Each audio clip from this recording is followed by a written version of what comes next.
Right, so we should be live here on YouTube in just a second. All right, so with that, we're not going to hit continue today, because we look here, before anyone goes in here, Venus Orozco is still alive, still doing well. What are these ones? What were those saves? These characters aren't dead.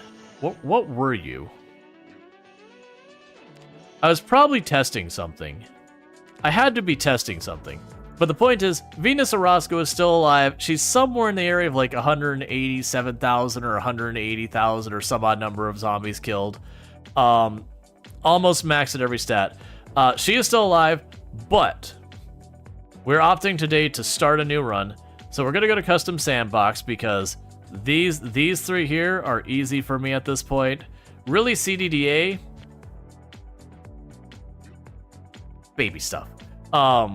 Which, you know, by all means, if you're new to the game, that's gonna be hard. But really, CDDA, like, if I go to play that these days, there's the initial, like, getting over that first hump of getting away from it. But, like, the really CDDA, succeeding in that first run, I can very reliably start a really CDDA run. The Curse CDDA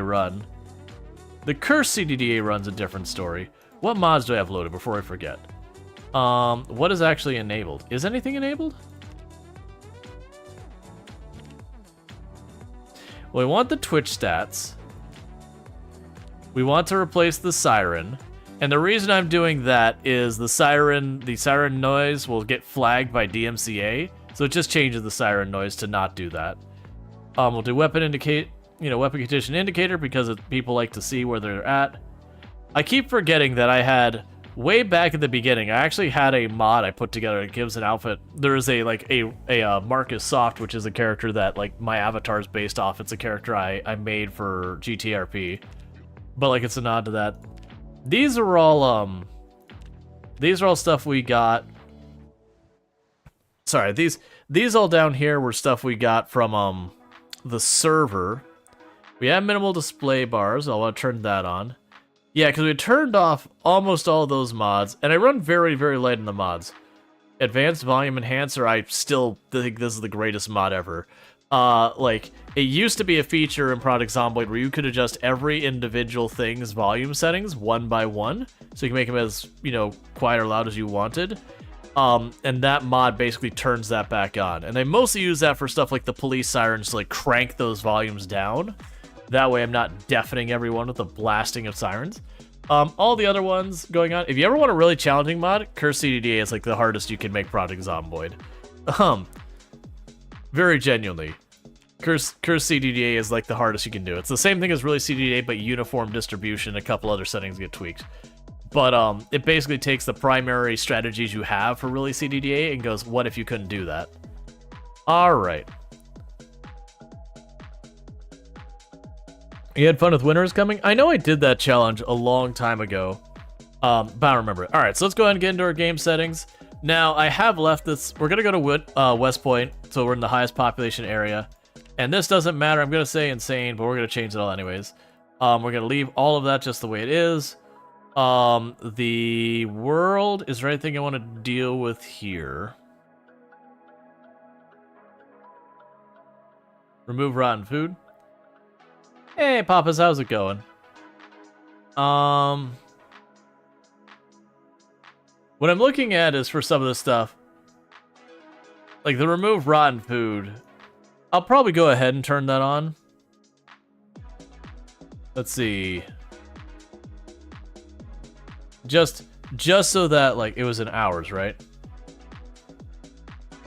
Yeah, we'll say 500 hours. And that's just that way it gets rid of stuff. We have no loot respawn. I hear you are playing this game. Yes. Month since Apocalypse, we're going to leave that alone so we don't get instant katanas and all that. None of this matters. Like, a lot of people's like, you didn't turn the loot down to nothing. Actually, we can turn the loot settings down to almost nothing. As soon as I remember where that is. It's been so long. We're done with a loot respawn. We have the refrigerator and all that effectiveness. That's all fine. We're going to do this. No electricity or water ever. Don't care about any of this stuff. Don't care about any of this stuff. The sadistic AI. We'll We'll put it to sometimes a helicopter, so I get more than one helicopter. Let's see. Loot rarity. Insanely rare loot for everything. Because I have done runs, or I did a run, where I actually made some decent progress with the loot set to literally none. Oh my god, it is so terrible. It's not terrible as in hard, it's terrible as in tedious as all get out, because every single day, all you do is you walk up and you start foraging. Do we have anything else here we want to go ahead and knock out? Because stuff like, you know, injury severity being worse, it's like that doesn't change anything if you're like rolling the dice. Yeah, I have a slightly better chance of surviving, but this is not the stuff that's going to make a difference in a run difficulty-wise. I will allow the mini-map because people always ask me where it goes. And I'll have all known on start as well, because again, people ask me questions, and I played the game enough, I just know the map. We have all of these kind of things going on. So we're gonna go and change this. Cognitive, we are going to say our zombies are smart enough to open doors and windows, because why not? And like making the zombies tougher and more strength, that to me is just more annoying. It just takes more hits. It's not interesting, it's just slower. That's my opinion. And here's where the magic happens. Because this... Oh, I need to set pinpoint hearing. Don't let me forget that. Yeah, so what we've done... Oh, it's day 0. Yeah, no, minimum 1. So what we've done is we've set this... So these all three don't multiply together. You have the starting... Or so you have the base population multiplier. And that's, you know, multiplied by the starting pop to show you what you start with. And then the base multiplier is multiplied by the peak pop to show what you end with so far as when you hit peak day. Since all of that 16 times pop, it's since these are 16 times, it's 16 times forever. You don't need to change all of them. You can literally link. I could literally do that, and I'd get the same result. But just out of paranoia, I always set it up. Zombie lore, where is your hearing? We'll say hearing, pinpoint, sight, eagle, memory. That won't matter as much. Alright, so this is going to be straight up awful. And I'm going to save this because I will forget it. And we'll say 16x pinpoint. Alright. Disable respawn. Ooh, good call. Did I actually leave that on already? Yeah. Respawn hours. And if we set that to 0, respawn is disable. So now we'll save that. Okay. What is the name of this guy? The character? We haven't made the character yet, so we don't know. And I have kind of a rule for myself that, first of all, we're doing rough start. So rough start is my 0 to hero build. I'm not naming him Pepe or PP or anything like that. This is the start I usually use in the game, which I call rough start. So you look at this, you go, man, that is so many really good skills. This character must be amazing. No, they're not. No, they're not. No, they're not. This is not a good build. This isn't some meta cheese build. This is a bad build. Because I'm starting, like, there's supposed to be bars over here showing me how much fitness and strength I get. I don't get any. So I'm going to have a carry weight of, I believe it's 5. And I'm going to have a fitness of a brisk walk. A brisk walk is a big ask. I actually believe, I can't remember if I can't actually sprint. Like, I can jog. I don't think I can sprint. I don't remember. But you get the idea. I'm starting with no combat skills, no strength, no fitness. I literally will have no points in anything. And I get a bunch of these things, but thick skin is just an RNG roll that doesn't really help you. Organized is convenient, it's nice. Keen hearing is good. Keen hearing is a strong skill. Highly recommend. Fast learning is a nice skill. Eagle eye. You know what? You know what, chat? This isn't bad enough. We can do worse. Slow learner. Let's go ahead and pop that in there. I am keeping keen hearing because I'm not taking, like, the hard of hearing and deaf make your audio different and makes it harder for people to enjoy. I am keeping wakeful because I just don't want to deal with having to sleep constantly. So let's grab stuff because I've got 12 points. Let's grab stuff that'll burn up some points. Hey, Red Hawk Black Sheep, thank you so much for the raid. I need to grab stuff that doesn't give me any points in anything. That's a rule I've always had. So if it gives me points, I don't care about that. If it gives me points, it's a deal breaker. Nutritionist, sure, we can see what the stats are and stuff. I actually don't want inconspicuous. That actually, to me, that's a negative trait. That's a bad trait. I would rather, like, generally speaking, if you want a better build, get conspicuous. Don't grab that one. I'm suddenly deciding I don't want to deal with this, and I'm just going to go rough start. And just leave it alone. I was gonna deliberately like nerf my learning to be much slower. Why did that? And I just like, yeah, I just don't want to deal with it. It's fine.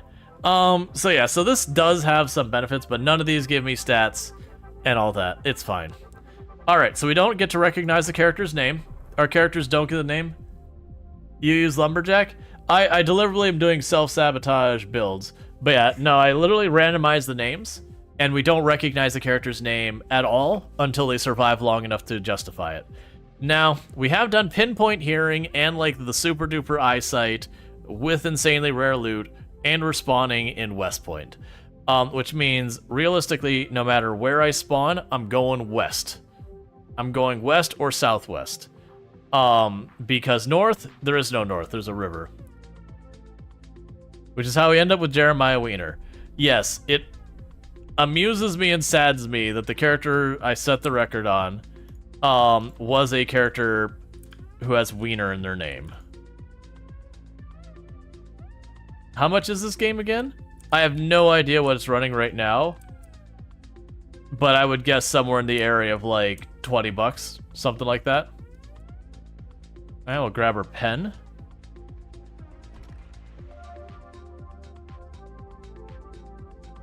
Well, this is a great start.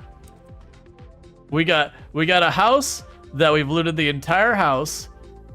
$19.99, not even close to 20 bucks. Oh, I'm sorry. Did you set the water and power off day one? Yes. So we looted the entire house, and do you know what we have to show for it for loot, chat? I have a pen. So here we go.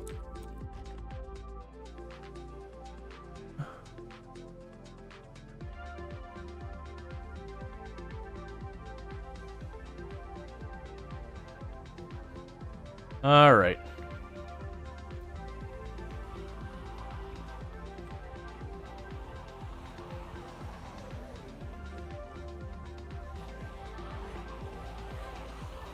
So I'm deliberately coasting along the side of this.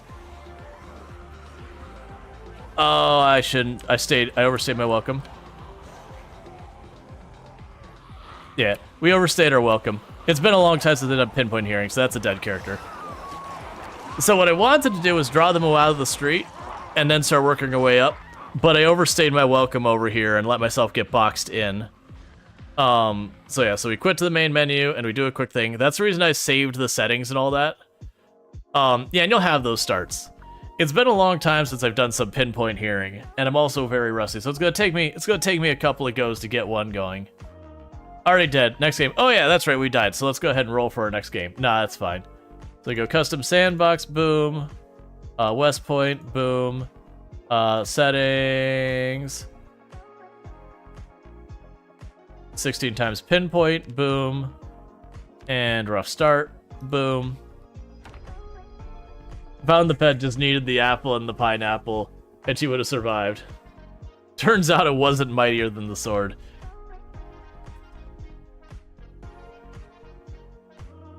Alright, so we got a rolling pin. We got a saucepan. We got the one thing that we need to survive. With that saucepan, we're set. I'll grab the magazine and the pen. I'm not going to worry about the farming books. We're going to be nowhere near needing those, and honestly, they're not necessary at all. Thank you for the follow. Welcome to the stream. You know what I'm going to do? Normally, I don't worry about these things. But it's sitting right here.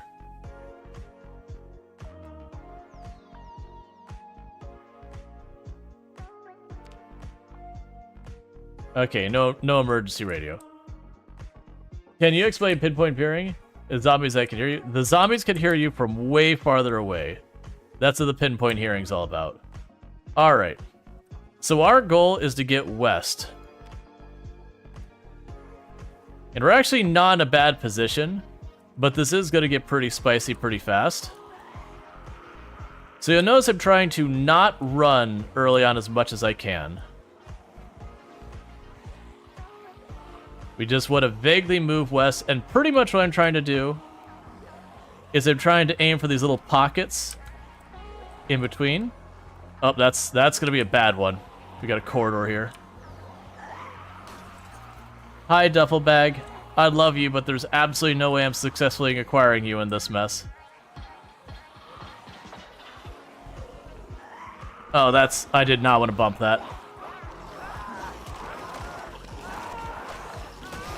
I got too close when I went to do the jog, and I bumped, and once I bumped, it was done. Yeah, for the record, getting pinpoint peering 16 times pop off the ground is a little bit of a mess.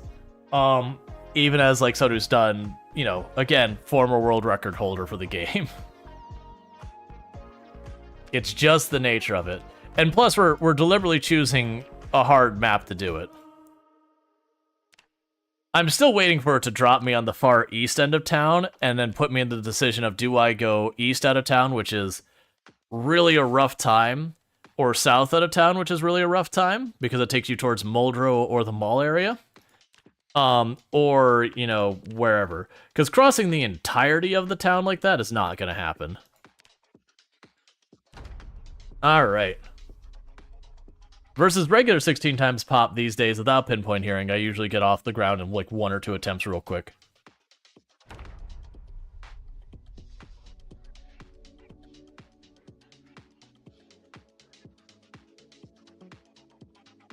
Alright, no luck on the food. There's literally no containers in the shower. I do wish I'd remember my settings here. Alright, so we are smack dab in the middle. Here, I'm gonna take those pants right here at the beginning.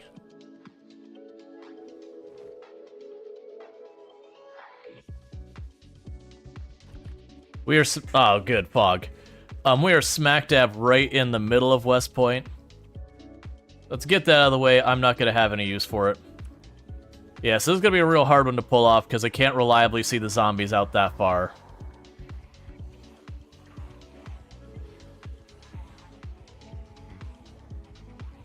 And a big part of how you survive this is seeing where things are closing in from a distance. And then getting around that. Alright, so we're going to get pinned in here. The trees are bad news. Because you won't even know if you're slapping into a zombie until you're already there.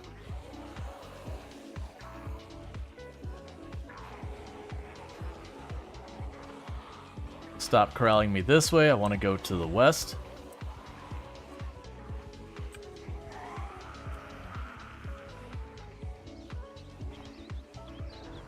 Alright.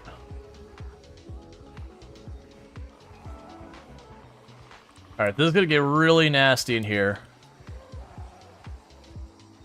Okay, we're through the trees.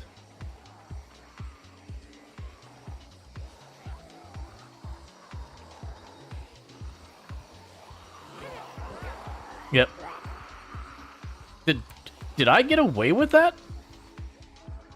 When we tripped, I was like, okay, we're dead. But apparently the zombie missed that I managed to move just far enough that I didn't get caught.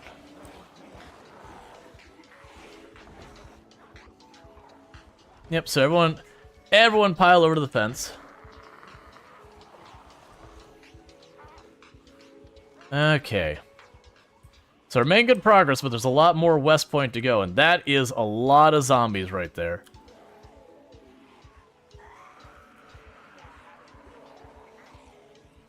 Okay.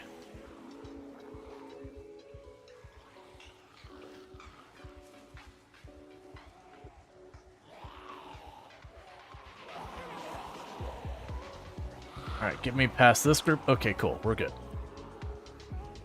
Alright.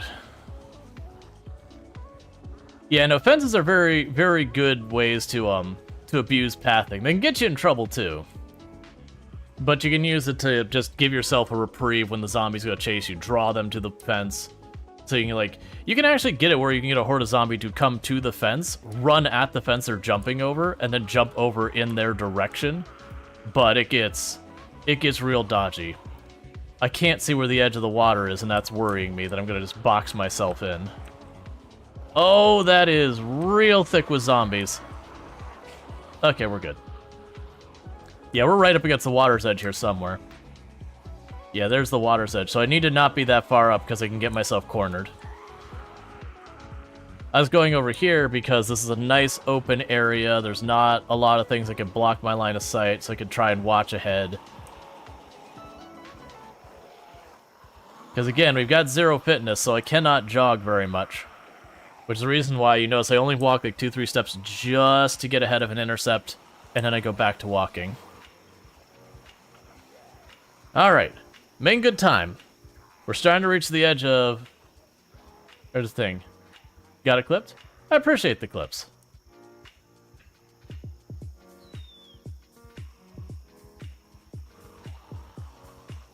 I'd be surprised if we actually get out of here. The zombie got pushed at down at the best moment. Yeah. Now I'm surprised we got away with that. I'm wondering if we'll find one of our pieces of clothing are ripped, and I got lucky and I won the like 5% roll or whatever it was. That might be what happened. Oh, I was gonna look, but there's a horde here. All right, so scooch down here. Okay. We baited them down towards the trees, and then we just ran right past. You eventually do learn how to manipulate the zombies' pathing to try and draw them down. You'll usually have, like, the one zombie who doesn't want to cooperate and, like, breaks off on their own, going the wrong way. But you can pretty consistently get the zombies to follow you.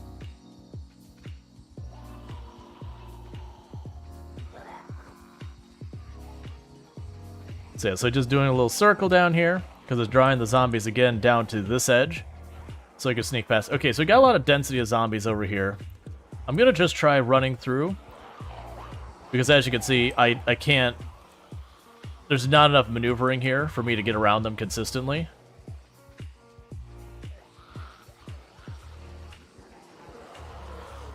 There we go. Solid maneuver. But yeah, so as you can see below me, this is one of the reasons I like to put the minimal display bars, so people kind of get a feel for how I'm doing. Because you'd look at what I've been doing right now and you'd be like, oh, you look like you're doing just fine. But if we actually look down here, I'm already halfway to my first level of exertion. Which once we hit that, it's a 50% damage reduction. This was not the one where we snagged the stool, was it? No, we died with the stool. I usually don't go after the stool. It's just so we happen to spawn in a house that had the stool. It's like, you know what, whatever. So the good news is we're almost home free. This will put us over in the direction of the 3 mansions. When it comes to pushing West Point, the 3 mansions is the most popular location to fight from, because it's a really good location to fight from. There's also, it's popular because there's an antique stove in that area and a whole bunch of good stuff. An antique stove is one of those things that when you're a new player to the game, a lot of players will be like, antique stove, you know, this is amazing, I have a source of cooking and fire. You're not wrong, but like, definitely towards the beginning, you just feel this need to absolutely always go after one. And then after you play for a while, it's like, nah, it's fine. You don't need that. Any grill will do. Like, literally any of the red grills is the exact same as the antique stove, but not as heavy. That said, it's certainly better to do that kind of stuff versus doing the open fires.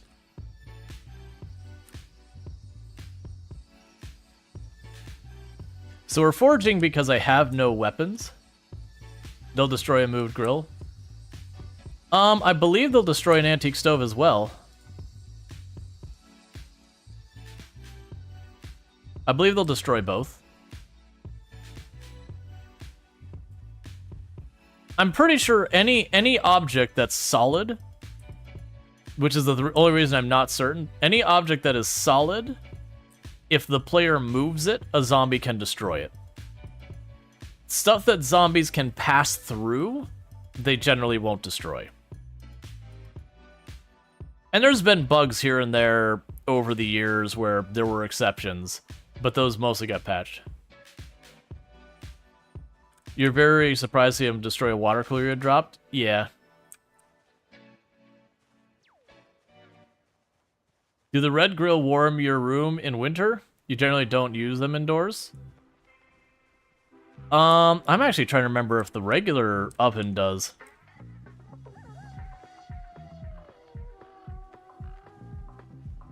Yeah, I'm trying to remember what the rules are with a bunch of that. Okay.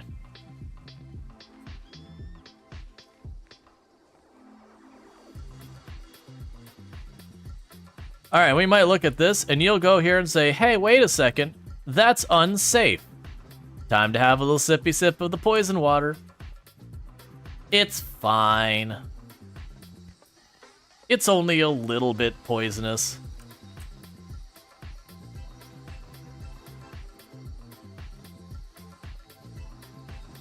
Alright, so what we're going to need to do now is we're going to rip our socks. And I am going to shirk the meta, and I'm going to make a hammer. I can put it on my left side, and I'm going to bring it on my hand. That wasn't quite enough to reduce my weight. That's fine.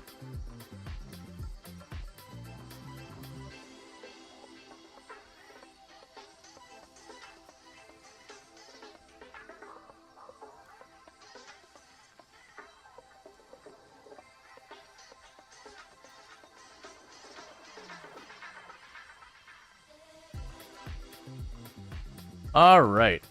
We've got some berries. I do not have the herbalist trait, so I do not know if they are poisonous or not.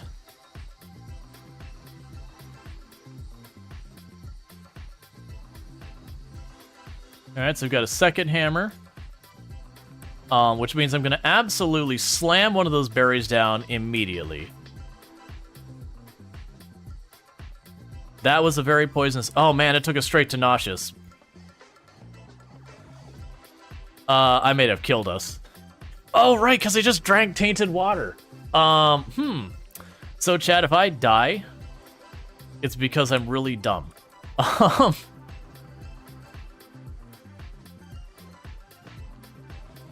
Because what just happened there was I took a sip of mildly poisonous water, and that's fine. By itself, that's okay. And then I followed that up by slamming down an entire poisonous berry. Normally, I actually eat half a berry to gauge, like, okay, do I get nauseous from it? Now, the fact that I was like, it's dangerous, because this will get a little bit worse over time, before it gets better. So that's the reason I was like, oh, I may have killed us. Because we definitely poisoned ourselves. It's just a matter of, do we get all the way up to feverish, or do we stop below that? But that means no more spicy berries for a little while. And I'm just recovering my endurance from the hiking before we move on to the next thing. Unfortunately, with 0 fitness, this goes slow. What was it? F2 was to speed that up? No? There we go. It's getting worse. We're sick now, chat. Forge in the hope of lemongrass? Oh man, the odds of me just randomly pulling some lemongrass are pretty minimal. Oh, so we're up to heavy load with that. I'm just gonna drop the tree branches here. We can find more later, or if I have to, I can come back to them. We definitely don't want to be overburdened, because we are losing carry weight right now. Because of that. Hey, Riff, how's it going?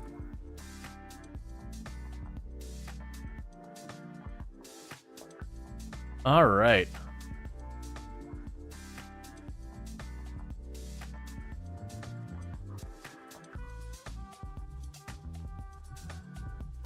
Our body temperature is climbing. We're overheated. So that's fine. I was gonna rip this anyways.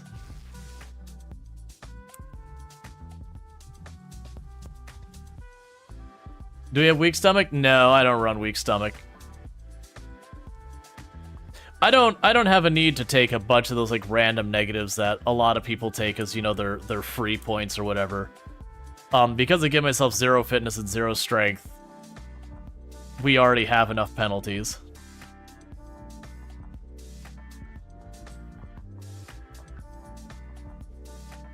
Yep, so we ate some properly spicy berries.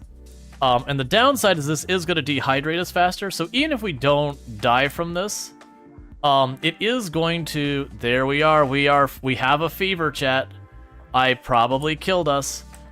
Because this means we're going to be actively losing health, and there's nothing I can do about it. We either survive it or we don't. Alright, so we're gonna take off our pants. We're losing all the clothes we can. Okay, our body temperature is going down since we dropped our pants. If we can get lucky... Oh, never mind, it's going back up. So one thing I might be able to do is let's start eating the caterpillars.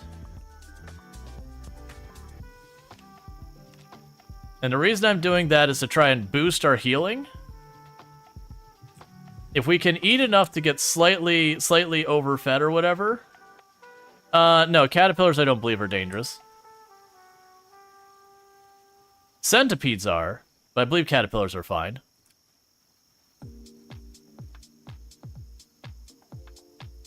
Okay, we're now terminal. And I can't physically drop enough weight to not have that be a problem.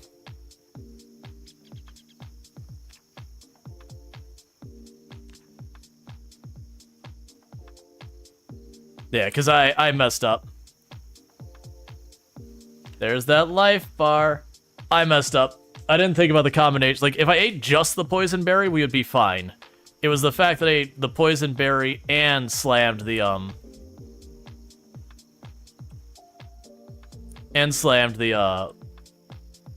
the water.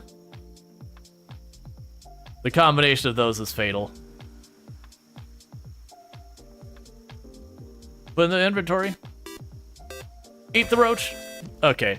Well, that's a bummer. Alright.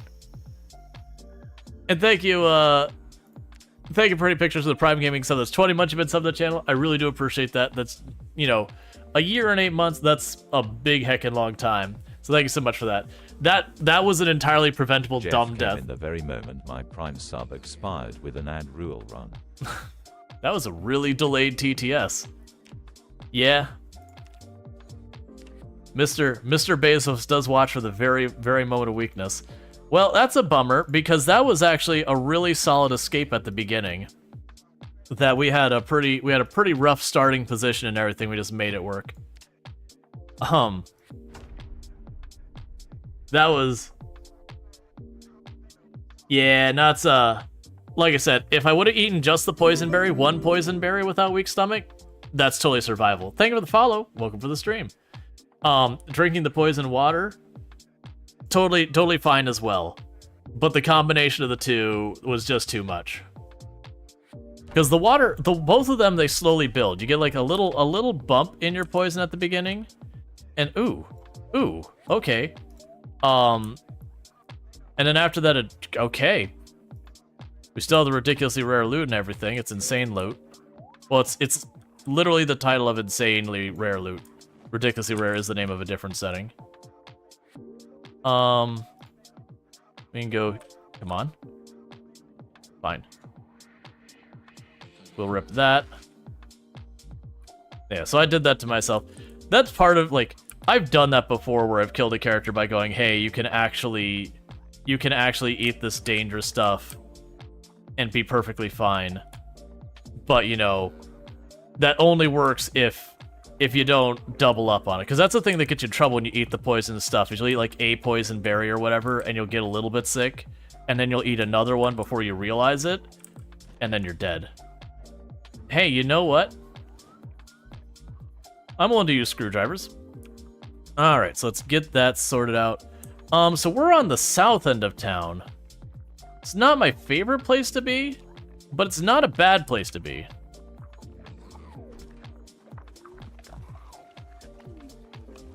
So what we're gonna do is we're gonna exit to the south. This is not a great place because the south does have a little ways that the population's pretty high and there's not a lot of areas that we can go.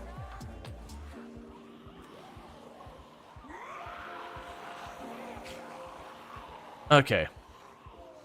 Because I need to get farther south, and those trees are not safe, by the way. That whole area down there is high pop.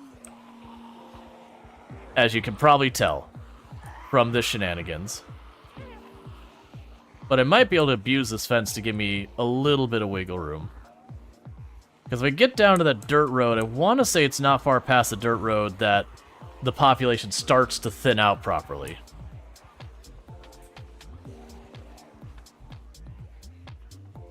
Alright. It's been a long time since I've been down here. The good news is, all these are here. The thing that's also nice is if you can survive for a little while at the beginning, this actually gets really easy after that point. Because where you see these zombies kind of just swarmed out all over the place. Oh, that's not what you want. There's an opening here. Because they ran, they hurt us. Those trees, I cannot go through those trees. There's going to be way too many zombies in those trees. So we're getting ourselves boxed in. And we're also turning not the way I want to go. But we might get lucky and be able to pull these zombies off and do the way you do the helicopter event. Which is you aggro the zombies and you do a little walk around. And it balls all the zombies into one big clump, which makes them really loud. And it pulls the zombies from nearby. So you can see, like, we're getting all the zombies out of the trees over here. They're getting in that ball. And so now I got this big wide open area that the zombies got pulled from before. So we just did a little double back in ourselves and gave ourselves some more breathing room. Because unfortunately, I'm pretty sure if I remember correctly, those trees to the south here, I want to say those are still high population for a little while. And the odds of me running through zombies that I can't see and not just getting murdered is not high. But if we could find, like, where there's the line of, like, telephone poles where you got an opening, which I don't think there's one down here, that does give you some ability to make it work, because then it's like having a road through the trees. The downside is most of the times those light poles don't lead you anywhere anytime fast. Those trees are still dense, but I might get myself forced into them. The other reason I don't want to run that much is you notice the moment I started running, we started pulling zombies from farther away.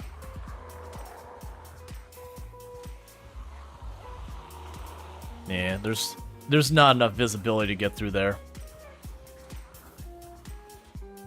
I'm also trying to not be right on the tree line so I don't have to worry about zombies poking through the trees real fast. So I'm trying to draw them a bit over to the right so I can poke over here. And again. And again. Tight squeeze. Alright.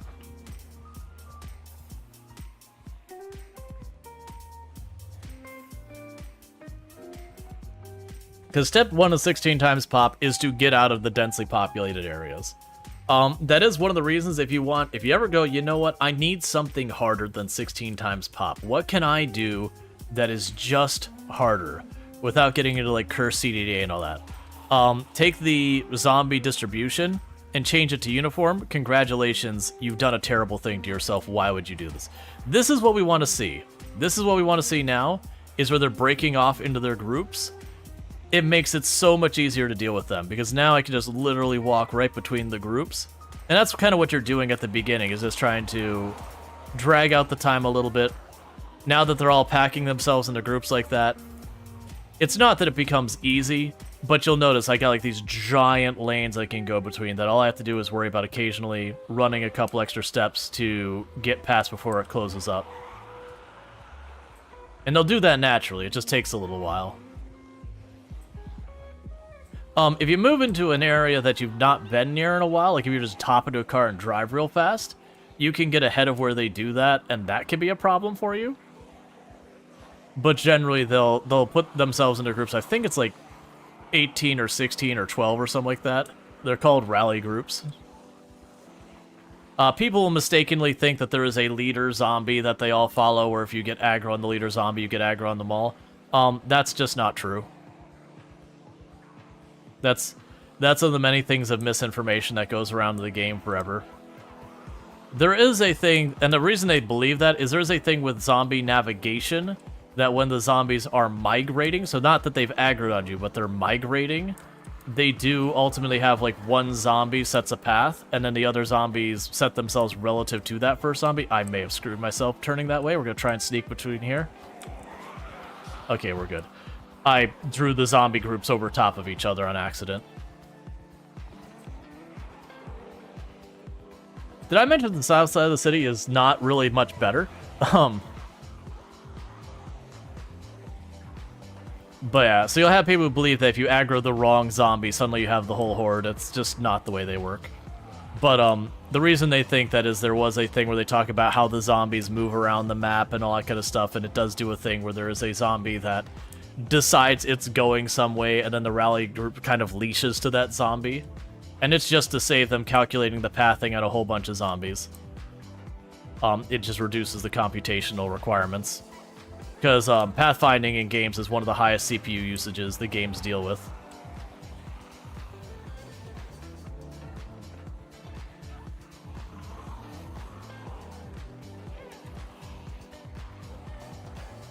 So, like, if you actually look at the way the zombies move around the map when they're not aggroed to you, there is a lot of fudgery and buffoonery they do to save a lot of processing power. That the zombies, in effect, will teleport and do all sorts of shenanigans. That said, they do try and do stuff to make it so they don't break too bad of rules. So after you walk into an area you've already been, that they don't teleport through a wall or something on you. There are edge cases where they can get away with some of that kind of stuff. But the alternative is that they did actually process each and every zombie's path. You would have a migration trigger. Your frame rate would drop down to like 1. And would be unplayable until the zombies settle down at where they're going.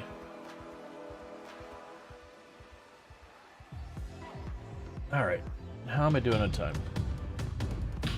Hey, Chonky and Funky, thanks so much for the raid. How was your stream and all that?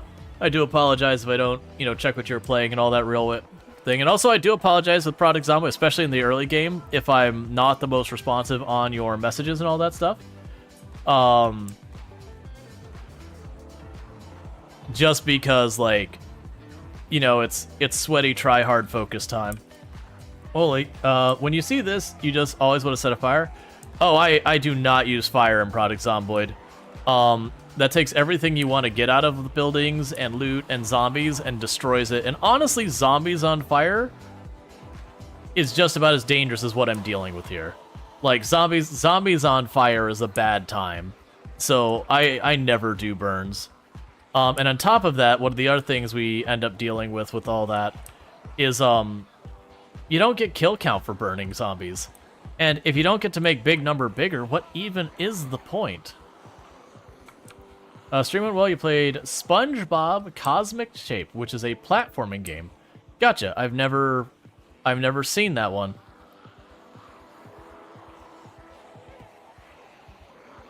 A Funky played some of this, got killed by the trees. Oh yeah, no, trees, there's a reason there's a meme in this channel about trees being the enemy. We even have a tree emote, which is like a tree that cackles evilly. Because trees absolutely kill you in this game.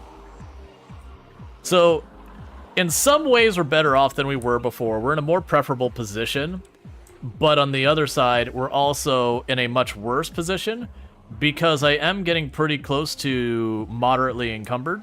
Not moderately encumbered, I'm sorry, moderately fatigued. No, exerted. Words.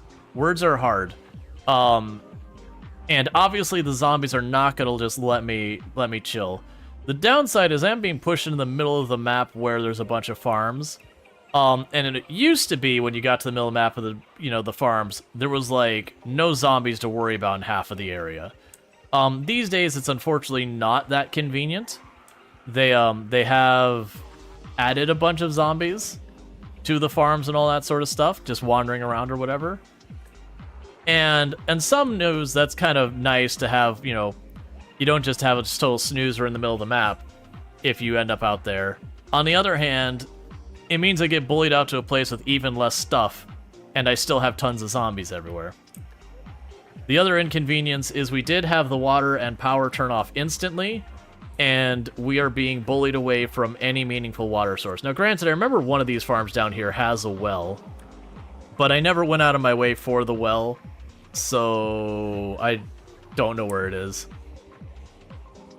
Like, this is the part of the map that I always forget the most, because the middle of the map where there's all the farms is, like, the most forgettable place. Usually I'll get to one farm, like, oh, I know that farm, I know where I am. But I can't, I never leave West Point to the southwest. It's usually either west, to the east and then the north, or just straight south. Because straight south is Muldrow, to the north, like, to the east then north is, like, the mall in Louisville. And then going straight out to the west is where you have the mansions, and you've got, you take that direction, then turn south if you wanted to hit the Lake Fallis, and just keep going west if you wanted Riverside. Alright, so we're starting to get the point where the zombies are properly thinning out. We're still going to have a ton on them. Oh, and to keep in mind, I did also give them the Super Duper Sight. So they do have both the Super Duper Sight and the, That's a dangerous thing. There's a good chance that car has gas and the keys and everything here. It's just that's what that event usually has. And that is not a quiet car. That is a dangerous car to play with. Because if I can start that, we're going to draw everything in from a long ways away. So this might be an interesting place to position from. The big problem with this spot is water. I do not have a reliable place to get water here. Unless I get, like, a couple of saucepans and all that, and some lucky early rain, water is going to be a problem pretty quick. Yeah, so I still got everything chasing me. I figured as much. Ah, yeah, I remember this. That's fine. We can hop this fence. They'll have to go and, chase me over the fence and all that. But looks like we're away from where we actually have population. We might get lucky. A lot of these storage areas and all that at the beginning, they'll be full of fruit. And the downside is that fruit rots really fast, so it's only a temporary solution for your food. But at least for the first day or so, it would give me a source of food. There's also a chance I could find tools in here. Getting an early game crowbar, for example, would be huge. Ideally, one of the things I'd want to find is a tent.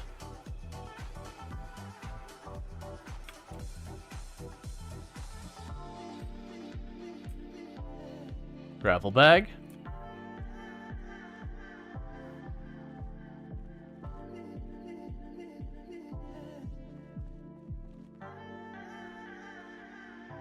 Literally nothing. Ah, insanely rare loot. You are the worst, friend.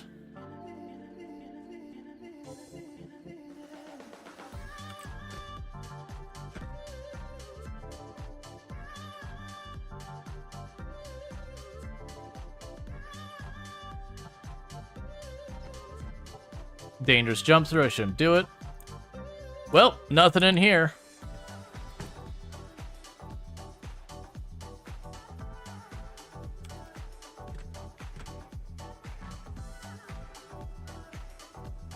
Okay, so what we're going to do real fast, because I'm probably going to have to fight zombies to get anything I want over here. We're going to grab this stool. And I don't want to lug this thing with me. It's heavy, it's stinky, it's awful. Why would anyone want this stool?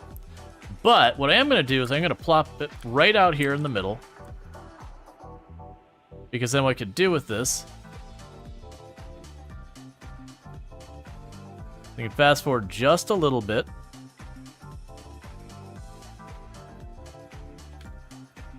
Alright.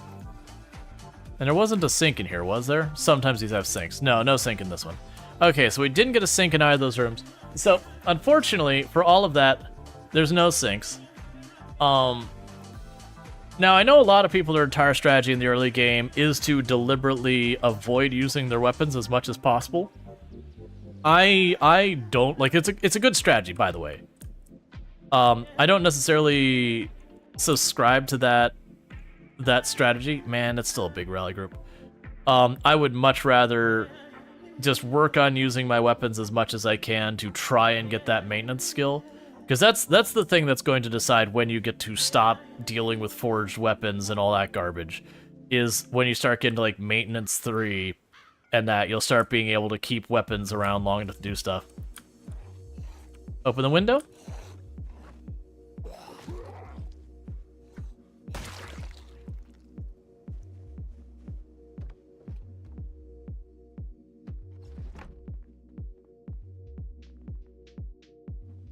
Ah, real terrible weapon there with the rake.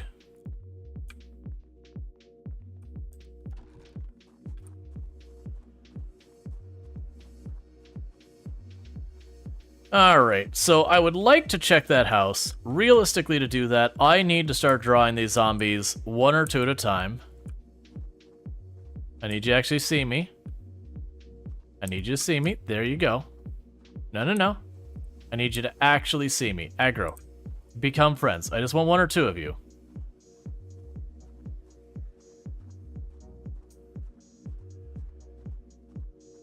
I think I have just these two aggro, and the others are just wandering.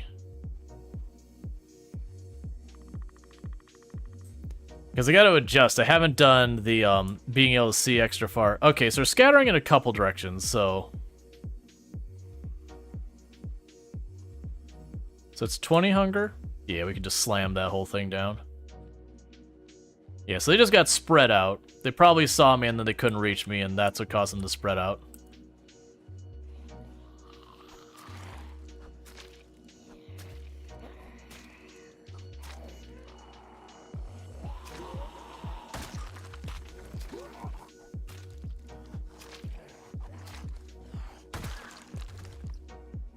And we want to find a watch. There we go. Watch has been acquired.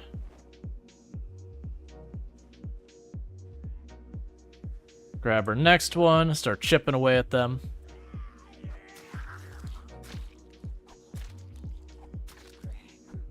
And the screwdriver likely won't last very long. Yeah, it's good. It's good that they're spreading out like that. It's going to make it much easier for me to deal with this. Because then I can pick them off one and twosies. Oh, I also turned up their cognitive function where they can open the doors and windows. So even if I, like, put myself in a room in the back corner, if they hear me go in there, they won't go banging on the doors, giving me a chance to figure out what's going on. They're just gonna go for it.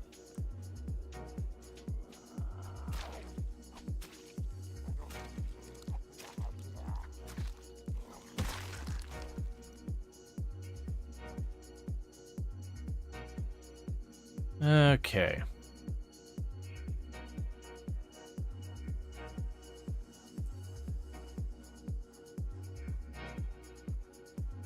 So we still got 6 more over here. 7 more over here. Yeah, so that one just heard me. So you saw its head whip around. So that's what happened, is I got close enough, and that's how ridiculous pinpoint hearing is. Walking slowly, I was that far away, and it, you know, that group of 3 were in range of me and heard me.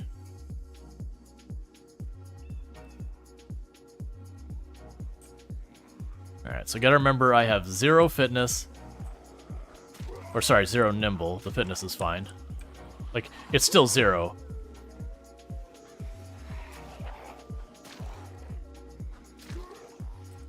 Alright.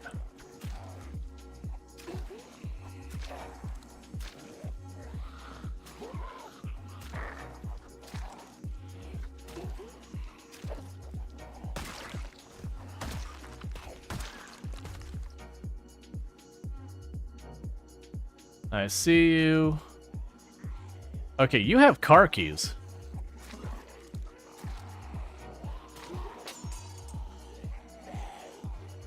Actually, let's grab the rake.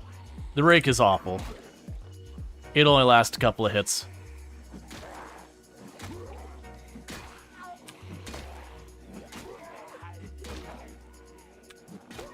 But we can get out of my inventory real fast.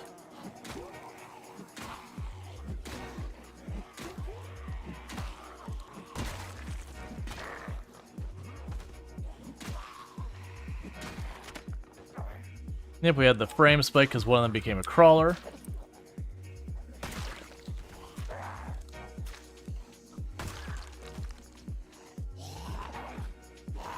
Oh, come on! I've always hated crawlers. Did we get bitten by that? Yep, new run. I hate the targeting on the crawlers because it highlights it. You sit there, you keep trying to stop. I was like, nah, you didn't get it. Nah, sorry. I forgot you gotta like walk all the way on top of them when you're gonna stomp on them. Yeah, so I hate the crawlers in the game. For me, my big issue with the crawlers is just the targeting in the game has always been rubbish with them. Because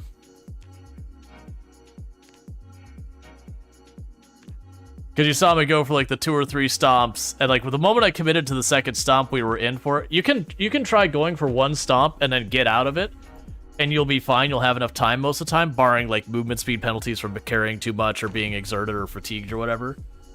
But if you go for another stomp, there's just no time. Well, that sucked. Because like you don't end up stomping past. Oh man, are we like right in the middle? Boo. Like you usually don't have problems past the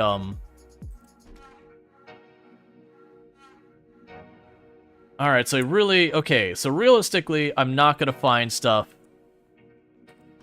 in the bedrooms. Because these are hotel rooms, they're not gonna have anything in them. So there's probably a utility closet. I don't think that's... I think that might be the utility closet.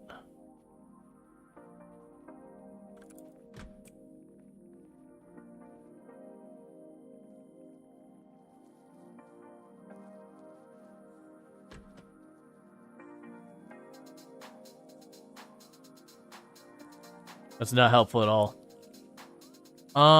We could try to sneak back towards the entrance. We're gonna get ourselves in trouble soon because the zombies are gonna move around and actually bump into the walls and open the doors.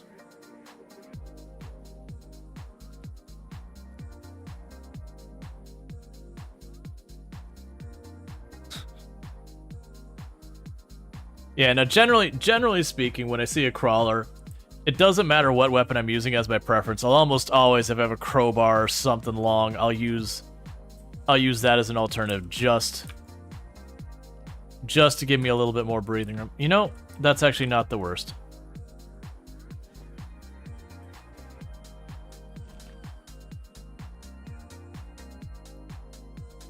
Okay, we've got our pen and eraser.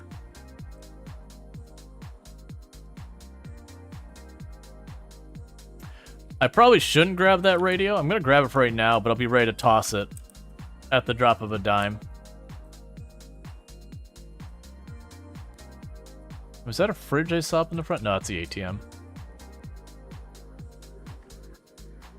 I'm honestly surprised they haven't spotted me and started busting down all the doors yet. Hot sauce, so we got a little bit of food. We have keys, chat. I doubt we're going to be able to do anything with those keys.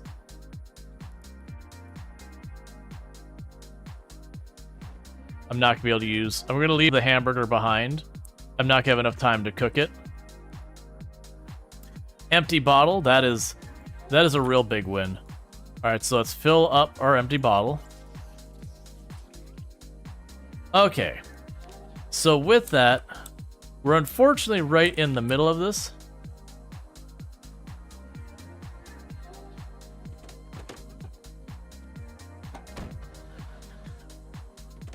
Yep, that's fine. I figured that's exactly... There's no way I was going to be able to drive out of town anyways. It'd be just so loud we'd get ourselves cornered in seconds. The real bad side here is I am right smack dab in the middle of town. I believe my best bet is to go to the right and then the south towards Muldrow. But as you can see, this area is dense.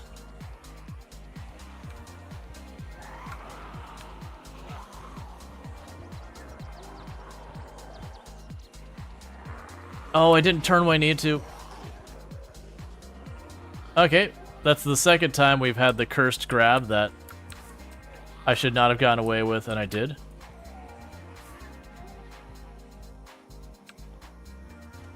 Jump over the fence, jump over the fence, jump over the fence. That's not a zombie. Oh. I was gonna say that was a trip injury, but that's full speed. We're moving full speed.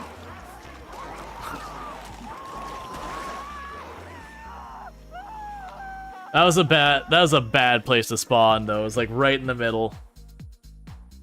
Yep, that was not the highest part. If you look at the highest density part of West Point, we were just down right of it. So I would have had to clear a lot of distance. Alright. But this is the nature of pinpoint peering. Pinpoint hearing 16 times pop is just getting the run off the ground. And this is why we don't recognize the characters' names until we get there. I'm still pretty salty that that character died. That our character died from a zombie grabbing our ankle while we were standing on it with the highlight trying to stomp it. For the record, what you want to do when it comes to stomping the zombies is you want to walk like so you're practically on the middle of them to avoid that when they're crawlers. It shouldn't be that way. Like, it really should be way, way, way more sparing of a hitbox on them.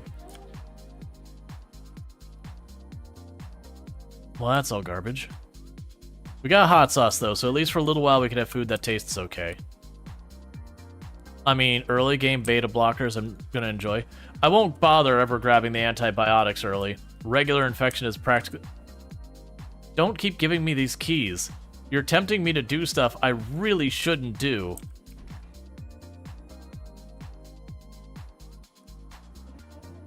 Hopefully they'll just set the next update. I hope so, because it's been a regular complaint. Okay, so chat, how spicy are we feeling? This is a death trap, by the way. The chances of us surviving this.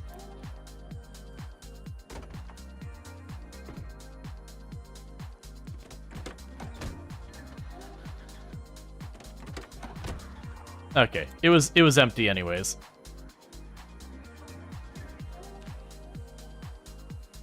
Alright, so same thing, exact same spawn as we had with the earlier one where we got out of here. Where we just want to get up towards the shore. We want to keep generally moving in a west to northwestward direction. Then we can use the open area of the shore to try and maneuver. I'm surprised I didn't get grabbed there. We're being forced in the trees. We don't want to spend any more time in the trees than we have to. And then the reason I'm jogging through the trees is just in the off chance I get cut off like that one just did. We could bounce off them.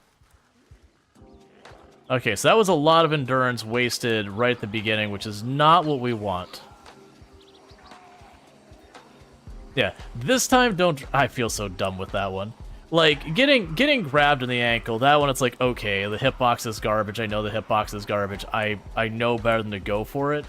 But at least it's one of those things like, yeah, the hitbox garbage. The killing myself by being like, you can drink the poison water. And then eating the berry and just not thinking about the combination of those two actions. That was just a really dumb thing on my part. Because like I said, you can absolutely drink the poison water. It can eventually catch up to you if you're sitting there like at maximum thirst and you just slam down a whole bunch of water. You do that kind of thing, it can get you. Or if you drink out of a bottle. For whatever reason, if you drink tainted water out of a bottle, it's like magnitude 10 times worse. Like that will absolutely kill you quickly. But drinking from lakes and rivers, it used to be 100% safe. You physically could not kill yourself with it. That's not true anymore, at least not to my awareness. But it's still pretty merciful. I don't think you can fully survive untainted water. The poison will build up to a point it's a problem. But you can sit there and do like a sippy sip or two of the poison water, and then, you know, okay, it's time to get some not poison water into your system.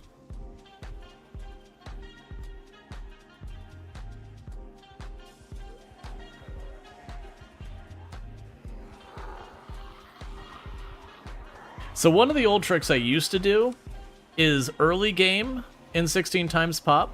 I would get to where I wanted to get clear of you know, the high traffic town for fighting into. But it would take, you know, usually it's not with the first day or two, but maybe like a week in or so. Like if I know the helicopter event's going, for example, I might do this. And I'll wander out to like in the middle of nowhere and just follow the roads for a while. And the reason I try and do that is if you go to an area that there shouldn't be like any meaningful number of zombies, and you just randomly find one big group of like 12 zombies, there's a real big chance that you just found one with a large backpack. Because they will spawn off kind of in the middle of nowhere just with a large backpack and then a bunch of zombies with it. So that used to be one of my strategies of hunting for it. Now, that does have an RNG around it, where sometimes you'll just get unlucky and you'll wander all the different directions on the roadways and just lose time. But it is one of those things that you could snag. I think the large backpack was, what, like 16 carry weight? And it was something like 65% weight reduction or something like that. Getting one of those early game is just such a wonderful thing, because then you can load up on weapons and food and water and all that and be good. All right. Now, drinking lots of soda. I'm gonna have to stop and take a pee break here in a minute.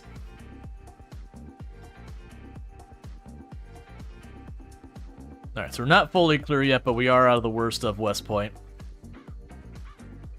You'll notice, for example, I'm not running. You are faster than the zombies. Again, as long as you don't have anything up here showing that you're like overburdened or overheated severely badly or fatigued or any of those, you'll actually move faster than the zombies. Not counting sprinters, which, you know, you gotta turn those on. That's not default behavior.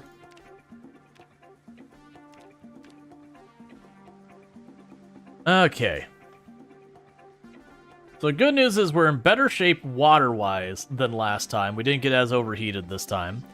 We're also in better shape with our endurance. We had the one tree run that was a bit much on our character right at the start, but then the rest is practically smooth sailing. So we're in definitely better position than we were on the last one.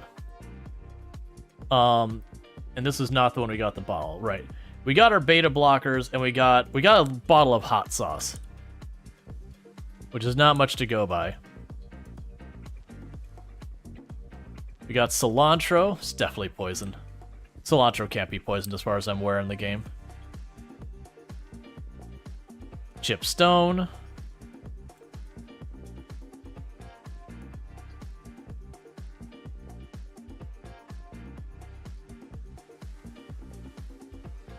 Alright, so we've got berries. So there's a couple of things. When you have lower foraging, you have a much higher rate of finding poisonous berries versus not poisonous berries. So it has nothing to do with your herbalism, it has to do with your foraging stat. But with the herbalism book, or magazine, or the skill, you can at least identify them. Now, you can survive on poisonous berries. Generally, the way I normally do it is I'll eat half a berry, and I'll wait to see if you have a reaction. And if you have a reaction, then you gotta decide, okay, how desperate am I for food? And the answer is usually not desperate enough to sit there and just choke away some poison berries.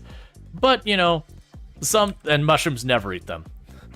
If you don't have herbalism, never eat the mushrooms. Because unlike the berries where you can juggle the poison, even the tiniest nibble of a poisonous mushroom is usually fatal. Like, you don't mess with the mushy mush.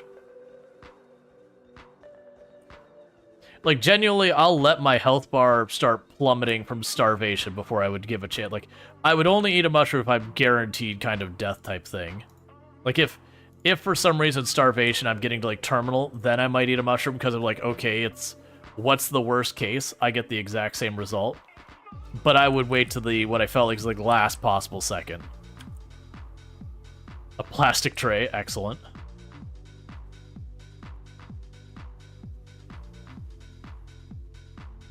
Alright.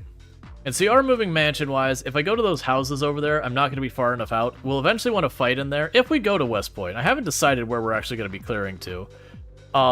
Because there is arguments to be made for... You can go right for the West Point because it is the challenge location.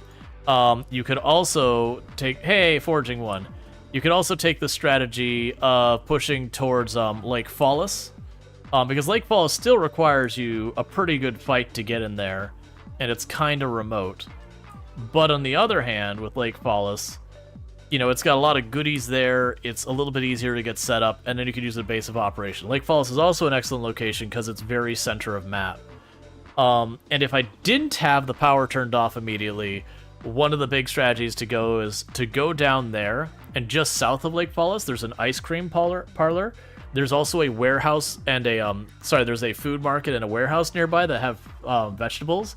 So one of the strategies is to grab all the vegetables that have long shelf life, like potatoes, and run them over to the ice cream parlor and chuck them all in the freezer. And that can give you a pretty good couple of weeks worth of food before, you know, they start rotting and you're just kind of stuck dealing. All right, so what I'm going to go ahead and do here is we are going to take a sippy sip of the water. Because just a little sippy sip of the water is not going to be dangerous for us. We've got some pretty awful things we can eat that aren't able to be poisonous. We can eat the roach and the termite and all that. We do have the berries, but those aren't going to do us any good. This time, we're having 0 luck on the branches, so I am still no weapons.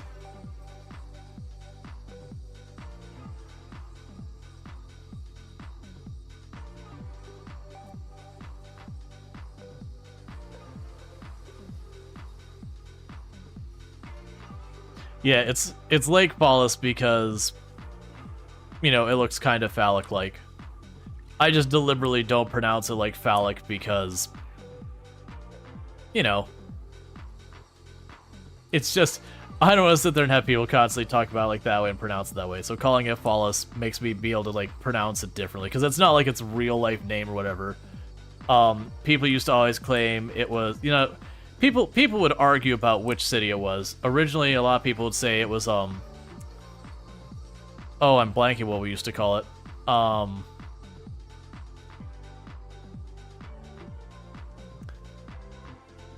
And trying to remember what the name, what city we were at. Ekron, yeah, that's the run.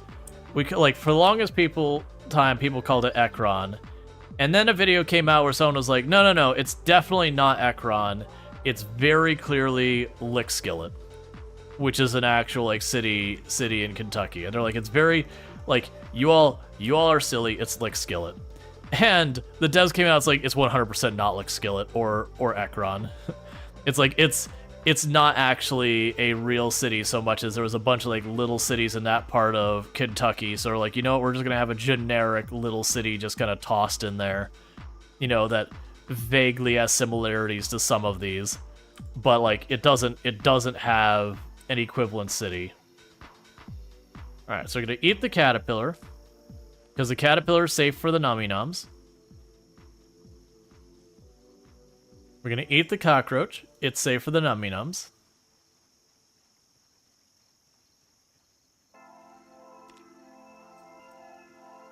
Okay, and we're a little bit sick from our poisonous water.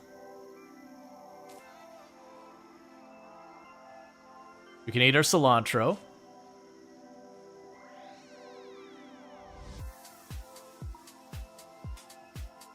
But we shouldn't get very sick from the bad water. We should just get... We won't get even to fever. We might barely get... Like, I don't even think we'll get out of queasy. We might go just a little bit towards nauseous. But the big thing is right now I cannot risk a berry. Which is the reason I was just wolfing down all the other stuff. We can eat the termite. Yeah, so you see all these berries sitting here? Those berries, on the other hand, those are dangerous. Those are a problem.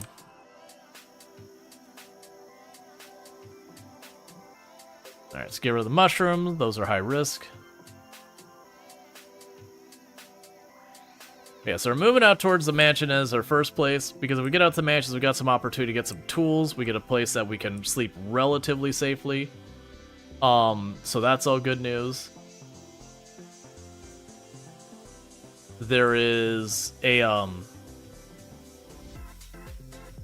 lot of people may not realize it, but there's a wood cabin nearby the mansions.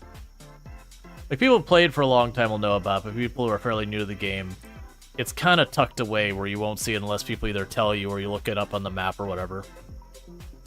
But we're almost to the mansions. It's just around the corner, past this little body of water, and then we're there.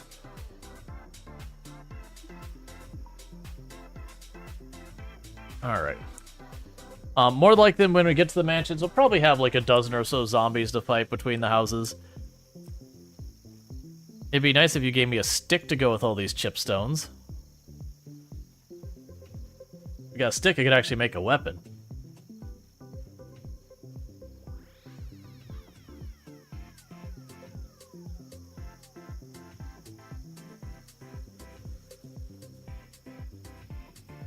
But yeah, then we go over here, like I said, where the sticks are on the trees. Yeah. And we keep finding all the stones. And like I said, the stones are good. Because it'll let me make some hammers, I can make some knives. I won't make the knives you actually use as weapon. The knives you make from forging are absolutely appallingly bad. So as much as I'm a short blade fan, the knives you get from forging are just not even worth using. Like, if you get caught out where you just have no choice, which I can't come up with a situation where that'd be the case, sure. The real shame that we don't have herbalist, because as many berries as we found, we're probably sitting in a mountain of good berries. What are you? Did we? Okay. I see you, game. Just give me one of the rarest items in the game that is unfortunately also almost useless. It is the pickaxe handle. You cannot normally find the pickaxe handle in the game outside of forging. It is a weapon that, as far as I'm concerned, they didn't finish implementation of, and it just, it's technically an existing item in the code and therefore is able to be found by forging. Its stats suck. It breaks easy, its damage is just okay. That said, it is better than literally nothing, so I'm not actually upset about it. But it's just the fact that that's what we found. What is with all of these?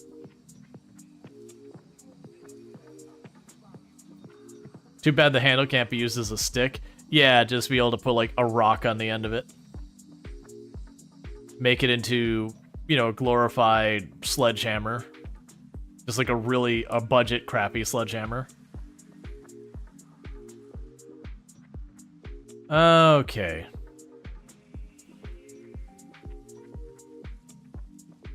Now, one of the things we're lucky is walking around right now where this is considered urban, we could find a lot of really useful stuff on urban tiles.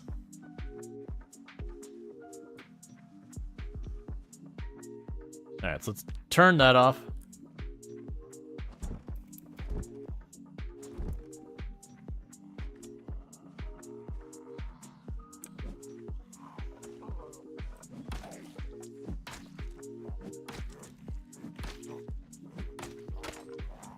Did I mention it's terrible?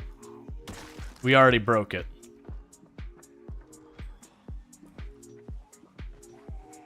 Oh, drop that real fast.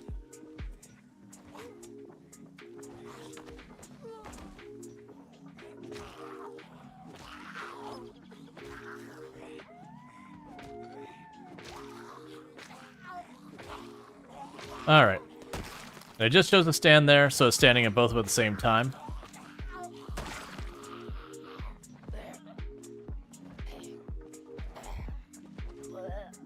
Come on.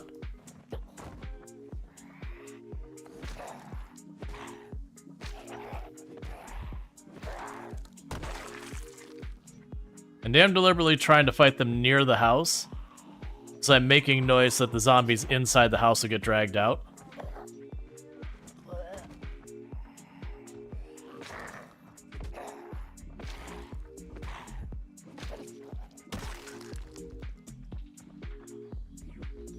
But then the left wrist.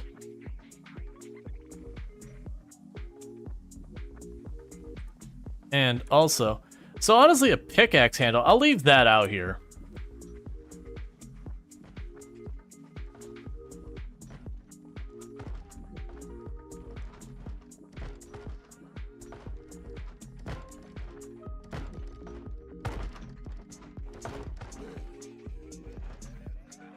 Okay.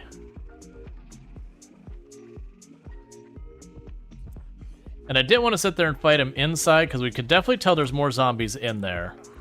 And I would have been, like, at a point where I had very poor visibility to pretty much all sides, but directly behind me. That'd be a great way to get yourself killed. Hey, friend.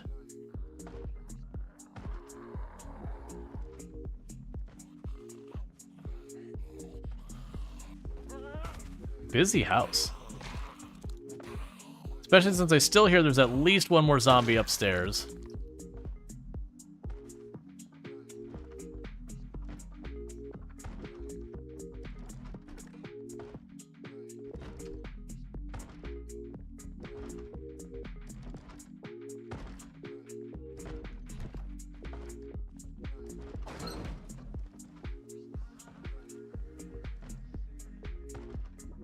All right.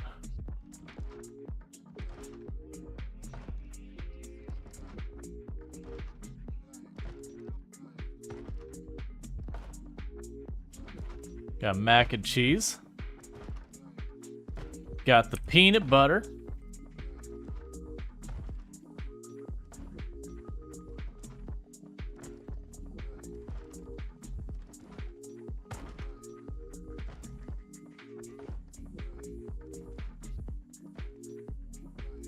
Alright, so it should take a minute to path around that. All I need now is some jelly and bread. I know, right? This is not the greatest place for me to do this, but the good news is it has to walk around to reach me, so I should have more than enough time to stand up. But we're getting pretty close to high exertion, so I just want to quickly catch ourselves a little rest real fast. We'll deal with at least one more zombie that's in here. And then we can go and work on the next thing. We could probably, we should probably hit the sink to get some water. Actually, no, I don't want to hit the sink yet. We're gonna go and put the unsafe water to use in the meantime. We'll wait till we start getting a little bit dangerous on the unsafe water buildup.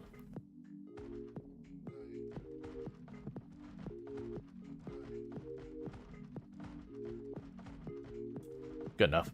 All right, I just wanted to be out of the exerted territory.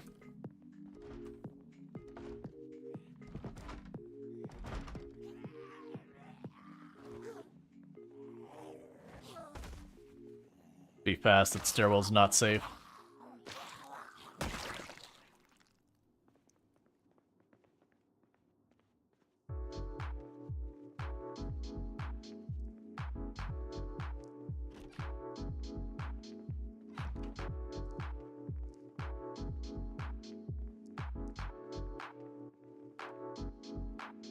Okay. So we've got all that, so we're down to the upstairs.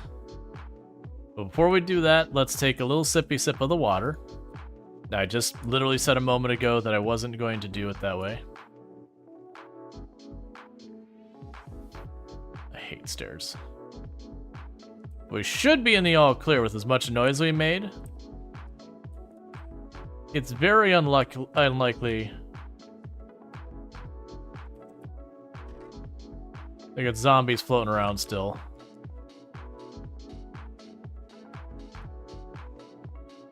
All right.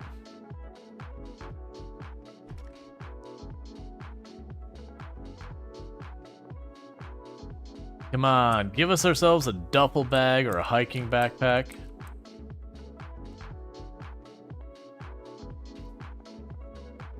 All right.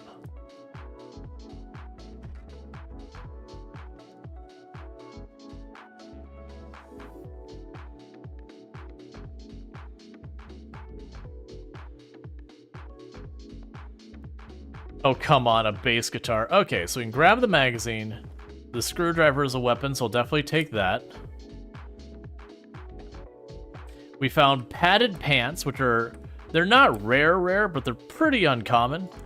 But they're the, I believe they're the highest insulation item in the game, so far as, like, your stuff goes. They're definitely best in slot pants for insulation. But that only matters if you're worried about the cold. And that is not something I have any worry about whatsoever. So the good news now is I can go in here. And I can lock that door.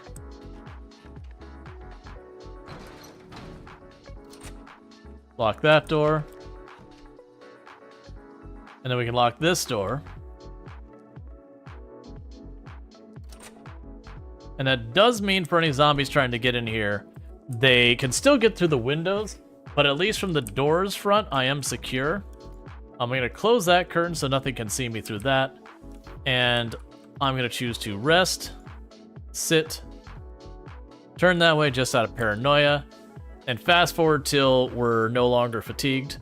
What I'm also going to do, chat, is I'm going to hit F2 real fast and pause the game because I have got to use the restroom like right now. So I'm going to do that. The ad break is a whole thing. Not lying down. There is no laying down in Project Zomboid. Not without mods. Alright, so bear with me. I'm going to quickly go ahead and use restroom real fast. I'll be right back.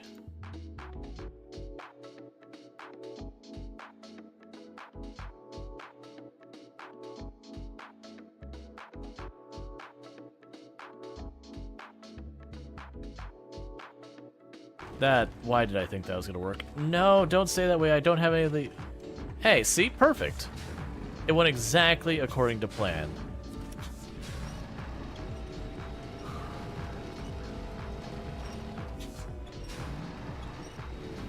Obviously, it did not go at all according to plan. That said, we actually didn't take any damage from that. And it certainly could have gone worse. Like, the physics don't even know what to begin to do with. We're just, like, corkscrewing and spot.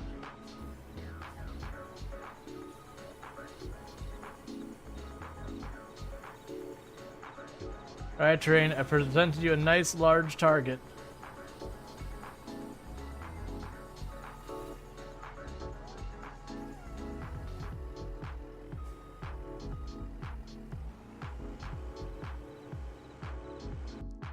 Sure.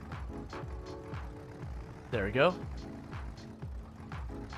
It's kind of wiggling to get the trailer to shift, and then turning the wheel straight so I have less resistance.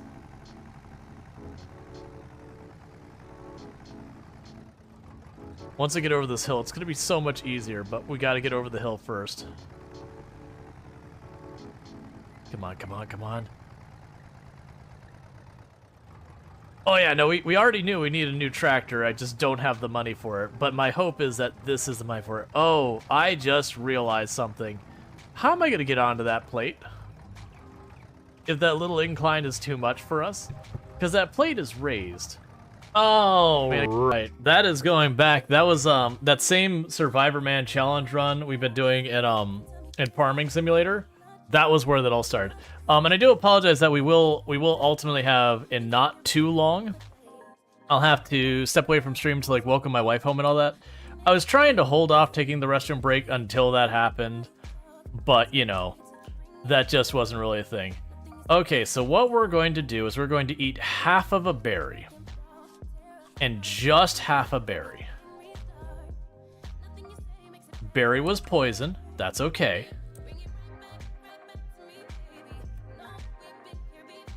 We'll have just a little bit of our mac and cheese. So the stale berries are bad time berries.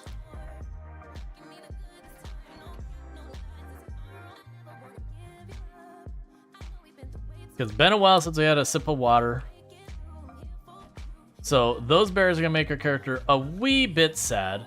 So we're gonna drop the stale berries on this corpse because they're poison. The other thing I'm gonna do is for right now, drop all of these on the ground here, drop all of those on the ground here. They're not taking up my inventory. I probably should drink some water. Let's drink a little bit of water. Let's see. So what is the setup in this one? 60 times pop, 0 to hero, smart zombies, instant power off. Insanely rare loot. We also have power and water off immediately. You know, the usual.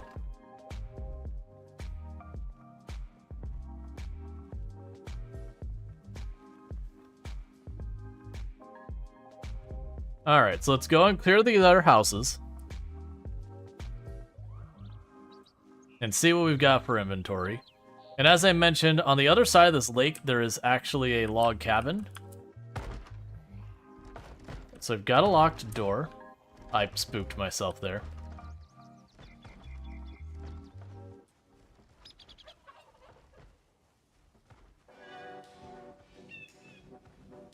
Yeah, no, they're typical casual things. Hey, yeah, open the window. Open the window. Yeah.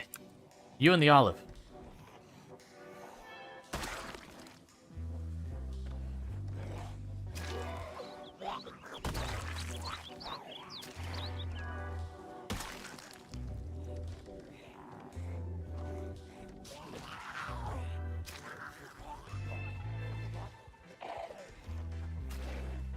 Okay, well we kept them doing the window stuff for a moment. That's fine.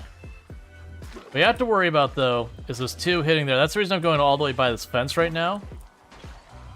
Yep, there goes a window up front. I would say there's one's fighting in the front, so there's a good chance they would get through.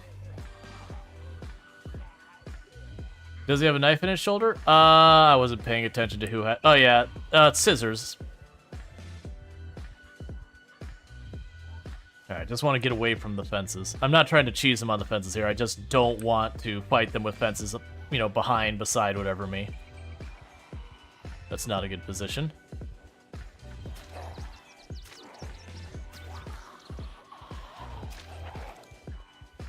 Alright.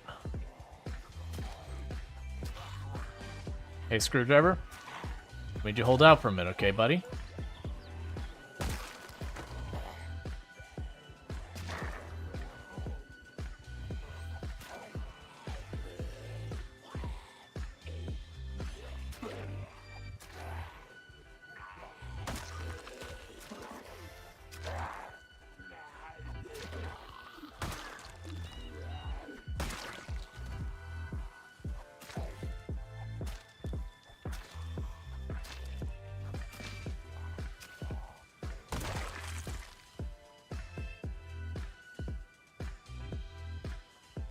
Yeah, so just checking to see.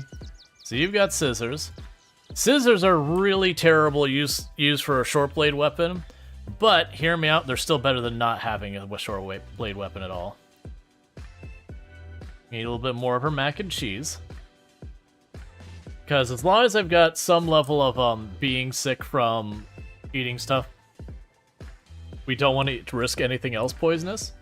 Now, so we should let it go a little bit longer, because it is just one of those things that, like all your other stuff here, it doesn't show you as having the negative status until it's already built up to a certain level. So where we don't have the Moodle here showing that we're a little bit, you know, a little bit sick and all that, we aren't out of the clear. Like, we aren't all better. We just don't have enough of it that it's giving us any penalties. So I'm definitely not going in that window.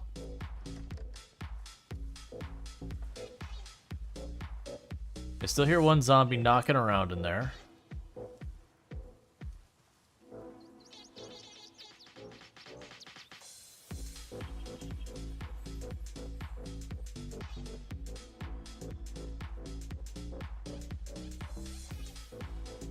Alright. So we just yelled a bunch outside. We're gonna give him a moment. That's honestly close enough. We might have zombies come out from that house over there.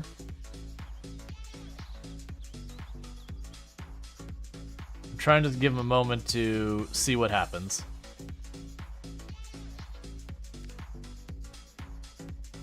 Alright, so we got a red grill there. If we leave the red grill right where it is, I can potentially use that for cooking stuff and not have to put myself in any kind of danger. It's not a convenient place for doing water, because the water's on the other side of everything.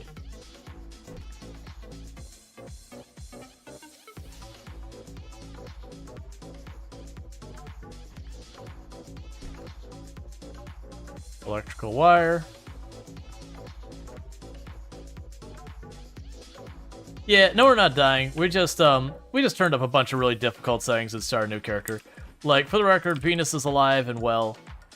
You know, it's just looking to do something different. So we actually have like the able to see super far away, the pinpoint hearing, insanely rare loot. You get the idea. The typical try-hard sweaty stuff. Made the zombies smart enough to be able to walk through open doors and windows. Hey, the follow. Welcome to stream. Is that a pair of knives and some canned beans? Even if these knives are terrible, that's still better than no weapons. I'm not worried about the dead rat. Oh, good. We got fresh chicken leg.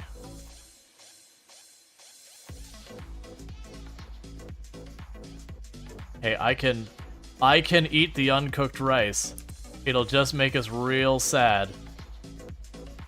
Canned sardines.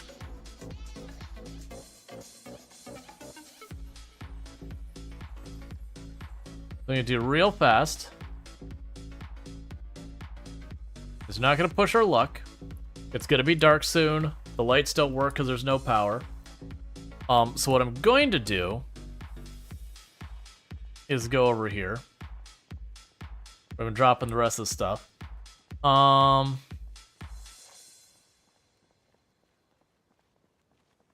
gonna drop the unknown berries on the body, because it's very unlikely those will be safe. And I've actually got some non-perishable stuff and a single perishable item that's pretty good. I'm gonna drop the canned sardines and the canned corn on the ground here.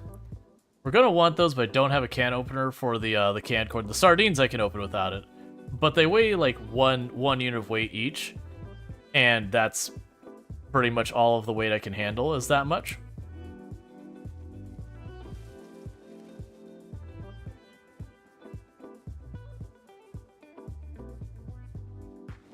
Alright, so we're gonna take a minute to rip some clothes.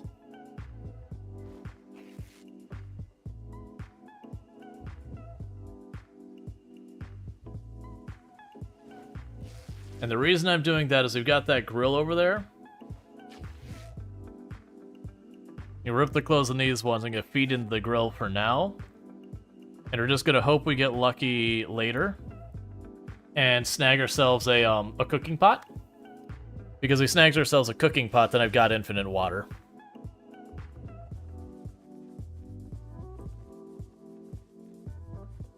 I'll keep the berries. I changed my mind. I wonder if this still works.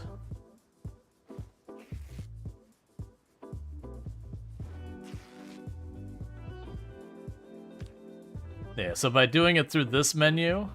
Oh, no, don't do that, don't do that. That's my fault. I did the wrong thing. No rope. But if we go here and choose rip clothing, it will rip all clothing nearby as opposed to going in the bodies. We'll only do them one by one.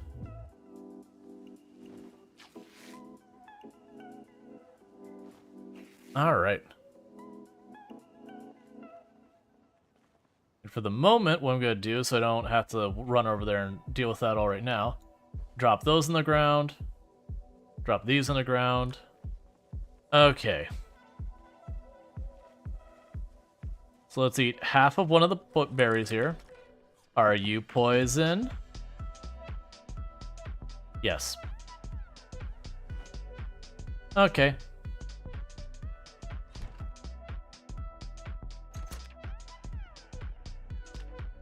But that's fine.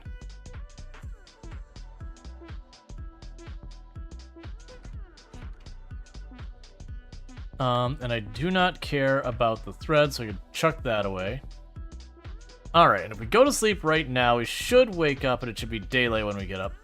I am going to go ahead and eat... Well, actually, it's not even still yet, so we'll just deal with that. Alright, so I'm going to go ahead and go to sleep. And we just listen to see if anyone comes into the house at night. Why did you wake up that fast? That's not what I wanted from you. So you're going to eat a fourth of the chicken. And the cursed reality is I may not use the hot sauce on the chicken. Alright, well, I'm not going out in this dark. You're on your own if you think I'm doing that game. So you're going to go right over here. And I am going to go and quickly read a magazine. And then the other magazine.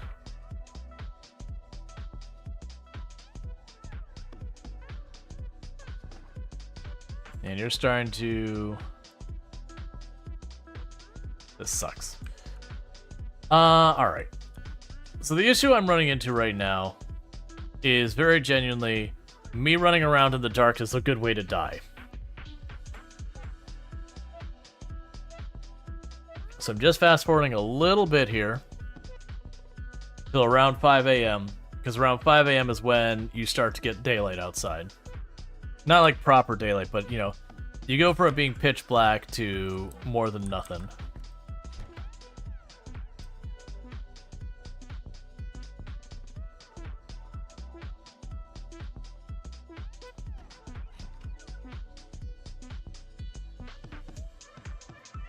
You don't see any of them wandering around, so let's quickly go right here. Grab those. Because what I'm going to do with these now is we're going to go over to that grill, and we're going to take those 2 magazines and the grill and the fabric, we're going to chuck it all on the grill. Now it's got a bunch of fuel, and I'm not lugging that crap around. But, again, we're just trying to clear out the zombies in the immediate surrounding area, check these houses for any particularly useful things like saws, can openers. A cooking pot or a sauce pot would be really, really nice if we can make that happen. Add fuel. Yes, all of it.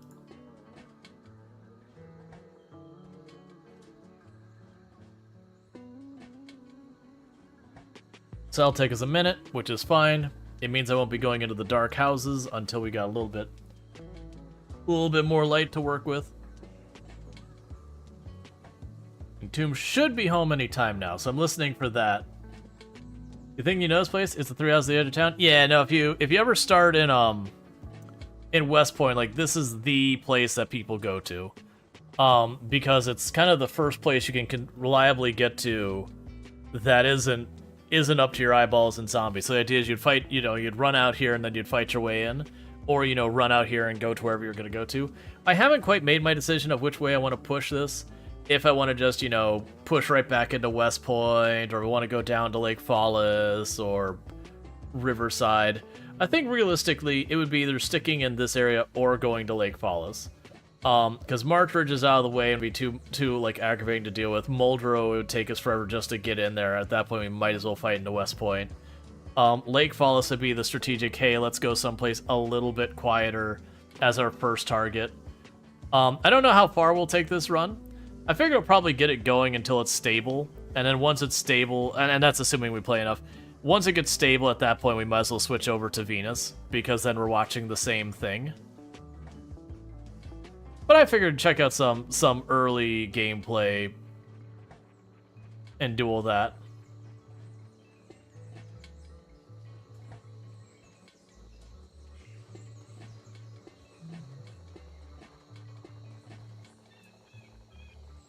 Alright, before we get too much, I am going to turn on foraging. We are going to work our way over to the river, because I'm going to drink some poisonous river water. And we're also kind of hoping we'll get lucky and just pick up a really good weapon or whatever.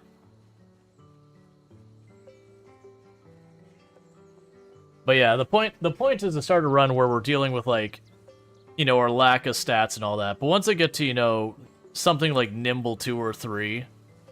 then it's effectively just a normal run. Like, it's just an established run at that point.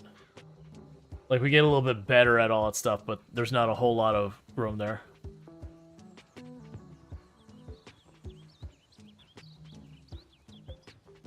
Okay, so Tomb is home. So I know we just took a break like 15 minutes ago or whatever. I do apologize for the double break. It's just timing. I was trying to wait until she got home, but I've been sitting here, like, drinking a bunch of soda. And you know how that goes. That, like, especially, you know, it's one of those things you're waiting for, like, a movie to start, and you sit there and you realize, oh man, I was overheated and I drank, like, you know, drank half of the big, like, movie theater soda or whatever. And you're like, you know what's going to happen in about 10 minutes? You're going to have to go and really use the restroom. So what I'm going to go ahead and do is I'm going to pause right here. And I'll be back in just a couple minutes, so I do apologize for that. But then we won't have another break for a little while. So thank you again for tuning in, and I'll be back here in just a couple minutes. So thank you again.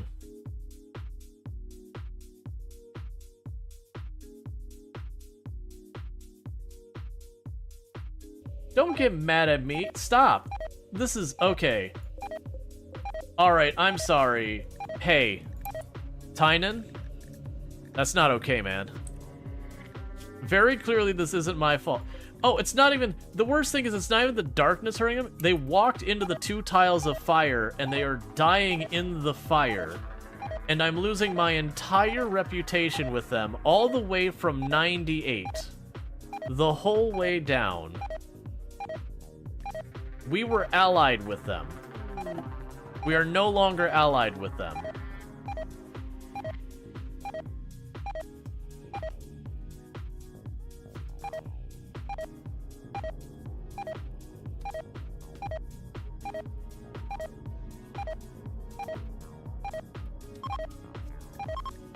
I want to clarify, murdering that person, just straight out murdering them, is not arrived. Welcome, Cookie. Hello, sentient cookie. Ooh. I think that's the first time I've ever heard Tomb like say ooh that I can think of.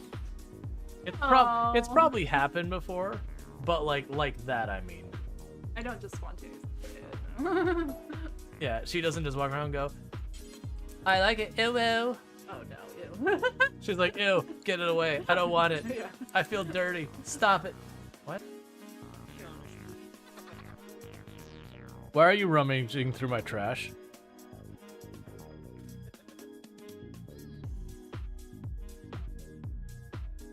That person will die this day.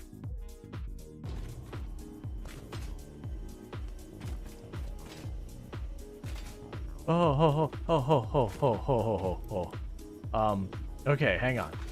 Hang on. Little too ambitious with that jump. Yep, let's take a minor detour. We're gonna take our chances with left. So 60% chance nobody dies. They died. Perfect. Sure. There we go. It's kind of wiggling to get the trailer to shift, and then turning the wheel straight so I have less resistance.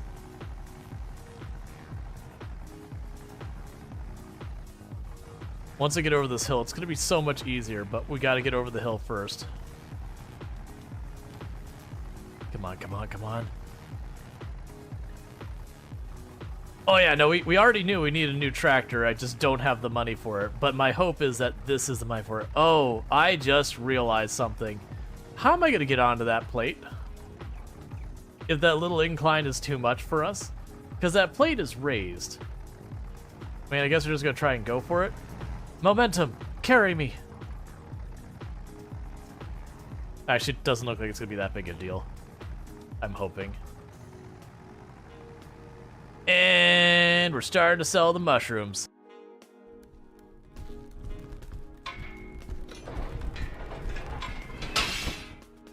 Oh, please step forward when you get up. Please step forward when you get up. Buddy, you and me, let's do the worm over on this side.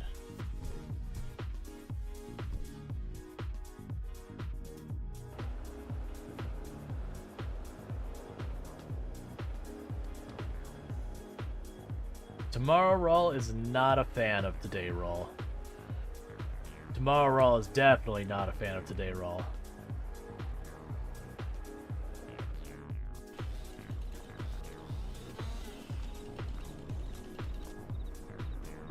Hey.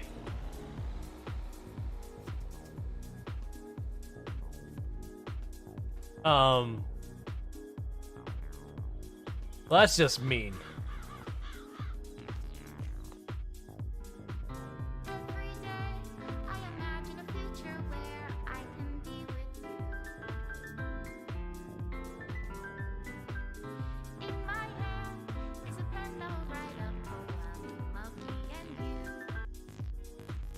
Well,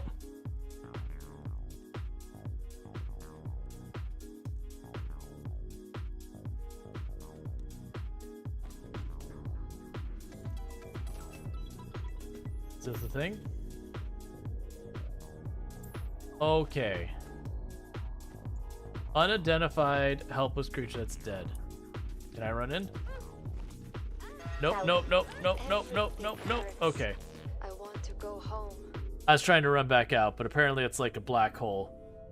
I was like, do I need to find the thing in the middle and research it? The answer was no. The answer was the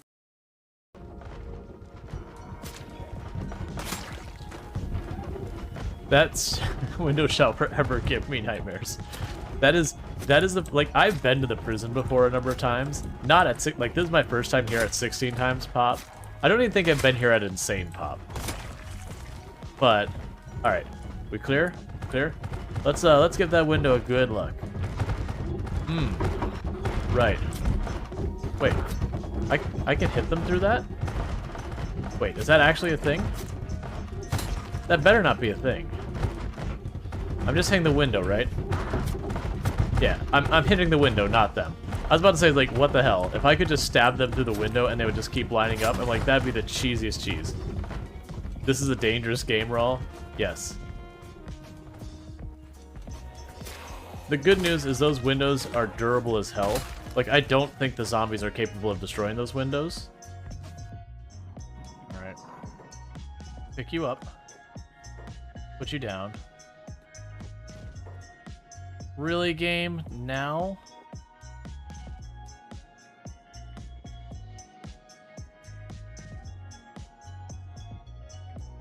Well, that's a reload, because Cookie's dead.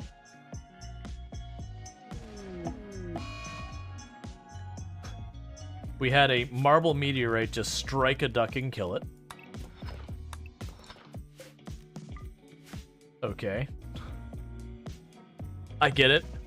I get it, Cassandra. You didn't like that duck in particular. That duck in particular was a duck you decided did not deserve to live anymore. This duck, Duckling 11, Cassandra, not a fan. Just really didn't like the way the beak looked. Project Zomboid does have Molotovs. They're just as dangerous to you as enemies.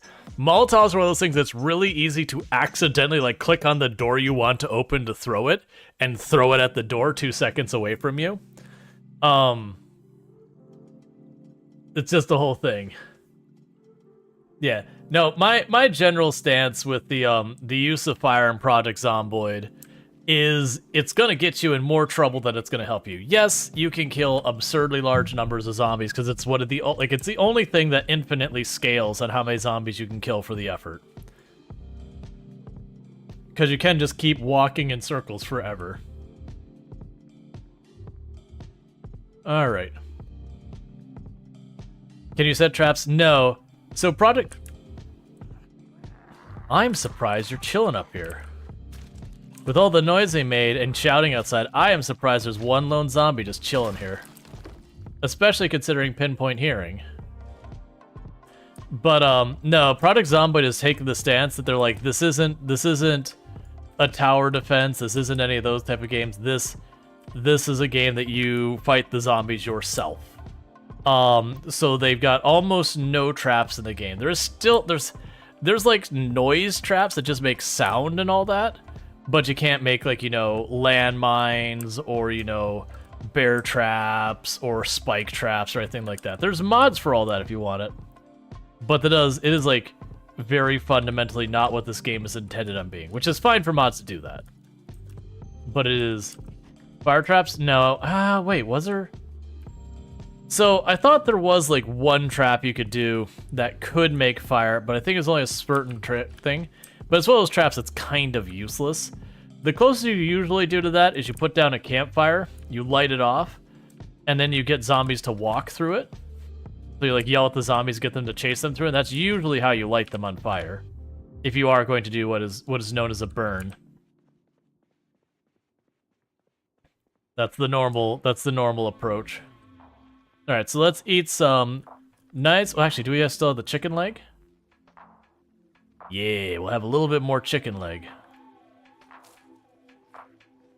But yeah, no, it's very specifically that the devs behind Project Zomboid have specifically expressed that, you know, what the game is now, where we wander around and do. And we're sick because we drank the poison water, for the record. But you see how long it took that to stack up, and it probably won't get anywhere past Queasy. And that was at 2 ticks down on our thirst. But that's also the reason why I didn't take my chances eating anything else not really great.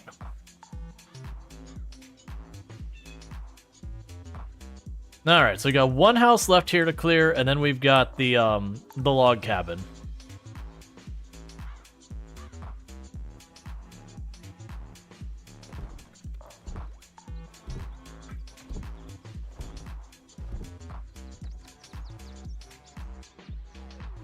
Alright, so there's a body over there. So, there's different stories that'll determine what spawns in here. Like, there's a bunch of just random spawn houses. But some of them will actually have kind of a story to them. This looks like it could be the murder-suicide house.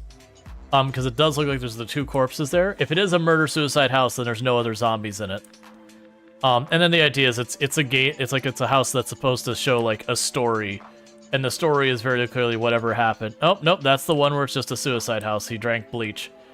I don't remember if other zombies can spawn in with the bleach house. I was waiting for a house alarm.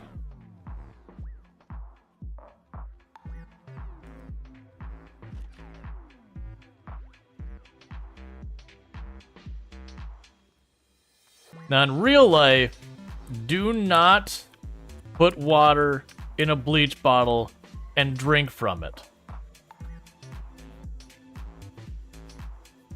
Yes, it might not be super dangerous, but you are taking a real risky bet in real life.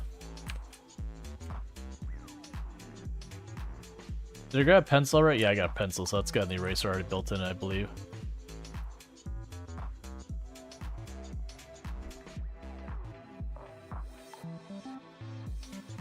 Yeah, I think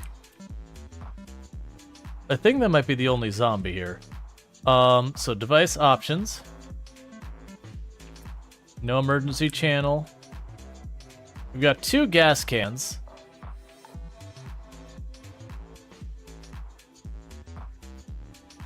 I'll just leave them on the shelf. We'll just remember that there's gas cans back here. Because this wasn't the attempt that we got lucky and we saw like the car that we could potentially steal. At least I don't think it was.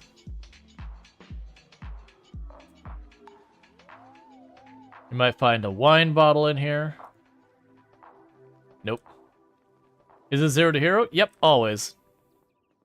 If you ever want an easy way to tell if you're playing 0 to hero stuff, if you look at the character's carry weight near the top of the screen, if it is ever like 4, 5, or 6, that kind of area, then it's 0 to hero.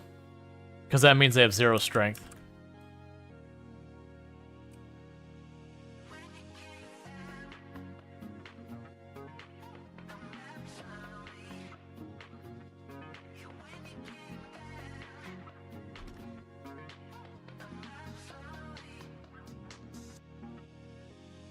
All right.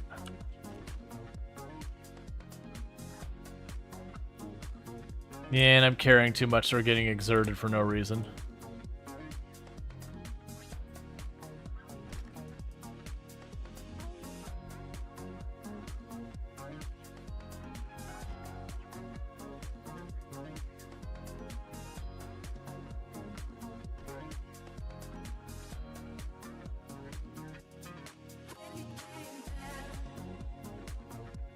That more padded pants? Is that 2 pairs of padded pants I found just these handful of houses? Do you plan on making a main base? Probably not. I'm not intending to put the time into this run like we have in our other like big runs. Like I actually hadn't planned for Project Zomboid today. I was kind of floating with the ideas of different games. I was like, all right, we'll do Project Zomboid. And I just put up a poll. It's like, hey, do you want me see me start a new run or continue on a run that we're at like 187,000 kills or whatever it is? And people voted for a new run. So what I'll probably do is I'll probably do this run until it gets stabilized, where, you know, we are just to the point of we can just fight zombies readily and there's nothing really going on with that kind of thing. And then when I reach that point, we'll probably just, you know, because at that point I'll probably just hop over to our regular run that we've already got going, because that's what we'll be doing, is just wake up, slay zombie, go to bed. I'm gonna read this real fast. I could drop these in the grill. And see what else we could do to spare some weight.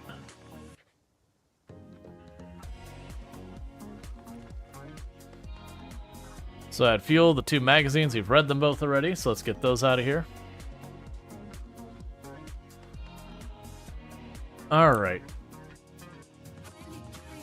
Go ahead and say, finish the chicken.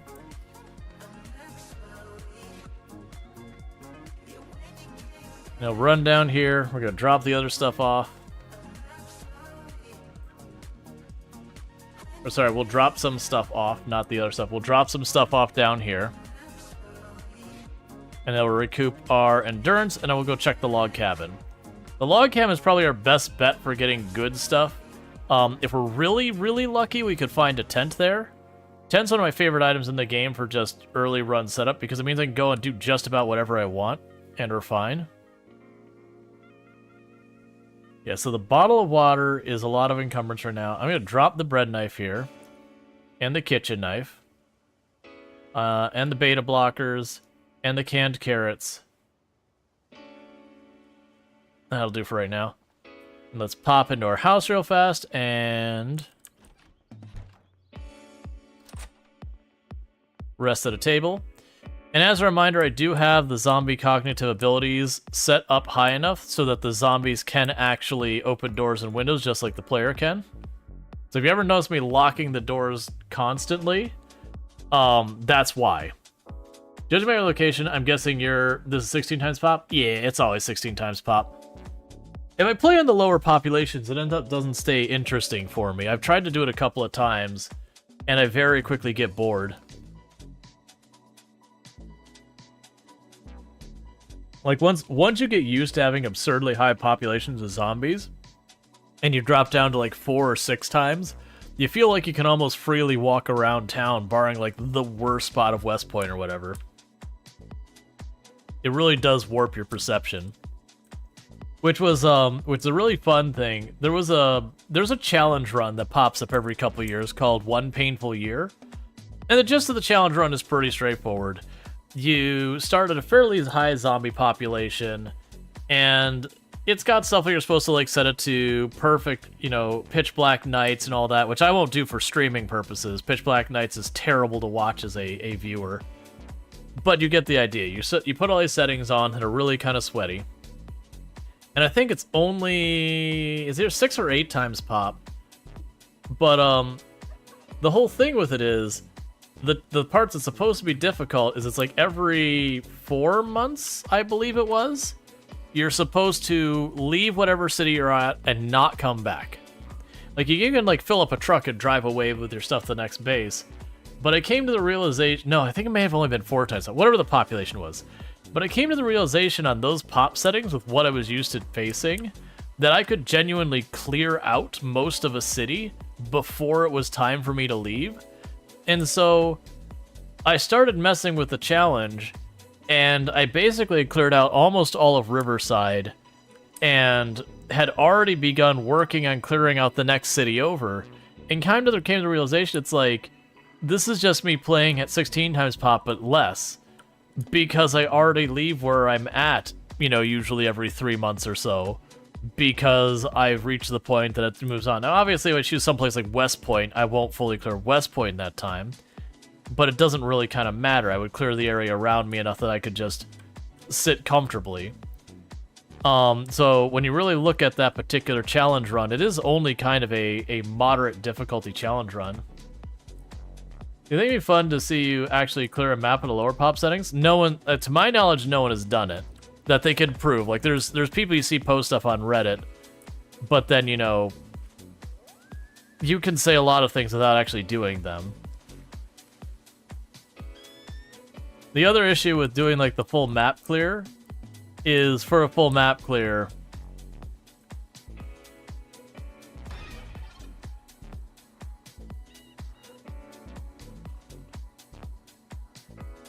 Don't be that way.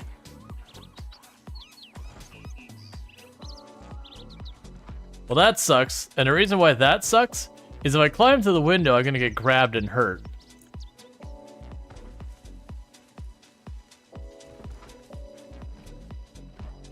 I can't even go this way, because if I go through this window, I'll climb that whole way there and drop down right next to them.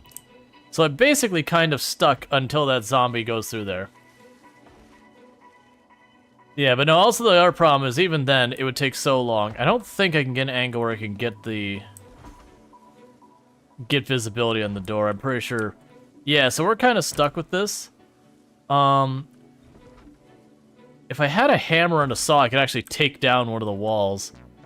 So I guess in the meantime... oh, they marked that as urban? That's a interesting choice.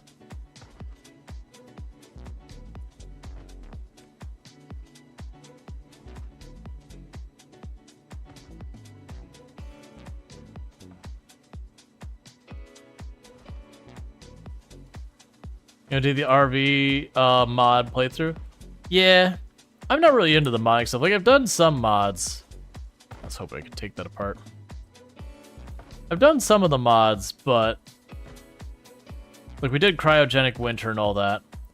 But like, especially like the RV one and all that, a lot of stuff gets real janky. It really kind of sucks that this situation is what it is. Like I said, I can't go through this window or this window without dropping in grabbing range of that zombie.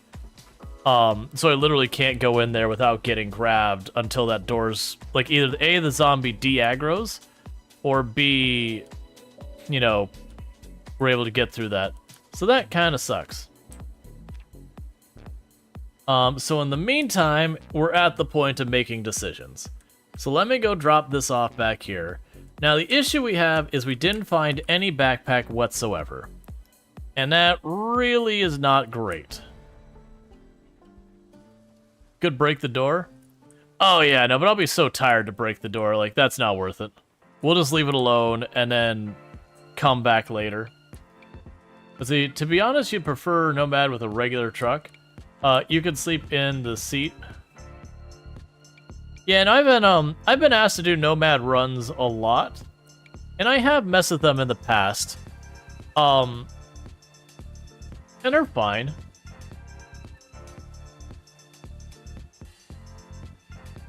Like, it's fine. Like, it's whatever. But I've messed with the Nomad thing. But, like, we've done runs where, like, literally I just live out a tent and I run around. And not because the plan was to do that. It's just I would get a hold of a tent. We'd be at ridiculously high populations like we are now and get bullied away from someplace and just living out of our tent as we move around. Alright. Well, since we're in this situation we're in now, I'm going to drop off more of my stuff so I'm not overburdened. And we're going to start checking the nearby roads and see if we get lucky and spot any straggler zombies with backpacks or whatever. Because unfortunately these houses were all a bust. Which is what you expect with the settings we've got. The other nice thing though is we're finding some sticks. Alright, so I'm going to need some bits of fabric for doing other stuff. Like I said, we're going to go here.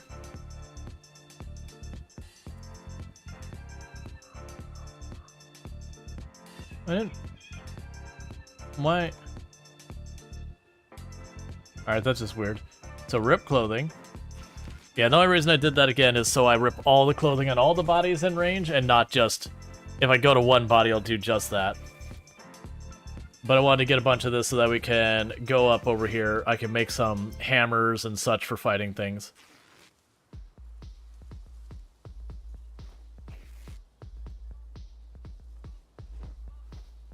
Because earlier I was finding nothing but the stones, which is partly because I was walking along the road, not on it. Oh, that's fine. Posture check? Yeah, I'm being bad. Still can't believe we found the stupid pickaxe handle. It's such an incredibly rare item and is just generally garbage. Take a sip. What's the worst At least the picture of Kate is a random useless item. At least there's like some kind of cool thing with some like backstory versus the pickaxe handle, which is right here, which is super duper rare and junk. Alright, so we are going to make stone hammers. And these aren't like meta or strategically the best or anything like that. I just don't want to deal with spears. I'm not a big fan of spears. They're very effective, I just don't like them. So I'm just making other weapons. The other weapons are definitely not as good overall for what we're doing. But like I said, I just don't want to deal with it. So with that, we're going to go ahead and put you on the right side. And grab the scissors. I'm going to chuck those on the ground for right now. The axe can go on our back. I've got a spare pair of 2 hammers here. The screwdriver's all spent. We're going to go ahead and switch over to, you know, grabbing some of the other weapons. Oh, I did have a spare screwdriver? That's fine. I want to make sure I keep one screwdriver in good shape. So in the meantime, we're still massively overburdened. Like, massively overburdened. Oh, let's go ahead and just scarf the rice, because the rice is really heavy.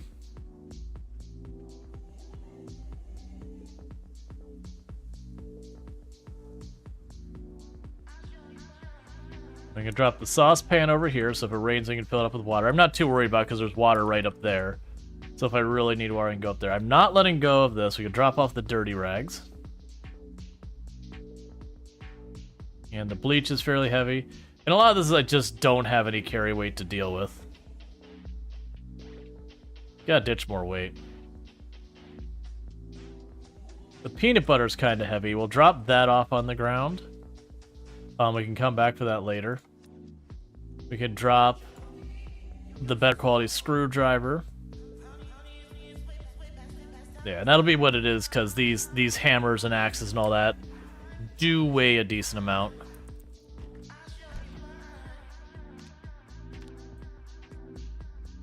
All right.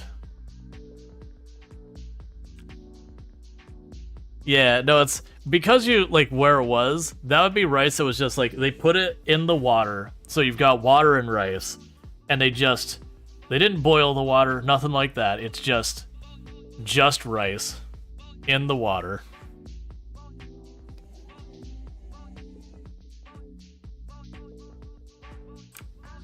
All right.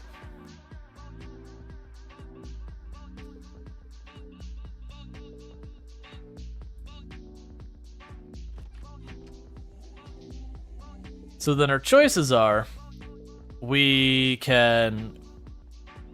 Alright, let's do some choices. So the choice of what we got is first get off of that mode, because no one likes that mode ever. So we're going to go ahead and mark that as home for right now, because that sustains us. So our choices are, I can start walking down these random roads over here, and see if we get lucky and score ourselves a backpack.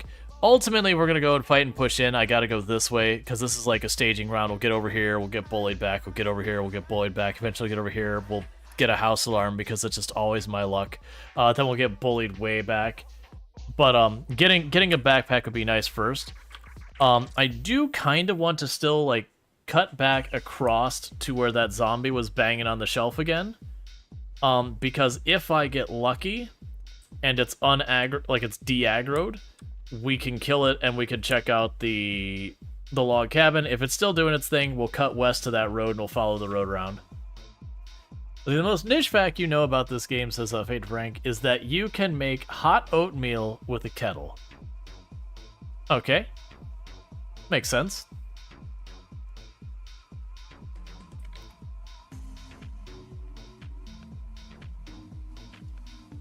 I should still be searching. Because you never know when you're gonna get lucky and just straight up find a saw or, find the generator magazine or the herbalist magazine or whatever. You can just get lucky and just find it laying on the ground. The odds are horrifically bad, though. But it's not zero.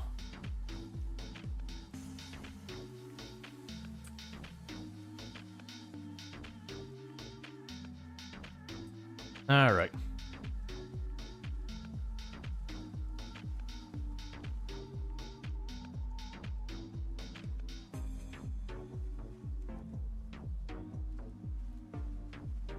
And then plus is getting a supporting skill. Kind of the same odds of finding the axe handle. I mean, you're not wrong. That, honestly, that axe handle is comparable with finding, like, the generator magazine. It's just the generator magazine is useful. Again, I'm deliberately approaching this place from the back this time, so that if it has de-aggroed... Sweet, it did de-aggro and it went out the window.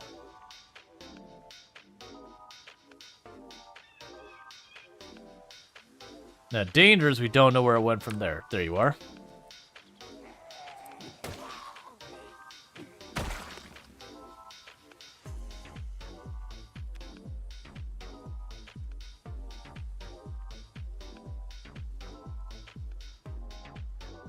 Okay. So, we could get lucky when we're searching in here.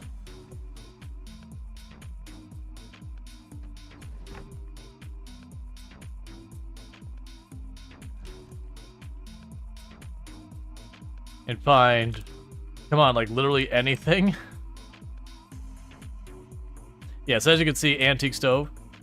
All right, so we did find a tent and a fishing book. Those aren't worth me even picking up right now. So we found Bumpkus. This whole place, garbage. All of it trash. Nothing worth mentioning or redeeming about that location. You found Herbalist? Well, that's the thing. We could have actually found, like, some of the magazines could be in there, like Herbalist and stuff like that. We could have found a fishing pole, which wouldn't honestly be that useful, but, you know, it's better than nothing. We could have found, like, trapping stuff. But because we have insanely rare loot, you know, we got a big ol' absolutely nothing. So go check this road up here, and like I said, the plan is basically to walk up this road one way, see what we got. Ooh, that can have tools in the back. We could also, if we're lucky, these guys could have the satchel. The satchel's not a good backpack, but it is more than not having literally anything.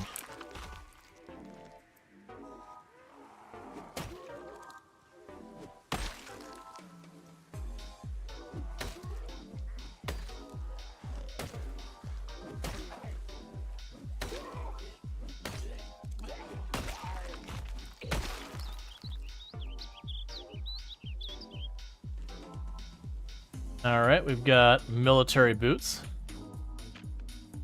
Get rid of our sneakers. Yeah, and the only one I didn't get a good look was you. Yeah, and I don't want the leather gloves. They'll just help overheat us. Come on, good tools. Duffel bag will serve.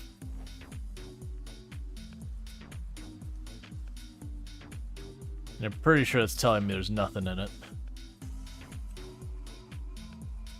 And then with that, we could grab all of our spare junk. Drop it in the duffel.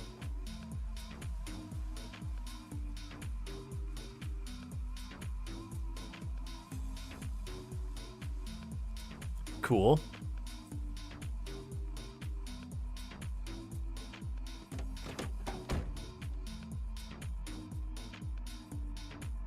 Okay.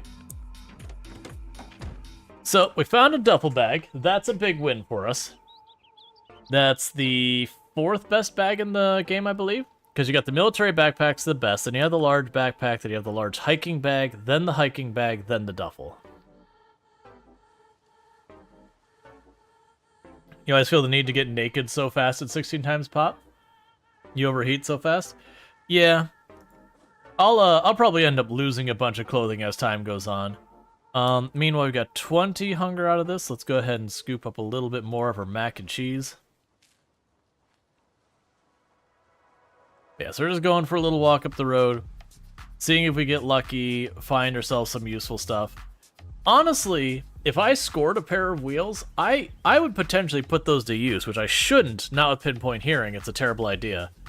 But I am tempted to go towards Lake Fallis, because when I first started doing 16 times pop runs, I was very formulaic in how I approached it.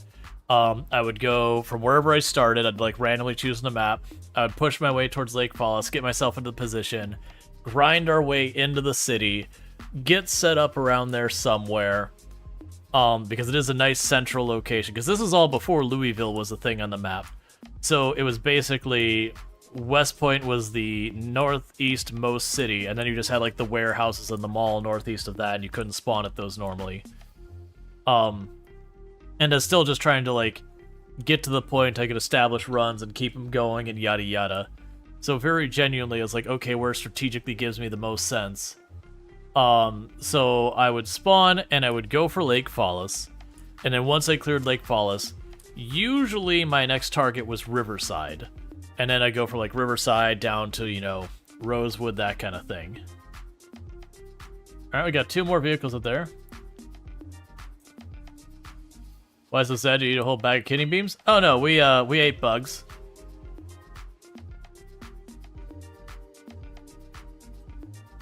Delicious, nutritious bugs.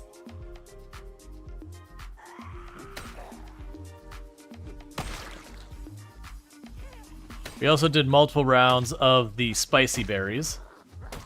They were all spicy. Alright, well we got keys to a car.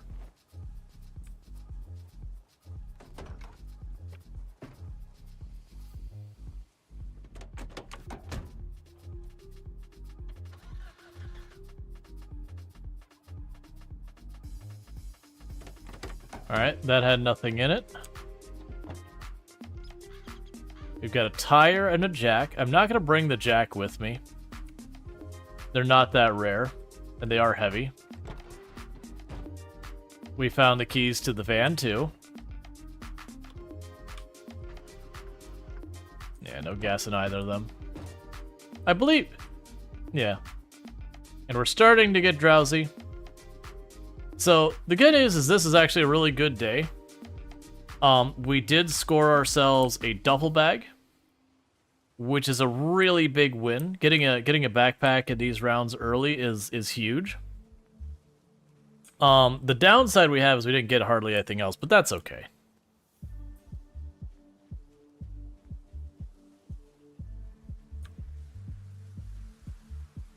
And part of the reason I wanted to do this now is if we let this go for a while longer, what'll end up happening is we'll get to the point where stuff will start pushing out of West Point. So cutting through these trees later is going to be a death trap. But right now, because the zombies haven't had an opportunity to start spreading out this way, I can just go through and walk these trees and I don't have to worry about... Like, it's not that there's going to be no zombies out here, but the zombie density will be low enough that the odds of just randomly running into a zombie are pretty minute. Alright. So drink a little bit of the poison water. We're just going to pretend our character's headcanon, or is our character is one of those people who believes if you drink enough of, like, or if you consume enough of a poison, you eventually get immune to it. And while there are technically out there in the world certain things that does work, it's not a big list. A lot of poison is actually cumulative, where a little bit is fine, but as you add more microdoses of it, it builds up. Especially when you're talking about stuff like lead poisoning and, like, you know, any type of heavy metal poisoning or radiation. That's the nature of it. You get exposed to it, it takes your body forever to process it, or it simply cannot process it, which is the danger. And so you put those little microdoses in it, and eventually you build up to the point that you've got a fatal dose. Thank you for the follow. Welcome to stream. Bioacclimation. Yeah, that's the thing. There are, like, that's the thing. You can't say, well, that's not true. It's like those things like, okay, there are a handful of things that technically you can microdose and over time build a resistance, not a full-on immunity, but a resistance to it. Because no matter what, like, even you got to the point that you're technically immune, you know, there's always a thing that heavy metal poisoning is time like, that's the thing. People who die of lead poisoning, it's literally they microdose until they're dead. Not as a deliberate thing, it's because of stuff like lead pipes and all that, and, you know, water leaching the lead, and then it getting into your body and yada yada yada. You know how that works. Alright. Okay, so with that, we've got a much higher carry weight than we did before, because when we put stuff in the bag, it's lighter. So I am going to grab the food we have, and are going to bring that with us. The kitchen knife I'll bring. The bread knife can go die in a fire. We'll bring the scissors.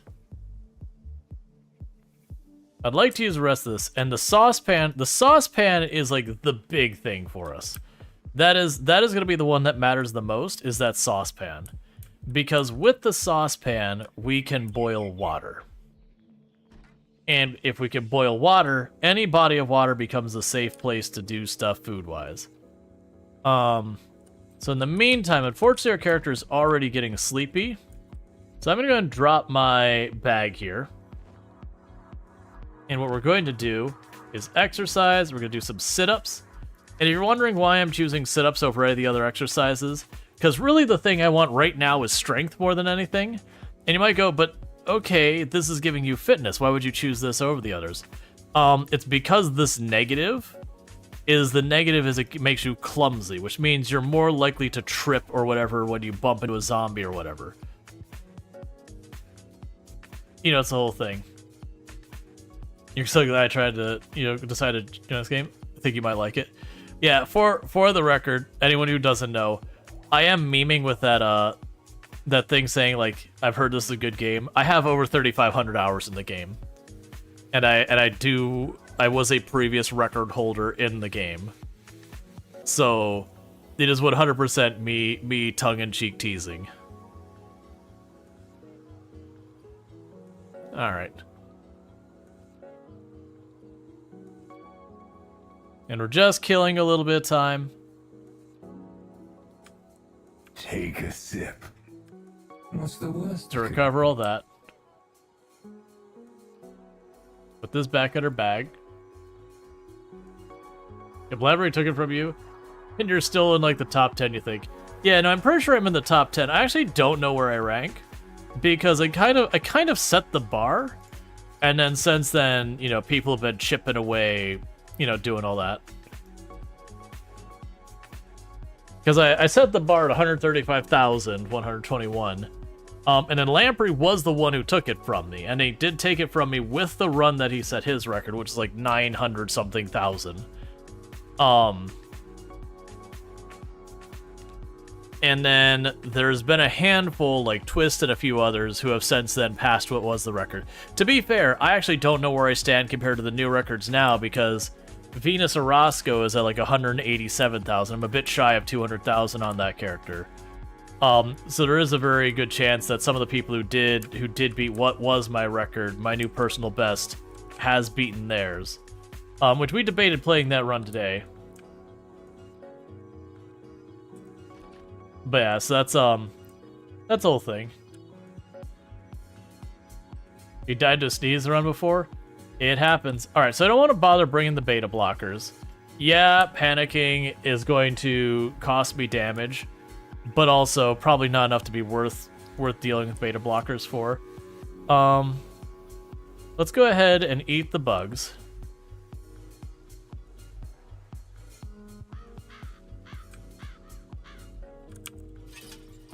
And I think what I'm going to do is I think I'm going to go back to,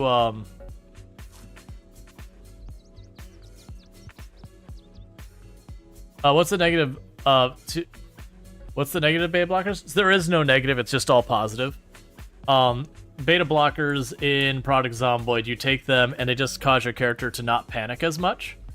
It doesn't have any negative beyond, like, it takes a little bit of bag space, and they're very light, so there's not really a reason for me not to bring them. It's just not that big a deal. So what I think I'm going to do, chat, is I think my plan is going to be, if we look at our map, down here is Lake Fallis. So we are going to go and take this path around. There's the campground here. We can cut around here, and it's over... Oh, no, that's the crappy... So these are the crappy, no military gear boot camp. Lake Fallis is here. And my goal is, I think I want to make this our home, because that was what we did in our very first super high population run. Is I built a building that's like really seriously like that big, that had part of that inside. We had the gas station right here, and we're gonna go for that, as I think we're gonna do, and we'll figure out what we're doing from there. But the first point is we're gonna be walking along this road and going around. I have decided we'll probably. Do I want to go south? So if we go south, I'm gonna have to like walk through a bunch of areas that we're not gonna fight. Let's go west. We'll go west. So let's go ahead and check out Lake Fallis. The other reason why Lake Fallis is a really good place. Whoa! Is my Twitch stats not reading right? It claims that I'm at 1,400 viewers. Did I miss something? I'm guessing that's bugged. Because that doesn't seem right. Am I on the front page earlier than I'm supposed to be? Can someone check to see if I got my front page? Because I'm supposed to be on the front page tomorrow for the Halcyon Frequency Cozy raid train or whatever. Which would be amazing in that case. But, yeah, no, I don't. We'll have to wait and see if in like 5-10 minutes it drops back down. I am on the front page, but welcome to front page. Like, hey everyone on the front page. Here I am just doing my thing. So for all those people hanging out, so my name is Rual Storge. I do play a variety of games in here on Twitch. I should wait till the advertisement block stops. So I'm going to go ahead and correct that in a minute, and we'll read it out once we're outside the block. I'll introduce myself and all. But welcome in everybody. Oh, Twitch. Get your front page sorted out. That's fine. I don't mind having the front page today. I'd really hope to have it tomorrow because the stream team I am on is doing a big like cozy raid train kind of thing. And that's the reason I requested front page access. And they were like, what game are you going to play? I was like, I'm going to play Farming Simulator. That said, if they get their hours wrong, that's a them problem. All right, but yeah, so we're going to be going for a little bit of a hike here. And heading towards Lake Fallis, which is middle of the map. And I'll do my whole introduction, like what I'm known for, all that kind of garbage. Let's go ahead and drink our little sippy sip of water out of a bleach bottle. Again, in real life, do not do this. Do not use bleach bottles as water containers. Because you can't tell that you've actually gotten enough bleach out of the container to make it safe, even if you rinse it. Bleach is thicker than water. And it can really be dangerous. Too bad you can't do the salad demo. Yeah, no, it is a shame. I do have a knife. I think I have a knife in my inventory. Do I have a knife in my inventory? Oh yeah, I do have a knife in my inventory. I just have nothing to use it on. I have a whole demo when I'm teaching people the game that we find a volunteer zombie and we go through a whole bunch of stuff. Yeah, and also Chaotic Awesome is a fantastic content creator. But welcome, front page of Twitch. I didn't realize it's on the front page right now. It's supposed to be on the front page tomorrow, but that's okay. I'll take it. But I am Rual Storge. I do play a variety of games here on Twitch. I'm most known for my exploits in Project Zomboid. Well, this may not look like a whole big thing's going on. We just started a run where we are on some of the sweatiest try-hard settings this game has. We've turned up the population to its absolute max. We made it so the zombies can hear us from as far away as possible, see us from as far away as possible. They can open doors and windows just like the player, which means if the door isn't locked, they'll let themselves in, and a whole bunch of stuff like that. But with all that, I used to be the world record holder for the highest kill count run ever streamed in Project Zomboid at 135,121 zombies killed in one character in one life, with no mods to change itemization or vehicles on harder than apocalypse settings. That said, that record has been beaten. But my current best character alive is at, I don't remember the exact amount, it's like 187 or something thousand zombies, a little bit under 200,000. And it's all on like try-hard sweaty settings. That said, I am a variety streamer. I do a lot of like tycoon-style games, simulation, city builders, the occasional survival game, the occasional roguelite game. So I do play a whole mess of things, and I suddenly have like 6 notifications going on. We'll just do this cheeky little thing, because that lets me check one thing real fast. Okay. It was unrelated to this. I thought one of my teammates was like, did you know you're on the front page or something like that? But yeah, so welcome, front page. It is good to have you here. If you do enjoy the content tonight, don't forget to drop your follows and all that good stuff. Some other games I do play a lot of is I have played a ton of RimWorld on the channel. And so definitely recommend, if you like RimWorld, to check it out. It's my second most played game on the channel, where what usually we'll do is I'll play like a couple of weeks to a couple of months. It'll take a couple of weeks to a couple of months off RimWorld and pop back and forth. Where in RimWorld, I don't usually play on like the 500% naked brutality stuff. I used to do that. Instead, I come up with ridiculous environmental challenges like maximizing the pollution on the map and choosing a tile with the maximum pollution on the map, and then giving myself a bunch of arbitrary rules to make dealing with the pollution harder, and just basically making it a miserable situation. We also have Uzi Osborne, who is also hanging out here tonight. We got a bunch of other creators in the channel, like a bunch of people hanging out. We've got Uzi Osborne, we've got Chaotic Awesome, And we do usually have a lot of others who hang out around that are fun creators that I definitely recommend checking out. They all play like a whole bunch of different games. But yeah, at the moment though, what we're doing is we are walking. We are doing the cutting edge, all favorite thing that is walking.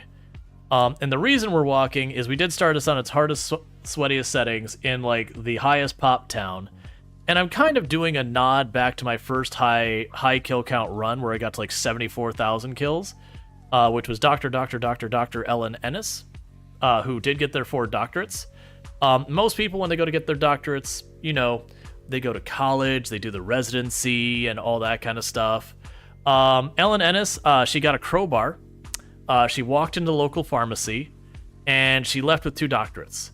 And then she did that again. It's a much more efficient route to getting your doctorates.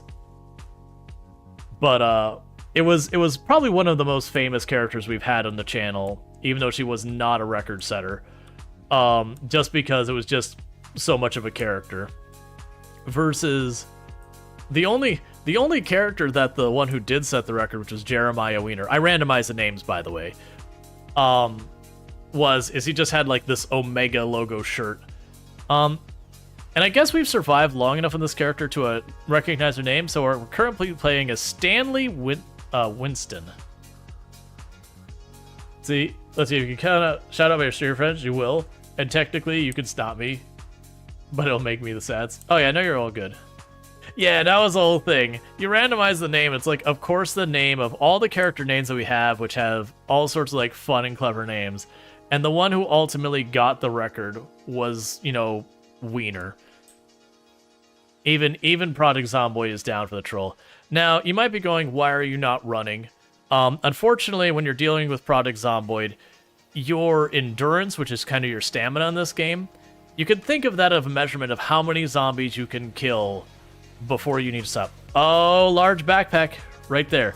That was one of the reasons I wanted to walk out here, is when you walk out into the boonies like this, if you see a big group of zombies like that, it means they're going to have a big backpack. So that one in the camo over there has the backpack. I don't really want to fight all the zombies. They don't have much I want other than the backpack. So if we can get that zombie to step outside to the side and face us, we can kill it. I'm going to try and just pull these. I don't do the really long eyesight very often, so I don't really have a feel for what range they can see me. Okay, that one just saw me, so it looks like we might have 3.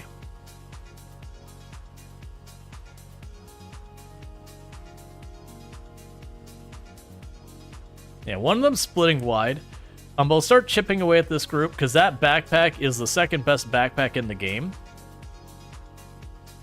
Come on to you guys. So I do want to claim it. Press Q to sneak. Alright.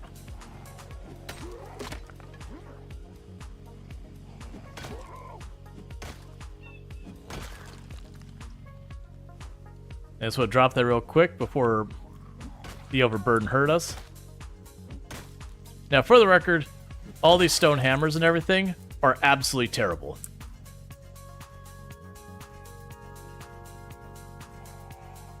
Yeah. So, for the mods, obviously, since we're on the front page, we gotta be a little bit stricter than normal on the moderation stuff we are on the front page and all that. Need to start building spears, boss? Nah, I don't like spears. Spears are one of those things I usually only do, like, as a last resort. Like, they're good, to be clear. They're good. They're arguably a meta. But, also hear me out, I don't like having to, like, play around the execution animation and carry around, like, 8 or 10 of them everywhere I go, because you just get unlucky because of how fragile they are. Danny looks more like a knife girl. Yeah. Like, honestly, my favorite weapon in the game is the hunting knife. And if you ever wonder about that, I currently have a character who's alive with about 187,000 kills. Favorite weapon, hunting knife. And that's with the character that are maxed out in every single weapon category now. And that's starting with literally nothing.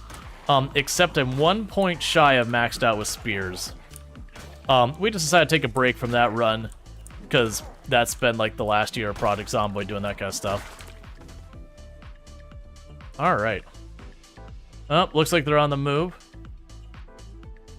Did the backpack get separated?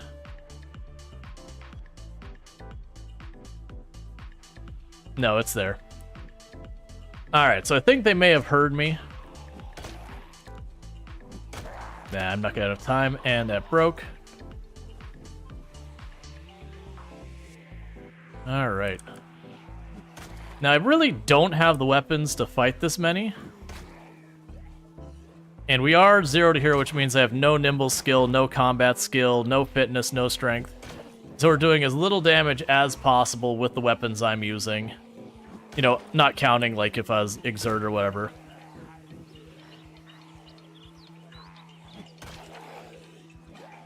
Alright, well that's not what you want to see.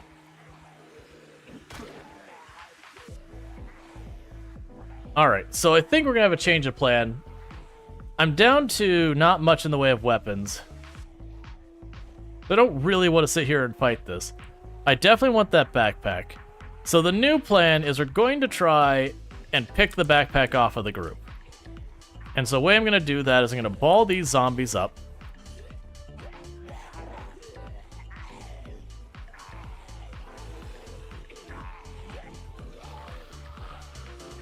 So the backpack is on my side of the zombies.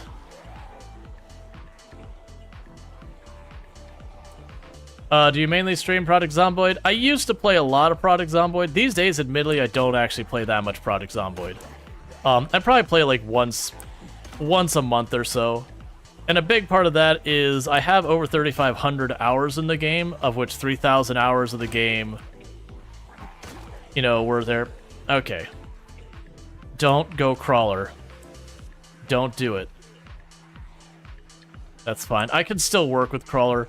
It's more the hitbox and crawler is really rubbish. But yeah, no, I am a variety streamer, so I play a really wide range of games. Honestly, simulation, settlement builder, and city builders tend to be the genres I play the most.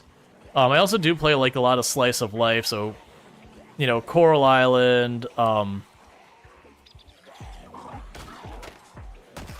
Got him. Mission successful. So now we just bait them away, we grab the backpack, and we skedaddle. Because I have, for my weapon arsenal, I have a kitchen knife.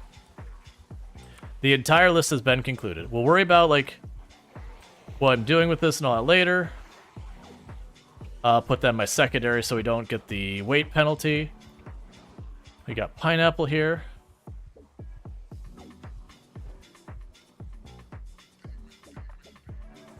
Oh, come on.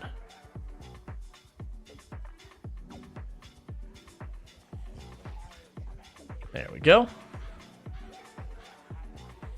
So it's moving. Oh, actually, I have a spare hammer.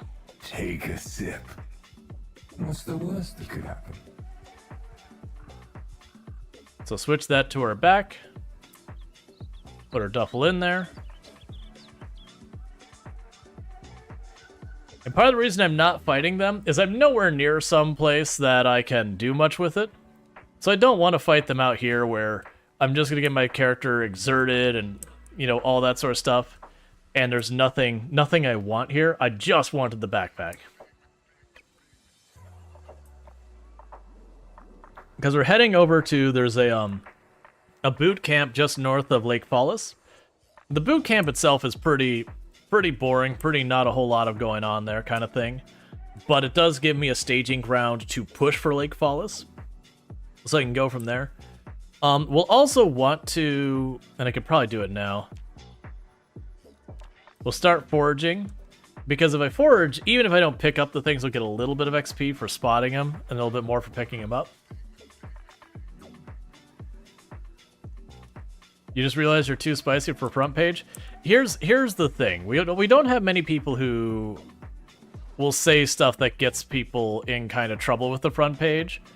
I will say, though, if you are going to say something that you think will be inappropriate for front page, just understand you will force my hand to make you not be here anymore. because I can't risk getting my channel suspended for lack of moderation and yada yada yada. So just, that's a thing to keep in mind.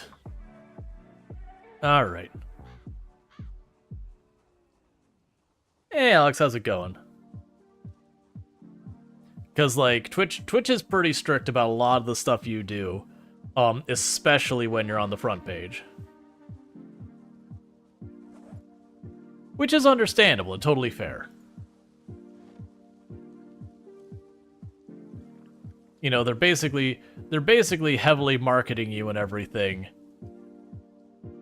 So it is one of those things. All right, so we're just gonna work our way down here towards the boot camp. It's gonna be a trick. The timing of being on the front page when we're walking is certainly not the best. It's fine. All right, and you should probably be all off of me by now. Yeah. Because pinpoint hearing or not, you move faster than the zombie, so you can just walk away if you're in good shape. Oh, you three having yourself a snack? Don't mind me. You just keep doing what you're doing. No, you don't. No, it's okay. You can just keep eating. You just keep eating. Don't let me disturb you. Now, if there was a tent or something over there, we're absolutely killing them to get the tent. But, you know. Yeah, it's nice, a nice relaxing walk.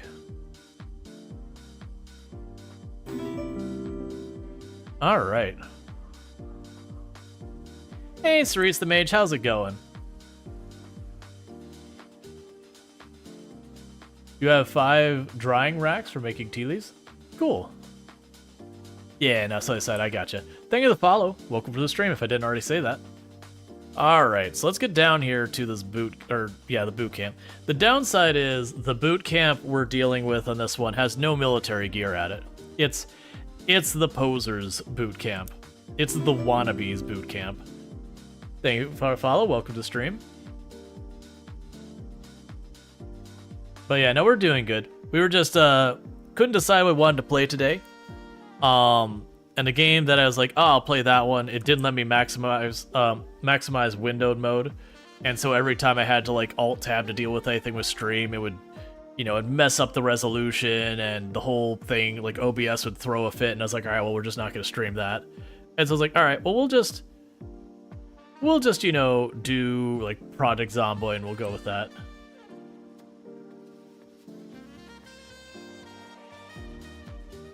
All right.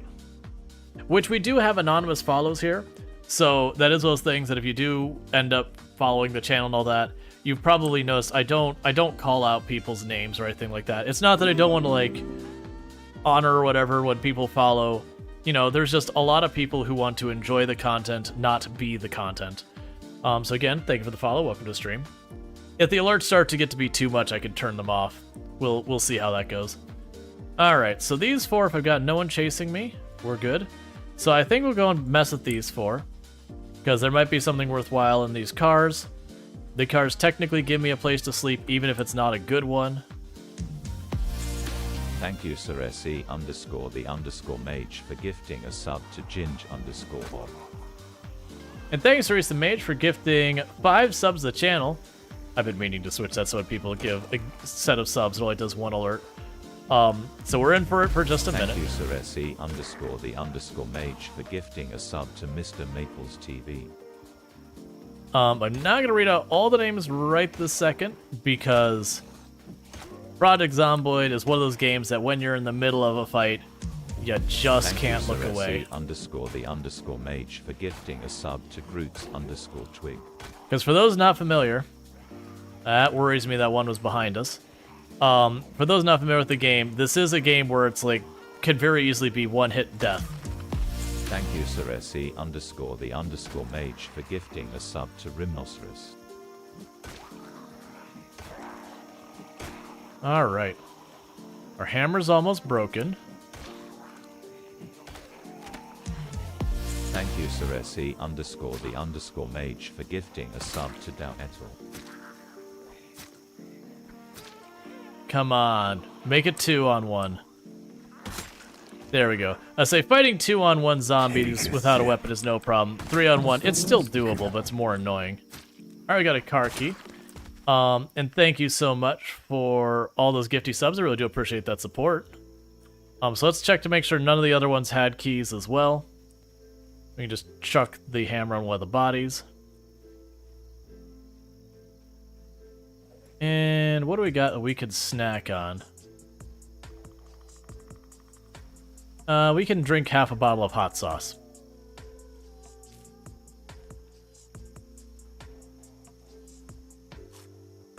Okay. Because we are already peak unhappiness, so it doesn't do anything because the happiness as a mechanic, pretty irrelevant to the game, so that's fine. We've got a gas can. That's not that important for us. There's a key in there, but there's no gas in the car. So that does me no good. Let's check the other one. And these are wrecked cars, so even if I can get them working, they'll stall out constantly and be really annoying. Okay, here we go. So what I want to do is... Oh, you have a full tank of gas. Okay.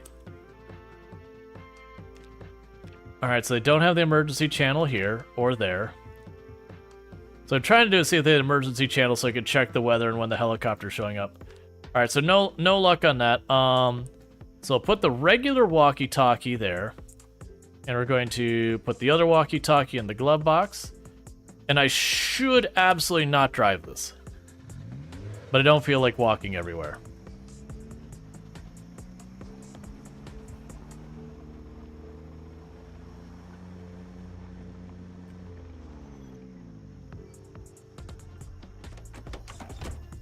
Other car might, you guess?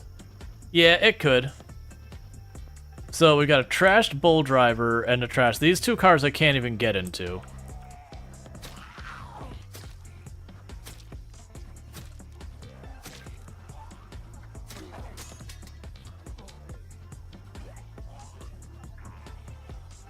And I believe we're fresh out of weapons. I mean, technically I've got the screwdriver. Because I would like to kill her. Because if we could do that, I could knock it down to 2. So I really should be just saving the screwdriver for her. Because that can happen. So you can still juggle them to get it to work. So you can kill both. That wasn't fast enough. Because if you stand on a zombie or a zombie stands on a zombie, then they're pinned. There we go. That's how it's done. Hello there. Thank you for the follow. Or not thank you for the follow. That's not follow. Hey, Bentley, how's it going? Gosh, you really love Build 42 already? Build 42 is probably not going to be for a while. Most likely, we're probably expecting Build 42 to be, you know, Build 42 will most likely be like what? Probably end of 3rd quarter. That's kind of where they alluded to at the beginning of the year. Now, granted, anything could have happened along that time. Now, I won't be able to get in this car, and the reason I can't is if you look at this door where it's smashed in like that, that makes the cabin inaccessible, so it's the same as I can't get in this one because the front's smashed in. The trunk is still accessible, but is also empty. Oh yeah, and another setting we have is I do have the setting that our loot is set to insanely rare loot, which does mean we are going to find a whole lot of almost nothing from like looting the various buildings. Oh, we can just drop that. I normally don't like dropping tools everywhere because usually I'm in for like super long runs, but in this particular thing, yeah, no, that is vanilla. They've got a bunch of them, too.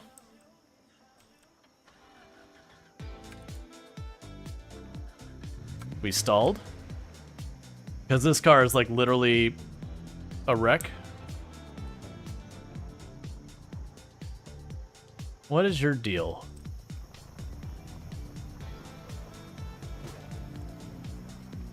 I don't see a large backpack among you.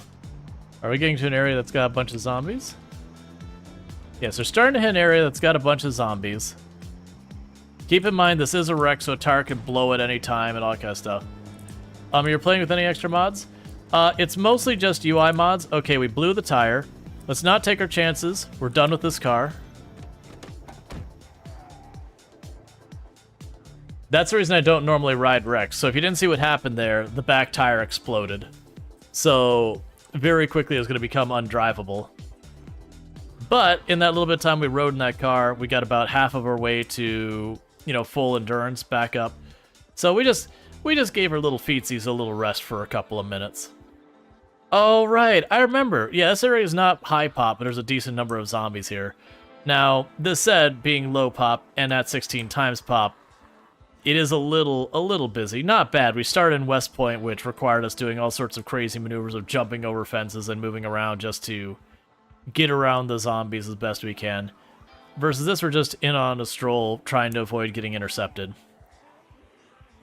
I do remember I had one run that around here I had found a large backpack with like 50 zombies on us, and it took me a good 10-15 minutes, but I managed to group the zombies around a couple of times, managed to pick off just the one with the big backpack real fast. In this case, we've already got the big backpack, so if I see another big backpack, I'm just not going to take the time.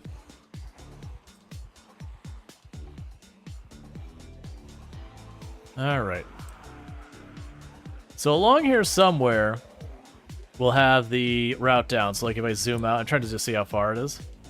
Yeah, over there on the left edge of our map, there's a little area down there that's got a couple of buildings.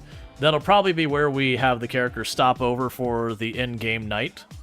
Because it's going to be about 6 o'clock, around 7 p.m. in-game is when it starts to get dark. So realistically, when I get there, I'm going to be clearing out any zombies in that area in the dark. Let's see. Their friends are saying, this game is so methodical. You're super interested in it. Never heard about this before. Oh yeah, this is Project Zomboid. It is an amazing game. It's got a little bit of a learning curve, which is fine. Gonna drink some more hot sauce. It is very unforgiving, as Senchu Cookie is saying. The nature of it is, if you get infected with a zombie plague, you're dead. Unless you're like running mods, you're dead. You will absolutely 100%, without any other options, die in the next 2-ish days. And any injury a zombie does to you can give you the zombie plague. It is a game that if you get bitten, you're just dead. There's 100% chance you have the plague. You're out. A scratch is like 7% chance, and a laceration is like 25% chance. So where I'm dodging these zombies, if I mess up and get grabbed by one of them, just one of them, one hit, that can be it. Now, you can change all those settings. If you don't like that, you can be like, hey, I just don't want the infection to be that aggressive. I can turn that off. There is a very, very rich modding scene for the game. Let's see, is there an infinite... is it on an infinite loop of stay alive as long as you can? Or is a way to beat the game? It's an infinite loop. The introduction to the game is, the literal verbiage is something like, what was the exact wording? It was the end of days, there was no hope of survival, this is how you died, is the message you reach when you start the game. That's the introduction. So, arguably what the game is saying is, at the time you hit start, your character is already dead, because they're referring to your character in the past tense. And this is you reliving the character's life until the moment of their death. And so the entire idea is to just drag that death out as long as possible.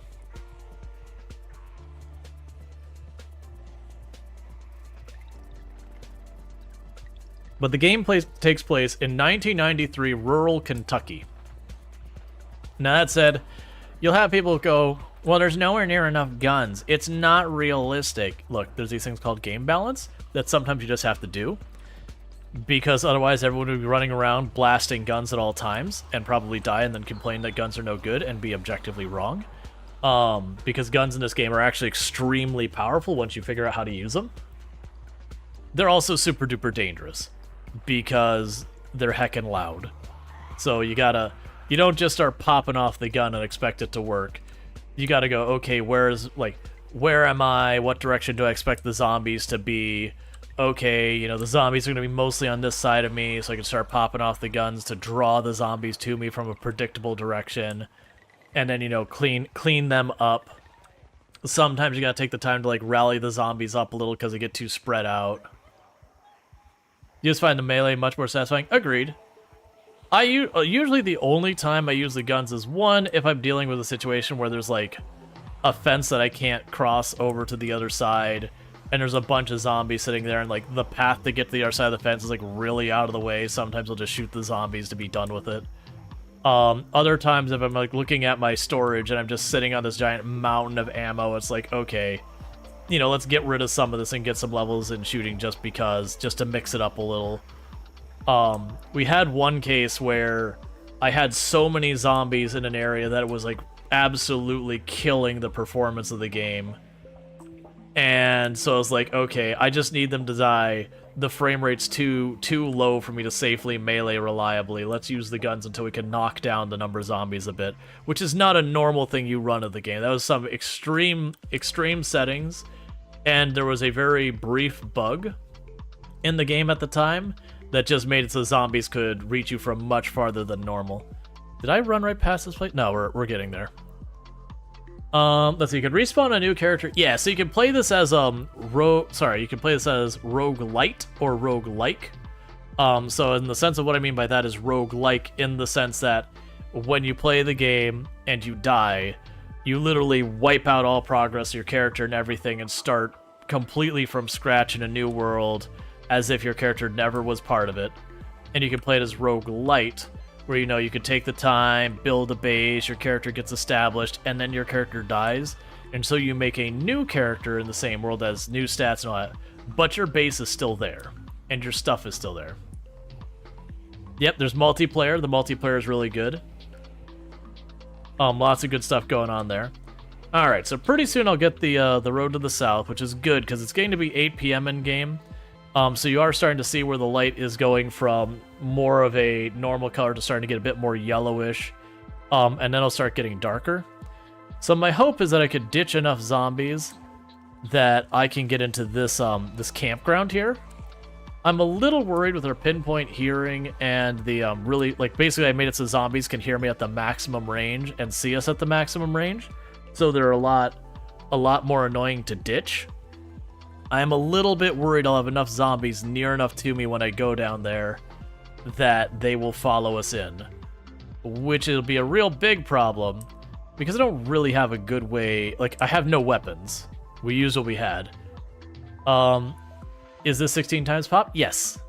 16 times pop, pinpoint hearing, whatever the heck the eagle eye so the zombies can see us from far away. We've also made the zombies really smart. So they can use doors and windows just like the player can. We are on insanely rare loot. So we'll go into houses and we'll clear out an entire house. And we'll find, like, one saucepan or whatever. And we'll be excited about that because it's really good loot. Now, I'm cutting up here because I wanted the zombies to chase over here. Cutting through these trees is really dangerous, because I can't see if I'm walking directly into zombies. But if I lose line of sight on the zombies and then they can't hear me, then we can potentially ditch them. Of course, I melee aggro a few, but we're aggroing 4 versus the 30 or so. Alright. Yeah, so I get a bunch over there. Alright, so I'm pretty worried about the fact that we're probably going to bring zombies down with us, not have the weapons I need to fight them, and just be in bad shape for dealing with it. Thank you for the follow. Welcome to the stream. Yes, I've got at least 6 chasing us. And if we're lucky, we'll find something like a ball-peen hammer or a crowbar or something in the trunk here. It's not likely. And unfortunately... Can I sneak in here and grab this real fast? Hey. Unlock the trunk. Okay, that car also has gas. That's fine. That's sadly not a weapon. So that station wagon has gas. We definitely don't want to drive that around anywhere we're meaning to go. because the cars are loud. And normally it's not a big deal, but with our pinpoint hearing turned on, it'll be a problem. How much food do we have in there? 25 hunger, so we'll eat half of that. No, it's burned down. Boo. The game RNG rolled for that building to be burned down. Burned down buildings are super sketchy to go around in. Gravel bag does us no good. So we can at least check the tool shed.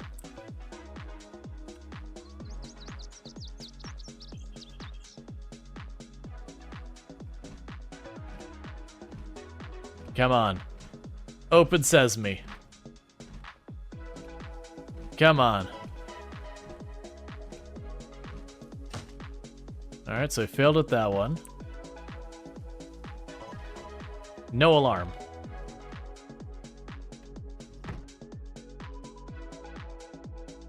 Alright, so we got ourselves a wee bit sick. And the reason we're slightly sick is we did eat, or we did drink contaminated water. But we just did a little sippy sip. So we're fine. Still don't have...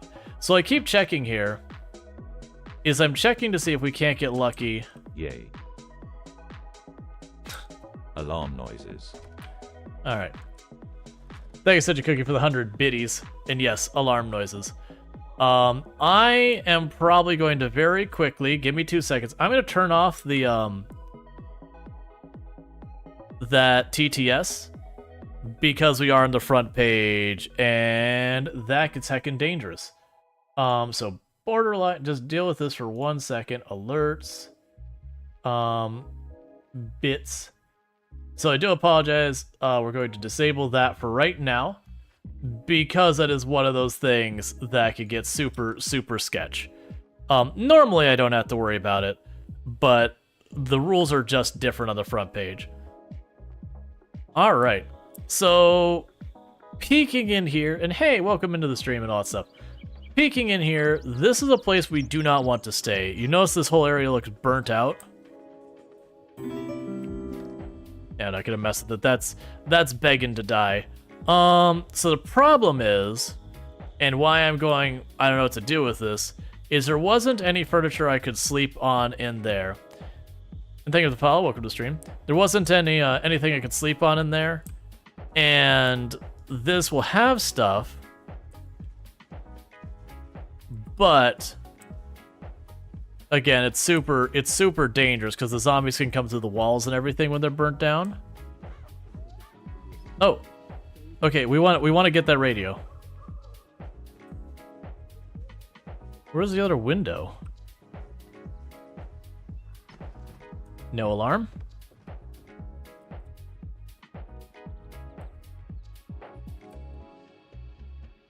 I already have the can opener. Device options. 95.8 is the frequency we want. That is... No chairs survived either? Come on.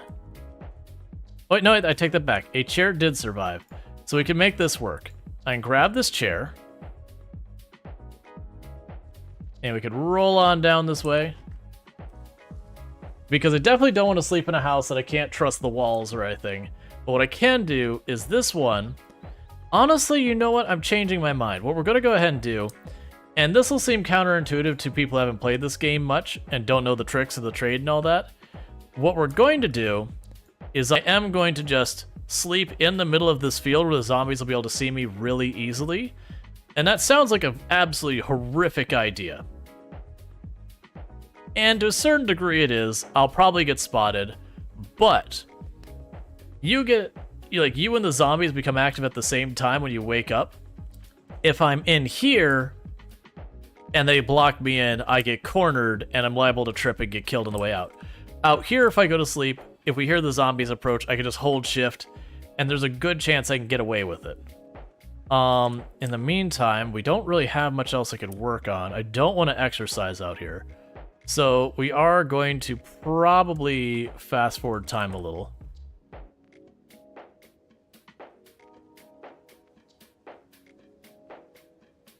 And the reason I'm doing that is I do not want our character to wake up before we're ready. Okay, so we're going to get a bad quality sleep, and I'm going to hold shift and to the left. That way, if the zombies come up from the upright, there's a good chance we get away with it. Is the picnic table better than the chair as asleep? No, they're both bad. Alright, so we got lucky that we didn't have any zombies chasing us. That's good news. So we're going to have a bright screen here for just a second. I do apologize. We're going to check our map. Alright, so what we're looking to is this is our destination down here. So we're going to try and cut across these woods, go to the west, and go down here. Because this is a little boot camp I was talking about. That's where I plan on using as my staging ground to then fight down here. So, it's just down and west. Alright, so another spicy time. We're cutting through a forest. And this is always dangerous because if there's zombies in here, we won't see them. You can also, if you just try and run through the forest, if you bump into trees, you can get all cut up and everything. So we're just going to do our best to just work our way through the woods and all that. Now, I have over 3,000 hours in the game, so there's only places I get lost in the map is some of the farms right in the middle of the map. You almost never go on normal play. There's just nothing there to be found, hardly. I mean, there's farms, so you could just forage the ground, but why would you? I mean, if you're there, you'd obviously do it, but why would you go out of your way for it? So sometimes I'll be like, I don't know which farm this is.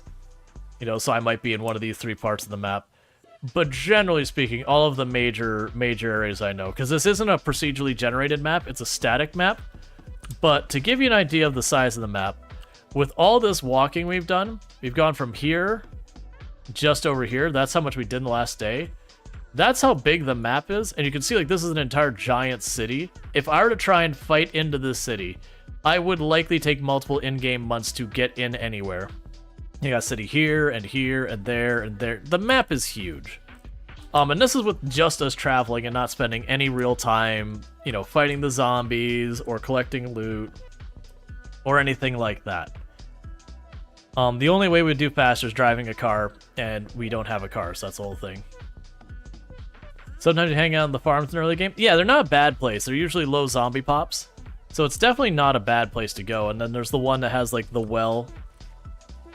I got nervous because that tree shook. There's one that's got a well, so you can get fresh water forever. Honestly, like, the last year or so I've been playing has been pretty close to exclusively in Louisville, which is the highest pop area on the map. It's the big city. Whereas, you know, right now we're kind of in the middle of nowhere going towards, there's a city called Lake Phallus. Because the lake is rather phallic.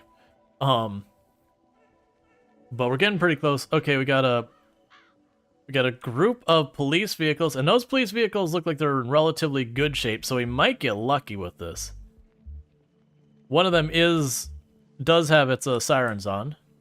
You've got a nightstick, so let's talk about that nightstick, friend. Nightstick's a solid weapon. You do have a nightstick, right? Did I miss that? Well, okay, it looks like there's 2 of them with nightsticks. That's really going to be good for us. Nightstick is a very solid early game weapon because it's got some pretty solid durability.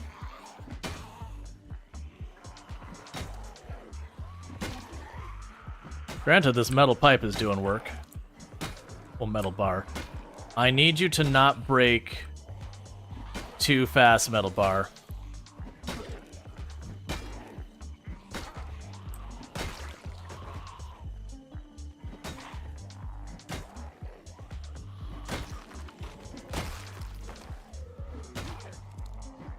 Why do you have 2 keys on you? Got bulletproof vest there? Yeah, no, I'm not going to wear a bulletproof vest, though.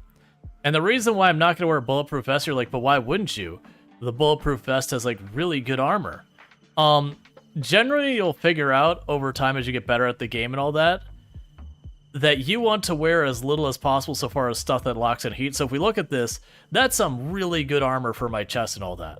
The issue we're going to run into is if we look at that insulation rating there, it's really high.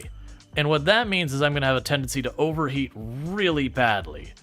And And the issue you run into is as your character gets overheated, you will burn through your water much faster, as well as your movement speed also gets really, really penalized, as well as your attack speed. So it is kind of one of those things that you just get really, really in bad place with that. So generally, you kind of want to wear whatever it is that you don't see yourself getting too cold or hot over here. Which does mean a lot of times at the early game, you just take off all your clothes. It's just, or you get down to just like a pair of jeans and nothing else. So you have no gas. I don't care about the bullets or any of that. And sadly, if I wear the aviators, unless they changed it, it'll penalize my ability to forage. So being cool penalizes my ability to do stuff. We'll put the hand torch in our bag. I probably won't have the capacity to carry it, but for right now, we can do that. Thank you for the follow. Welcome to the stream. We found yet another key.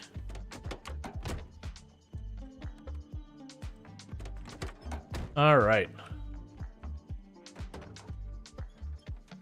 Do you have it saved on the radio yet? I have not. I probably should do that real fast. And I believe it was 95.8 was the radio station that we're looking for. So you can go turn on, minimal volume, add preset. I believe it was 98. Oh man, it was 90. What were you?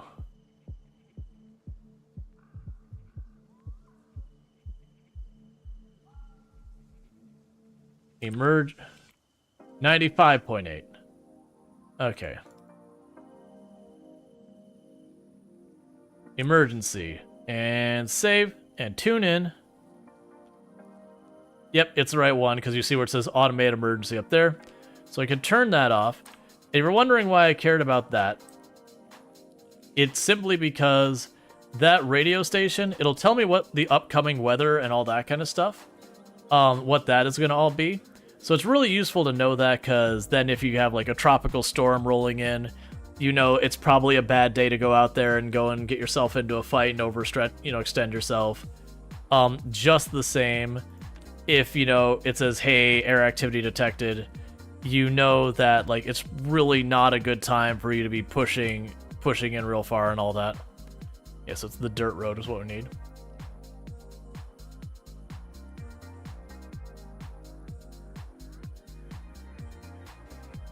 Yeah, and I wanted to go to the campground one just to stay the night.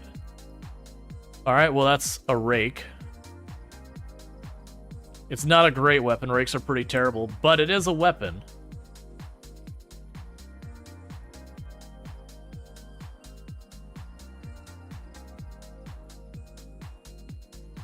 Our copter set to sometimes? Yes, so we do have the copter set to sometimes. Which means we'll get roughly like 2 copters a month or whatever. Like 1.5, 2 copters an in-game month. Hey, CK Hawk, how's it going? And we've got some cilantro. Oh, no, that's nettles. So we're just gonna start shoveling nettles into our mouth because that's just food, so let's like just eat it, why not? How's your old save? Old save is good. Venus Orozco is still alive and well. We're still sitting at like 187,000 kills or whatever it was we left off at. So it kind of is one of those things. I need to take 1 second to do one thing real fast. Okay. I was just checking when we're going to next get hit with ads. Because I need to use a restroom. But it's soon enough that I can just wait for it.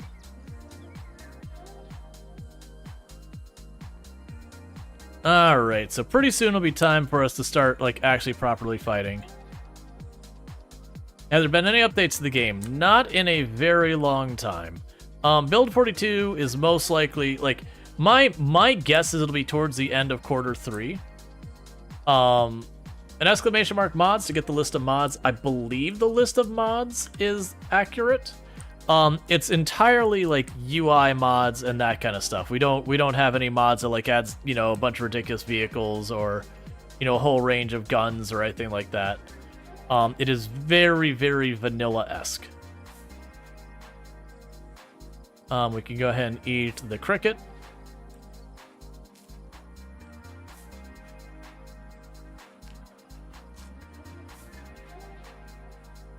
That's just a big group. I thought the big group like that is gonna be. Oh no, it is. It is a big group with a backpack. So I don't actually want that. Like I already have the backpack, which is nice and all, but it doesn't help. Is the mod list up to date? Probably. But yeah, so I am running almost exclusively UI mods. Let's see. I technically don't have easy config on there. I don't have Pillow's random spawn mod on there, but everything else is right. So the thing that lets me spawn at a random place, versus like the 4 cities, that's not loaded. And then the easy config is not loaded. I think actually the simple Moodle one is. Yeah, we also don't have the better Moodle descriptions. So I actually have less mods loaded than there, but as you can see, it's almost all exclusively like UI, quality of life stuff. No real gameplay functionality changes or item changes or vehicle changes or anything like that. But we are playing on settings that are strictly harder than Apocalypse. I mean, I guess technically you could argue no respawn isn't harder, but I mean, we're at 16 times population. It'll still be way worse than if you're dealing with respawn. Like on a normalish population. Yeah, so even though they had a large backpack, I kind of just don't want to deal with it. Like, honestly, this duffel bag, I don't really need that either.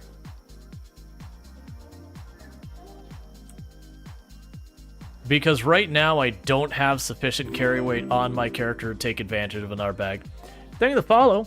Welcome to the stream. And if we do end up playing this character long enough that I get to the point in strength where having a second or a third large bag or military bag would matter, you know, there's the whole thing. You haven't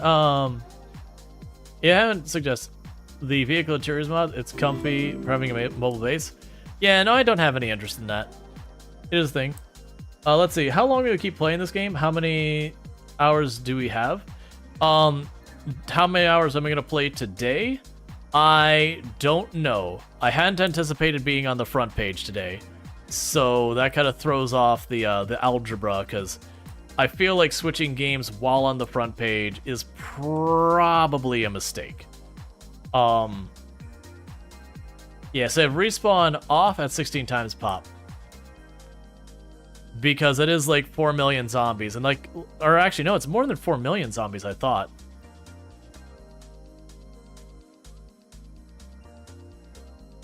Maybe bad luck, maybe isn't.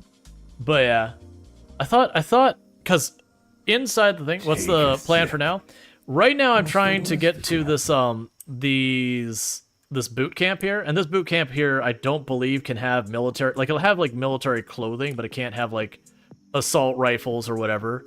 I think it might be able to have hunting knives. Well, I think, is the 3.2 million on like Apocalypse setting including the out of bounds area? That's what I'm thinking. If you're counting the out of bounds, like the part they added on accident, I believe the 3.2 million or whatever, that sounds like what your normal population settings are with that outer edge, because the outer edge is just silly amounts of population. But once you include that area, then obviously it blows up. All right, so these are 2 buildings we're looking at that we're going to be staging our push for Lake Fallis from. So first, we're going to make sure there's no people here. So I'm going to do a lap or see which doors open. I was just waiting so much for a house alarm. I've never had a house alarm in these buildings, but any building can have them.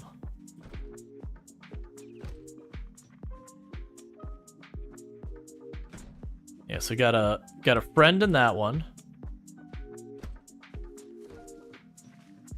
All right, now I've checked all the doors to see the easy ones to go for.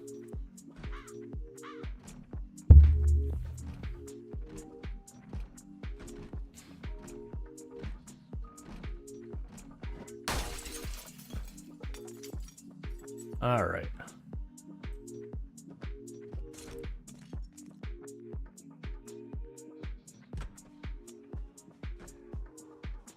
So we're just gonna go through here and go room by room.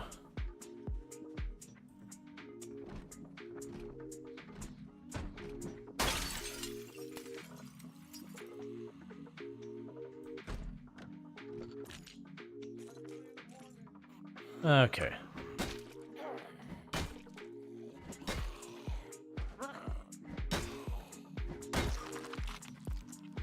I was hoping she'd have keys. If she had keys, then I wouldn't have to worry about that. Alright. Let's see. What do the 3 days in the bottom left mean? That's how long I've been alive on this character and the zombies I've killed. My main character that I've got is at like 1 year 6 months, 1 year 8 months, something like that. And has killed like, yeah, that is a mod. It's like it's something Twitch stats or whatever. I don't remember. It's like messes Twitch stats or whatever. It just puts it on the screen because normally you have that information. It's just here. And it's harder to read on stream and all that. And this just gives you a convenient number that anyone viewing can very easily read it without having to like have this big pane covering up half your window.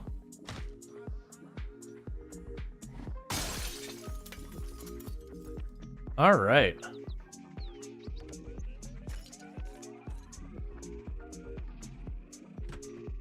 So I've got that one cleared. Yeah, no, it's a good one. Even if you're not doing Twitch stuff, like you can put it down there. And it'll just give you a count. So like we don't have a very high kill count for this point in the game. We've only killed 45 zombies.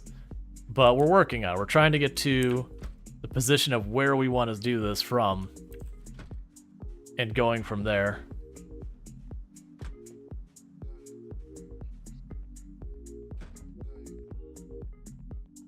Yeah, I was expecting pretty terrible stuff here. But the point of this location wasn't because strategically it was a good place for loot. The point of this location was it's in a good position for where I want to stage from to go to. You heard I learned to do Project Zomboid properly? Gotcha. How did your stream go, by the way? Can I get a shout out for Snoot? Snoot TV was also playing Project Zomboid today.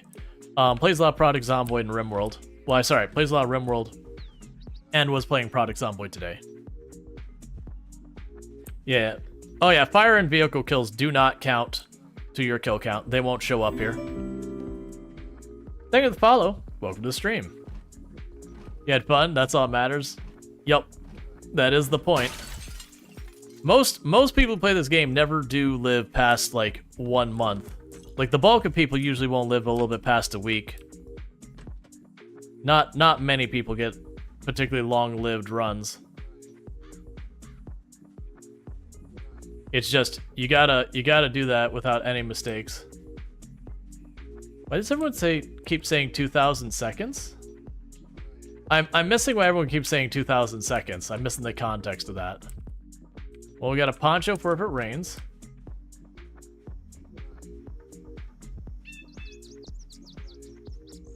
Yeah, so definitely check out Snoot TV and drop your follows and all that good stuff.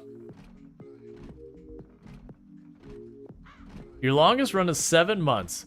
It was so long ago. Yeah, it is one of those things that once you start living past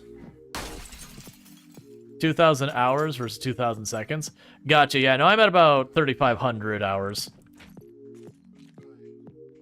Alright.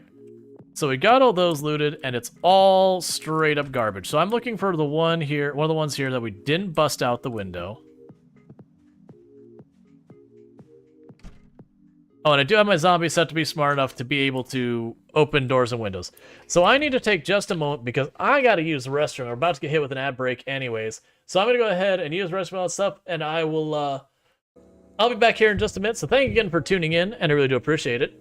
But I'll be back in just a couple minutes, and in the meantime, we got a bunch of clips from the channel.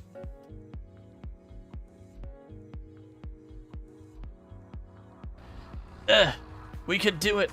We could do it. I think I can. How's that gonna work? That's how that works. Excellent. Oh, I'm sorry. Is that box facing the wrong direction? You just can't do it? Here. I'm sorry. That's my mistake.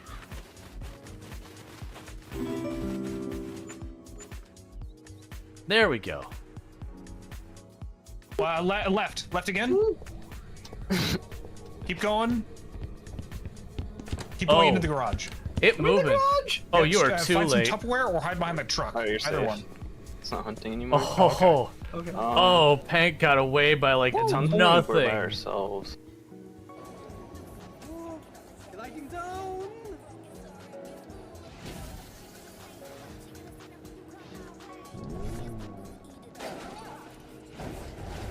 I need to not be holding the button. If I do that. But yeah, so it is. Why did I go to the moon? I don't understand. Why?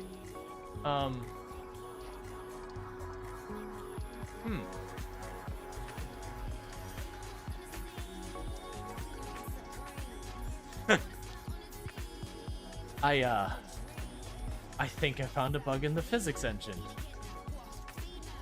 What do you think, chat? I'm not sure what I hit, but I didn't just slam into the roof and get stuck here. Like we kind of glided up here. I have to find out.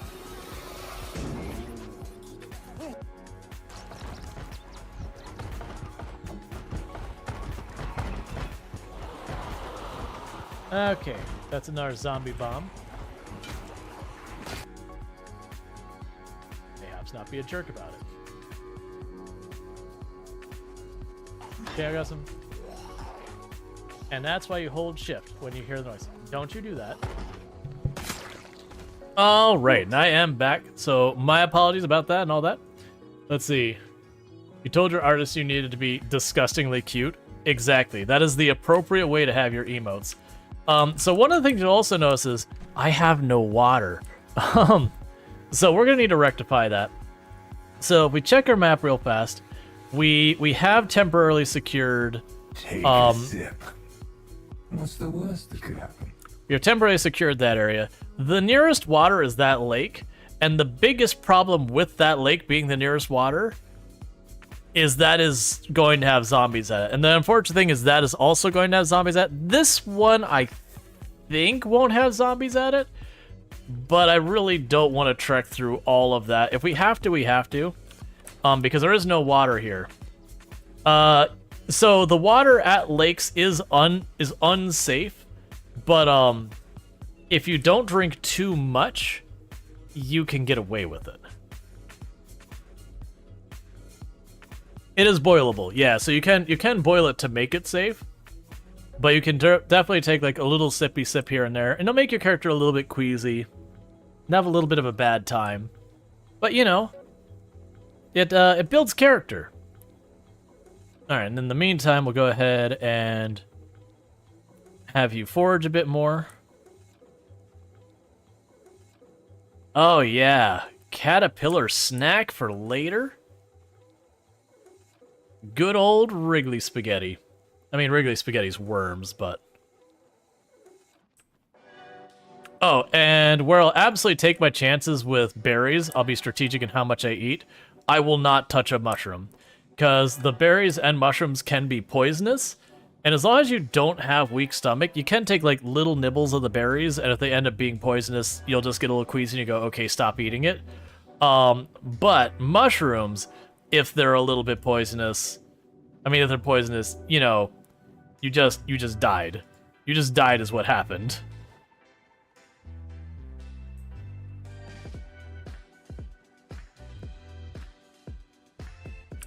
So we're hoping to find useful stuff, and we're eating a bunch of nettles in the meantime to stave off our hunger.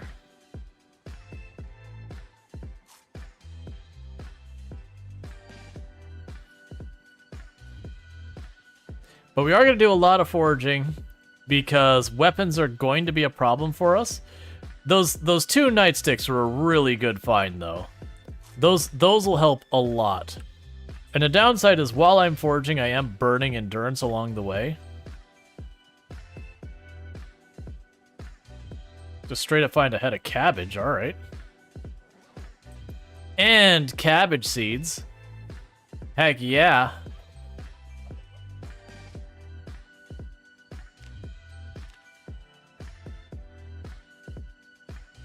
Yeah, so as you can see, we're this far from town and we're already seeing zombies.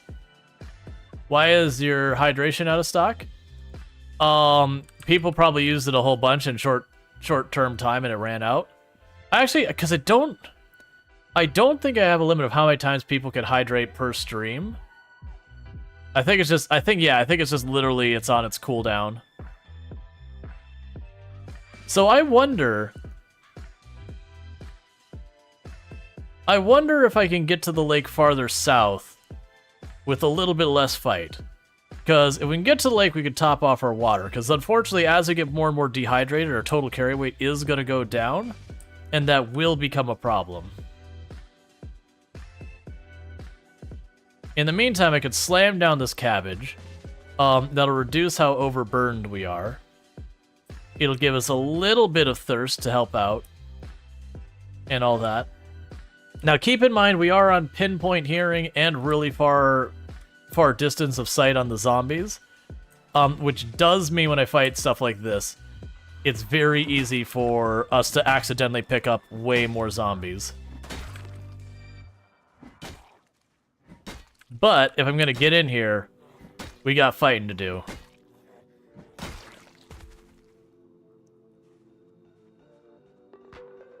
Yeah, so they heard me over there. Now that said, they kind of scattered because not all of them saw me, so I could probably split it up into 2 groups.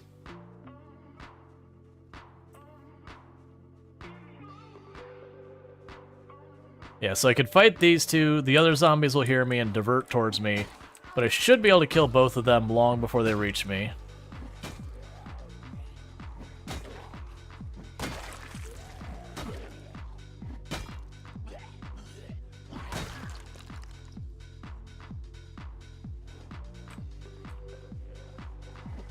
So I got a garden fork for growing stuff.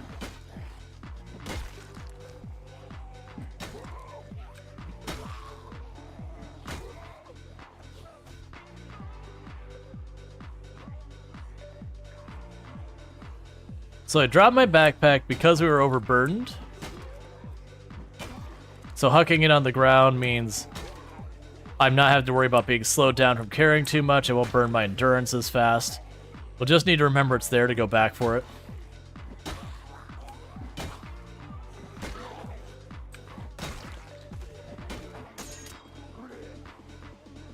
Next weapon.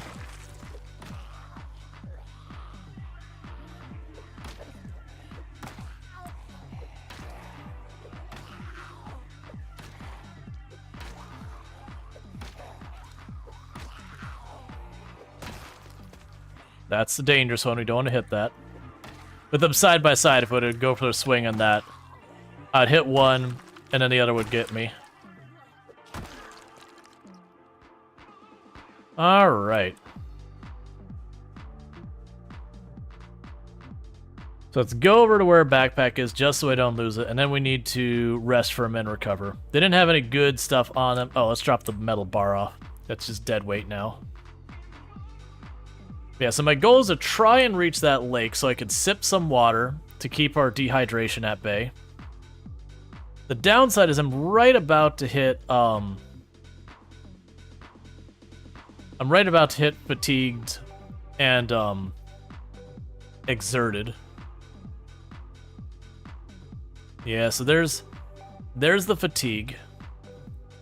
So we are on borrowed time here. I'm going to see if when I put that backpack on, if it makes me overburdened still. If it does, I might leave the backpack on the ground here. Okay, no, we're good. Alright, so our goal here, we're not trying to fight, we just need a sip of water.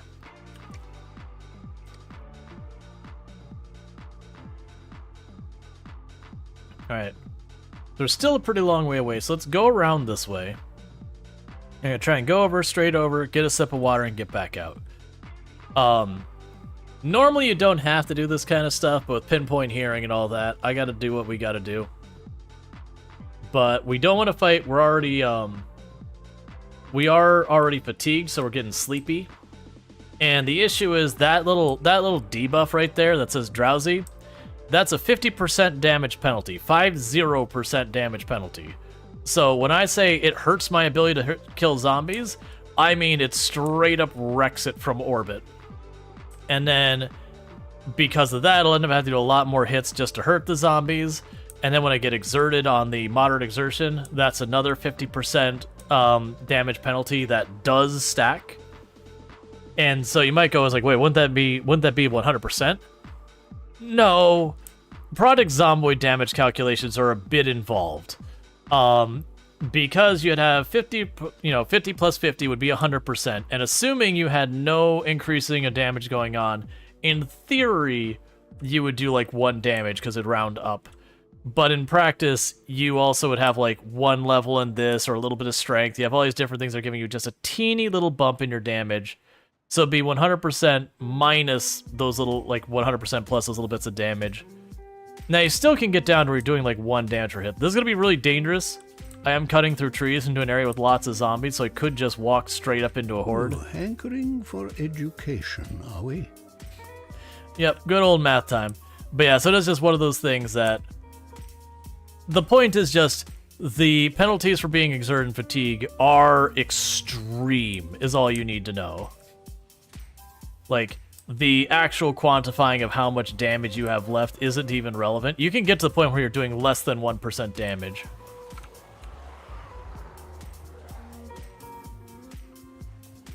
Excuse me, I'm really thirsty. I just want a sip.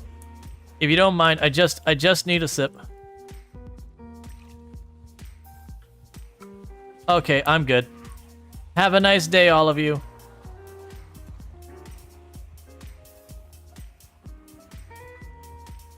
Alright. Today you learned, you thought it was 50 times 50? No, it's not multiplicative, it's additive. Which, don't get me wrong, I got surprised and I heard that as well. I was like, but wait a second, wouldn't that mean 0 damage? Like, it's really, really bad.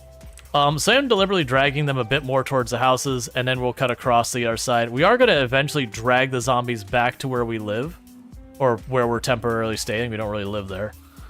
But my hope is to ditch a bunch of them over here on this fence line, and then cut to the right, and hopefully not drag too many with us. Never mind, that's a big group to aggro. So, we'll be getting a whole bunch with us. So the goal here, though, is to ditch them before we get close to our house. And then tomorrow when we wake up, we start killing some heckin' zombies and repeat the process. So, you know, wake up, kill some heckin' zombies, occasionally sneak in for a little bit of water.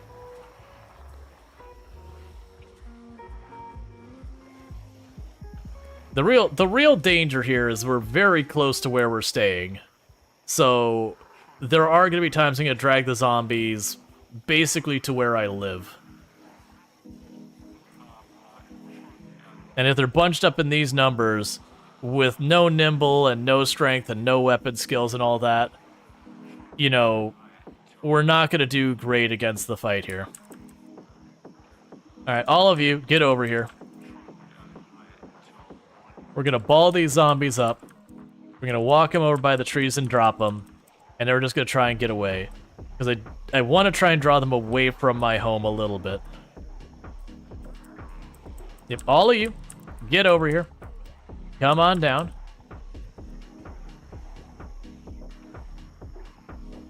Not really. That house there has actually got a lot of zombies around it.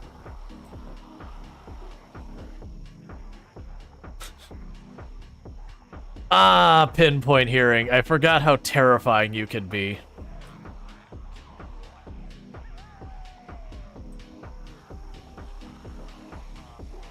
Where you just turn around and there's like over 100 zombies. Hey, don't split off.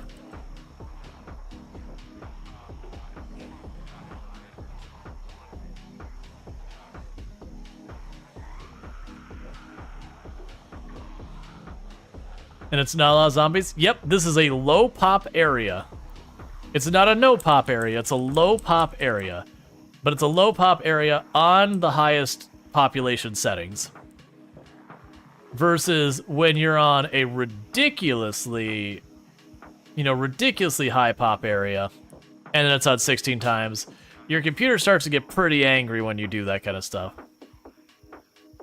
Oh yeah, so we're a little bit queasy because we were drinking water directly from the lake. and that water is not exactly potable. All right, so what we're gonna go ahead and do now is that should ditch a bunch of them. We're gonna cut hard right, and we're gonna try and hit them with the line of sight in those trees and then these trees, and make our way up towards the cabins. Normally, I don't like to run very much. And also, one of the things we're going to do is we're going to rip our shirt here in a minute, and we're going to go with no shirt. Because our character's overheating even with like a minor jog. So we're getting just a bit too hot. I'm also running this way so they'll hear me going up this way, so hopefully they stay away from my cabins. Yeah, and also an entirely normal number of zombies I deal with. I've been doing max population Product Zomboid for literal years now. So we put some stuff between me and there. So we just ripped our shirt off.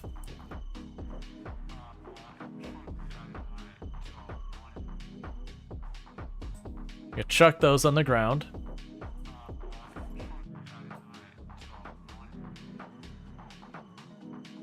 Eat a grasshopper for a good snacky snack. Oh yeah, no, you're all good. No, you're good. We've got like 2,000 people here, so, you know, whenever someone brings up a question, I'm probably going to mention it out here, because 2,000 people is not my normal number of people tuning in. So, like, the vast majority of people are going to be new. But yeah, so welcome.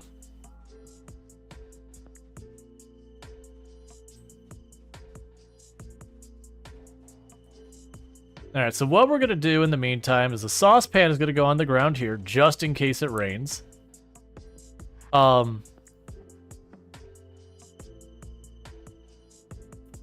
Just making sure you dig that furrow with that.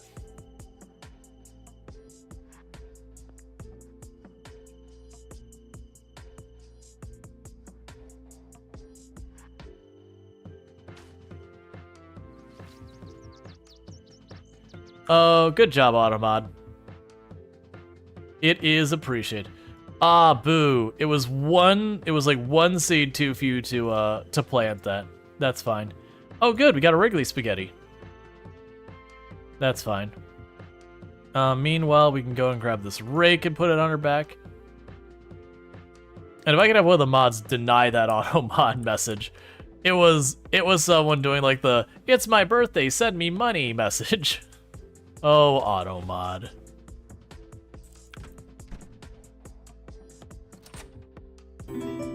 Alright. The emoji look away? Yeah, you're all good.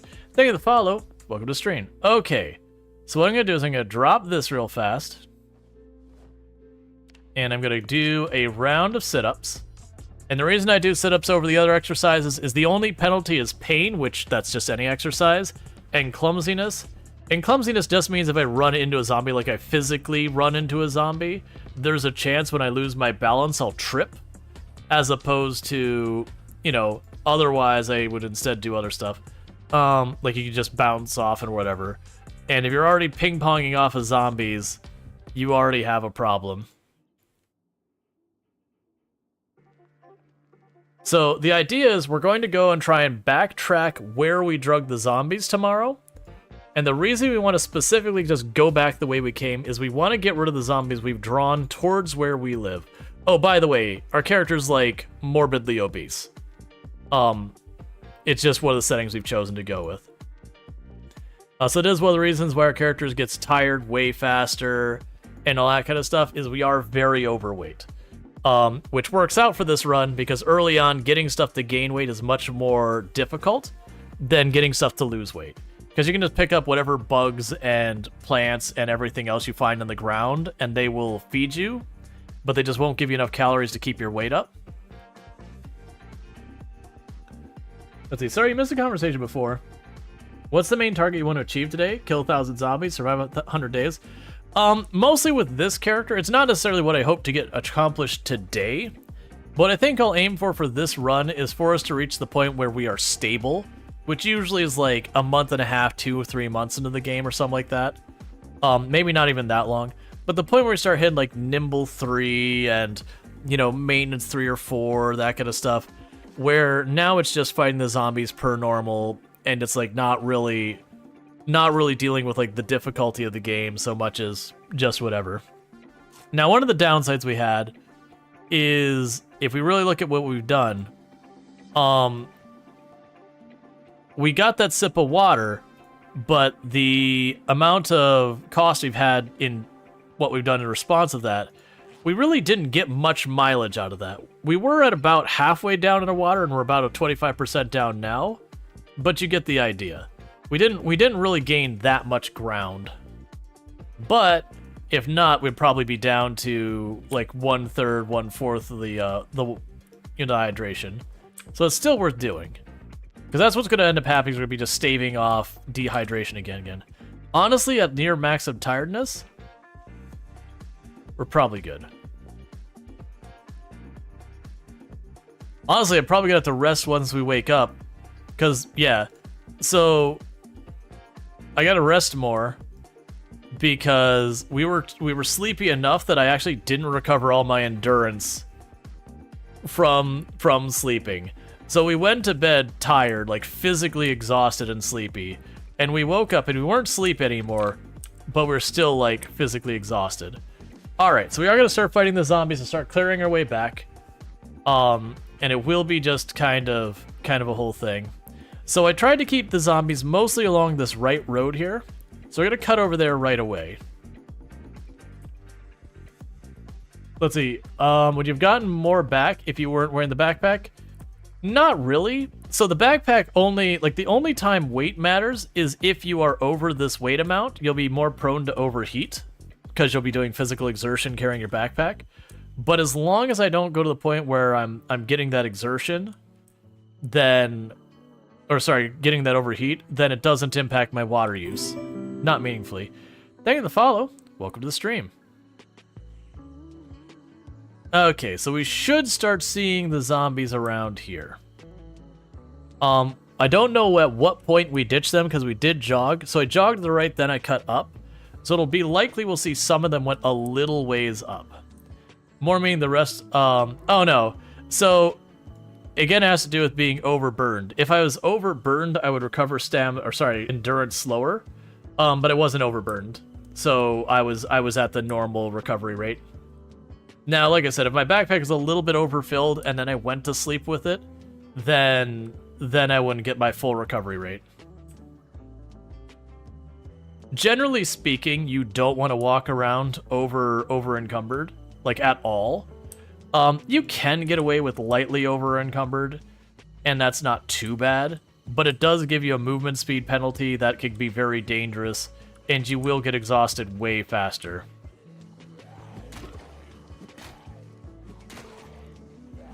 Oh, and a rake is a terrible weapon.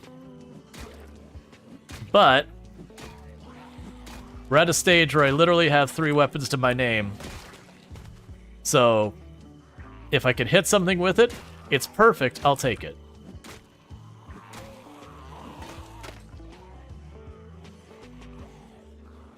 Drop it in the ground so we're not running around overburdened.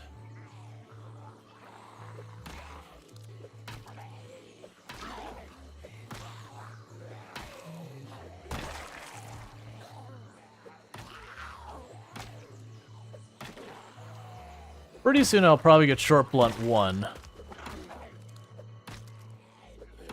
Which will be way better for our damage and all that.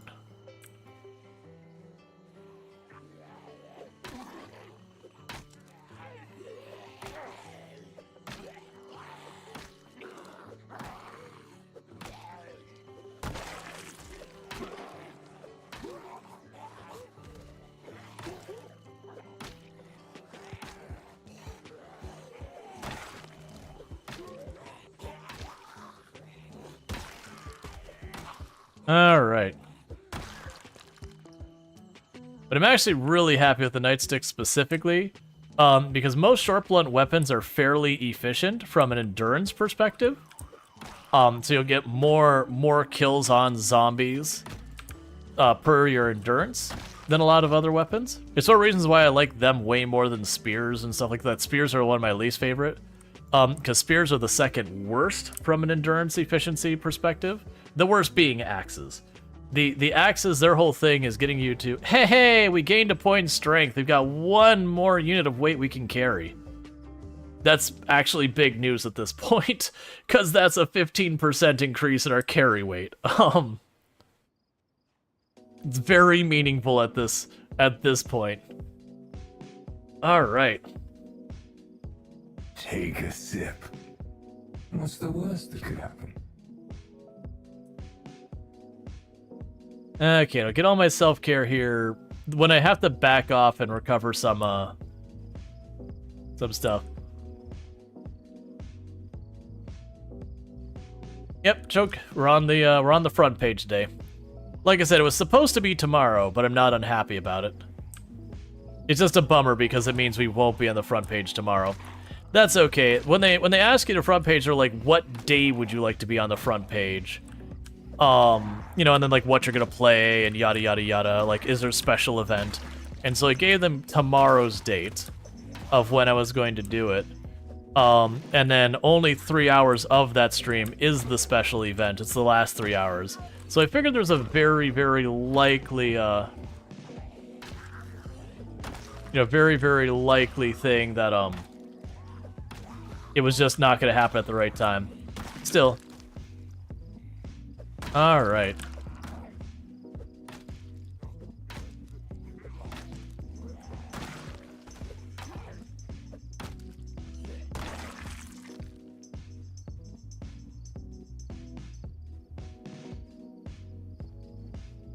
And, moderators, get them. We got someone who hasn't got a high school yet and thinks they could actually impact me with that. Look, man, I've been doing public speaking for almost 15 years. Like, you're not gonna have any impact. I am very secure with my situation.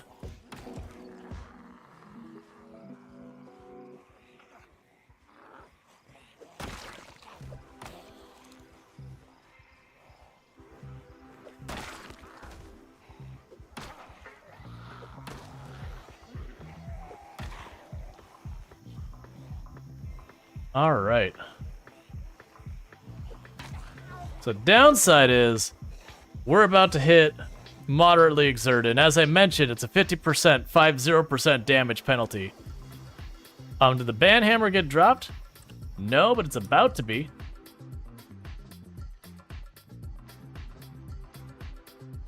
Because we can just go in here and we can just do a thing. And we just go up, up, up, up. And with that, we'll see if this actually works, because half the time it doesn't.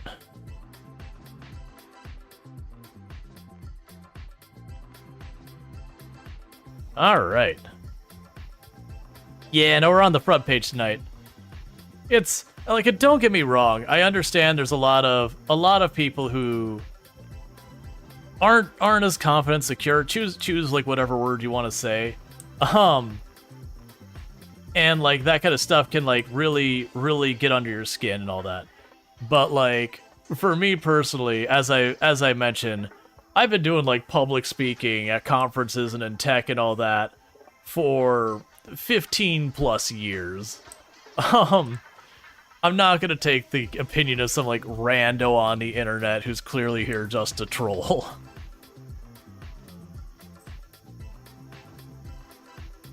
Alright. So, we may or may not have ditched them. We don't really know, but I'm going to go ahead and just sneak up here. I'm not going to sit in one of these rooms. I'm going to go to these picnic benches, because if I go in the room, I can get myself cornered real easy.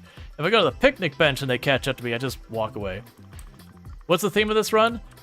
We are basically making this as, difficult and sweaty as possible. We've got pinpoint hearing on the zombies. The zombies have eagle eyes, so they can see us super far. They can open doors and windows just like the player. It's 16 times population, multiple helicopters. Basically, it's try hard bad times. Well, that's interesting. So these two are the ones we definitely just aggroed. And there's one over there who's definitely not with that group.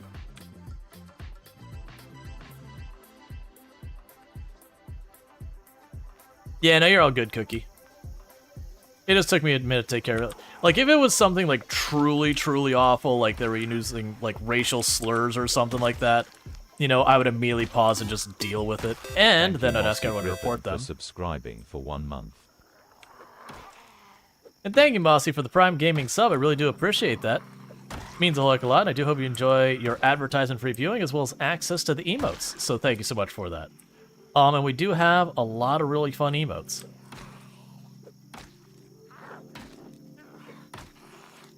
Alright. And as a reminder, if you do have Amazon Prime and it's hooked up to your Twitch account, whether you use it here or somewhere else, like, I don't care about that. Get your money's worth. Go Prime sub to somebody. Because, one, why would you want ads? Why would you want ads? Very genuinely, why would you want that? And then two, you're already giving Bezo your money. The least you can do is make Bezo give you something back for it.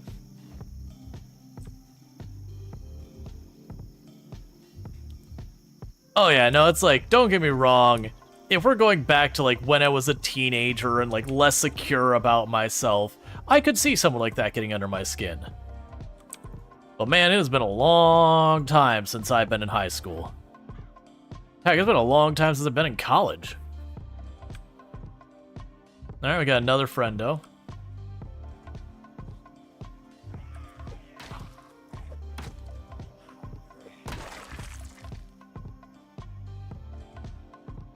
So the other downside is we are getting peckish with the water.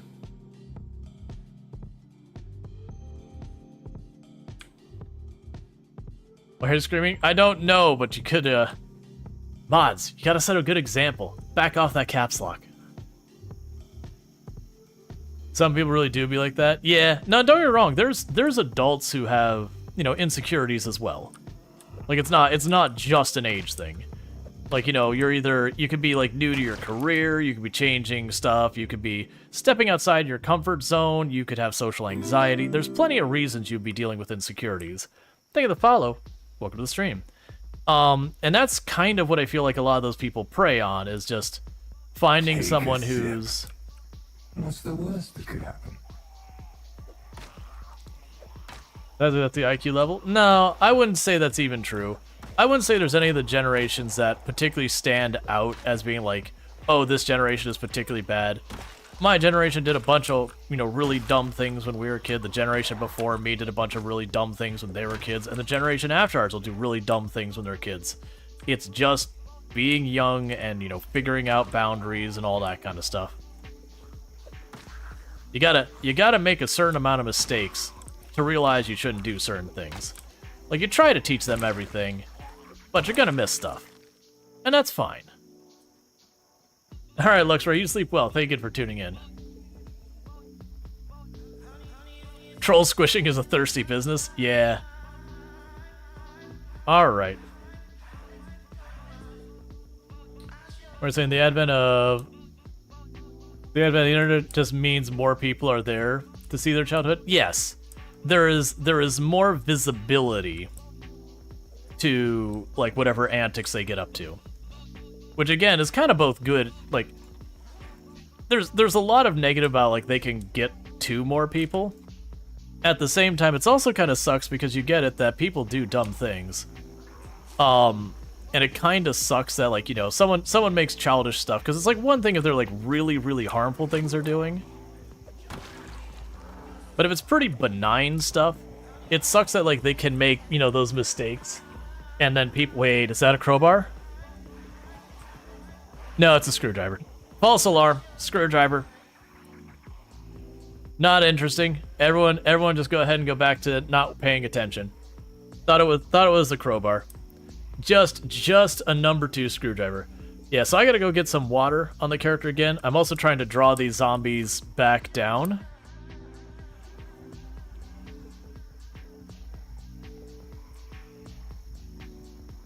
Parents have the heart to tell their kids no. That's not true.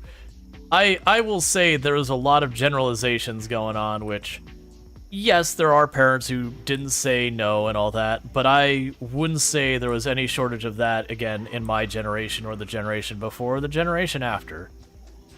You've got some parents who are on the up and up about being like on top of those things, and you've got some parents who are not so much. And you have parents who do try, and just the kid for whatever reason doesn't respond. That you try everything, and the kid just isn't wired the way you're prepared to deal with. And it's not to say there's anything wrong with the kid, it's just they're a more difficult kid to deal with.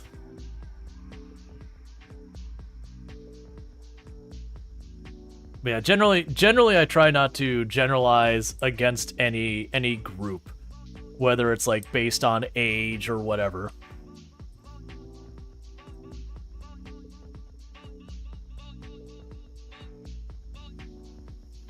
Most of the majority of the parents you know say too much. Oh yeah, no, I've definitely dealt from both the teacher standpoint, where as like an instructor, as well as the as like the student. Like, so when I was a kid and an adult, you had the families where like the kid was kept under a very strict thumb, that they basically weren't allowed to exist outside of strict guidelines, and that's difficult. And I'm not going to judge anyone for how they choose to parent their kids. Everyone's trying to figure it out. But definitely from my perspective, as well as things, I'd be like, oh man, I wouldn't do it that way. But again, I'm not the parent. I don't know what they've been through. I don't know what they've tried. I don't know what they haven't tried. You know, there's like, we don't know what works the best. And, you know, you'll have two kids, like, you'll have the same family, and they'll have, like, 2-3 kids. The first kid, they'll try one thing, and it'll work perfectly, flawlessly. They say, hey, don't do that. And the kid will be like, oh, okay, and I won't do that. And then you go to the second kid, and you go, hey, don't do that. And the kid won't do it. And you'll be like, cool, we got it figured out. This parenting thing is easy. And then you have the third kid, you go, hey, don't do that. And the kid will look right in your face and go do it.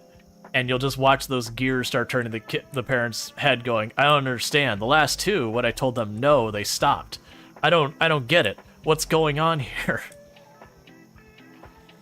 You mean you'll judge because there's, yeah, that's the whole thing.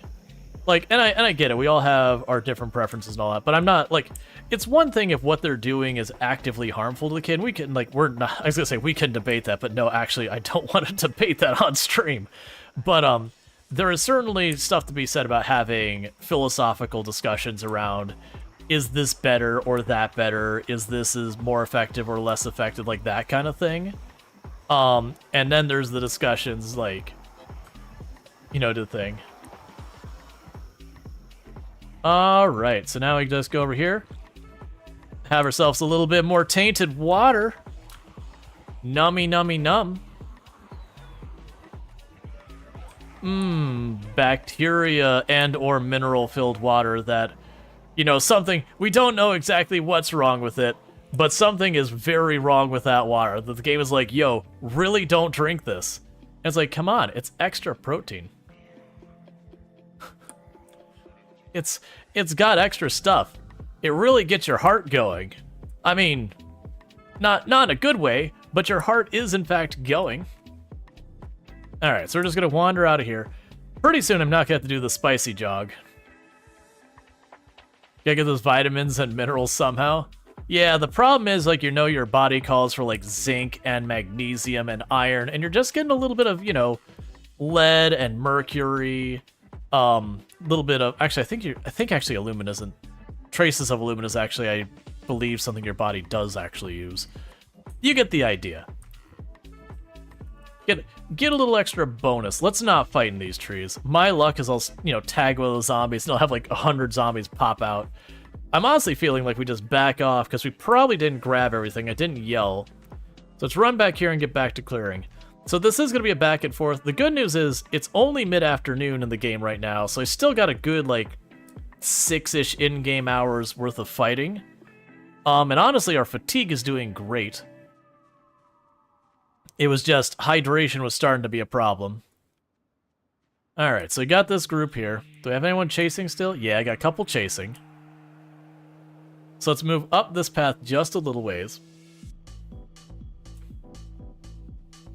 Alright. So I'm going to attack this group, and the hope is that there's not more north of that. There probably is, if I'm being fair. But, man, pinpoint hearing is far. Like you saw, as a good, like, 50 feet, and all 4 of them were just turned like, nope, I heard it. Anything? Okay, nothing that way so far.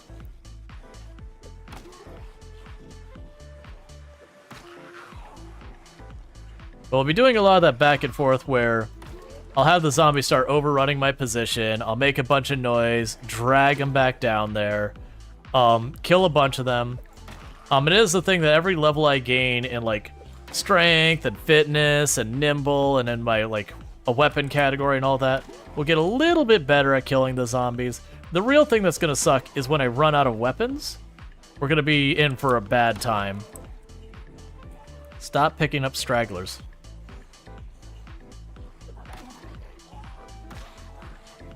Yep, and that's the mild queasiness we got because we drank not safe water.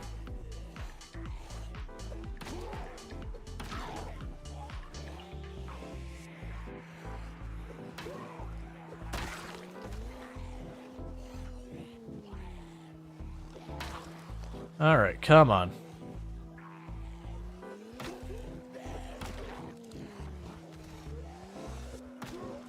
A really big find is if we get lucky and get an early game crowbar, that's one of the best things you can find, because your first crowbar will usually get you 1, maybe even 2 levels in maintenance if you're lucky.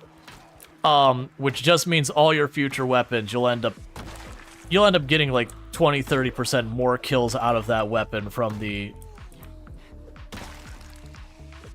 increased, you know, durability.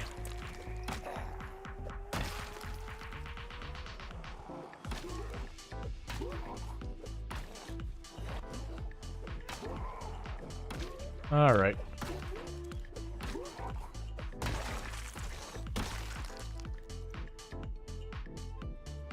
Okay, so we're right about to hit exerted again, so let's go ahead and pop back over here, sit at our bench, do all that. Oh, it gets gutworms. Yeah. And Zomboid Flint Michigan's water just became a global thing. Yeah. It is. For those who don't know, in the lore of Project Zomboid, the zombie plague is airborne. And there is like kind of 2 variants to it. There's the airborne variant, and then there's the bloodborne variant. So the airborne variant, it shows up, a whole bunch of people become zombies overnight, and bad things happen. And then you have, and your character is immune to the airborne variant. Now you have the liquid-borne variant. That's what, you know, the bites and scratches and all that do, and your character is not immune to that. And so the issue with that is it gets into the water supply, so all the water has it in there.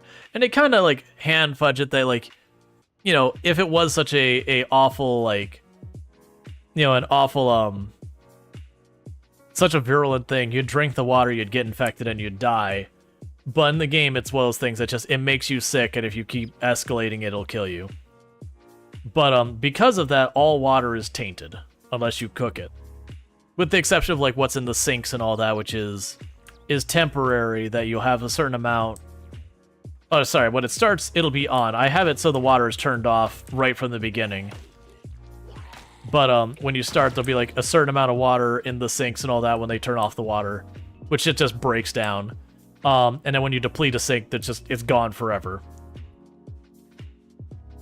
Maybe the virus is less effective. Yeah, that's the thing, is you kind of do some hand wavy that, like, you know, make up your excuse of why it doesn't work as well. What you don't understand is why is rainwater tainted? Because it's airborne and the rainwater picks it up as it's cut. Like, the virus is airborne and the rainwater picks it up on the way down. And so you'd have a higher concentration of the virus than just breathing it in. And just by magic of how the game works, you are vulnerable to the liquid, like, it in liquid. Whether or not that makes sense in reality is honestly irrelevant, because we are playing a zombie game, which means any realism has already fallen off the face of the earth. Because while zombies are perfectly fun enemies to fight, and it's fun, like, to have a story around, if you stop and actually look at how viruses spread and all that stuff, zombies are basically non-viable. Rainwater is also disgusting in real life and requires filtering. Oh yeah, it gets full of pollutants.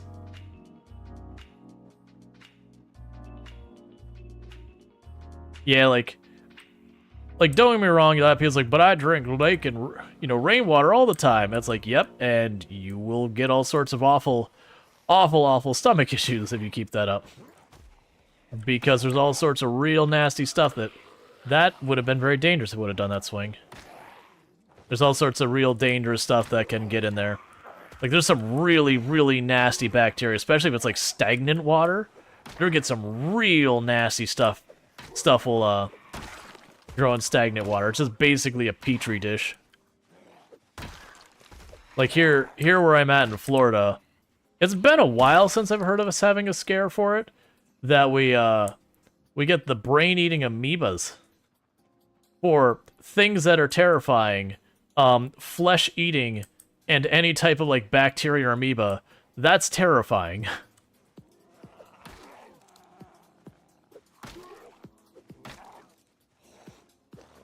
You go diving. Hey, maintenance 1. That is actually a major, major milestone for our run getting off the ground.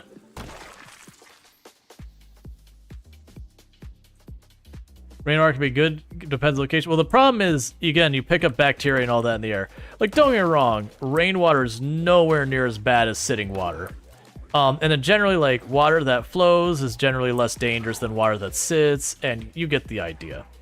There's definitely degrees of bad, but it's still one of those things that are like, yeah, don't just get a bucket and start sipping from the bucket. You know, obviously if you're dealing with dehydration or something, embracing dehydration is more dangerous than all that.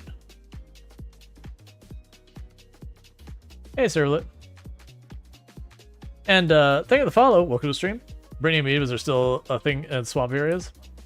Yeah, no, that's the thing. We have a scare here in Florida every so often that I want to say I can't remember if it's fall or winter that we end up having a bunch of cases, like not a bunch, we end up having some cases of it. And then, you know, the summer rolls around. And I think it was the summer that it's too hot for it, so it doesn't really happen much. But then you get to the cold season, and I can't remember, it's one or the other. That there's one part of the year that they're active, and the other part of the year that basically they don't have a presence, really.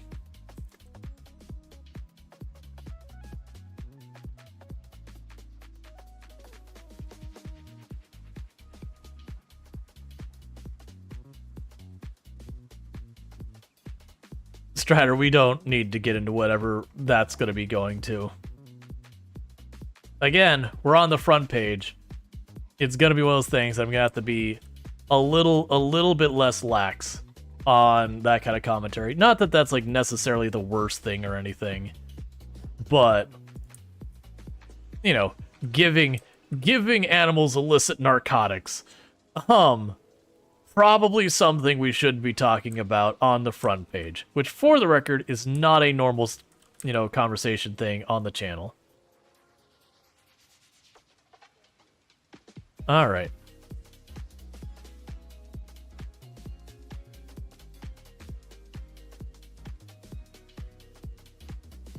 But generally on the channel, we do have lots of interesting discussions and all that, especially with consideration of a bunch of things. So for background information, I've got over 15 years working experience in software development. I am a former college educator as well. I've also done tech training, so teaching people how to do software development. And I've got a background in public speaking, as well as a couple other different things. Like, you know, I've done like stints in retail or whatever. I've also a subject matter expert on accessibility and consideration with within software development and all that kind of stuff. Let's see. So if zombies can open doors and all that, how do you guard against them? So for doors, you can just go inside, right-click on the door, and say lock the door. And that just means it's like a normal door with it to break the door down to get in. So it's kind of like the normal thing. You just got to remember to actually lock it. For windows, you got to board them up. That's how you secure the window. There's no lock on windows in Project Zomboid. You go out, and you only need one board to prevent the window from being opened. But if you put like 3 boards on it, they also cannot see through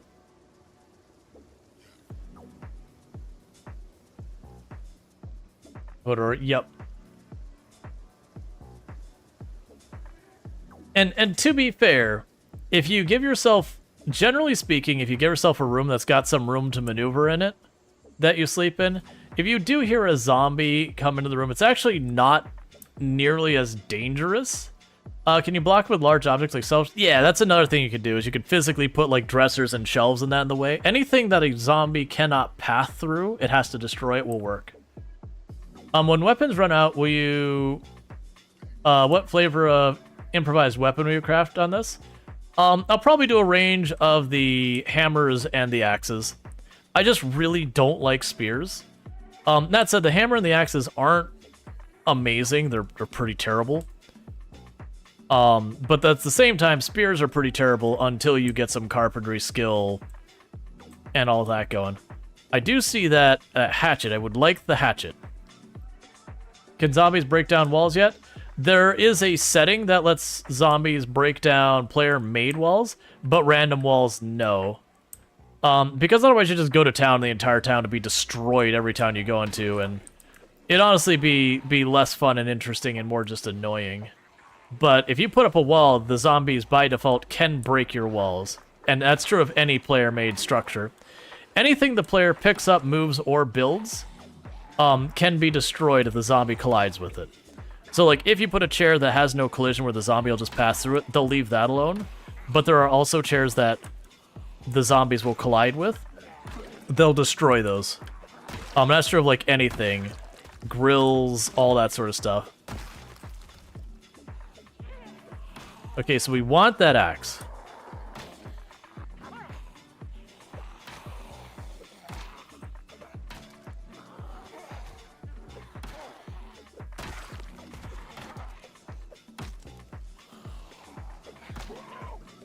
That's a little bit of a risky swing there. I probably should have done that, but it worked out.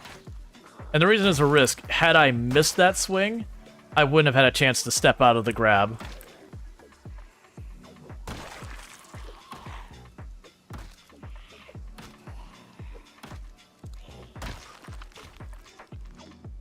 Get that axe before we lose track of it. Alright. Axe is secured.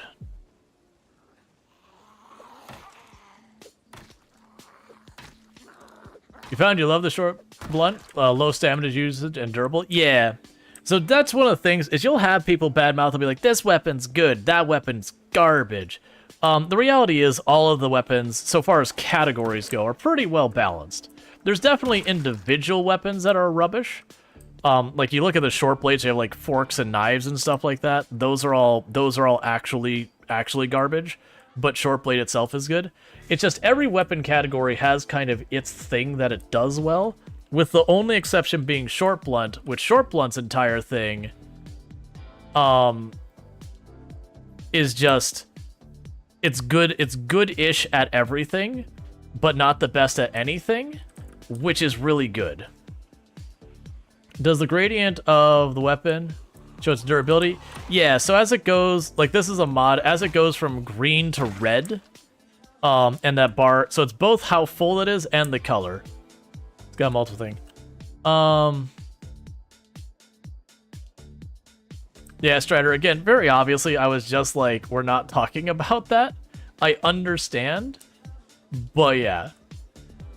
You get the idea. We're on the front page. The moderation is gonna be a lot stricter than normal because we're on the front page. And for the record, Twitch literally, when you look at the information it says about being on the front page, it does call out a lot of stuff that is normally otherwise allowed, but you're not allowed to do on the front page.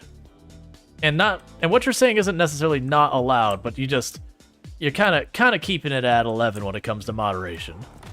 You know, versus when we're not on the front page, we're a bit more laxed. Yeah, right. Exactly. To a certain degree right now, I am representing Twitch. Not in an official capacity, but like more so than normal. And so very understandably, they're going to be way stricter on what they let me do. And that I have to trickle forward because for those who don't know, terms of service as a streamer for Twitch, once you hit like affiliate and all that, you literally have an obligation to moderate your chat. If you fail to do so, they will suspend your channel. So that's one of the reasons why some of these channels that they seem like the streamer themselves is doing nothing wrong, but you know, the chat is just going into like all sorts of not okay tirades and no one's doing anything and they get suspended. Quite often that's what's up. I'm literally like, if you have your chat is talking about committing criminal actions or whatever, the channel can be suspended. If they're, you know, spouting out racial slurs, they can get suspended. You get the idea. We don't need to dig into all the details. And I know some people's like, but, you know, freedom of speech or whatever. It's like, well, no, see, the freedom of speech only applies to government versus people. Corporations can absolutely stamp all over you on that, especially if you're doing so in a way that arguably represents the company as well.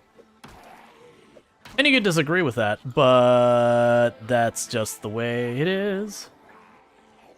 Not saying it's right or wrong, it's just the world we live in. I personally think moderation is a good thing. I think moderation is a core feature of any meaningful platform. Because I can tell you the platforms who don't moderate, I don't like being on there very long. Good sign on the front page? You'll behave your process. Oh yeah, no problem. We haven't had anything like if we've only had one person who was a troublemaker who had to get slapped, and it wasn't even for like TOS stuff. It was the kind of person who hops in and is like, "You're terrible. You're bad. I just hit puberty, and I think this is funny."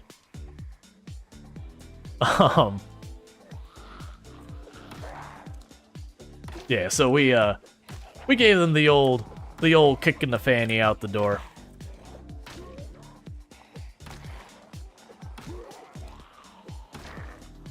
Playground level antics. Yeah, it's like we've all been to high school once. You know, assuming no one is breaking TOS for their age and all that. Do not tell me your age. If you even joke about being underage, I have to ban you.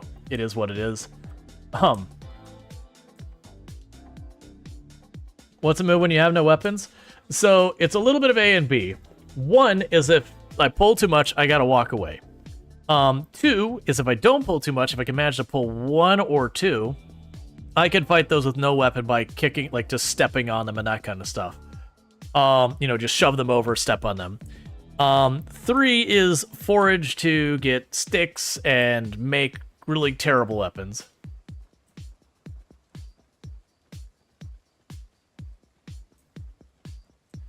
Yep, exactly. There is freedom of speech to a point, but not freedom of consequences. This is not a public forum. You don't have those protections. This is my house. If you walk into my house and you say things that are awful, I'm gonna tell you to leave my house.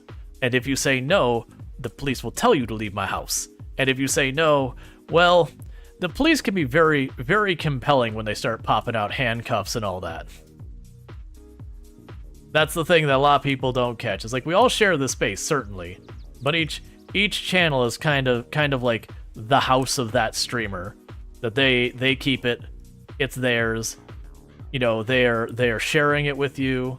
You're being welcome there, and obviously, if you start misbehaving, they're gonna tell you to go. And you're obligated to leave.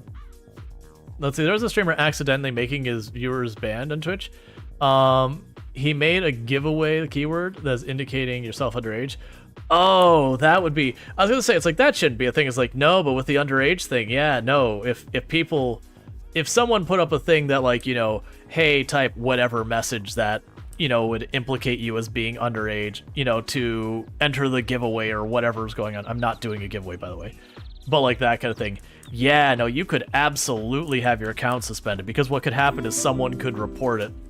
What's the longest you've made in the game? It was somewhere in the ballpark of like a year and 6 or 8 months or something like that. The character's still alive.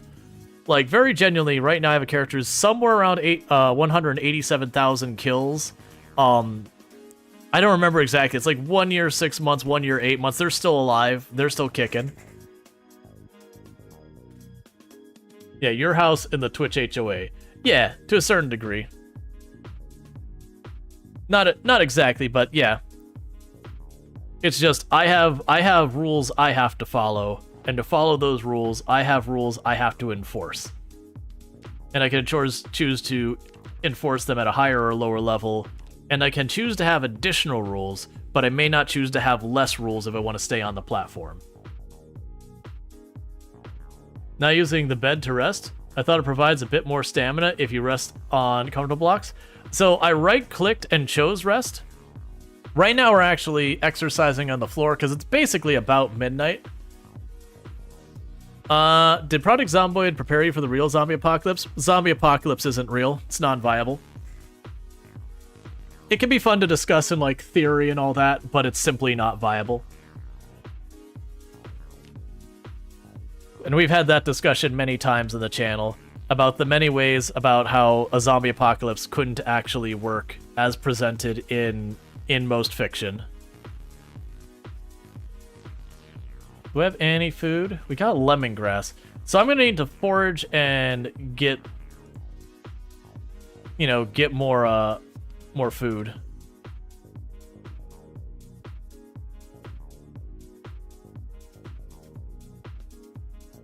Why did we wake up so early again?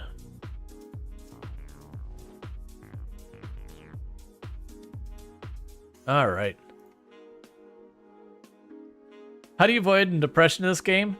The biggest thing you could do is cook meals. Was it a raid? No, we're on the front page. If you go outside, it'll avoid boredom. Boredom causes depression. So if you spend lots and lots of times inside the house, you get depression.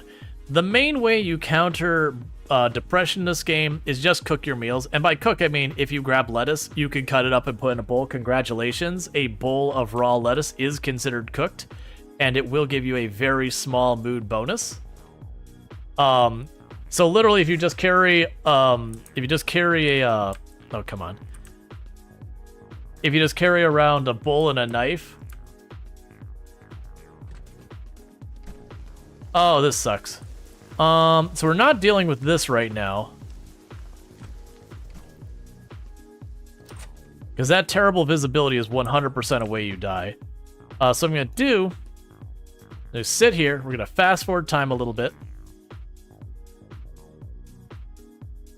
Depression does nothing in products online. So the only thing it does is it comes with, like, anything that has the action bar. So if I go to drag this over here, it makes that bar take longer. That's what depression does. It slows down those bars. So it's stuff like moving loot around will do it.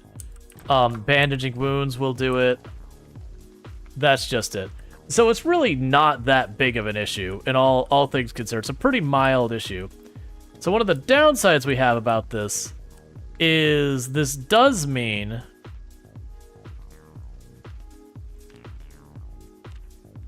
I'm going to have a penalty on my foraging range because we have poor visibility because it's raining.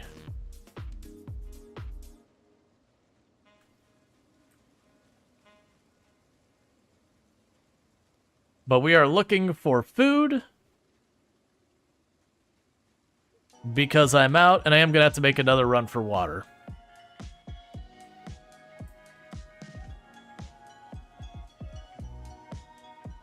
And I want those.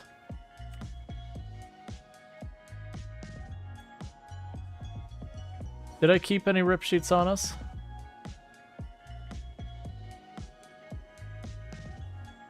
I have to tear some sheets. Oh yeah, didn't I tear some sheets? I left them down here. Let's see, but you got an endgame goal in mind with this run? Not really.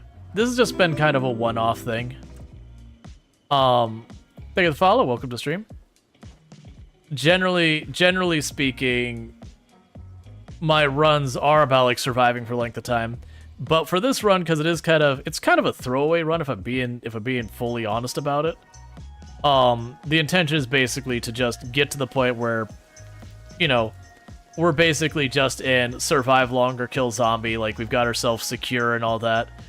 Because I have a run going that's 187,000. It's just we've been doing that run for a long time. So it made sense to potentially put another run on the docket. Just to give people something fresh. Alright, so we made ourselves 2 axes. Sip. What's the worst that could happen?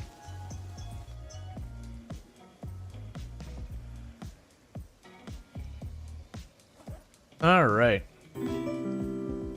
And thank you for the follow. Welcome to the stream. Let's go ahead and eat our delicious caterpillar.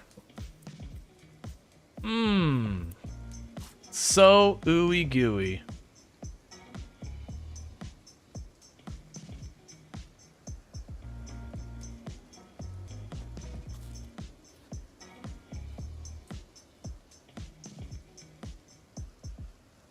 All right.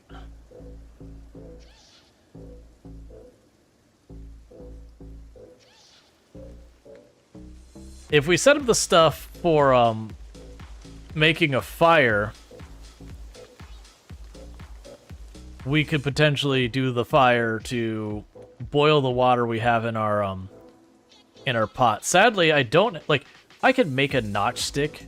It's a bit of a pain to do, and I'm not that worried about. We can get to that lake without too much trouble. All right. Who likes gambling? It's time for the spicy berry. All right, so we're gonna eat half a berry. Is it poison? Let's find out. Hey, it's not poison. Heck yeah, let's eat the other half.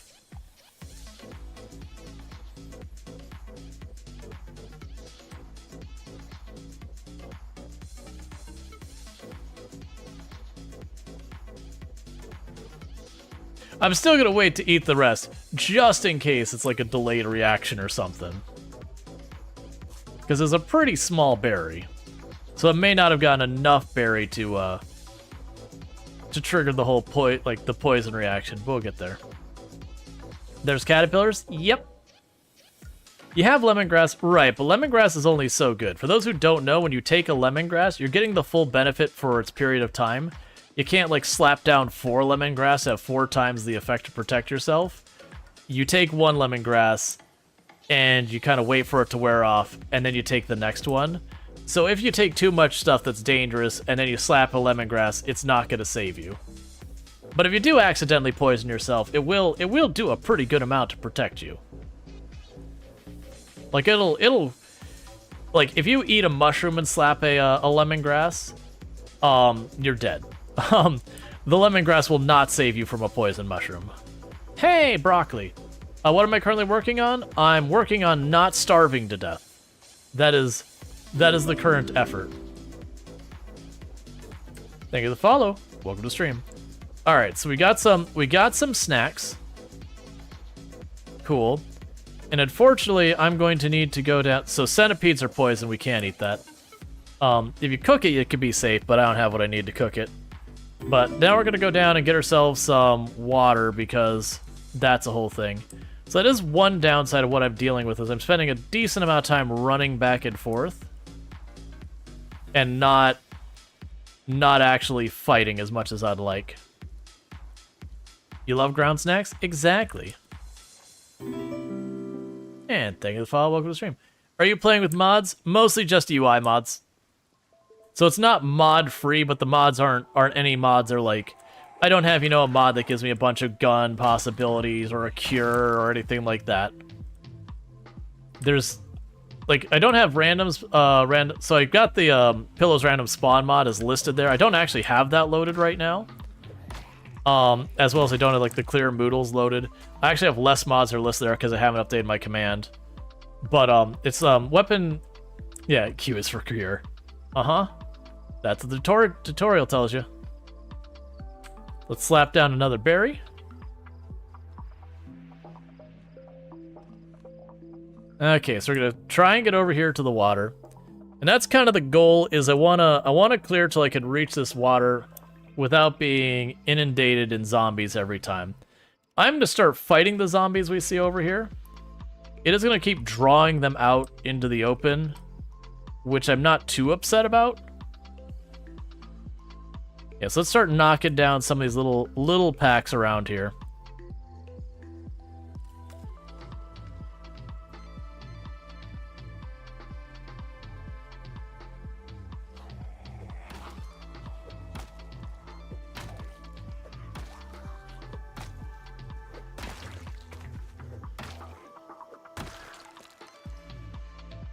And we got 2 coming from down there. I don't really want to go down there. That's not in the direction I need to go. We'll have to kill them eventually, but I'm more concerned about going up this way. I just figured that group was close enough we'd aggro them as well. And we got a bunch up in the trees here. That's fine.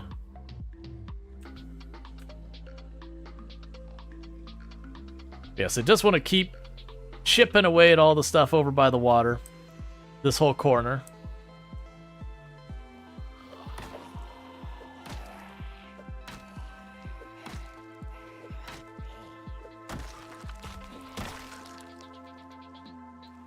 All right.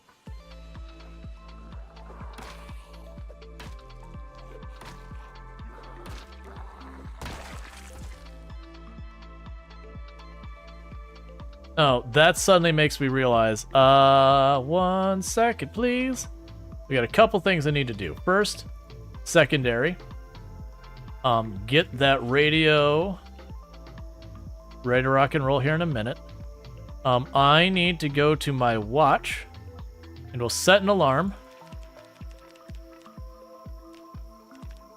for 7:50. And the reason I'm doing that is we are going to be dealing with the helicopter soon. And once you hit 9 o'clock, you can actually know the day the helicopter shows up. What do you need to make it Molotov? Yeah, so you'll need a ripped sheet. You'll need a bottle of whiskey, like liquor or whatever, vodka, whiskey, whatever. And to use it, you need to have the Molotov in your main hand and lighters or a match in your offhand. Which is very unintuitive because nothing else in the game requires like that elaborate of holding stuff around. Okay, so what we want to see is at the end of this message, if it says air activity detected. That's what we're waiting to see. If it says air activity detected, I'm going to try and walk to the south end of town and just wait for the helicopter there. Because then we can potentially pull all the zombies down from this side of the town to the other side of town, which would make it really easy for me to push in and take the gas station. Well, the gas station area. I actually don't want the building. Like, we'll use the building short term. But my intent is to build like a base, not by this lake, but by the little lake to the side of the gas station. Okay, we're good.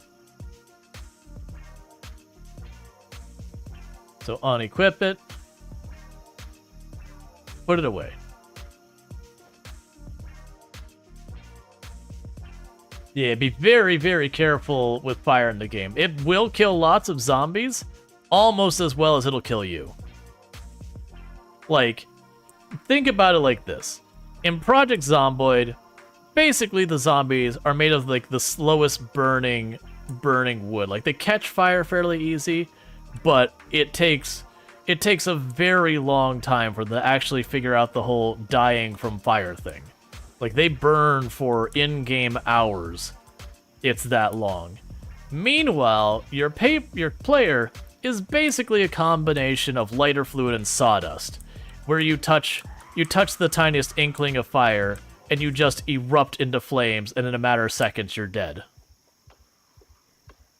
It's just the way the game works. It doesn't make sense, but it is one of those things. And it's really easy to accidentally set yourself on fire.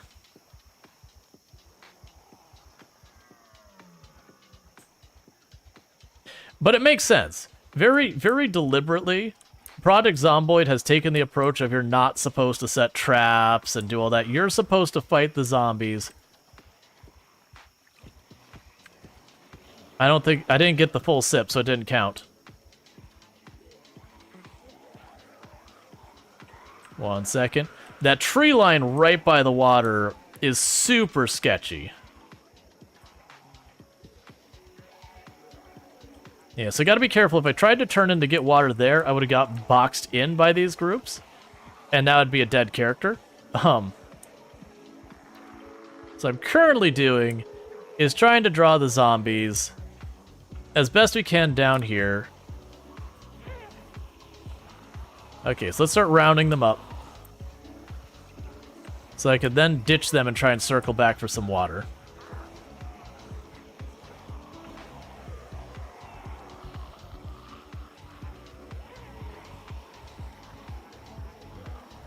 Okay.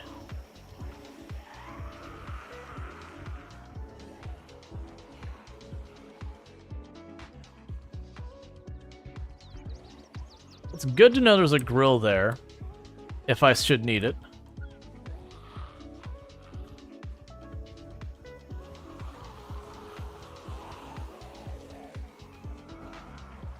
All right.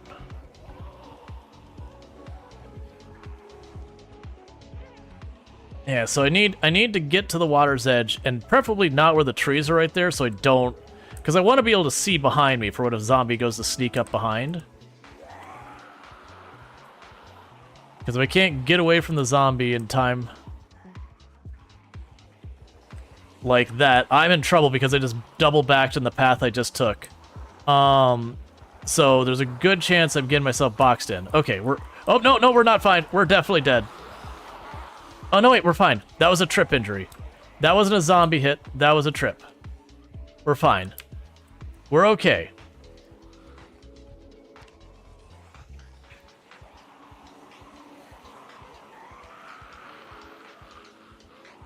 And the good news is my left arm, not my right, because your right arm is your weapon arm. There's no left-handed people in Project Zomboid. Alright. Let's try this again.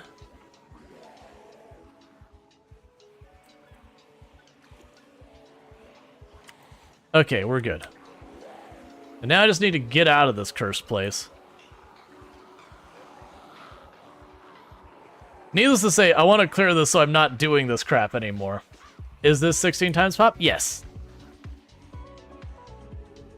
And I'm not too worried about the fact that we're bleeding. It's a very minor injury on my arm. It'll get infected, that's fine. Regular infection of the game is a total snooze fest that nobody cares about. It's scary looking, but it just makes it slightly more pain, which just makes it slow. Like, it heals slightly slower. It heals ever so slightly slower than normal, and the minor amount of pain you get will technically penalize your damage. But it's basically so irrelevant we don't care. Is this also 0 to hero build? Yeah.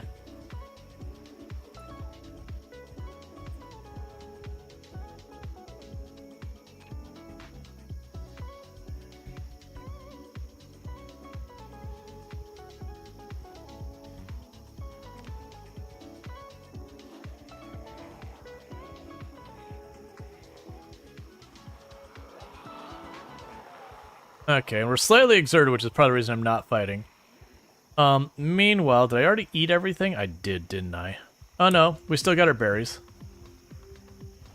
Well, berry singular.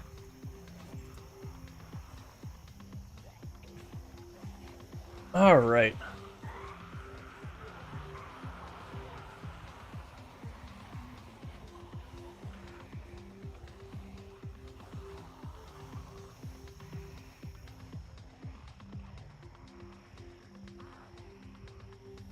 Always fun when you don't have the herbalist magazine. Yeah, you just eat the danger berries. Yeah, so I'm not fighting them because we are exerted, which reduces my damage by 50%.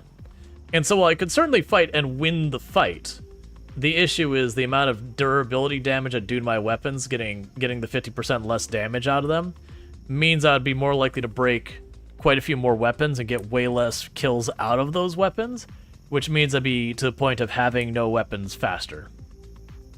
I was playing 16 X-Pop 0 to hero build with insanely rare loot too. You got 130 kills right now after 19 months. Nice.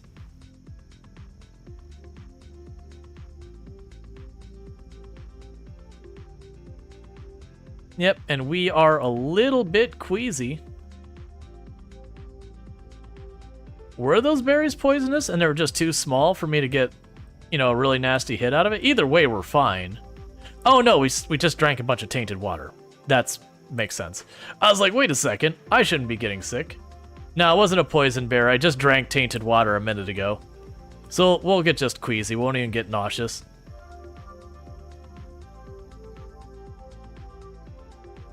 Alright, so let's get back up here. We'll rest, we'll go see what chased us, and go kill it.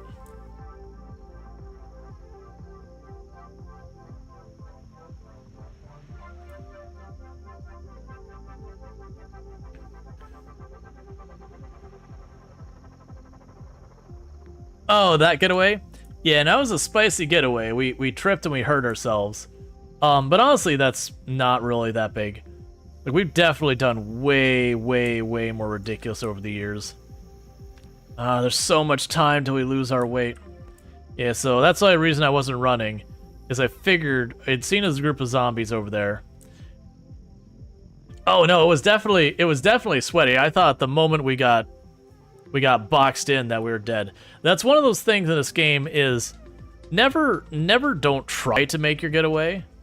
The number of times I've managed to just like rush the zombies and physically slam myself into the zombies and get away with it is absolutely unreasonable.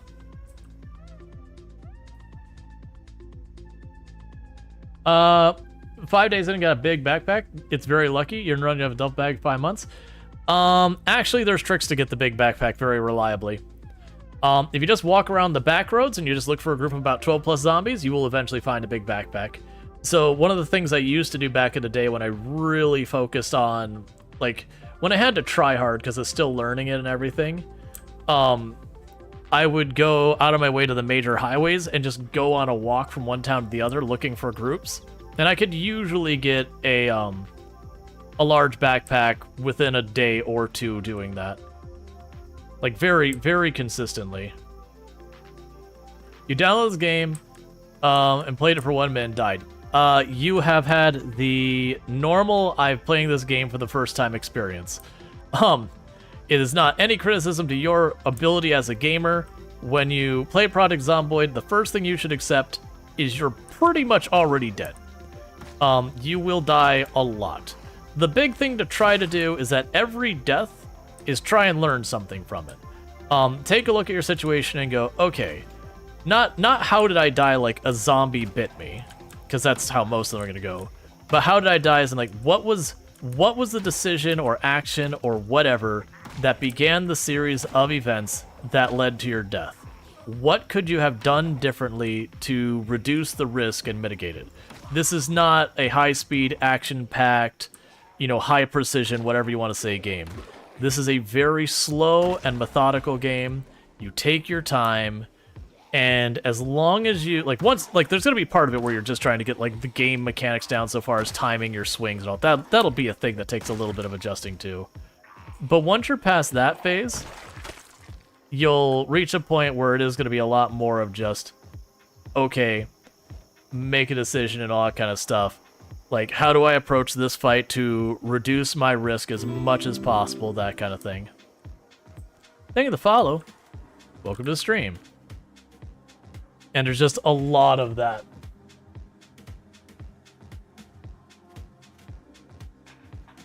But yeah, you will die a lot.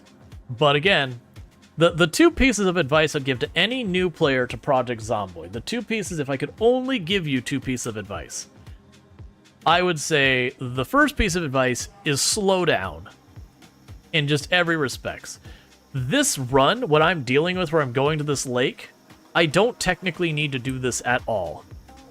If you want to know what is... So this is what I'm doing because I'm stubborn. If you want to know the actual thing I should be doing is instead of going to this lake, I could be going to that lake instead for my water, and it'd be relatively safe. I think there might be a well over here. I have no idea. I feel like there's zombies over there. I also could have chosen to stay up here and clear out these zombies, and then I've got this water, and I could survive basically forever. This lake up here is relatively quiet. You get the idea. You get the idea that you can just go, because these three bodies of water are spicy. I could go to any other one of those bodies of water. The other thing I could also do is instead of fighting here, go around to the bottom. There's a ice cream parlor here. There'd be water to drink there, and there's a bunch of houses all over the place out here that I could use for water instead. And I could use those to make it much safer for myself. And genuinely, I should be. I'm not, but I should be. Thank you for the follow. Welcome to the stream. And you'll find I will do that stuff as time goes on. I will deliberately do these things. I'm like, hey, you'll hear me call out saying, this is the thing I'm actively doing wrong right now that I shouldn't be doing. It doesn't mean I'm going to take my own advice, but I recognize the thing I'm doing is unnecessarily risky. And right now I'm trying to forage because we're out of food again. So you do a lot of ping-ponging back and forth between doing some foraging to get some food, sneaking off to get some water. And as you can see, as I'm running back to that air body of water, it is going to just get worse and worse until I manage to knock the population down, because I'll keep drawing zombies to that area of the water. Like the one time you drank the tainted water, immediately ate an entire poison berry. Yeah, that was definitely one of those ones that very quickly was like, oh, I did something dumb. Because you can get away with eating certain stuff that's poisonous, as long as you do so in very small amounts and with enough time in between. There are some things you just can't. Like, if you eat a poison mushroom, you are dead. We've had people who have, done tests for what they'll do. Alright, we're gonna use the crappier axe. Or sorry, the better axe that's one-handed. Oh, no, that's actually hurting our arm as well. Never mind. Switching to this one because we have a hurt left arm because of that trip. And I'm using my left arm to fight, so my character's like, ow, it hurts. You really digging this game? You want to buy it? But you have a little free time? Is it still worth it? Yeah, you can set it up to do stuff that you can do quick and whatever. Put yourself on like easier difficulty settings, make the loot more generous. Playing multiplayer will actually let you do a lot of stuff faster. Thank you for the follow. Welcome to stream. You can also take stuff like the fast learning skill, make your XP go faster. There's lots of ways you could change the pacing of the game. You don't have to sit there and like burn tens and hundreds of hours. You can burn tens and hundreds of hours and thousands of hours. That is absolutely a doable thing, but you don't have to. And for the record, the early part of the game is the best part of the game. Like, as you get into the later game and you start like hitting that rhythm and all that, you can get like, hey, look, impressive number, I survived a long time. And there's definitely some allure or whatever you want to say for that. But it is also those things that the variety of gameplay and what you need to be working on gets fewer and far in between as you go on. If you think about this game on the what you're trying to accomplish, it's almost like you've got a checklist that you got, and everyone will have a different checklist, but you have your checklist of like the 20 things you want to do, or the 20 things you do before you finished what your character needs to survive. And by that nature, every single time you tick something off the checklist, you get some really nice feeling progress. Unfortunately, on the same token, it means there's one less thing you got left to do. And eventually you will check all the things off your list. And then it's a matter of going, okay, now what? And coming up with a new thing to put on your checklist and go, oh, now what? And it can get really, really hard sometimes to stay motivated in the late game when, you've got all your books, you've got your generator, you've got your base set up, you'll start going, okay, well, let me go and loot all the plushies. Let me find all the plushies. Okay, well, I found the plushies. Oh, let me find the Spiffo mascot clothes. And you'll go find that, and you go, maybe I go collect a whole bunch of flamingos. And you'll start trying to come up with stuff to do, which is nothing wrong with that. But it's what you have to do in the late game to keep it interesting. Because there is no end game to this. The end game is your death. That is the win and lose condition is when you die.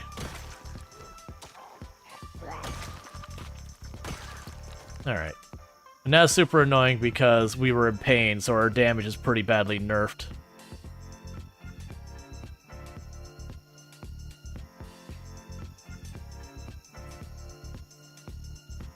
Yeah, no, you'll have people tell you that, like, guns are nothing good, like, nothing but dinner bells. I don't necessarily agree with that. Like, don't get me wrong, if you use a gun at the wrong time, it will 100% get you killed. Oh, the friendship bracelets? So, the first time, there's a mod called Cryogenic Winter. In the base game, winter, like, it's a lot more intimidating than it is actually dangerous. And then you do your first winter, and you're like, oh, this isn't that big a deal. Like, literally, the difference in this character and how I play it, I'll probably throw a jacket on. And then, instead of fishing, I'll trap. I've now concluded the entire list of how I'll play this differently between, summer and winter. So it's just kind of one of those things that Cryogenic Winter, on the other hand, says, what if, hear me out, it was always winter and we cranked it up to 11? So that, like, dying of hypothermia is a very genuine concern and all that. Because in real life, Kentucky doesn't... It gets below freezing, but it doesn't get that cold. It's not super duper cold or anything like that. It gets to the point if you're walking around, you know, with no clothes on, yeah, hypothermia is in your future. But if you're running around, you have so much as a jacket and jeans on, you're probably fine.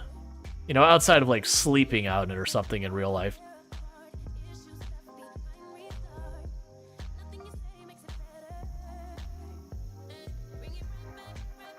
I love how Automod is doing work tonight. Automod being like, yo, this person is genuinely trying to say... It's literally a message that's saying, hey, you know, I've got a friend who's doing a stream right now and it's their birthday. Go join their stream. In another stream. Nice. Nice try. Automod is on it. Disallow it. Oh, and for the record, when that happens, Cookie, absolutely feel free to ban the person who does that. Like, there's things that get on the fence of self-promotion, but if someone hops into a chat and they're like, first time chatter, go join my friend's stream. Gone. Banned. Out the door. Do not pass go. They were auto-banned, you think? I mean, that works for me. A lot of those counts, they do that, and then they get reported, like, near instantly. It's honestly really impressive. Like, it's not all things. There's definitely some stuff that Twitch is pretty slow. Pretty slow and all that kind of things.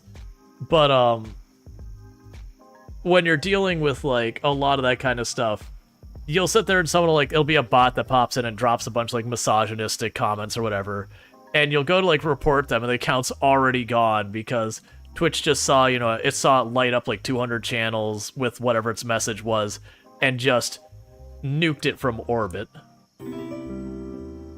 Alright, so those are big groups, that's kind of a problem. And thank you for the follows, I really do appreciate it. Okay, so I'm going to try to do... I can pull this group, a little bit of it. Alright. I wonder how long I am on the front page for, because it seems like I've been on the front page for a pretty long time during the stream. A lot longer than I'd expect. I kind of figured it'd be like 2-3 hours and that'd be it. Yeah, no, that's, so there's a whole thing in Project Zomboid where you, like, a very common new player mistake is you'll, like, look at the leather jacket and be like, oh, this gives me a bunch of protection from, you know, being bitten and scratched and all that. That's really good. I should wear that. Then you go, okay, well, oh, this sweater gives me a little protection, and this bulletproof vest gives me a bunch of protection. And then you'll try and fight something and go, why do I suddenly suck at everything? And the issue is your character is just overheating, that you're wearing like 10 layers of clothes, and sure, you have pretty good statistical chance of being grabbed and getting away with it. But it doesn't matter because you're moving so slow that you will be grabbed, which means you're just doing a lot more dice rolls on whether or not you live or die. So there's a very common mistake in the game early on to start, you know, armoring up to the best of your ability. Now, don't get me wrong. Throwing a bunch of leather patches onto a piece of clothing doesn't improve, like, doesn't mess with its insulation other than if it's plugging holes in a meaningful capacity. So, sure, putting patches on your clothes is not bad, but overheating is way more dangerous for you staying alive than the rolls will do that. Jeremiah learned that bulletproof isn't bite-proof. Oh yeah, I forgot about that. I think we ultimately figured that it got torn at some point. And that we hadn't noticed that, like, the bulletproof vest had gotten damaged. Like, you know, running through a tree or something got scratched or whatever. We never did verify it, to my knowledge. And it just so happened I got bit where the hole was.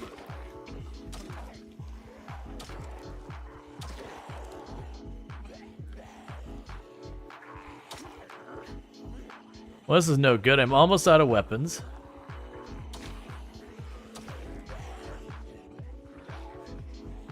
And this one's almost broken. Yeah, one more tick of durability and it's done. And I can fight a couple of zombies with no weapons. But this many zombies, it's not worth the time and effort.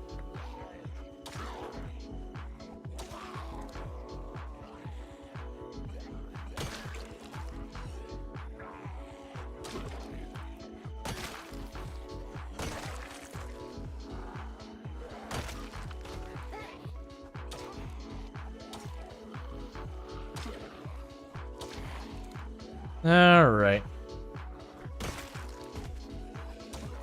Hey, it held out just long enough. They'll be able to fight these relatively easy. Because even if it breaks right now, 2 zombies is not a hard thing to handle unarmed. You knock one down, just stand on it, and then kill the other. Alright. Hey, Harry, how's it going? Those piles of corpses are dangerous? Oh yeah, no. The piles of corpses and the poor visibility they give you will absolutely get you killed as well. Like, that's what it's talking about, you know, the whole learning lesson after lesson after lesson kind of thing. Of just, you know, all the things that can be dangerous to you and whatnot. Alright, so we're gonna go ahead and forge down here. We got a bit of open space. See if we can't get lucky and get ourselves a little bit more to eat. But you'll notice when you're thinking about what I've got going here, we haven't looted any food or water or whatever from any houses or anything. We had the house we started in, and that's about the only place we properly looted. So this just kind of goes to show you that you can live pretty much indefinitely out in the wild, and the only thing that's kind of a must is something you can put water. I mean, honestly, not even that. Like, honestly, if you're willing to just hang by a lake and drink from it, you can live pretty much indefinitely without ever looting a single thing. That's fine. I'm gonna grab the glasses, because we keep accidentally seeing those in foraging. We're gonna toss it on this corpse so I don't see it again.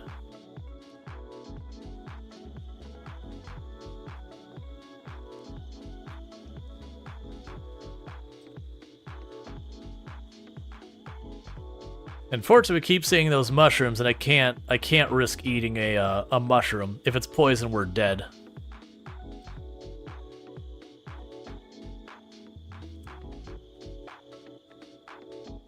And one thing is your radius to foraging is tied. Oh, is that? Oh, sage. That's fine. We could eat some sage.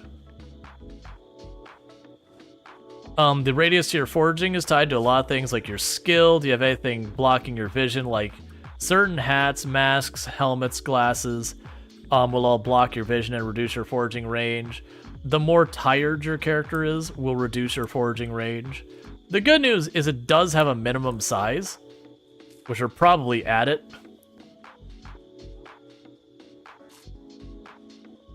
Okay. I'm mostly doing this in the meantime because it's like, oh, I need more food as one thing, and we're waiting till it's late enough that we can go to sleep. And get ourselves another free level in foraging. It'd be really nice if I got some more branches.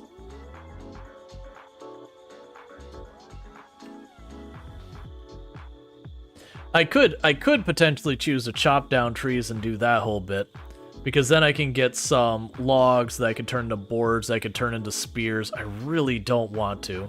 It's a very good strategy. I just really don't like spears. And it's not because they're meta or anything, I don't like carrying, like, they're very inventory intensive. What are you sleeping in, Aran? We are sleeping in the barracks over here. I did see there was a zombie over here, which surprises me.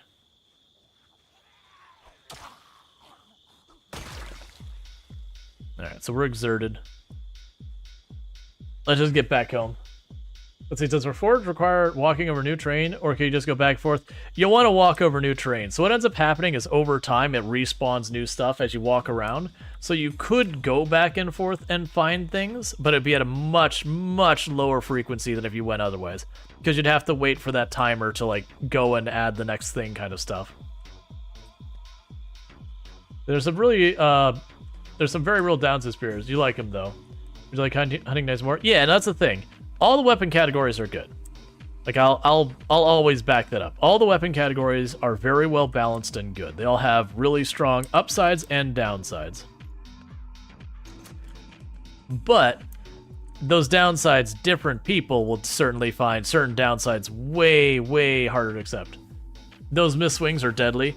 The worst ones with spears is the execution animation will 100% betray you if it just triggers at the wrong time. And you can control when it happens by being mindful of where the things are. It's very easy to manage it, but it's very easy just to get in the flow of killing stuff and just get cocky and make a mistake.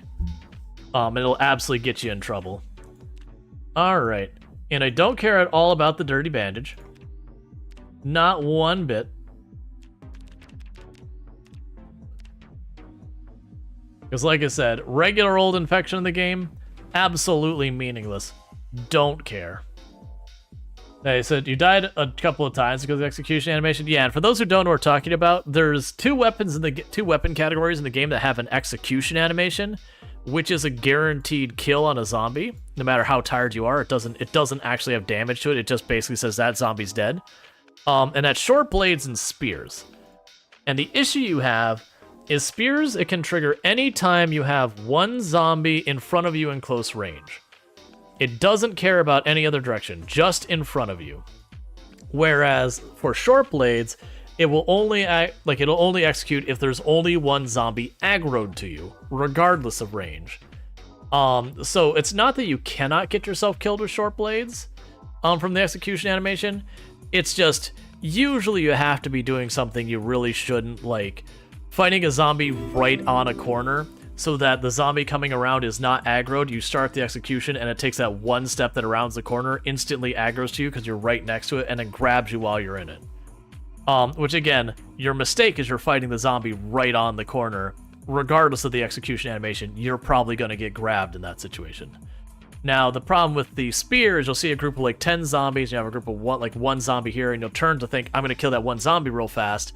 You turn to hit it, and suddenly your character locks in place because they're doing the execution animation, and all the other zombies overrun you.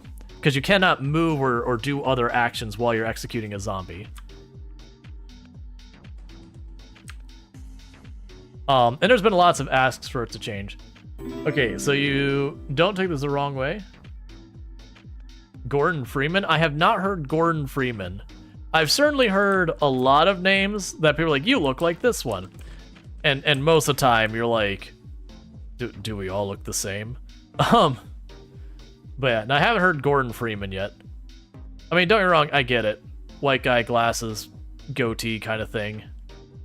So, you know, it's definitely plausible and all that. Oh, we aren't actually Hey, I guess you're just at my doorstep.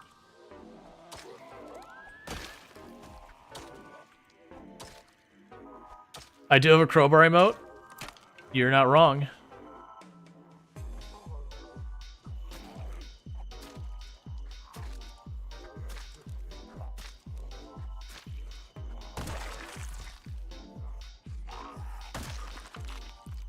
All right. There's another one. Yeah, so we are getting bullied. We might actually get pushed back from here soon, which would be a problem.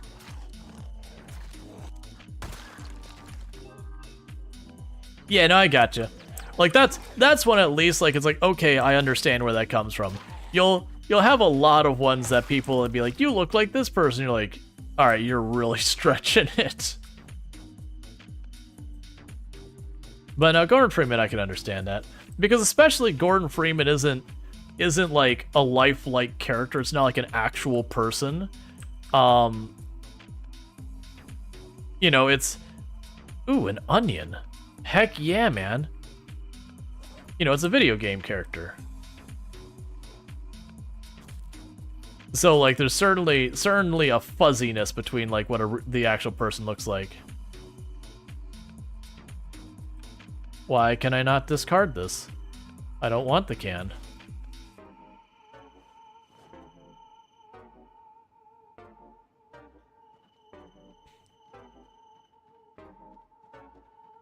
Gordon Freeman's like an onion? Absolutely. Why would you not think they're like the onion? That's just silly. Alright, so we can go ahead and we'll go here. We can make the stone axe for our back.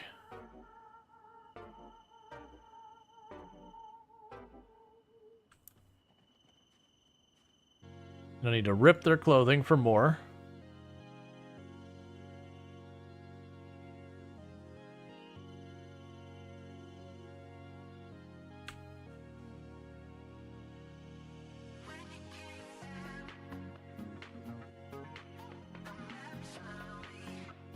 What am I missing that's not letting me do that? I made rope. Boo. No one wants rope. There is actually purposes for rope, but it's not many. I want to rip it. I just want to rip and tear until the job's done.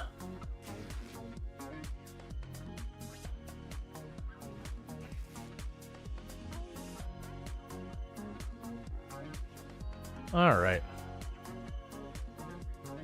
Put that on my back. Making our axe, and then I'll be out tree branches again.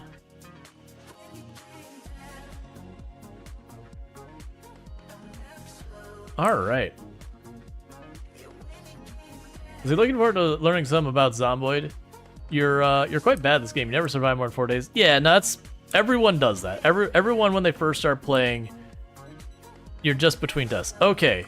So here is the question. This would actually be a terrible day for this. Do we have the helicopter showing up today? Because I believe we have entered the range of when it can show up, because we are on the 6th day. So I believe it can show up later on in the day. So what we're going to do is we're going to chill here for a moment. Actually, what we'll do is we'll walk over here and forage for a minute. But we're waiting for the end of this broadcast to see if it says air activity detected. The plan, if we see air activity detected, is I'm going to go to the south, like we're going to walk around town. We're going to try and go to the south side of town. And we're going to deliberately try and stay near the bottom of town to draw as many zombies from the north side of town to the south side of town. Because if we could do that, we could potentially pull the zombies away from here to make it easier for me to get a foothold in town. And it looks like we are in the clear.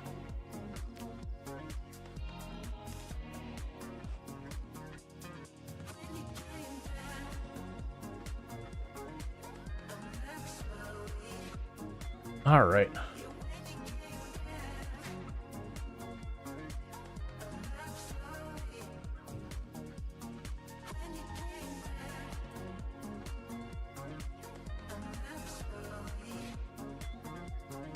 So I need more food.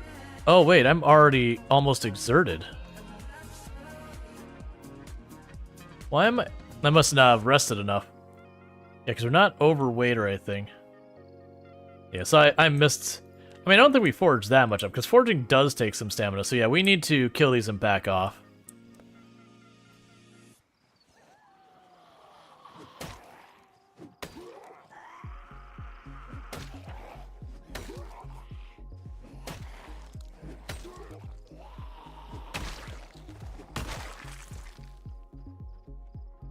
Alright.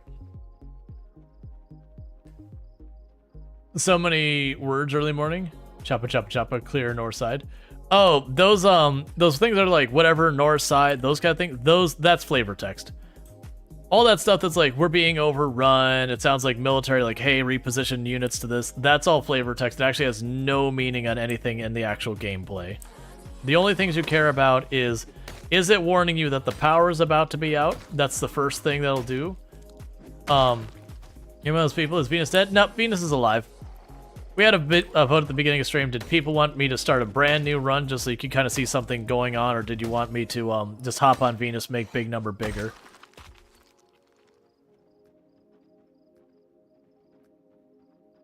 Alright, let's go over here and sit down for a minute.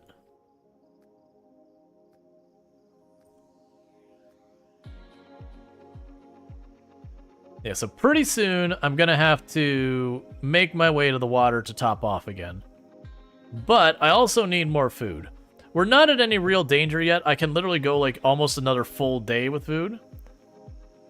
Is Venus the goddess, I assume, of undeath? Pretty much. That's the character that we have 180 something thousand kills on right now. Still alive in Louisville.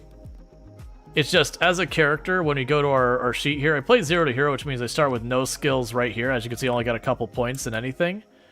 That character, she has like just 1 or 2 skill points from maxed out in all combat skills. So like, as far as meaningful progress to see, there's just not much left to do. Is to get that last point in spears, that last point in strength, and then technically 2 points in fitness, but I'm not gonna try and go for the fitness 10. That fitness 10 will take forever. Like, and if I really cared about like getting it done, I could easily just, you know, there we go. I could easily just go back to where I know we're safe, and then just spend like an absolutely absurd amount of time just exercising to get it knocked out.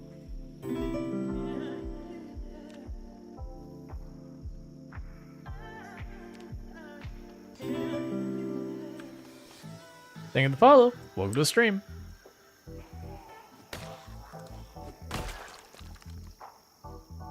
I'm surprised. I think I've been on the front page for like my whole stream just about. It's so wild seeing those kind of numbers. And I know I've introduced myself a couple of times, but we do have people who are popping in and out the whole time. Like, this is going to be a ridiculously active stream today. So as a reminder, I am Rual Storge, who play a variety of games here on Twitch. I'm most known for my exploits in Project Zomboid, where I used to hold the world record for the highest kill count run ever streamed at 135,121 zombies killed in one character in one life, with no mods to change itemization or vehicles on harder than apocalypse settings. You get the idea. Sweaty, try hard, big number. That said, that record has been beaten, but I am a variety streamer. I do play a variety of games. The most played games I have on the channel are Project Zomboid, RimWorld. I do play lots of like Simulation, Tycoon, City Builder, Settlement Builder, Slice of Life. So, you know, like Farm Sim, American Truck Sim. We did Software Inc. recently, RimWorld. We've also done, what else do we even got in there? There's a whole list of things. We've done like Stardew Valley, Coral Island, all that good stuff. But yeah, and I'll get that stretch here in just a couple minutes. We got our next ad break here in about 5 minutes. And I know no one loves ads, and you know, people find them very annoying and all that. It's unfortunately, the reality is Twitch makes us run ads. There's no ads off button. No matter what you hear, there's no ad off button. There's pre-rolls or mid-rolls. There's no neither. There's both or either. So we do mid-rolls because generally speaking, it's always done much better for me for viewership, which my belief as to why that is boils down to you at least get to have a sample of the content before you got to pay the price of watching an ad, versus, you know, hopping in and not even knowing if the content here is something you want to see before you got to watch the ads. But thank you for all those follows. I really do appreciate it. Does mean a whole heck of a lot. But I do stream 5 days a week, every day but Thursday and Friday, from 7 p.m. EST till 4 a.m. EST. So that's pretty much my standard. Most streams, normally what I'll do is I'll play one game for the first half of the stream, because I do stream for 9 hours, and a different game for the second half. We'll do like votes and all that for it. Just because we're on the front page and I went popping around. I am sticking to one game tonight.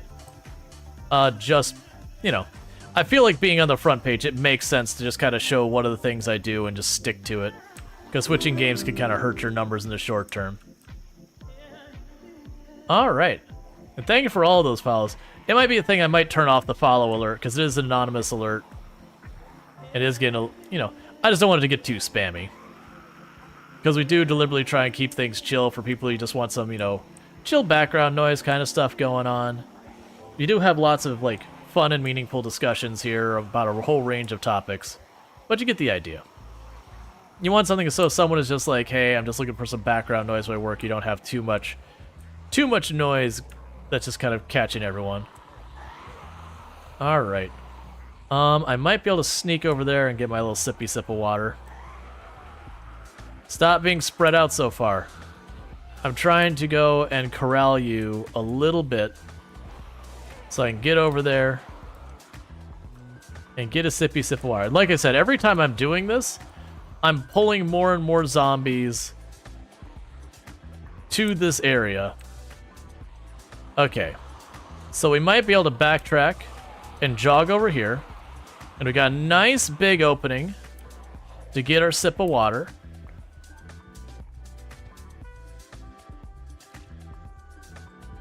Okay. And we're all good with another dose of tainted water. Just like the doctor ordered.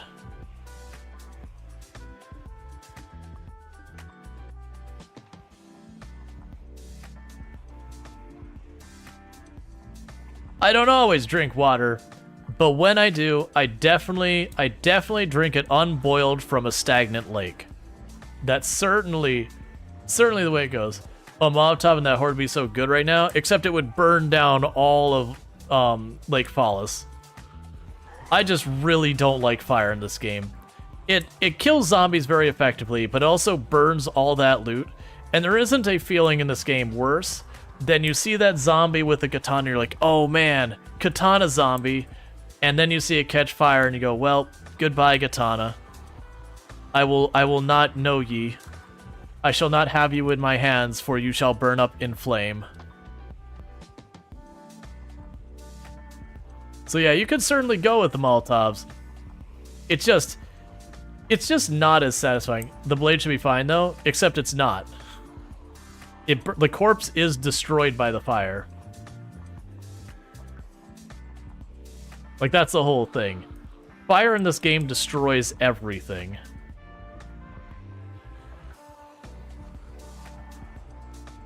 Buildings. You literally can burn the road in this game.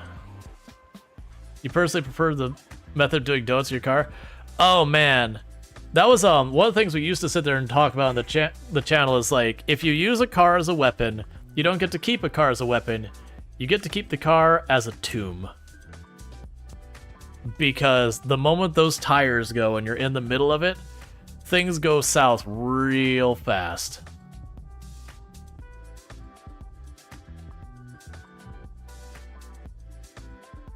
Apparently the word slag, which supposedly is misogyny. Now, I realize slag in this term is melted metal. I don't know what, like, it must be a slang I'm unaware of. Between a tomb as in a coffin and a tomb as in my wife. Alright, so I'm trying to ditch these zombies because we got some heckin' Manchi Manches going. It is? In London?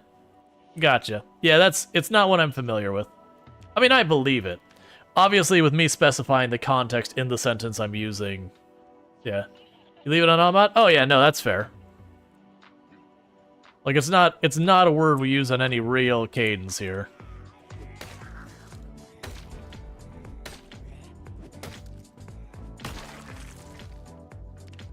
Sadly, you're not safe to eat.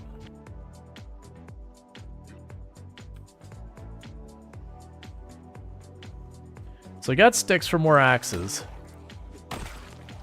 And I really shouldn't be fighting from this side. I should be fighting from this side.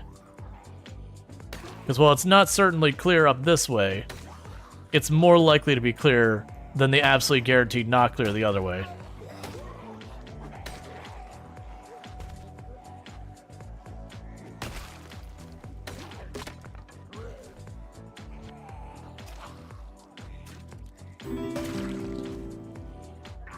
Alright.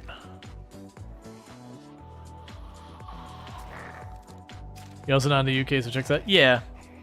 So it's one of those things, like that's kind of things when you're dealing with like terms that have multiple meanings that could be things. The idea behind automod isn't to be like, hey, this term can be used negatively, so it should never be permitted. It's more, hey, this term is used negatively a lot, so just make sure, like, we're gonna grab it just in case it's being used in a really awful way, and then you can give it the thumbs up, thumbs down, and you can choose to remove it from automod entirely if you'd like, but you don't have to if you don't want to. And I err a little bit on the side of caution. My automod is not turned way up, but it's not turned to like nothing either. All right, so bear with me, chat. We did just hit an ad break, and it is one of these games that one mistake could be the one. I don't want people who don't have, like, Twitch Turbo or subs or whatever to miss any of the action. So I'm going to quickly use this as a chance for me to get a restroom break and all that, and I will be right back. So thank you again for tuning in. I'll be back here in just a couple minutes.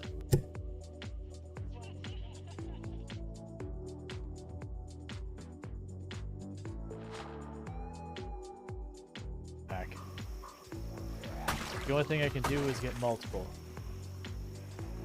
Which we will.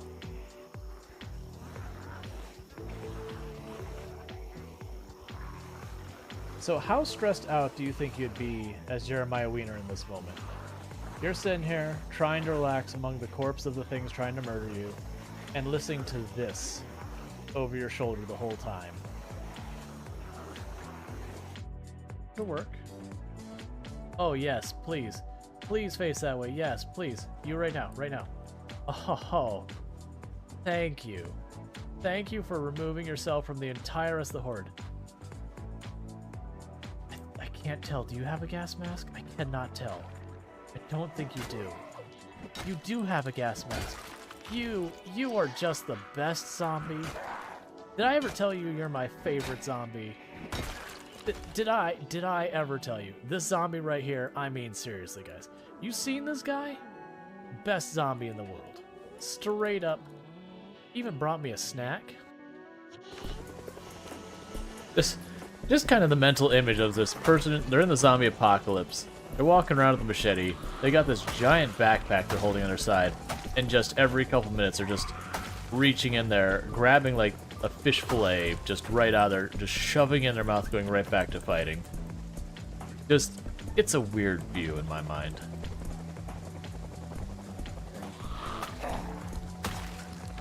Oh crap, we're already drowsy again. Hang on. Yeah, you know, it'd be awfully... Alright, you know what?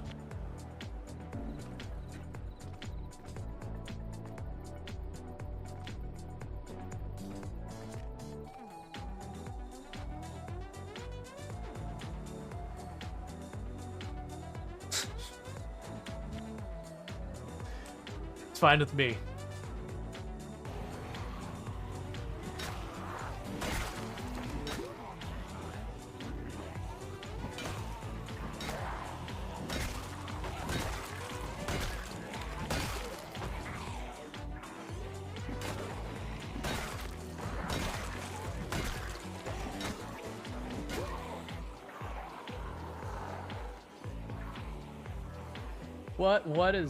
What is that?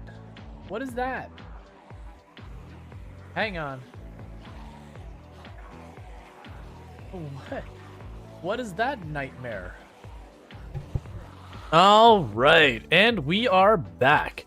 I just want to go ahead and, you know, like pause the game while we were stuck in the ad break. That way anyone tuning in wasn't missing out, because this is one of those games that, like, you literally take one hit and it's over. And so it is one of those games that, like there's some games I won't worry about pausing, you know, the action, depending on the game. Like if we're sitting here playing a game that, for example, is like a Tycoon style game, you know, any individual minute isn't super important to it. Not usually. It's more just how is things going over time. Like City Skylines, typically you won't have like, oh no, I missed the big moment. Oh, that's so sad. You know, it's a far more casual, far more whatever.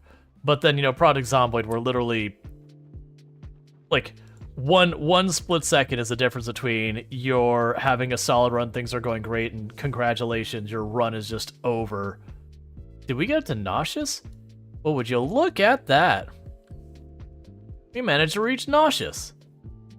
And a big part of that is because our healing is getting badly penalized because of being hungry. Okay, and we just dropped back down to Queasy. So we spent just a teeny tiny pop. Is this 16 times pop? Yes, max of population. We're by Lake Phallus though, which is a relatively low pop area. That said, you know, 16 times pop, relatively low 16 times pop is still ridiculous. Thanks so much for the raid, Argay. What I'm gonna actually do real fast is I am going to disable our raid notification just while we're on the front page, and the only reason I'm doing that is just in the off chance we start having people spam a bunch of that stuff. You're totally fine, for the record, Arrogate. It just reminded me that that's one of the things I gotta watch out for. I am gonna go ahead and disable a couple of the alerts, because being on the front page, the alerts can get pretty spammy. And we're good right now, but it doesn't take much for someone to be like that. Congrats on the front page. Well, thank you. How was your stream, by the way? And thank you so much for the raid. I hope you had yourself a good stream. What were you playing? How did it go?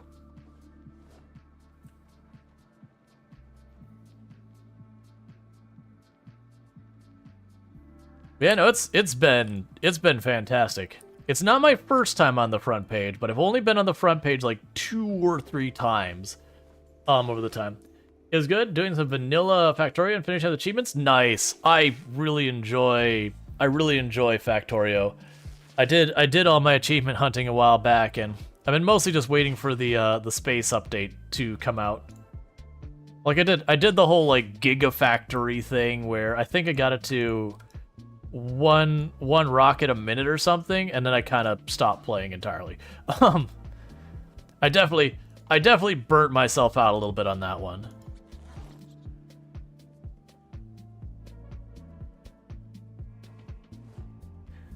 Last month you finished C block? I did a bunch of C block at one point. That's a good one.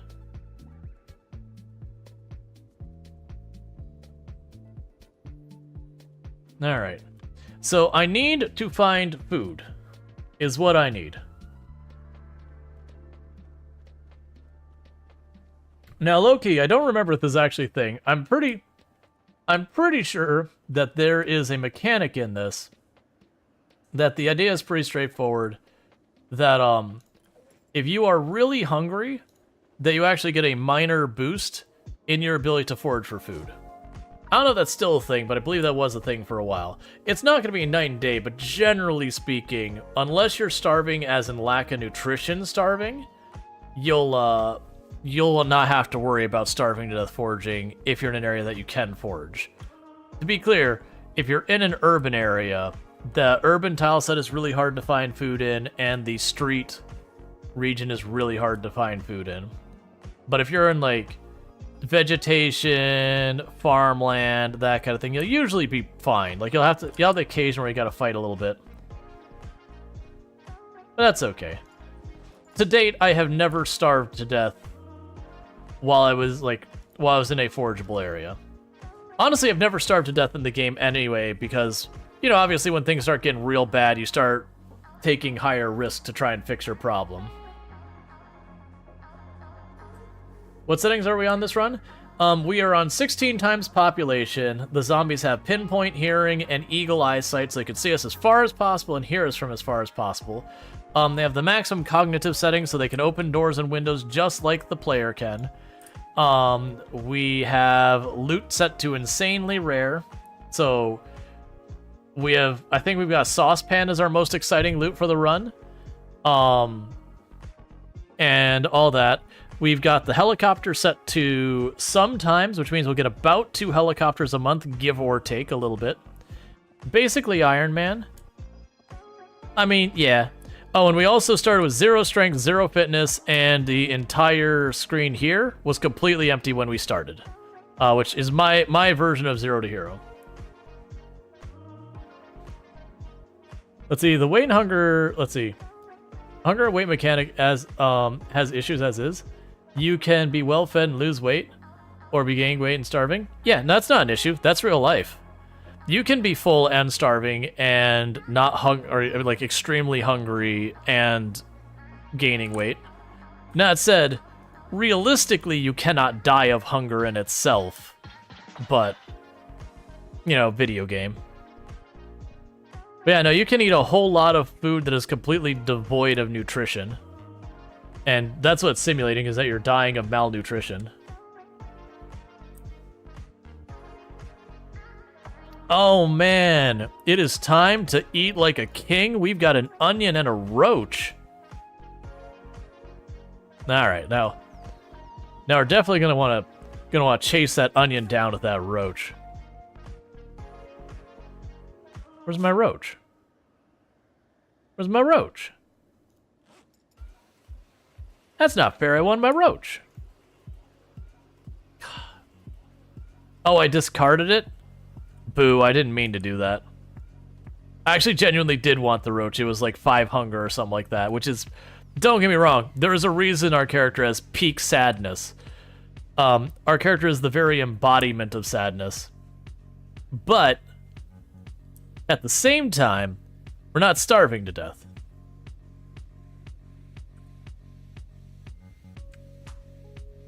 Oh, sunflower seeds? Now we actually have some good stuff.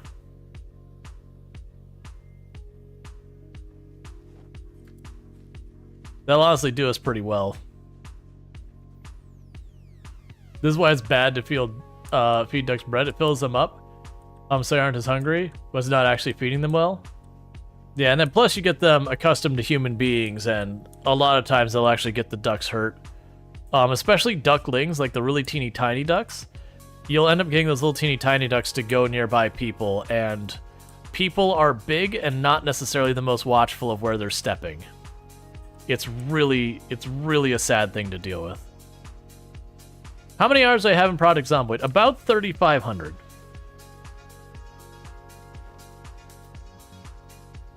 Alright, so we are not going to be hungry for a little bit here. Because sunflowers are actually, in this game, surprisingly filling.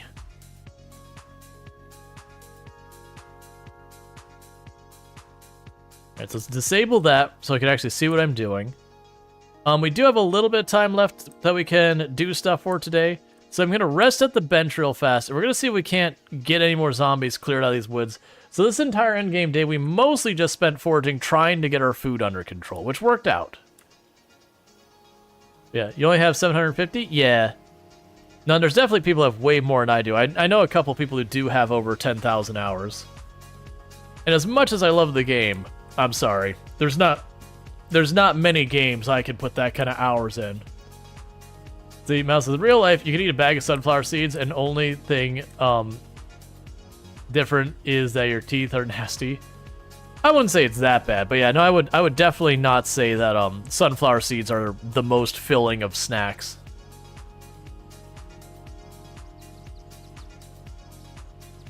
Oh, look at us, severely depressed. I wish so much real-life antidepressants worked like the ones in game, because we are at peak depression. There is not a higher achievable level of depression. Our character has hit the absolute maximum feeling of depression that a human being is capable of reaching. And in Project Zomboid, you take one antidepressant, just one, and 30 minutes later, poof, you are as not depressed as you could possibly be.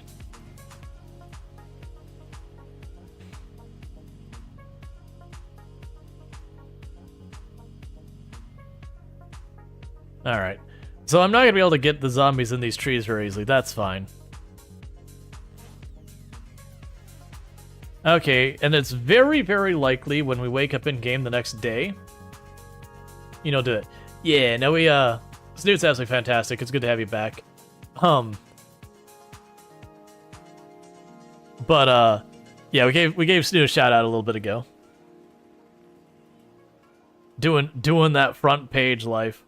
Like I said, I was supposed to have the front page tomorrow, so Twitch confused that. Or I may have given the wrong date. That's entirely possible. I've had so many dates I've had to juggle. It's entirely possible I gave them the wrong information. It's fine either way. I'm on the front page and it's during my stream, so that's a win in my book. As you grocery shop and talk to your husband or Rual playing Project Zomboid, now you're back. But this time you have food. I have food too, but I'm definitely not taking a break during front page time to make food happen. And luckily, I ate right before stream and all that, so it's not those things I'm like, you know, starving myself or whatever. Food is love, food is life. Food is good. Your husband's also playing Project Zomboid, which hasn't before? Nice. Food is to be shared. My food, no share. I mean, what? I'm sorry.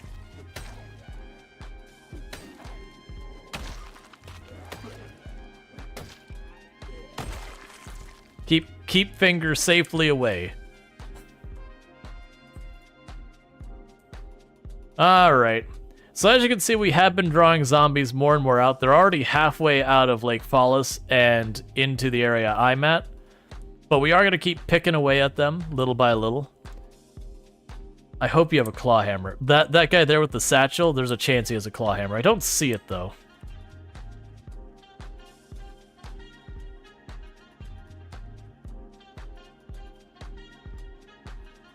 Oh yeah, no, it's, we've been having to do a lot of things where I go in, you know, and then just manipulate the zombies' movement by like drawing them over here and then running around the other way so I can, you know, snag the water I need and whatnot.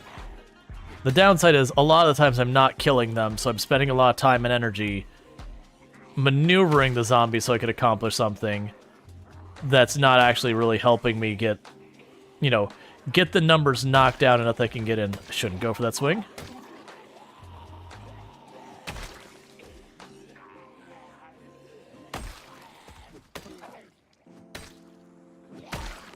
All right.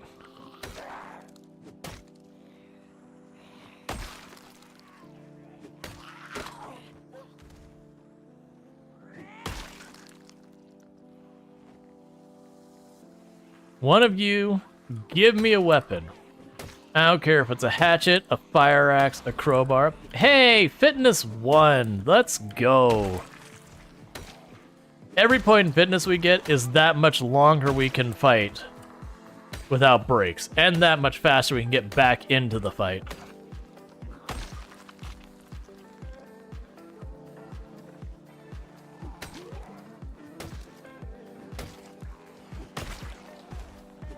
That said, fitness is a colossal pain to train. The only really useful skill that's worse than fitness to train is nimble. Nimble is amazing. It is like the single most important combat skill in the game. And also, leveling it is the absolute worst.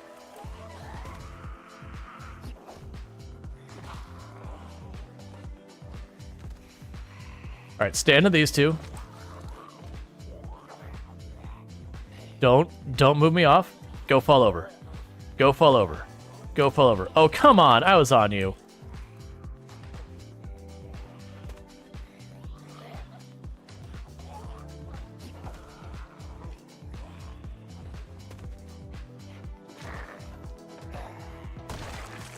Well, we're back to fighting 3 again.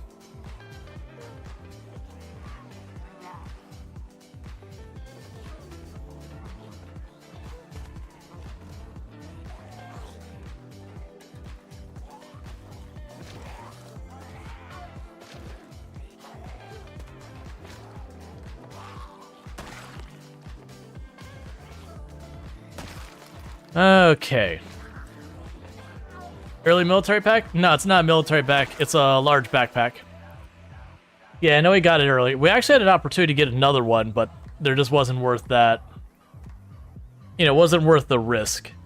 But Stone Axe lasting longer than usual. Your maintenance skill level at this point? Oh, the maintenance skill is terrible. Maintenance is at 1. Axe is at 1. It honestly lasted about what I expected. You can usually get a good couple kills out of an axe before it goes.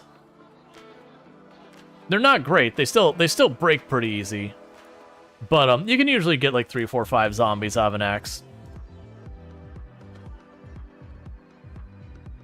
The scavenged axes or whatever. Once you get like high maintenance and all that, you can get actually quite a few. It used to be like we don't have lumberjack. It used to be lumberjack and stone axes were the meta.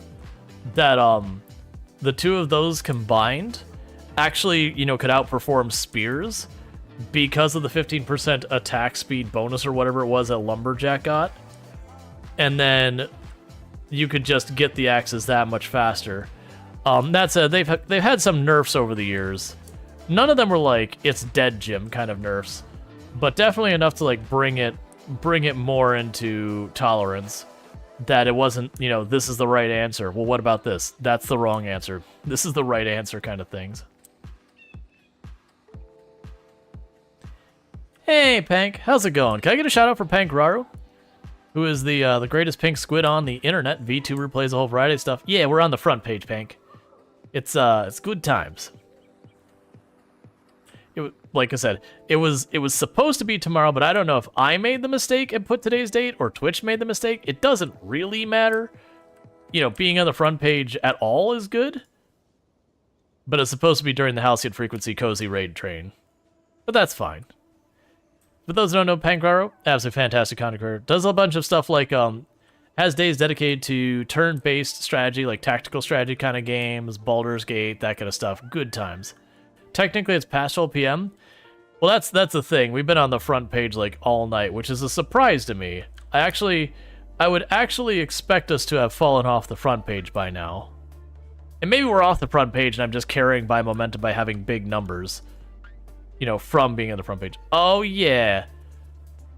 You still there? You checked? Nice.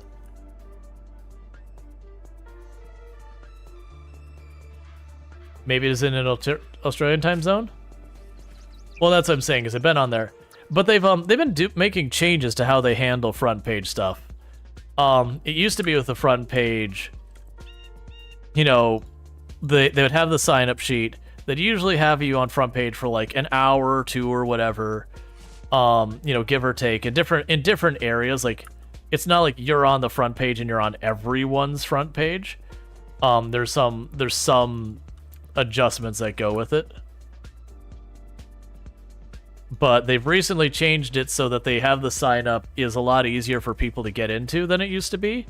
And then they also made it a rule that once you get on the front page using the new forms and all that, you're ineligible for the front page again for, I believe it's 3 months.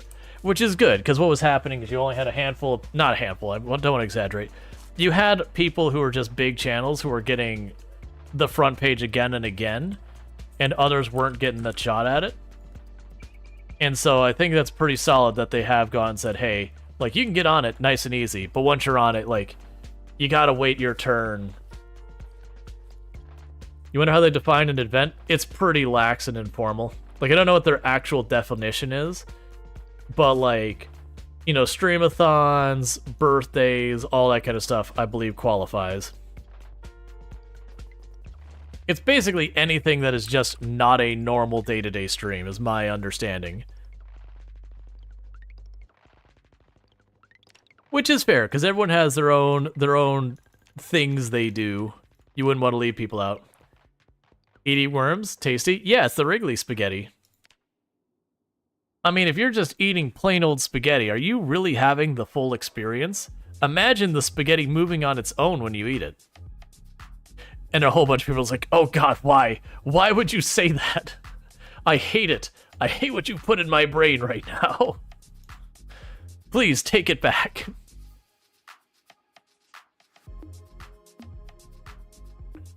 But yeah, so I try to get back before it gets too late in the evening, because we don't want to get caught out in the dark where I can't see the zombies easily and get killed. And we also want to make sure. Well, thank you for redeeming the on-screen celebration. I appreciate that. Thank you for those biddies. Thanks, Pank. That's very kind. Pang saying, folks, Rual is an awesome streamer, chill as heck, kind, and very knowledgeable about games that he plays, and it is gone off my screen. It's not off the screen. It collapsed because other messages went by. If you like chill, interesting streamers, and you are up later, Rual's a great place to relax. Yeah, so I stream from 7 p.m. EST till 4 a.m. EST, so it's kind of perfect for, like, if you're in the evening US time, all the way up to, like, kind of when people start getting their days started in Europe. That's kind of my bracket. And if you're in anywhere in Australia, New Zealand, usually I got you covered as well. And thank you for the 39 biddies. I really do appreciate that. Why that time? So that time was a very strategic decision for me early on in streaming. That generally it means I'm competing less, like I'm covering an area that doesn't have as many English streamers. Because if you think about it, that time frame is primarily covered by Australian and New Zealand streamers, which are just raw quantity. There's not as many. And it used to be South Korea was there as well, but not as many of them streamed in English. Unfortunately, South Korea isn't on Twitch anymore, like as being able to stream, and that's because of different policies South Korea has in regards to how the ISPs charge money and everything. It was Twitch physically couldn't afford to stay on. Let me just drop the seeds on the ground over here, because they don't weigh much. But they also are just in my inventory, and I have trace amounts of seeds that I can't use for anything.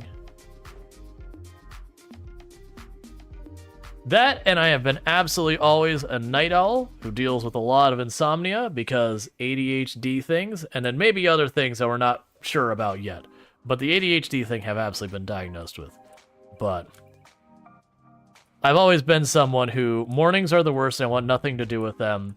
But like, there is no too late for me beyond impacting my morning.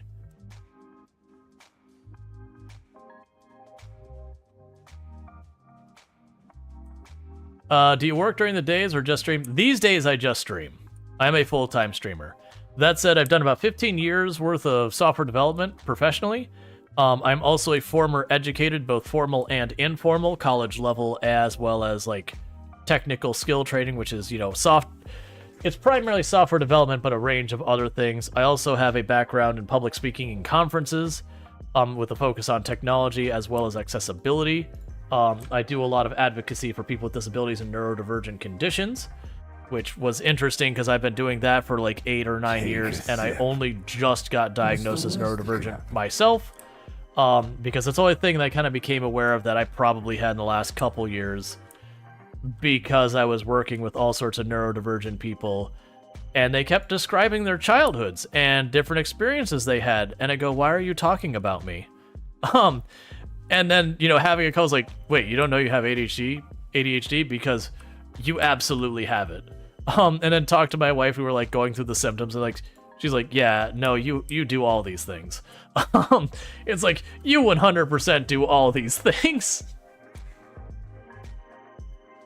And then when, you know, finally took the time a bit over a year to go to reach out to some, you know, professional, walk through, and they're like, yeah, you're very ADHD.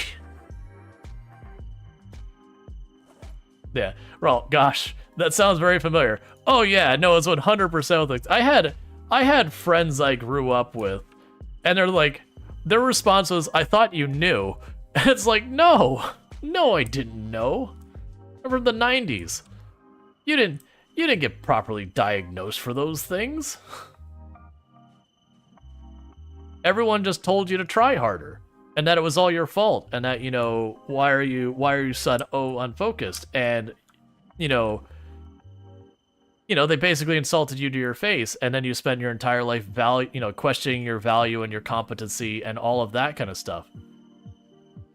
Yeah, no, that was the thing back in the day. So we're going back to the 2000s. The only times you typically got diagnosed with ADHD is if you had a real strong H in there going, that you were a big old basket of energy, and all that kind of stuff.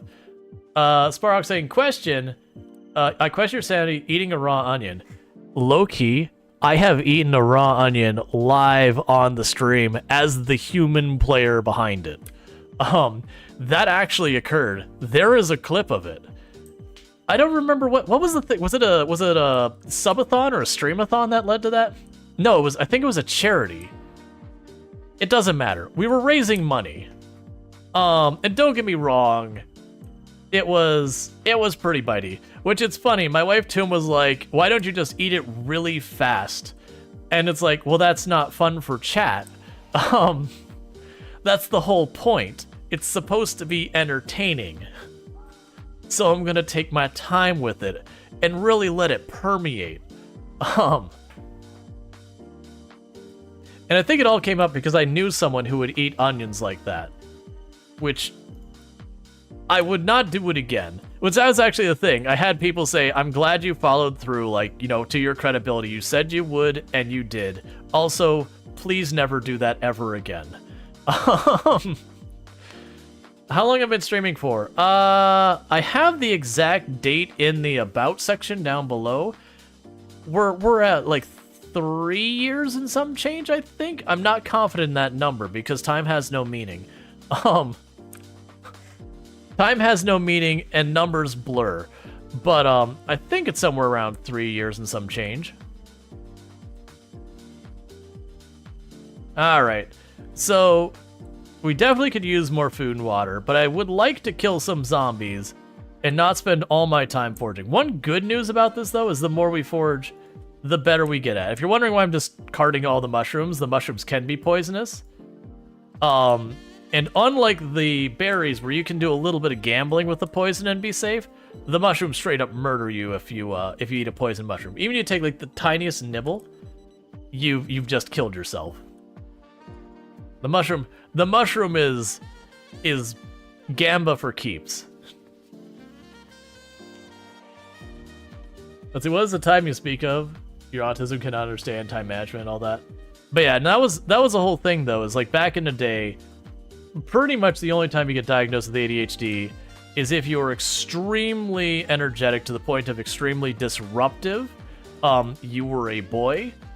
It's just they didn't diagnose girls at all. Like, it's not literally at all, but generally speaking, oh, I don't want those.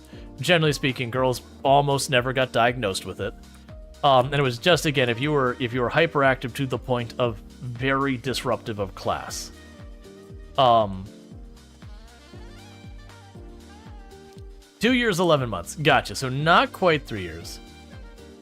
All right, so no helicopter today. The good news is that means there's no helicopter today. The bad news is I believe that means we're borderline guaranteed a helicopter tomorrow. We also scored a piece of broccoli and some grape leaves, and grape leaves are actually pretty good. At least start streaming on your birthday? Well, you're welcome.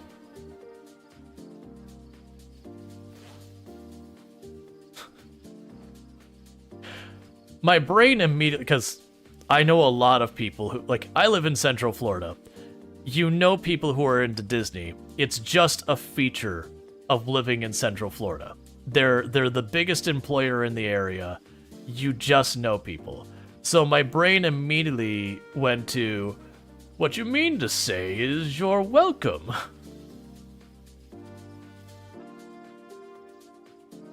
Or what's like, what you mean to say is like, thank you. Or whatever the line is. I don't know it that well. Disney adults. Oh yeah. Oh yeah, there is no shortage of them around. Oh, grasshopper. Them's good eating. Forget the broccoli. Actually, don't forget the broccoli, because the broccoli will go bad. But yeah. So it's just, I'll have a lot of times those things pop into my head, because there is just a lot of people who are into Disney in these areas.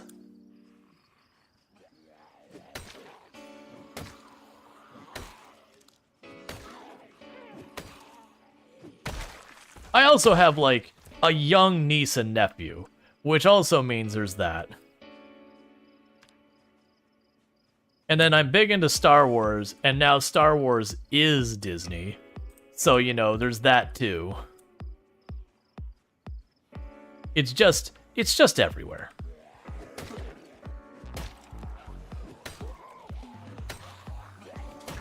Nah, I was really hoping I'd finish that one off with that hit, because that was the third hit on him. I got greedy on that pull. This is more than I should be fighting right now, because we're getting pretty close to Exerted.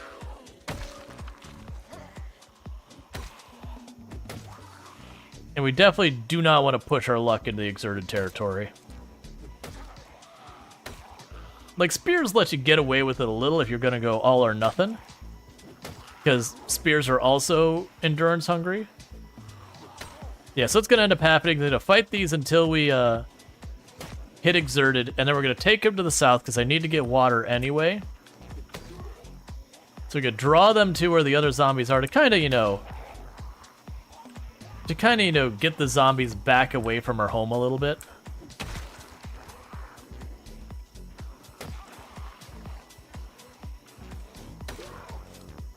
All right. Bonk.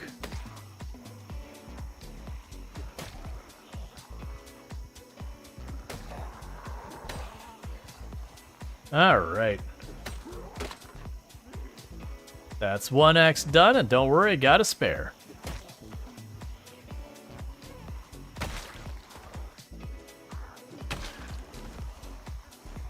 Yeah, pretty soon we'll start aggroing stuff and I won't be able to keep the fight up. Alright, so we're at that point where we've got that set up, so let's go grab you, drop the broken axe on the ground, get that out of my life. In the meantime, let's go ahead and shove a little broccoli into our mouth.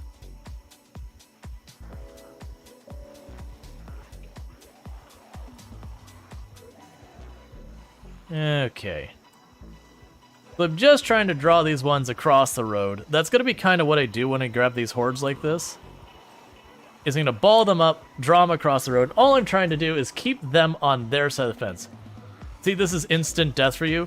You learn to do this after a while. When you play in the really high pops, it forces you to learn to manipulate the zombies' movement. So you'll see, I'm doing a thing I refer to as riding the wave.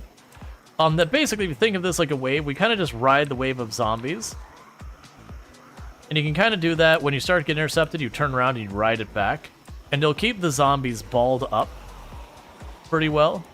This is a trick for dealing with the helicopter too, because you can keep a pocket of no zombies that you can keep retreating to and back and forth. It's not flawless. Like, if I get unlucky and I get a very broad range of zombies coming at me, then I have to, you know, pivot and try and turn the crowd the other way. Alright, so let's eat some grape leaves. What kills a lot of people is running too much? Yes. Yes, that's the reason why earlier on, when people ask me for advice, my biggest advice more than anything else in the game is to slow down. And I mean in every possible way. Don't run. Most of your issues are not urgent. Like, right now, I am making tactical errors here and going for this lake. And I've pointed out the better strategy for dealing with this. I'm also going in here at the entirely wrong angle, so I need to get back out of here. I need to be way farther south before I dip into the trees.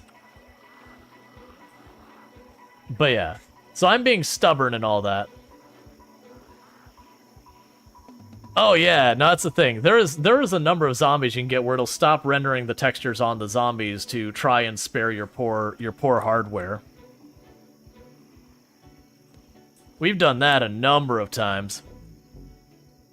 The worst I've had is like a fence on this side of the tile, that on the other side of the fence we had over 30,000 zombies. And you go, how would you know? We got stuck in that at 3 frames per second, that eventually I made a copy of the save file, and I pulled up the copy in dev mode just to look to see how many zombies were down there. Because I had 2 or 3 streams I was just killing the zombies, and there was like visibly no difference. The only way you could tell I killed the zombies was that the kill counter went up, and you'd see the occasional arm or leg sticking out from underneath the pile.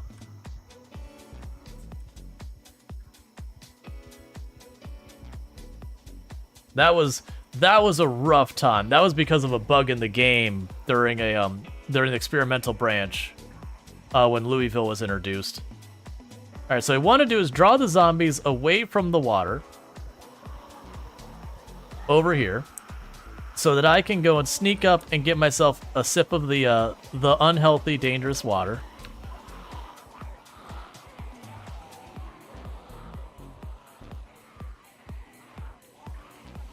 We just zigzag back and forth. We don't want to get too far ahead. We really just want to ball them up. That fence lost the war. That straggler's holding... Like, I could have snuck water in there if those stragglers weren't there, but that's okay. And as I keep mentioning, every time I do this, I'm making this worse for me the next time, because I'm pulling more zombies to this spot. Alright, so we're going to run down here. We're going to grab this water really fast. It is going to be dangerous because I'm not going to have a big window. Alright, and we're safe. And now we leave. Let's see, while you love this game, you feel like late game there's still no real threat. No, it's not that kind of game. The way to think of this game is like you start a mission, and they give you this big old list of text, like checkboxes that they say, okay, checkbox 1, get food. Checkbox 2, get water. Checkbox 3, get car. Checkbox 4, get your generator. Checkbox 5, get your books. And you tick those checkboxes off one by one by one, and you get that feeling of progression. You've made meaningful and tangible progress. The problem is, as you work down that list of checkbox, you start noticing you're running out. And eventually you do. Ooh, that was honestly dangerous. Let's get out of those trees. I want to go to those trees to ditch them in the trees, but I've done that a couple of times, and you really don't want to repeat the same path you took previously, because you're going to leave crap behind you there. But, so the idea is you work down the checkbox, and the problem is there's only a couple ways that Project Zomboid can change that. One is they can just add more things you need to do, and that's fair enough. It doesn't solve the problem, but it delays the problem from actually taking effect. So you just kind of give the list of more things you need to do. The other is they can take back those checkboxes. So you could have it where your generator just cannot be repaired anymore. So now you need to go back and get yourself a new generator. You can have it where your car is, you cannot repair it after a certain point. So you got to go find yourself a new car. You get that kind of thing. But there is a major consequence of doing that, which is it's a very feels bad man from the progression standpoint that, you made all this progress and now some of it's been taken back from you. So you got to do the same thing over again. For education, are we? Yeah, sadly, I can't, Hank. I don't have anything I can cut up to put in a bowl, and I don't have a bowl. Sadly, this is a very early game character, so I just don't have the things I can for my memes. For those who don't know, I actually have a new player spiel I'll usually do, but like the gimmick I do during it is I shove over a zombie, and to show you that it's safe to stand at a zombie you've knocked over, is I'll actually like get out a bowl, I'll make a salad, eat the whole salad, make another salad, all just standing in the zombie where the whole time the zombie's just, making all its zombie noises. And you just be fine. And the reason I'm not fighting is we are exerted, and I am desperate for weapons right now, which means if I can't get my full damage out of my weapons, I'm not using them if I have a choice. So I'm going to drop back, we're going to recover our endurance, and then we'll get back to the fight. Spark says, you've seen a lot of people play lots of CDA. One thing that you could do is RNG type tick boxes. Think mutation for the PC. That can go wrong. Mutation for the player character. Yeah. I mean, there's options they have, but my personal stance is, while certainly I agree there really is no endgame to Project Zomboid, I also don't think Project Zomboid particularly needs an endgame. I honestly think the way the game is fine, and I do feel like trying to force an endgame onto it, while it'll make those mega long runs more interesting, I have a feeling that most of that will ultimately come at the cost of the early game, which is where Project Zomboid really shines, is just getting that initial footing, getting yourself set up. So it's just kind of one of those things that they could do it. I'm not saying it's necessarily impossible to make it so it serves both ends, but it is one of those things where you put a lot of risk that I think it's fine. Because honestly, getting a run from you're barely surviving to that late game where you're just kind of going through the motions, you're talking dozens upon dozens upon dozens to hundreds of hours to get a run to that phase. And I don't think a run needs to last thousands of hours. You can already do it if you want. But do you think the current endgame is the most realistic as zombie as can be? Yeah, no, you reach a point where things are stable. Because like I said, the big juggle is, to give it an endgame, it's either got to slow the progression or it's got to cost you the progression, which means the progression can feel worse. So there's definitely a balance to be had there. I'm going to have to kill that one zombie, which is fine.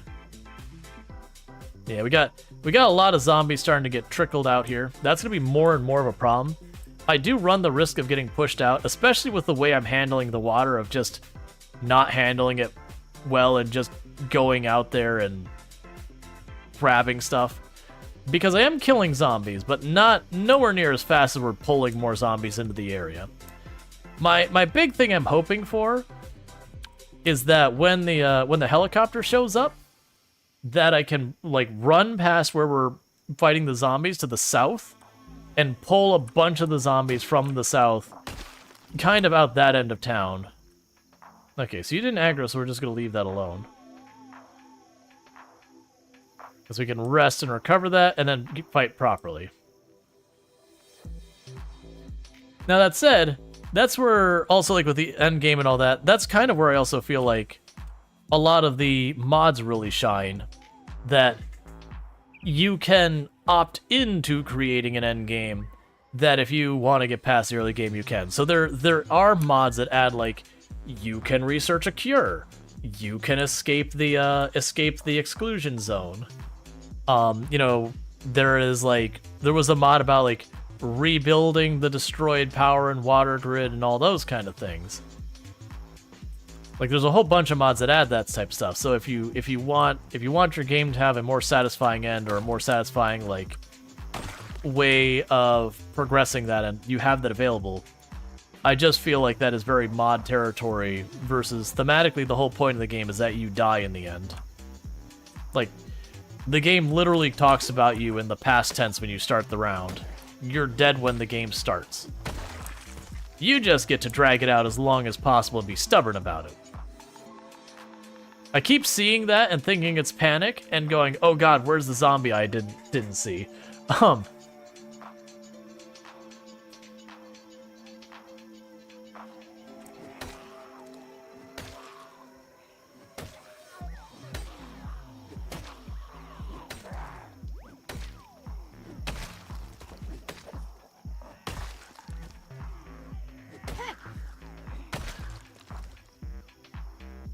Let's see. From watching other people play Product Monitoring, what is common mistakes you notice?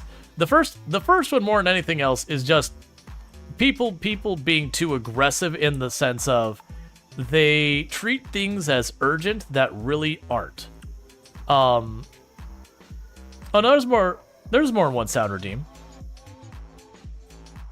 There's a couple. But I don't have many though. But it is one of those things of just people being too aggressive and being like, "Oh god, I don't have water." Like, run immediately into town, try and break into the house to snag one little sip of water. "Oh god, I don't have the generator. Let me run to town and just about kill myself trying to get a generator." "Oh god, I don't have the generator magazine." That they feel like they have to get all the things. Now, you'll keep in mind, if we look at what I'm dealing with here, generally speaking, where I'm at in the game... Oh, did that... Yeah, because there's a whoops command. You know, I forgot.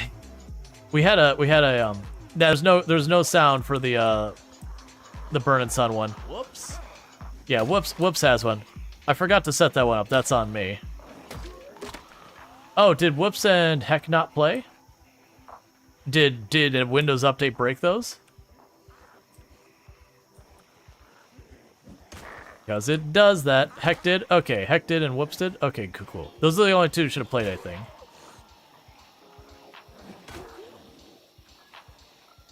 Alright.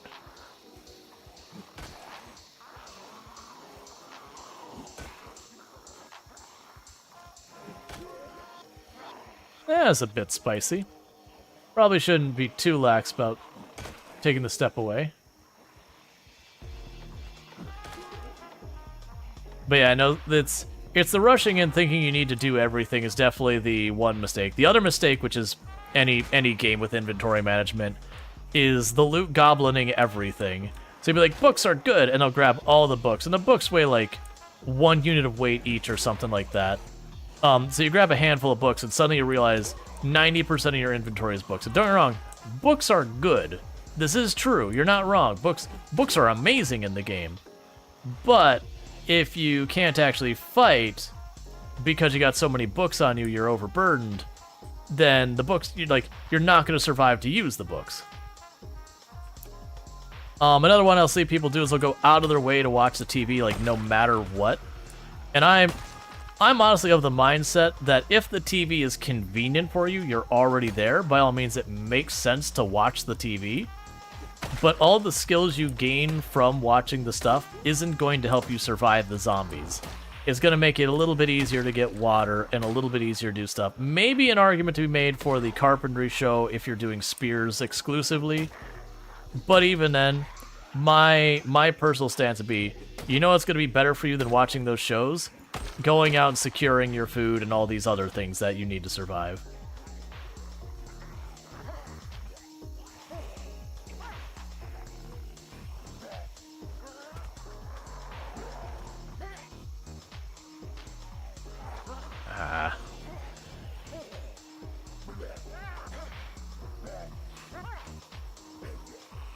It's so tricky to juggle the three. You can absolutely kill the three.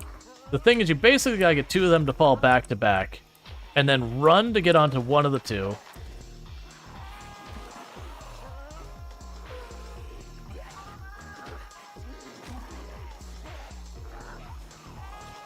Ooh, that was Okay, that's 5. That's too many. Killing them unarmed when you have that many is just really a hard thing to pull off. You've got to either separate them out, because you can do that.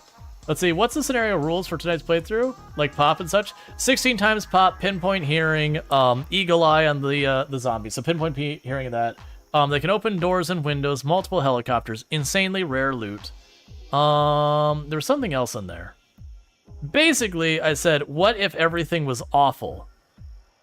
Yeah, let's do that.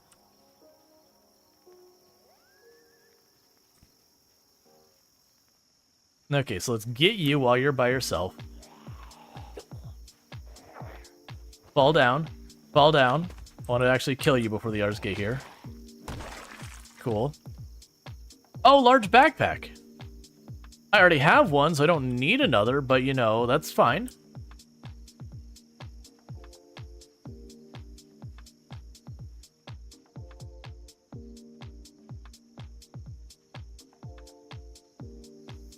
All right. Take a sip. What's the worst that could happen? That will wait just a minute.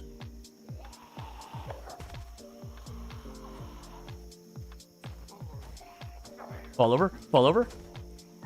Ah, I wasn't fast enough to get the stomp.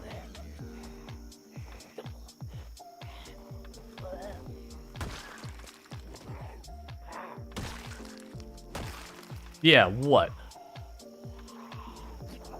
Go through the whole team. Because that's where we are with the weapons. And the reason I'm checking for this backpack is there is the off chance that we would have food or weapons or whatever, and it's actually good to have 2 large backpacks. Alright. Did I unequip the right one? Okay. Because there are times you'll want to pick up logs or whatever, they could toss them in your offhand backpack. And if you put the backpack in your offhand when you go to drop it, it drops instantly. So if you're super overburdened, you can just right click and boom, it's on the ground. You put the water... You put in the water at the wrong time? Alright.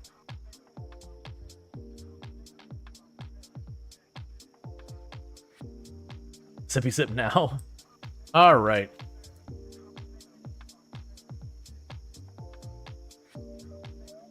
You did a hydrate thing? Yep, I did a hydrate.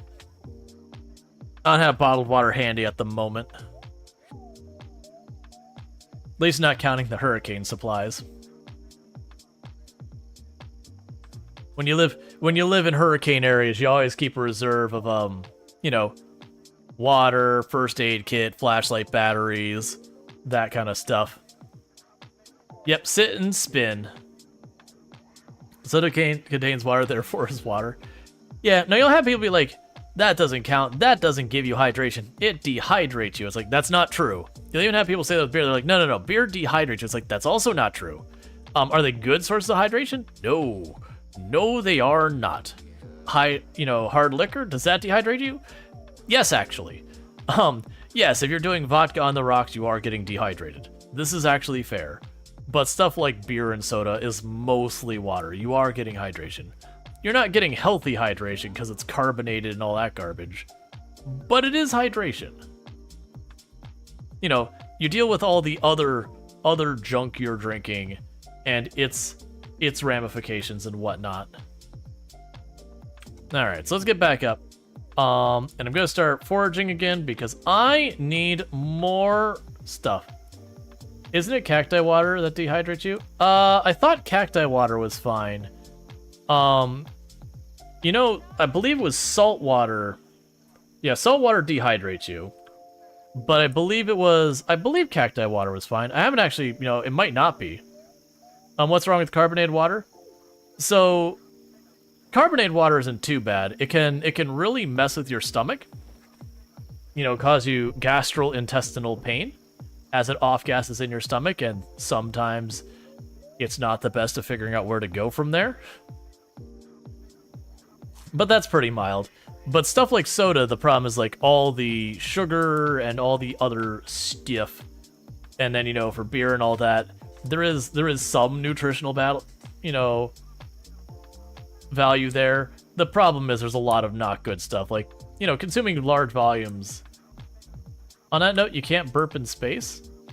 I hadn't heard that one. I'd believe it. There's a lot of weird things you can't do in space.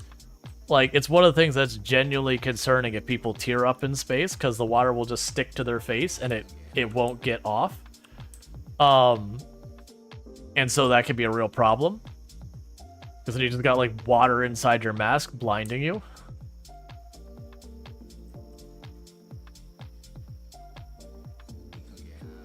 Let's see, you just heard Carbonation thought something was, like, really bad about sparkling water. Oh, no, it's not really bad or anything, like, I don't want to state it, like, that big. It's more it can cause, like, it can escalate some problems. But even then, it's nothing like soda or whatever. Wait, water doesn't fly? Yep. When you deal with space, the tensile strength of the surface of water is stronger than, like, the pulling of, like, gravity off of your body or whatever. So it will stick to you. Now, don't get me wrong, if you can, like, get back and, like, really whip your head around, you could use centripetal force and that to knock it off. But when you're in a big freaking spacesuit, it's really hard to do that. You don't like that fact? Oh, yeah, no, it's there's lots of things that, like, on not in space are just, like, complete nothings that you wouldn't care about. But because of how, physics in space is just a lot different, that it's just a big problem. It's not so much the gravity that's the problem with your body, it's the tensile strength. The water has a natural tendency to, like, hold together. That's the reason why you could take a cup of water and you can fill it over the top of the brim, and it'll, like, bubble over the top before it ultimately goes over the side. That you can actually fill a cup of water above the surface of the water, or above the surface of the glass. Surface tension? Yes, I'm sorry, that's the right. It's surface tension, not tensile strength. My apologies. Surface tension is the phenomena. As a fun fact, the farther a zombie away is from your weapon, the more damage it deals when you're at maximum range. Technically, yes and no. There is actually, it's not the maximum, like, there is like a window that is, like, the ideal distance. So, like, some of the weapons, it's at the very end. Some of them, it's not quite at the end. That said, my recommendation as someone who's got thousands of hours in here and records and all that, don't try and min-max your damage. Just try and hit a range that you can safely and comfortably and consistently land your hits. It would be better to get a bunch of hits that you're only getting 80-90% of the damage than trying to, like, max it out. Especially when you consider you start getting to decent levels in your weapon skill, you're going to like reliably be one-shotting even at less than perfect hits. All those maggots. Maggots are so annoying.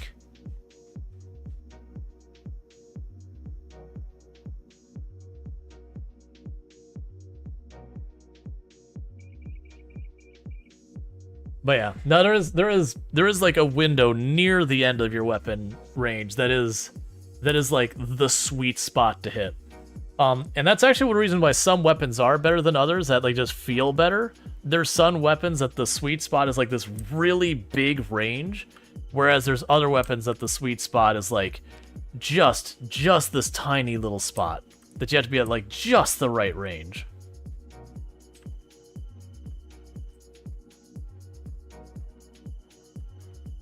Wiggle rice. So the problem with the maggots is those are actually poisonous.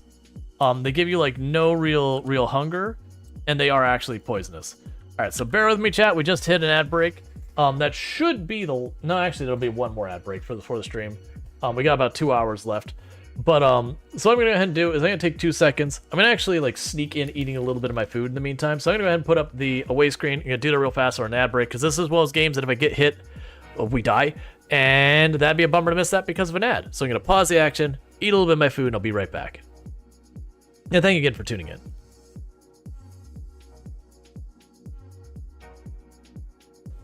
There's our winner. Hey, buddy, I need a volunteer. Do you volunteer as tribute? Okay, do not instinctively stab. Fall over. All right. So we make our salad.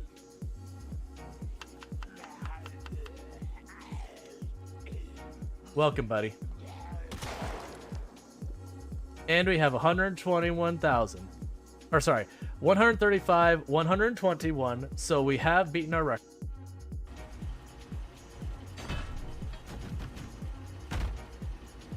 All right. It's not at all what I expected to happen in that moment, but in theory, eventually that would get pulled in as well. No, I could have saved it there. I saw it starting to tip, and I kind of hesitated for a moment. Arrived. Welcome, Cookie. Hello, Cynthia and Cookie. Ooh. I think that's the first time I've ever heard Tomb like say ooh that I can think of. It's probably happened before, but like that, I mean. I don't just want to. Yeah, she doesn't just walk around and go, I like it, ew, ew. Oh no, ew. She's like, ew, get it away. I don't want it. Yeah. I feel dirty. Stop it. What? She was in a fit of rage. She was really bored. She wanted something to do, and she had a knife. You know, we've all been there, right? Just you get a little bored and you would just attempt to murder.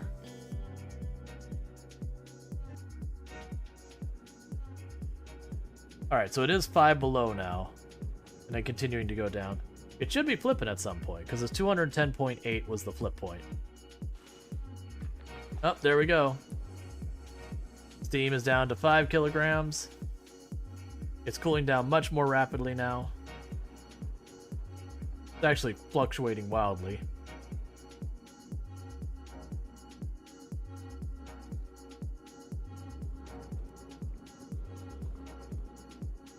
The fanfare.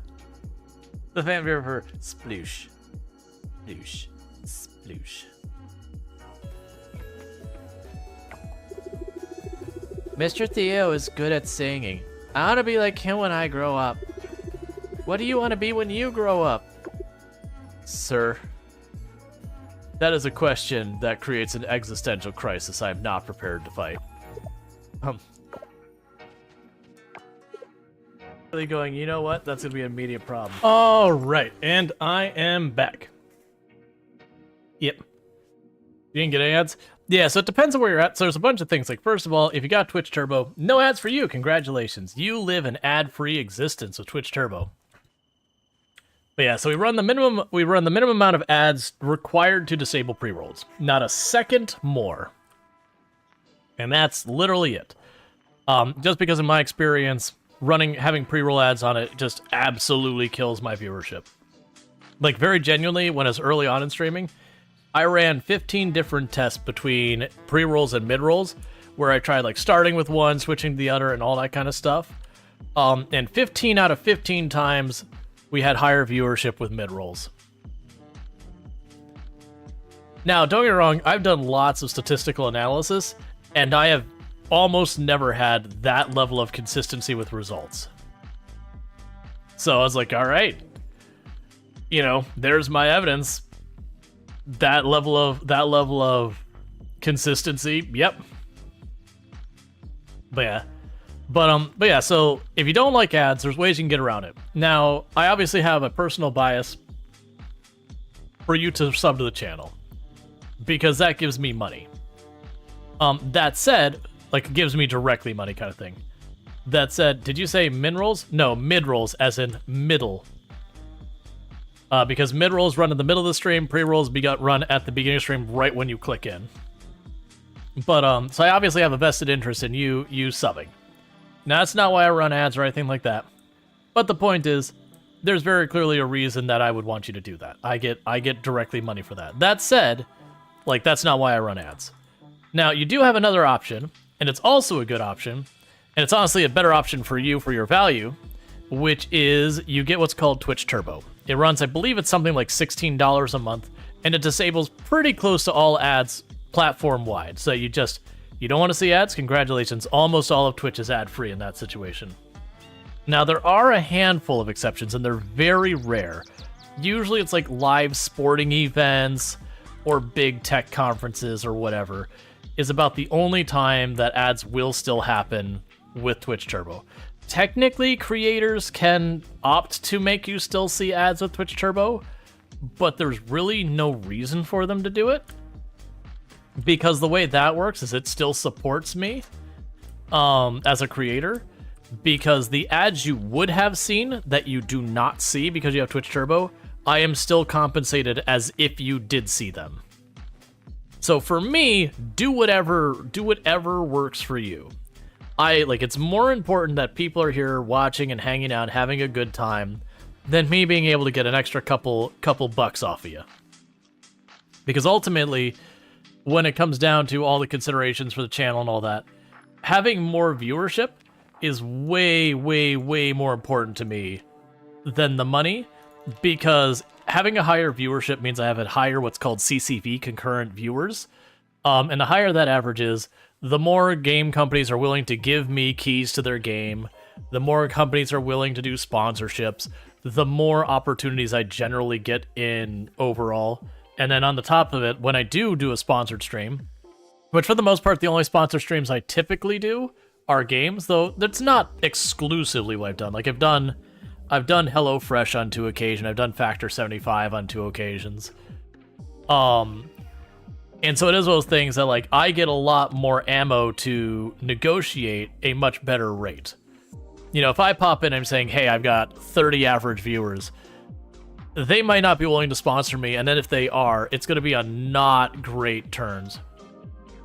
$2 more from Twitch isn't nearly as good as $200 a month from various sponsors. Oh yeah, like that's just it.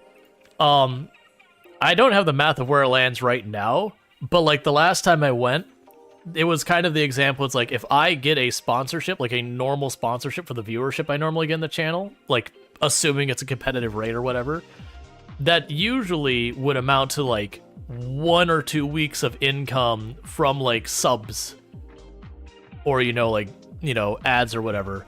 Like the sponsorships, when there's a good like month of sponsorships, where I get like 2 or 3 sponsored games or whatever, they become the primary income. That said, sponsors have been pretty slow this past year.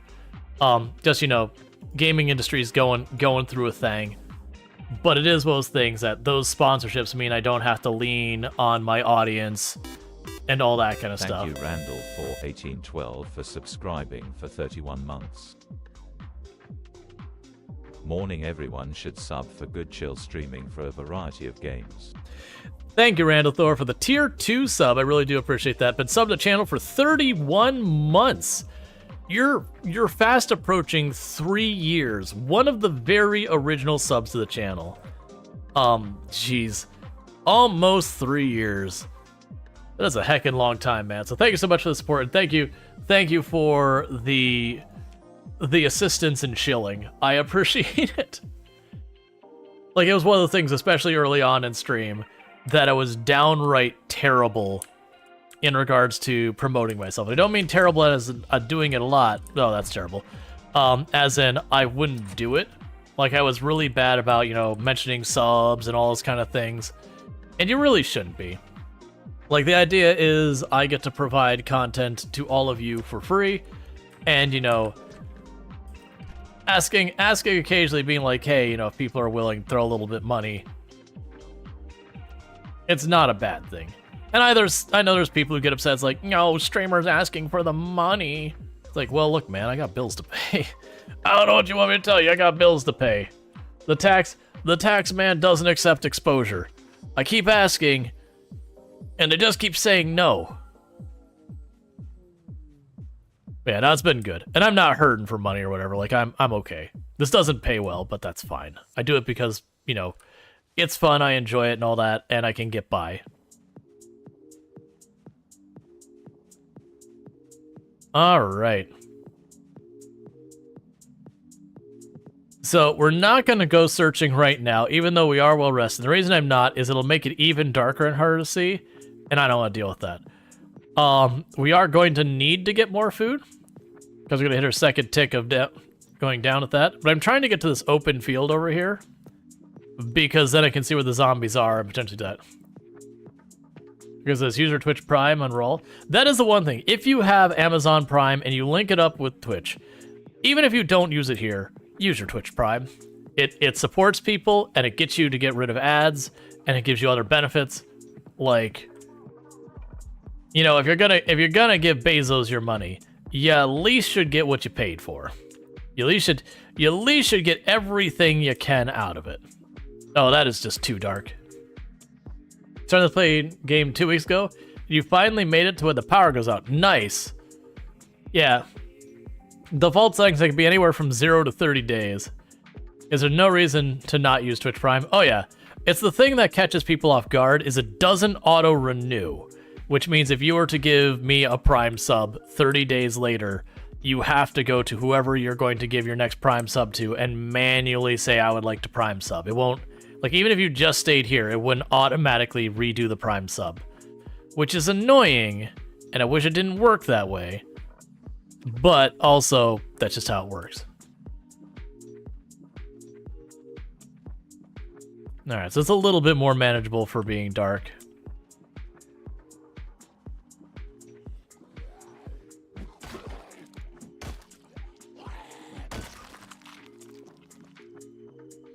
And do this.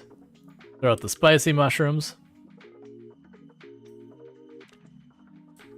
Alright.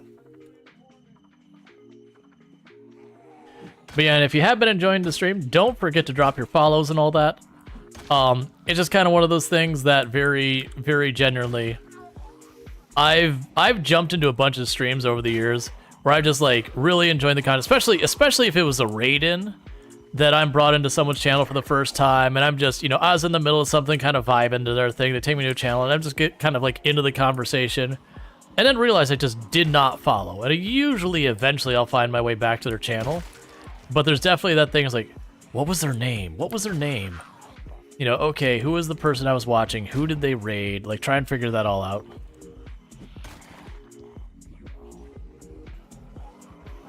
Wonder how close I am to getting Nimble 1, because that'll be really big for us.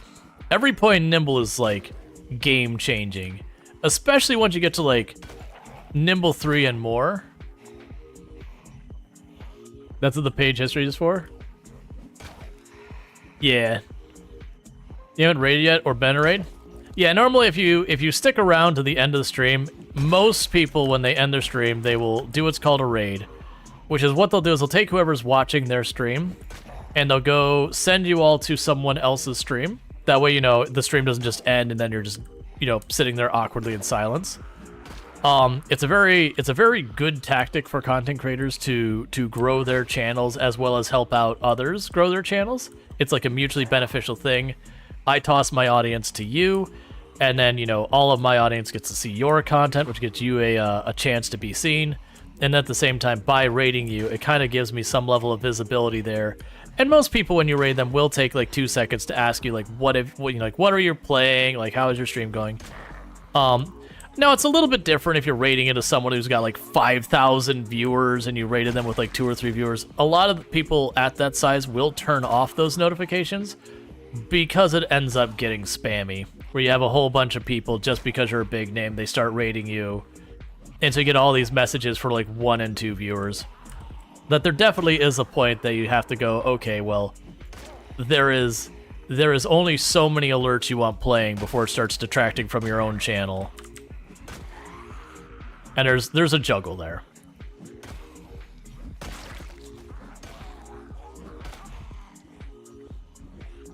All right.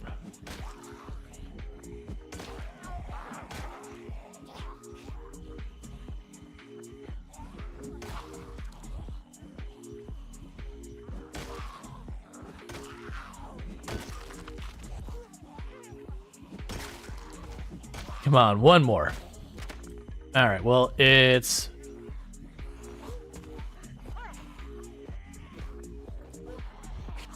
I was really hoping we'd get that one down in time.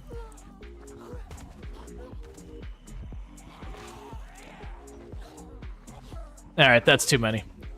I was getting lucky with that juggle there. I think the most I've ever gotten is I think I have managed to juggle 5, where I knocked down 4 of them and finished that. Say 3,000. Where are some of you from? Front page. We are on the front page of Twitch.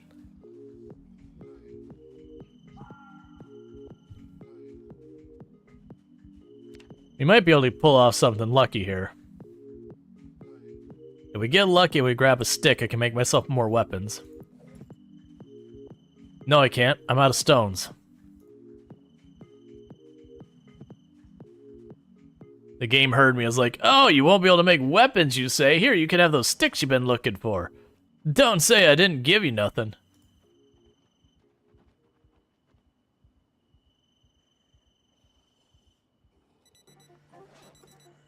Oh, it's probably going to be the helicopter day, too. That's not my favorite. Okay, well, let's go ahead and see how this goes.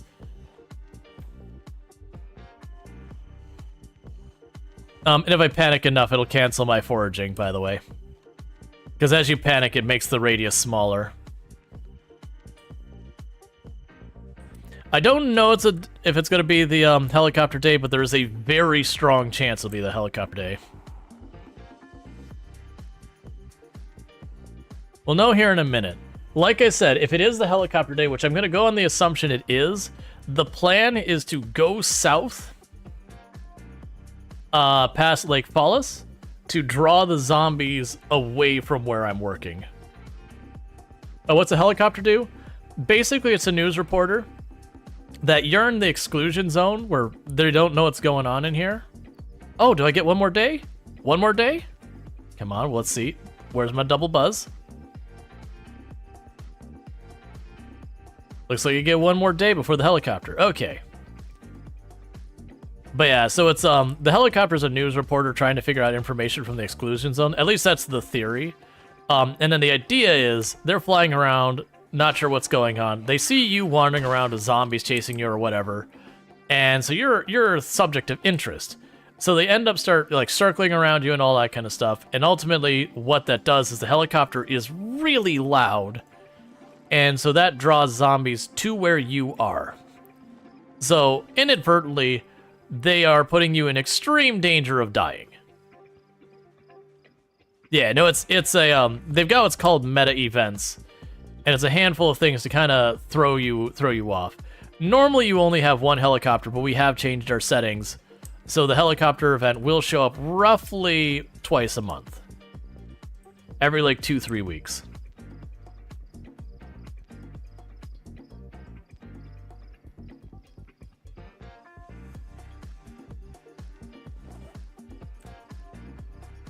One moment, zombie, I'm doing a thing.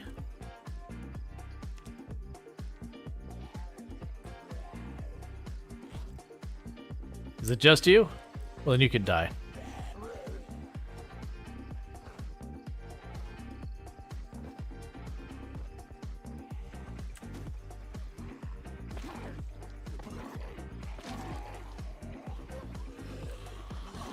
That sucks.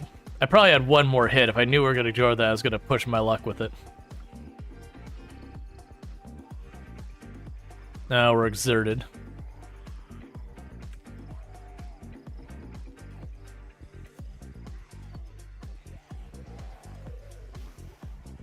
Alright, so we're not going to worry about that. We will eat our caterpillar and go about our day. Yeah, now Project Zomboid, one of the other big strengths the game has, is it has a ridiculous amount of configurability. That you can make the game as hard or as easy as you want. You can make it differently hard. There is even a setting to make it so the zombies like flat out run like the player can.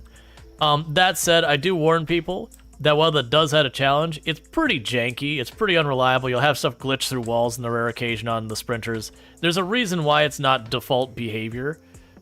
It was this kind of added as a fun kind of just different thing for the game, but it does have some like weird stuff that'll happen sometimes. Bethesda mode, I mean, it's not that bad, but it's pretty rough. All right, so I'm trying to get to the picnic table because we are exerted. But yeah, so we are being weapon starved, which is the reason I have to keep going around foraging so much. And I'm not getting nearly as much time fighting. And that's the thing. Bethesda games aren't that bad, dude. Bethesda games do have a history for being buggy. The thing is, most of the time, the bugs you deal with in Bethesda games are more janky than actually unplayable. Because they're like, it's almost endearing to a certain extent because of just the nature of them. Versus, you know, when you have a game that you've got like a bug where you go to fight the final boss and the boss just doesn't appear and so the game just soft locks. They don't have that kind of stuff very often.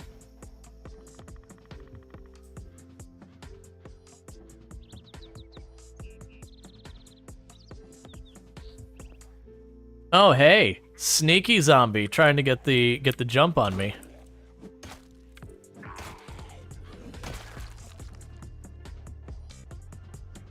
All right, so this position is getting to be compromised, so I can't rest as easily here. What's your population at? 16.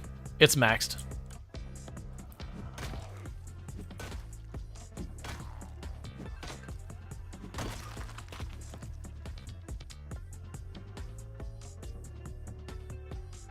Population what? In the game.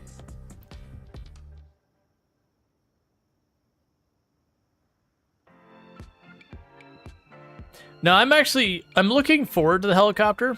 It'll be rough, but it'll be useful. Generally speaking, that's kind of one of the things that also separates when people are still newer to the game versus, like, they've been around for a while. A lot of people, when they're newer to the game, they treat the helicopter as strictly a bad thing that you've gotta manage. But it is a thing that later on you'll start learning that you can actually use the helicopter to your advantage in a very major way. It is a tool. It's a dangerous tool, but it is a tool. And then you'll start, you know, using the helicopter to draw zombies away from places you don't want them and be very strategic about it. It also depends on your situations. Like, sometimes where you're at, the helicopter, there's just not a good place to get it. Like, you can't get to a useful place in time.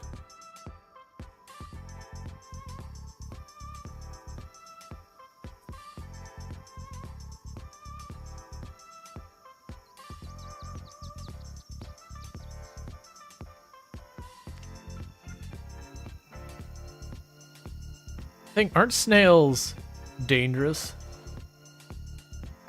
Yeah, dangerous uncooked. I was trying to remember that.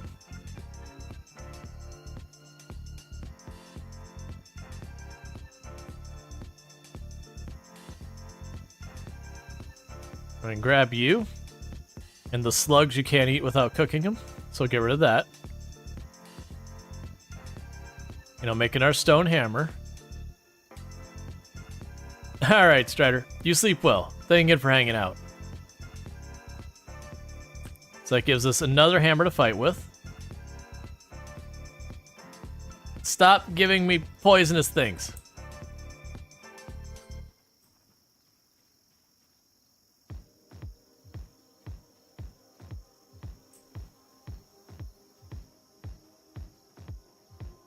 And we ditch the zombies down here-ish.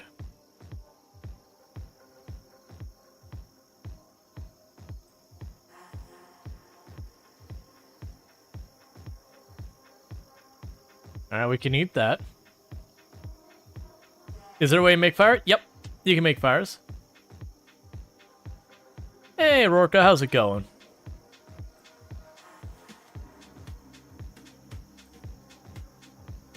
Danger mushrooms. That's the other thing, is where the foraging is slowly killing our endurance as well. It's such a painful thing. It might even be, if I can find a chair just to drag out into one of these fields, that wouldn't be a bad move for us. Why do I feel like... Okay, there's a couple zombies up there. I felt like I dropped zombies behind us, and we do want to try and keep the zombies as best we can on one side of us.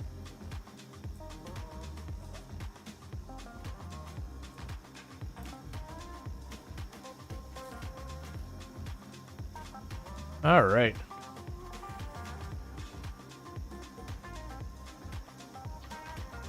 I'm doing good.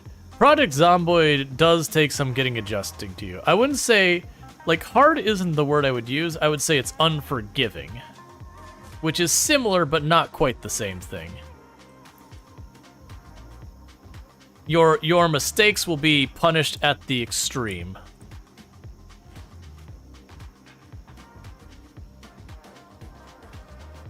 Where did that zombie go? There you are. Like Souls games? Souls games, sort of, yes. Souls games, if you don't do like a dex build, they actually will let you take quite a bit of abuse before you die. Sometimes. There's some bosses that just straight up kill you. But yeah. Alright, so the problem is my carry weight is getting really bad. I'm gonna have to do another run for water.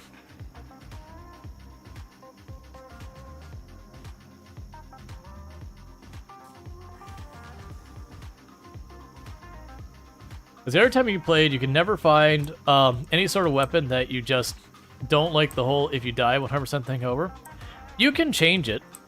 You can change those settings, by the way, so you don't lose everything when you die. What can you play PZ on? PC, and that's it.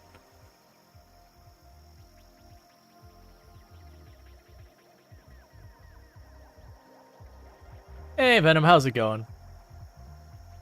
Let's see, when you start with 0-0, you don't even wear clothing at all, except shoes. Yeah, no, we've got pants on. Alright, well, as much as I want to fight, I saw a shadow in the arm. I thought it was a fireman's axe. I was about to be excited.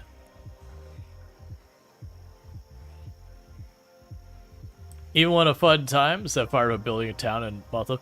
Oh man, you start a fire in Project Zomboid, you're basically unleashing like a weapon of mass destruction as far as the game's concerned. You open up a fire and you're just like, well, who knows where this will stop. If you're lucky, it'll only burn down like a building or two.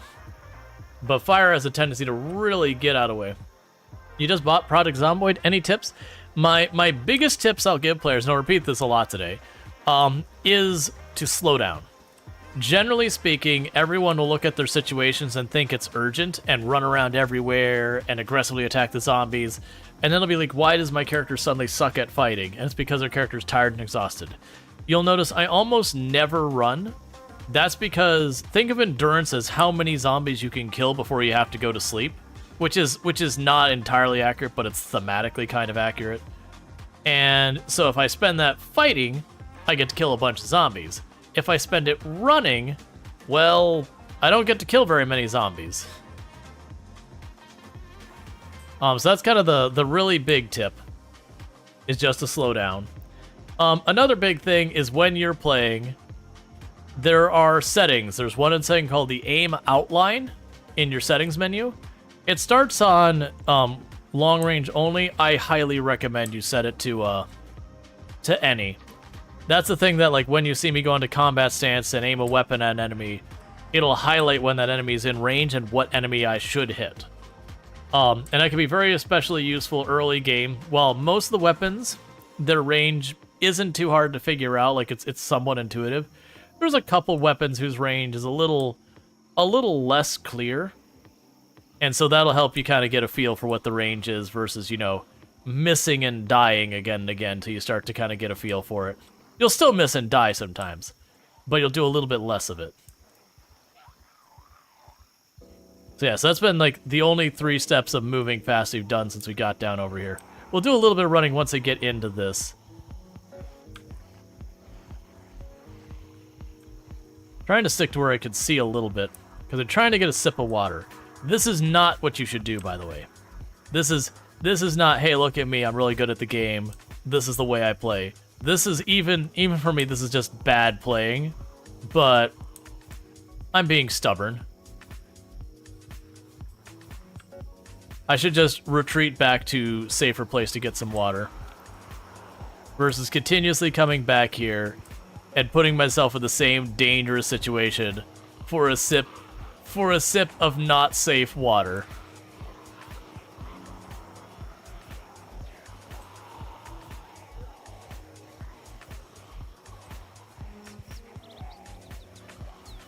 Alright, we could get a sip of water real fast. Be fast about it, we're getting blocked in.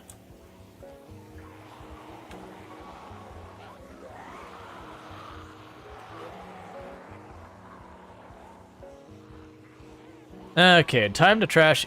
even more fence. We need to get to the other side of this fence now.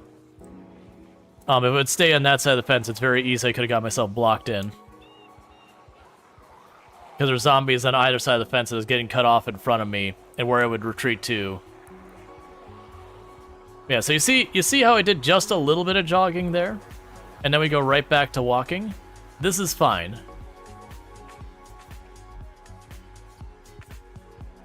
Like, this is what I mean by not...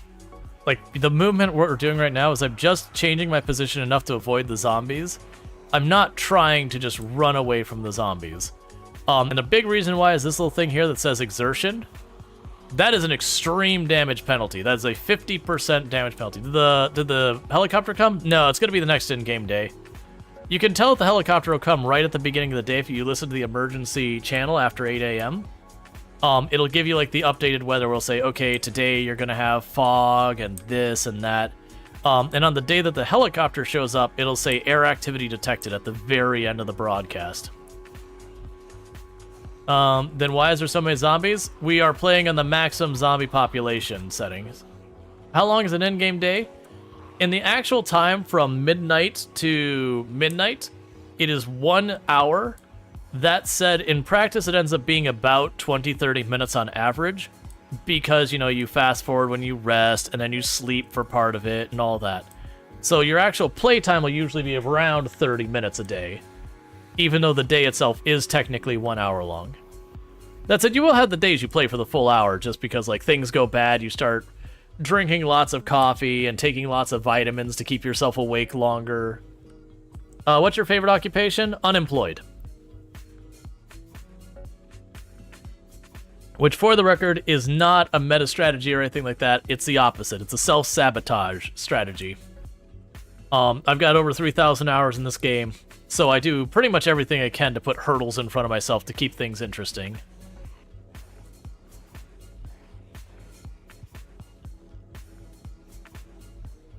Traits, I believe there's a command, !traits.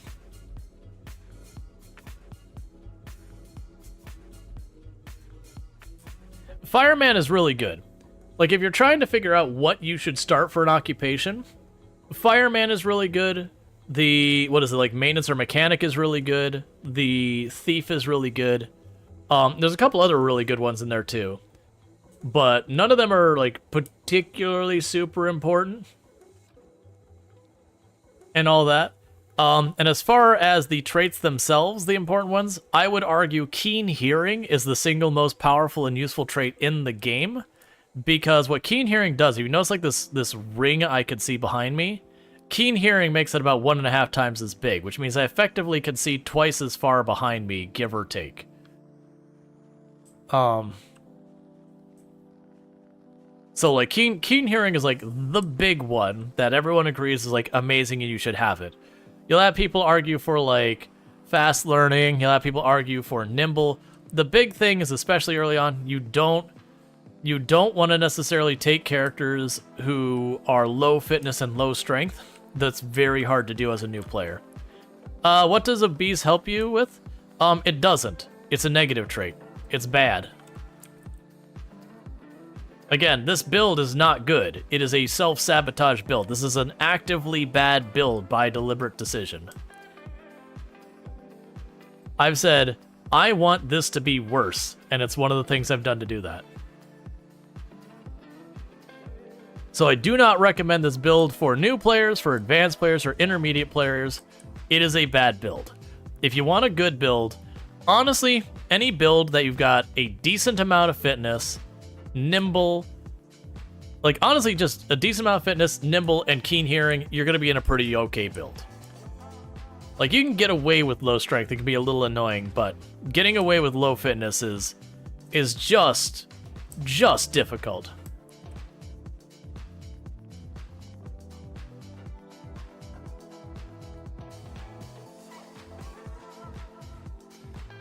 What's that, bundle? Alright, so we're just ready to recover. Take a sip. What's the worst that could happen? Actually, this, what do you think of just spamming exercise early to get fitness up? Honestly, if you're going to delay playing the game, by just sitting back and exercising the whole beginning, just give yourself fitness. Because also, grinding fitness using exercise is extremely tedious. Like, I'm of the mindset if you're just going to start in your first house with, like, you know, normal loot where you're going to have plenty of food or whatever, and you're just going to exercise, probably just give yourself the extra points to give yourself more fitness. And it's fine if you, like, don't let me yuck your yum if you're, like, you enjoy that gameplay. But I'm definitely not of the mindset of you stay home, you watch the TV at the beginning, you do your exercises. I never go out of my way to exercise. The way I do exercise for my own choice in the game is when it starts to get dark, I retreat back home because fighting when you can't see well is a surefire way of losing a character. So when it starts to get dark, I start noping out. And when I get back home and it's like, you know, 8 p.m. or whatever, and I don't want my character to go to sleep right then because then they wake up in the middle of the night and I'm still kind of in that same problem of it being too dark. So what I'll do is when I get back and it's kind of dark and there's not really a whole lot I want to do outside or whatever, I will exercise to effectively fast forward time till midnight, and then I'll go to sleep at midnight, because usually if I go to sleep at midnight, I'll wake up around 5 a.m., 4 or 5 a.m., which is when I want to wake up. That's about the time it starts lighting it up again.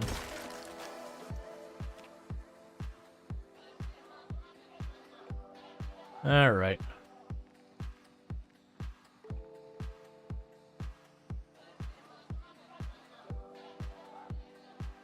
So we're still trying to secure our food. And as I've said a couple of times, as our foraging keeps going up and up, it'll become less and less of a thing I even have to worry about. We have managed to plant a few things as well. Does loot respawn in buildings? Not by default. There is a setting loot respawn, but I would actually very strongly suggest turning it off unless you are playing like multiplayer on a server or something like that. Generally, there is way more loot than you could ever possibly use. So there's just really not a reason for loot respawn. Again, not counting if you're playing multiplayer server. Multiplayer server is the exception because you get a handful of people going to multiplayer server. You can go through a lot of loot at a surprisingly fast speed. And also that hammer lasted for like 30 seconds. Which is pretty underwhelming. Owner overburned.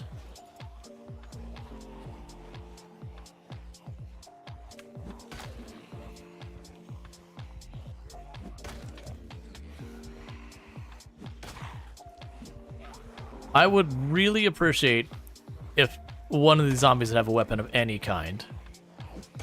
Hatchet, axe, crowbar, nightstick. I am not picky. If I can hit a zombie with it, count me in. Like, no letter openers, mind you. Now, he just backed up in this area again. Yeah, so we pulled too many to be worth fighting.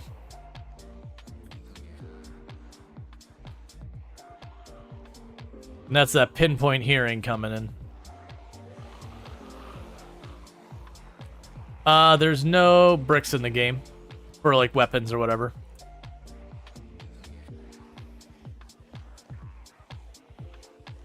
Yeah, no, obese in the game, it massively penalizes your endurance recovery.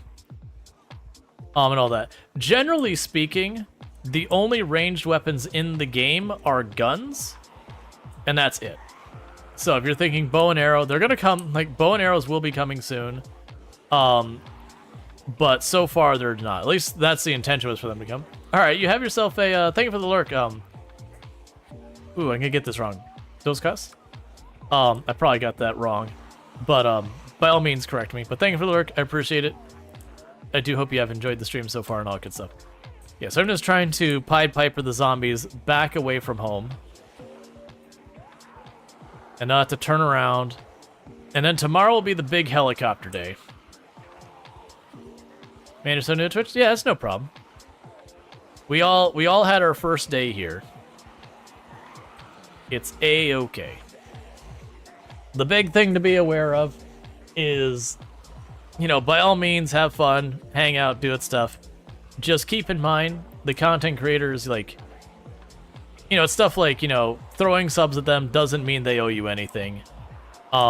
it is a privilege to be welcome to be hanging out with the channel. It's also a privilege to have viewers as well. Like, it's a mutual thing.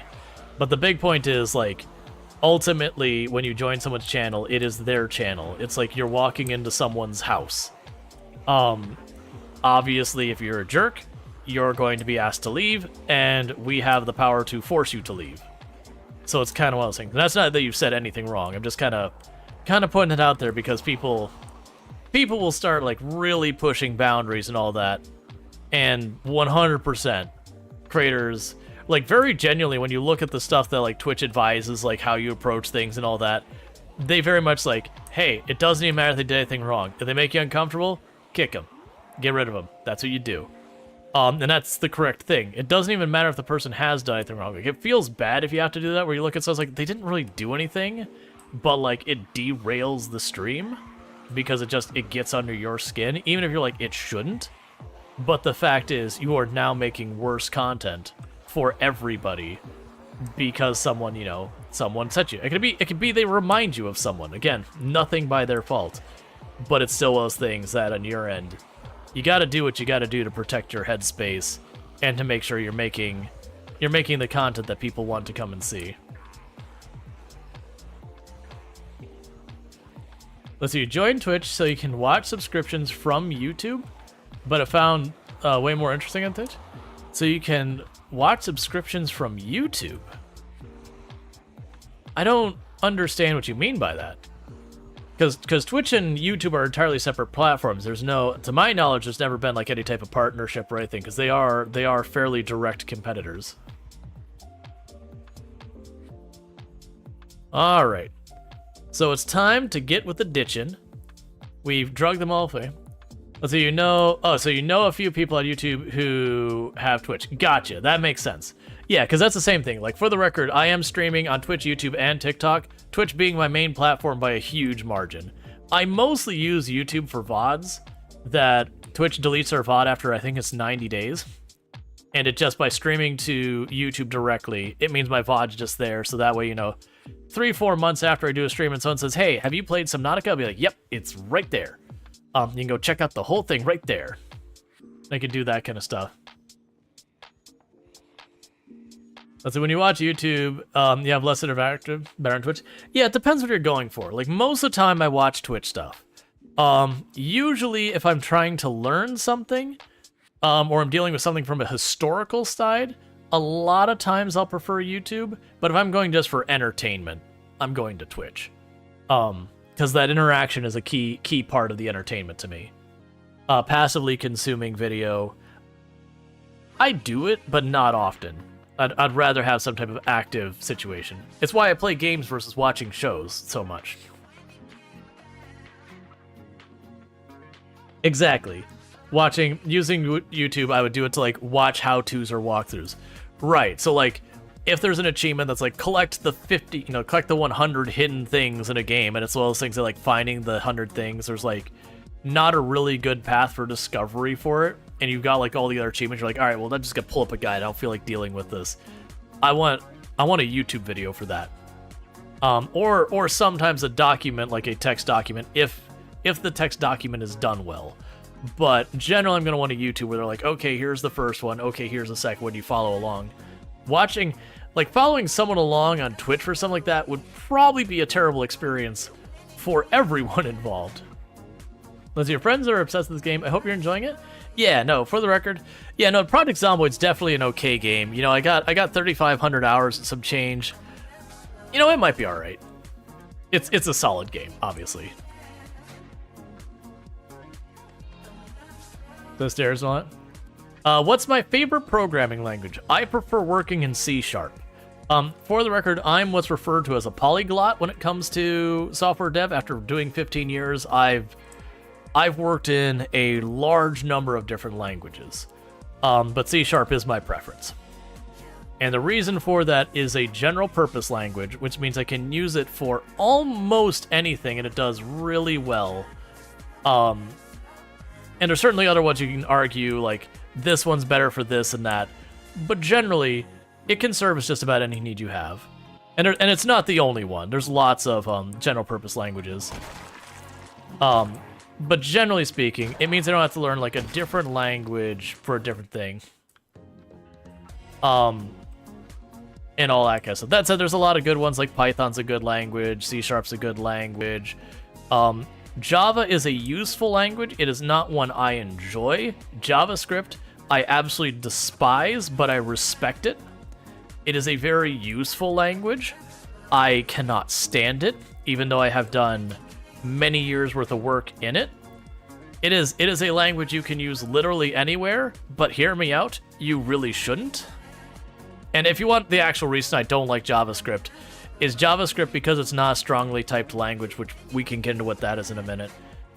You can do 1 + 1, and you can get the answer of 2, 11, and a couple other things, just depending on how you frame it. And yes, you'll have people like, well, that's because it interprets this to this type because of this reason. And you're like, I understand that. But hear me out. If I do 1 + 1, I'm expecting 2. Let's see. What was the question? I missed that. There was something about the world record thing. Yeah. So you stole the world record off that. You don't program BASIC. I've done BASIC. Not for professional reasons, because no one really uses BASIC for professional reasons. But I've done BASIC. It's one of the first ones I messed with. Isn't there 2 languages called Java? There's Java and JavaScript. And these 2 languages are not directly related to each other. Java is a cross-platform language similar to C# that you can run on just about anything. That's what Minecraft used to be developed in, was Java. Nowadays, Minecraft is C#. But it was originally Java. Then you have JavaScript. JavaScript is primarily using, for like websites and that kind of stuff, but it does a lot more than that. Like I said, you can kind of use it anywhere, but it is a language that's very fuzzy, that it is inconsistent in a lot of the ways it does things and all that, which can be very difficult to deal with. I am proficient in it. I still, I work in it when I need to. I don't enjoy it. I am much more in the I like my languages strongly typed, so that when I say, hey, this is a string, which is a word, I say this is a string. Forevermore, that is a string. This is an integer. Forevermore, that is an integer. Then if I want to do a conversion, I make a new variable and all that.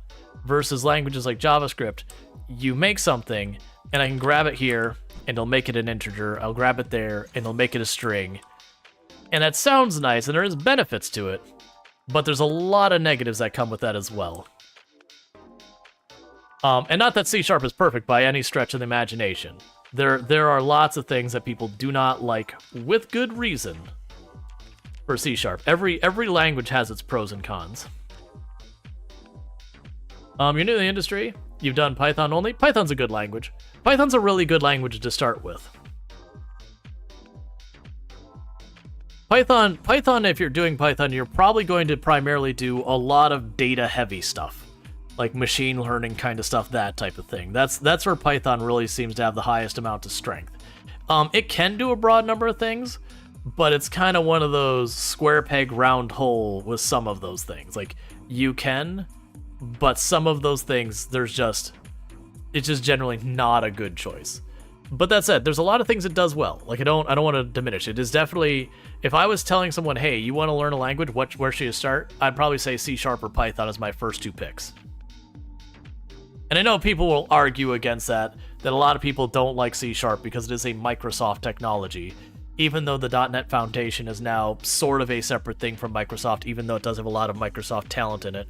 They did move it to be independently boarded and all that, so that Microsoft doesn't truly have the final answer over anything there anymore. You like Python? For scripting, it's comfy? Yeah, no, Python has definitely got its strengths. Python is a language I respect that I've used that I'd be like, yeah, there's a place there. I'm not as proficient in Python. Hey, Armia Stars. How's it going? Can I get a shout for Armia? Another content creator on the platform, so definitely worth checking out. Let's see, what program would you say is the easiest for someone who needs to be 100% handheld because they're still a little bean that doesn't learn fast? If you are trying to learn to program and you are not confident, whatever you want to say, like whatever, almost called you Maria. All hail Maria stars. Yeah, but if you're trying to find a good way of learning, generally the how you learn is more important than what you learn. There's definitely languages that are harder to learn. Like when I learned programming for the first time, I learned in C++. I would not wish that on my worst enemies. C++ is a perfectly powerful language, but as your introduction language to learning, no. That is, you got your toddler, you're getting ready to put them in their floaties, and you avoid the floaties and you say sink or swim, and you punt them into like a 20-foot pool with like a current in it. That's what starting with C++ is. You are setting up a person to just not want to do it anymore. It's a good language, for the record. It is a really good language, but it's one you want to build up to, not start from. And if you do want to do C++, choosing any of the C-based languages and then moving over to C++ would be what I would recommend. And C-based languages would be C, C#, Java to a certain extent. The syntax is almost the same as C#, and then you can move on to there, because then what it'll add is what's called header files and all that, which is just more boilerplate you got to deal with. But yeah, for first learning, I would look at either look at getting, like, it depends on how you're like to learn. You can pick up tutorials and just work through them. You can find guides. There are e-learning solutions where they'll literally sit through there and they'll gamify it, where they're like, okay, you're going to make the kite fly. Okay, make the kite object.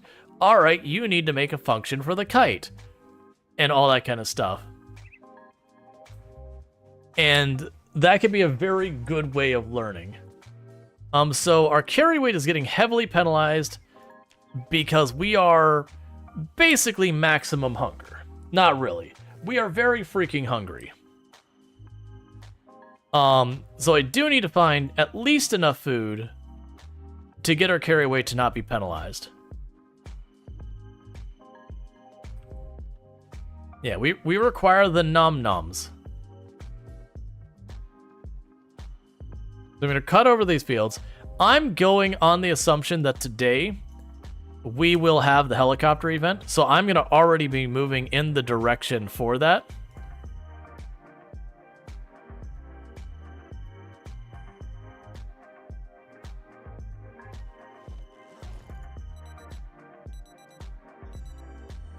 All right. You need to learn how to clip this? There's a clip button. The only catch is, as something that I'll do, if you clip something that's just me saying like a random sentence that's not really necessarily good for my channel content, I'll end up probably deleting the clip. And that's just because, unfortunately, like all the things that like randomly play clips and all that, and clips out of context like that are pretty not great to have play. Because then, so it's like, what is their content like? And then you have this clip that's just like, this is a good programming language. And it's like, okay, that's correct or truthful, or you disagree, that's fine too. But is that a good representation of the content of the channel? What I do wish they had is I kind of wish you could have like private clips for yourself to watch. Well, I mean, nah, you definitely want to have the creator where they can delete the clip in case, you accidentally doxed yourself, and so then they clip where you doxed yourself. All right, so you got a nasty thunderstorm coming in 5 days. And air activity detected. Okay, so that means it is time for a heckin' helicopter. Alright, chat. It's time to get some work done. Now, the catch here is, the helicopter, it could show up at a random time during the day between 9 a.m. and 7 p.m. So anywhere from 40 in-game minutes from now until, like, basically it starts turning dark. And so with that, we gotta watch out. You think private clips would be useful? I think having clips that I as the creator were aware of, but like other, so either way I want as the streamer the ability to be like, no, that clip doesn't get to live. I do want that functionality. That I can be like, no. Because again, like just the context of, nope, stop running. Okay. I don't know if I actually got it or not. I'm not that desperate for that potato. It's not worth it. So eat a half of that berry.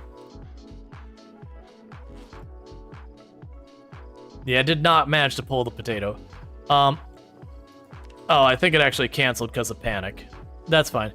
I was just trying to scarf down a bunch of food so that we wouldn't be overburdened as we're walking around.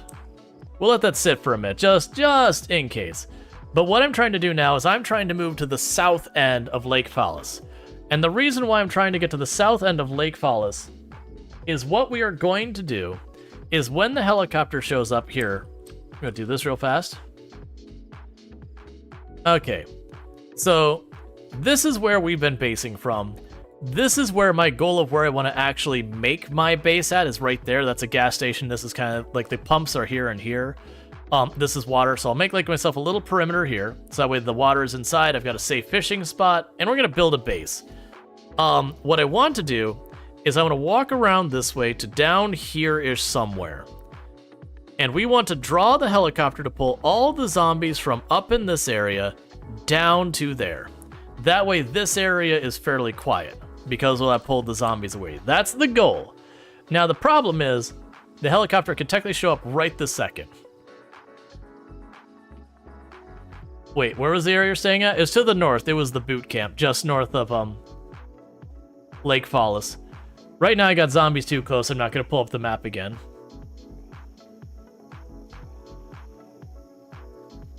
But yeah, so we're just cruising along the outside. Honestly, worst case scenario, even if the helicopter hit us around here, then that would still be okay. It wouldn't be ideal because it would be kind of, instead of pulling it directly straight opposite direction to where we're coming in from, it'd be kind of off to the side. Whereas I'd really like to pull it straight down.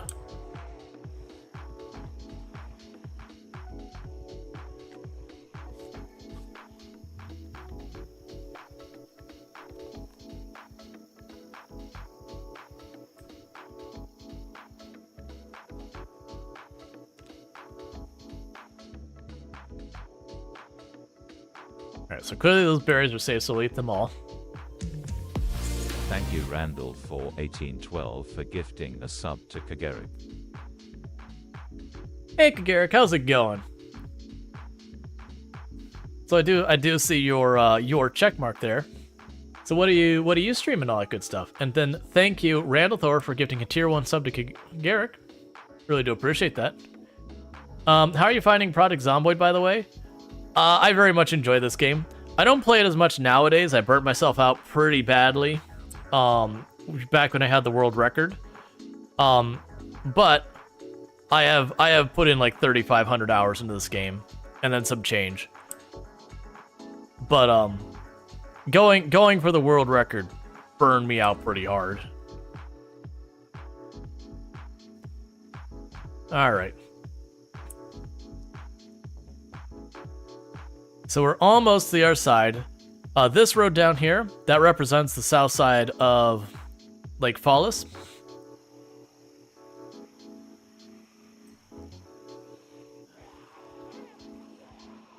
Alright, so we're not going to be able to forage because we'll be solidly panicked.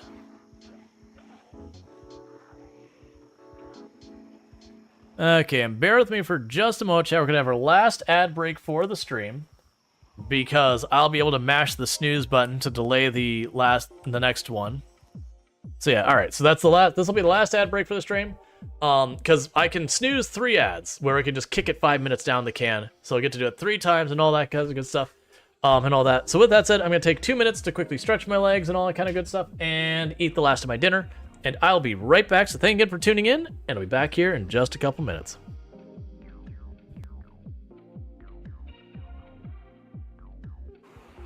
Hang on. What? What is that nightmare?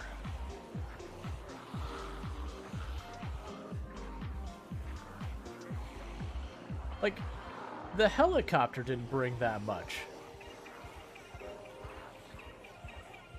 No, I get that's from the trap, but it's the sheer number that's like, what?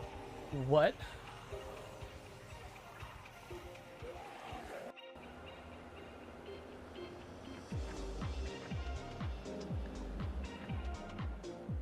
Tomorrow Rual is not a fan of today Rual. Tomorrow Rual is definitely not a fan of today Rual. You know that wreck? That wreck I mentioned? You might get to keep that wreck. I think that wreck belongs to you. I'll let him know, chat. Warning. Maximum depth reached. Hull damage imminent. Don't tell him, chat. He thinks we're leaving. He thinks we're leaving, chat. He'll never know.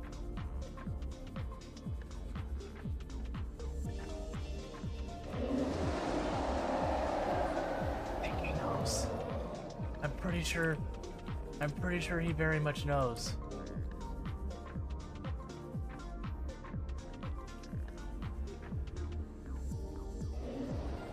Oh, you scared the crap out of me, Sand Shark.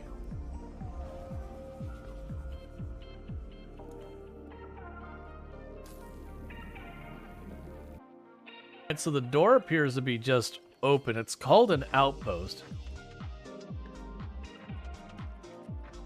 So let's try opening the door and peeking in and see how it goes. Oh, I hate it. Never mind. That's no. Let's be coal crabs. You're mechanical crabs. We can be friends. All right, we'll reload that.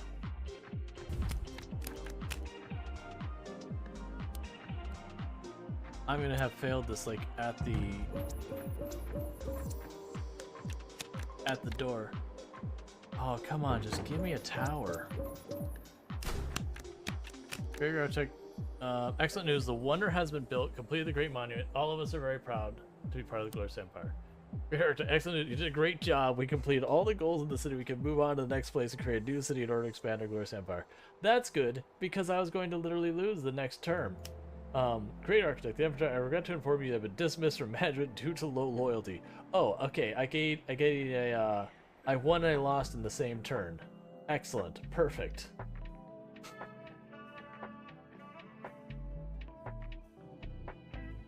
It's fine. This is the demo, by the way. People will hear me say clip that in the replay of the clips, and they will clip the clip because they're not paying that close attention, that they just hit clip because I say to.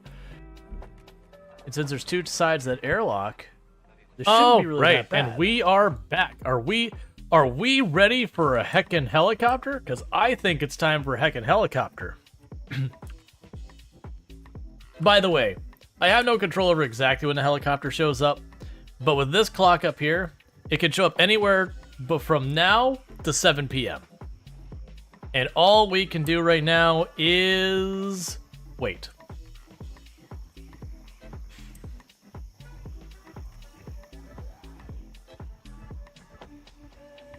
All right, car's locked. Okay, so if I go down here, this fence cannot break. At least I don't believe it can break. I've never seen it break, and honestly, with as much as I played around these fences, I can't imagine that being a thing. So the plan here is to start the party before the helicopter even arrives. But yeah, I know we got a lot of friends here on the channel, all over Twitch. I'm definitely someone who believes in like all ships rise together. Like we all win by all like cross promoting and all that good stuff. All right, let's get this mic back so it's not weirdly halfway off frame, so you just see like a couple. It doesn't look like some dead pixels on the corner of your screen or whatever.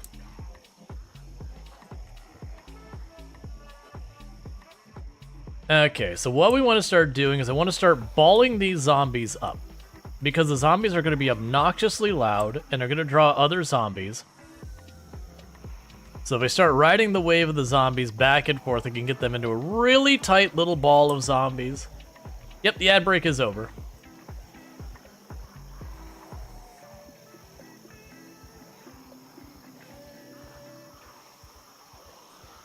Yeah, so we just keep balling the zombies up as much as we can. We want to get them... It's like, one of the problems is we will have so many zombies, the AI will keep failing and a bunch of them will still drop. You're still in ads. You should not still be in ads. If you are still in ads, something is wrong.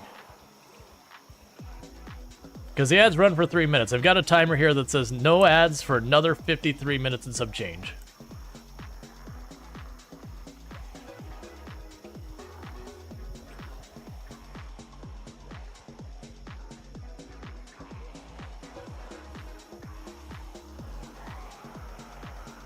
Gotcha. Cool, cool.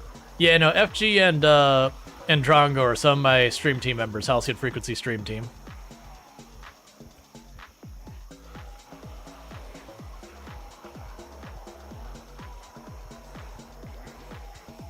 I think we both know Ultrasource. Yep, Ultrasource is good people as well.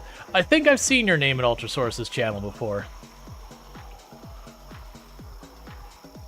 Alright, well, TikTok's just gonna have to get disconnected. Hey, for all those watching on TikTok, I'm sorry. It's making me do that thing where I gotta slide the puzzle pieces around because it thinks I'm inactive because TikTok weirdly expects me to talk and chat during stream. And I'm not going to pause this to deal with that, so... get mad at TikTok for having really weird setups.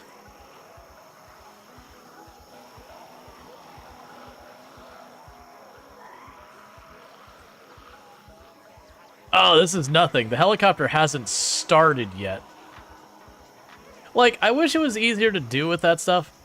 TikTok, like, between YouTube, Twitch, and TikTok, TikTok is definitely the outlier for just frustrating decisions that they make you use their software. You're not allowed to use OBS, and their software is optimization.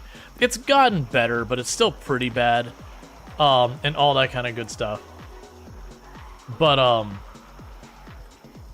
then you look at YouTube, and the only problem with YouTube is all the metadata you gotta enter. That can be a bit much.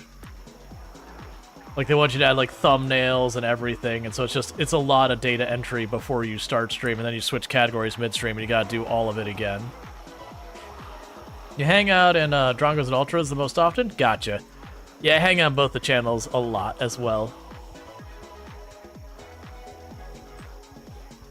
Like, I probably at the end of my streams probably watch FG the most, but it'd be a coin flip between Ultra and Drongo, probably Ultra, that I watch more after that. And I'm saying Ultra mostly because, you know, I only stay up for an hour or two after my stream, and so I could usually catch, hey, we gained some strength, cool. And that's because we were mostly, like, our inventory is mostly filled. If I think it's above, like, it's something like a third of your inventory or 3/4 of your inventory full, you will passively gain strength very slowly, just walking around.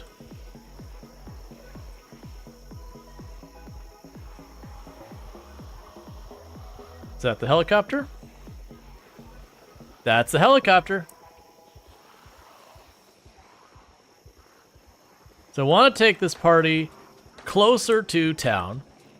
We were just out here doing laps in the field for a little while we're waiting for it to roll in. So that's good news, because on your default settings, the helicopter can do 1 to 4 passes. If it's a 1-passer, it's a total snooze fest.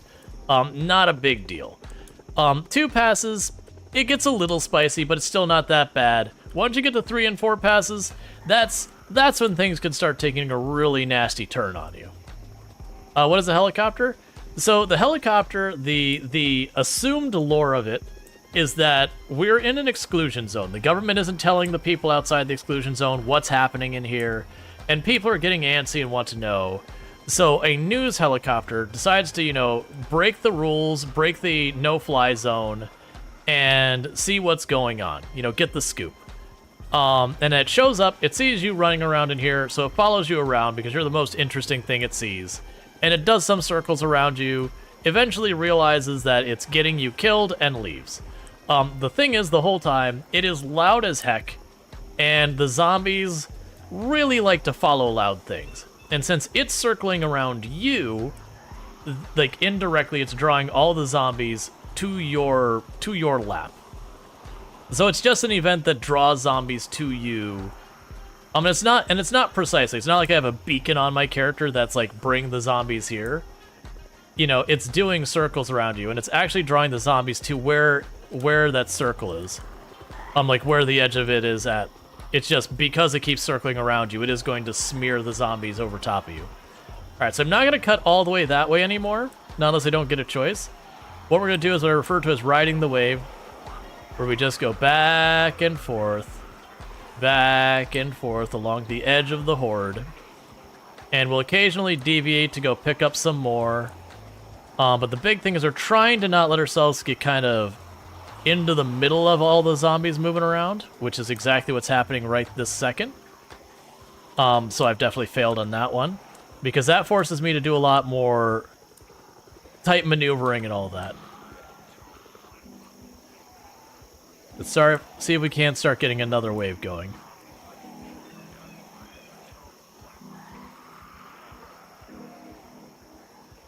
Alright. What am I trying to make the achievement make them horde big? I'm trying, so as you get more and more zombies nearby you, eventually their pathing will start breaking down because there's just too many zombies it's trying to calculate its pathing for. So in an event like this that is drawing zombies from all over, and with pinpoint hearing, we're going to get an absolutely unreasonable number. By balling up all of these zombies, I have the ability to try and control where my zombies are, and then I'll have to deal with less zombies with good pathing and all that. And plus, I can give myself these big pockets of no zombies to just do laps in. So I've got a bunch of zombies in the area, and I gotta wait till the helicopter goes, and I'm just trying to keep those zombies where I know where they're going to be. Because the more I'm dealing with predictable zombies, the safer I am. The more I've got zombies scattering in like 30 different directions I'm trying to get around, the more risk I'm, incurring.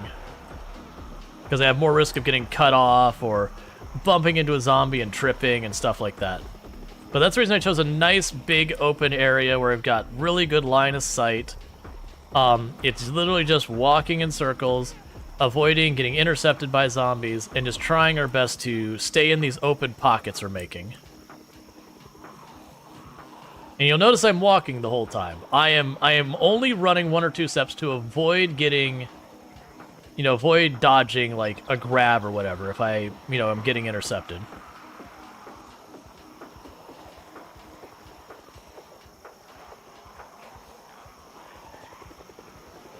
Yeah, so I'm mostly trying to wave back and forth until I run into where I'm going to get in trouble.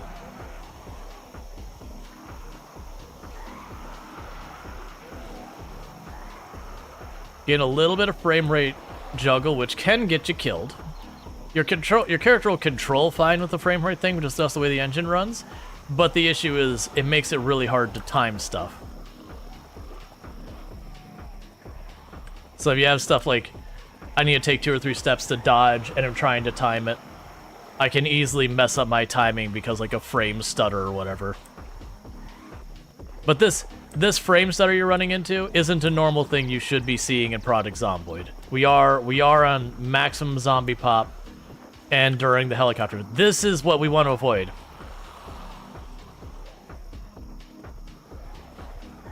So I got to the wrong side of my wave. So we threaded the needle there a lot.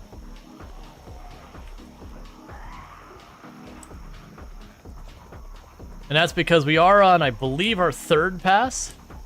And like I said, every pass we get, it's a magnitude worse. That's the reason why I was like, 1 pass is a snoozer, 2 pass, that's when you start having to work a little bit, and then 3 and 4 pass can get pretty gnarly. So we're on our 3rd pass. How long does this get? So it's got an RNG to it. It's got a random. It can be 1 to 4 passes, and 4 passes being the most. After 4 passes, it won't continue unless you change the day length. I strongly recommend, if you go to play Project Zomboid, do not change the day length. Not unless you really have played a bunch and you know what you're doing. A lot of people are tempted to change the day length to 2 or 3 hours. all events that have a time to them will also be increased or decreased by how much you change the day. So, if a helicopter runs normally 20 minutes of real-life time, and I set the day to 4 hours, congratulations, you now have 80 solid minutes of helicopter to deal with.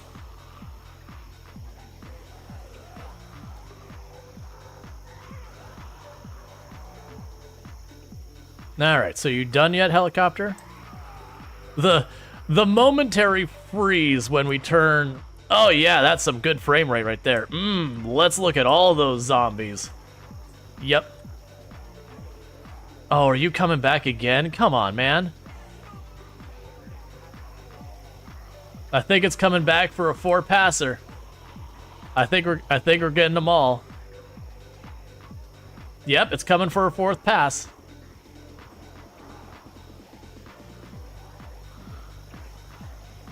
The good news is, with how many we have balled here, there's not, like, you can see where it's like breaking the zombies right now. We are pushing the engine to its limits.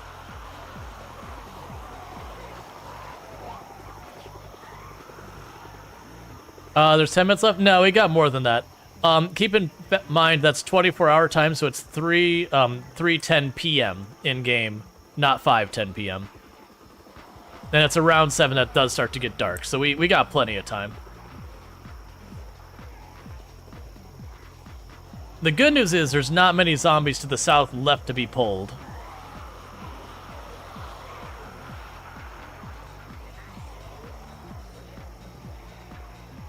We kind of got the whole neighborhood.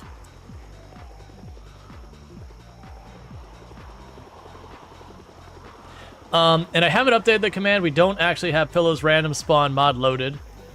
How many do we have in this? How many zombies here?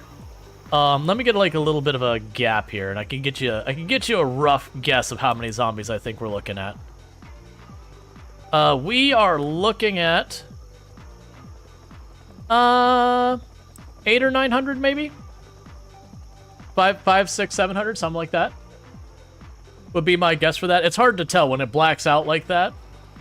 A lot of zombies are getting merged into each other, so there's a lot of fuzziness. I could be off by a couple hundred pretty easily there. But yeah, as you can see where I've got them balled up, it's messing with the AI out here. You'll just watch them randomly stop moving, despite the fact that there's a helicopter zipping around them. And the good news is that means they're not coming after you. The bad news is that makes them way less predictable, so it can be more dangerous to dodge them. You'd be tempted to throw a Molotov? Yeah, everyone wants to resort to fire because it's effective at killing the zombies. The downside is you'll burn half this field. You'll probably be perfectly fine not burning down the city from here. But, for all you know, there's 5 katanas in there. And if you light them on fire, that's 5 katanas that you get to watch, and in your heart, just see the katana go up in flames, and just feel your heart shatter into a million pieces. Watching the most fun and entertaining weapon in the game just gone. And you know that'll be the zombie that breaks away from the group just so you can see it. Like, the devs have probably programmed it specifically so it'll break off just so you can watch that weapon burn. To know what you've done. And if you do it in town, you're burning half the city, and who even knows that you've destroyed then? That and burnt down buildings are terrifying. Okay, are we actually done now? Does anyone remember what in-game time that helicopter showed up? It was like 11 or noon, right?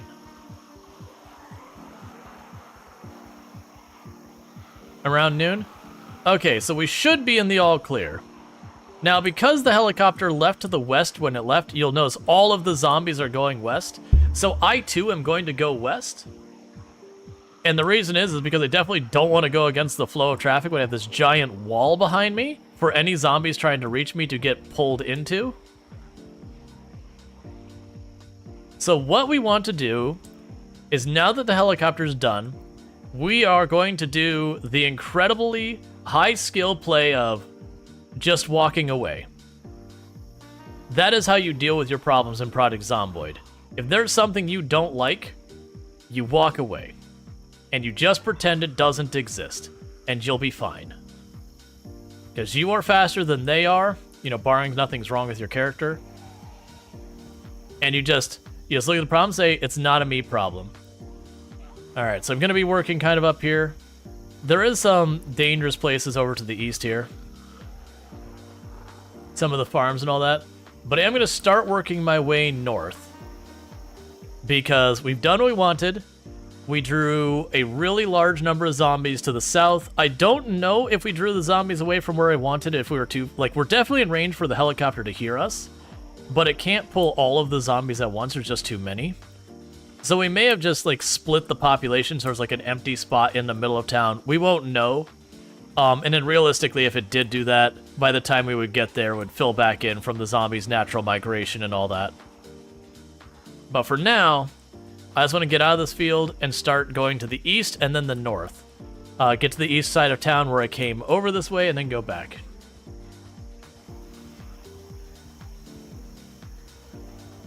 You feel like you know me from somewhere else. You don't know, though. Okay.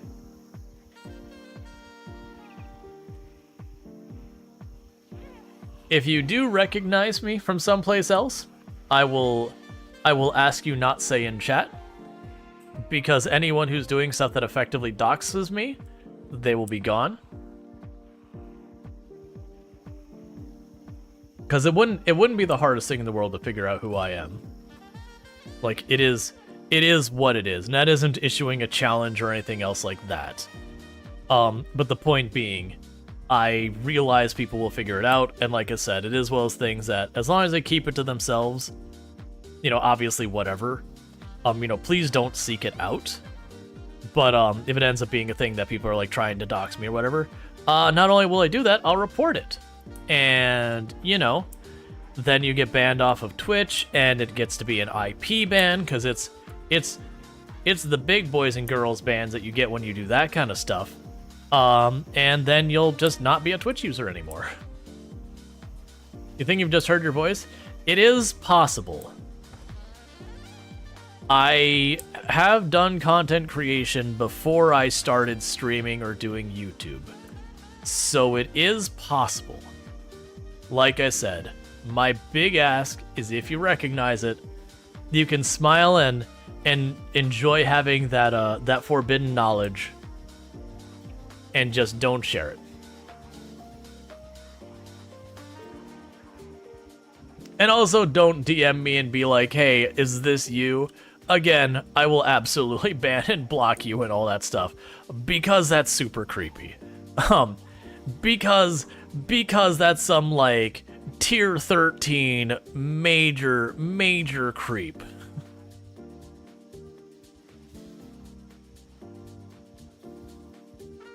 Now, obviously, if someone is like, holy crap, it's my buddy from high school, I didn't know you streamed, that's a different story. But again, I wouldn't want them to say to chat, I'd ban them too. And they know that deserve it.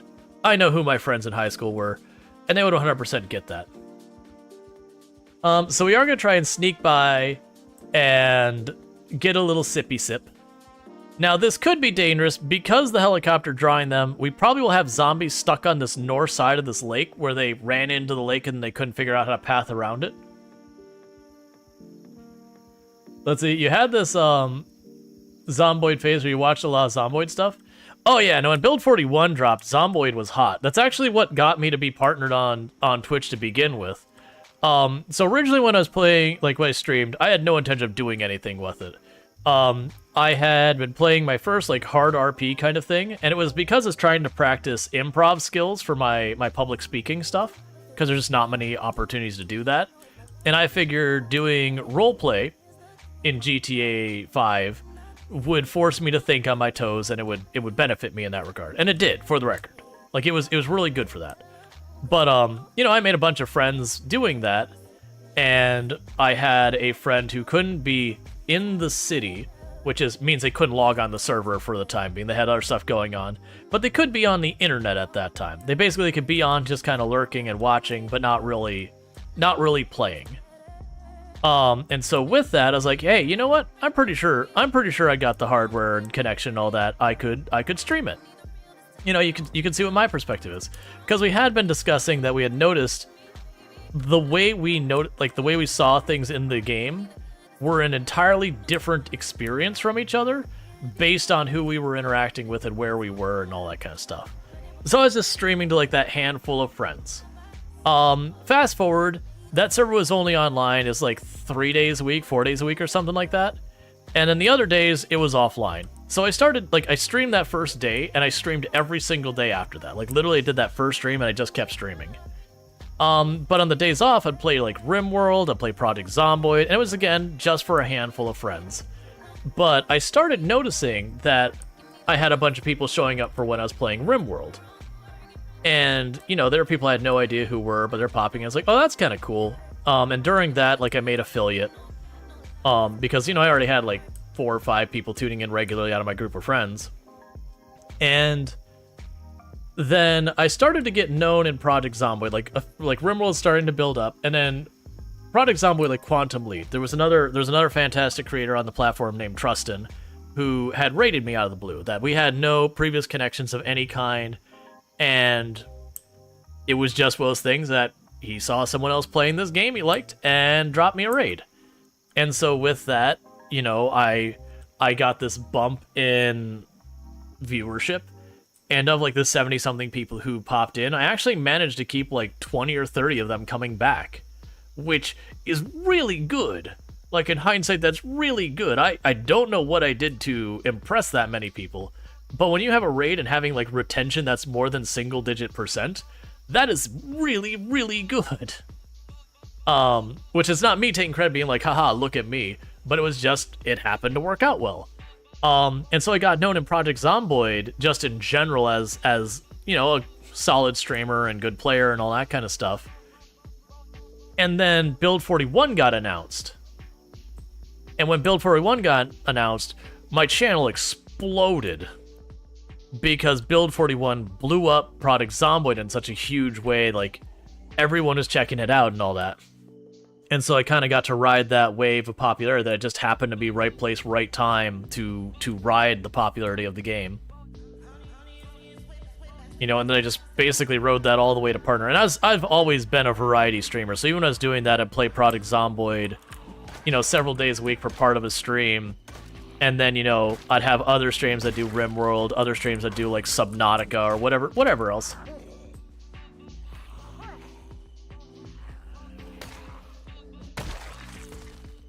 Alright. Now, one of the things that's going to get risky about this here is we will run into the situation. So the bad news is I went too far south, so I didn't pull the zombies from up here, which kinda sucks. But it is what it is.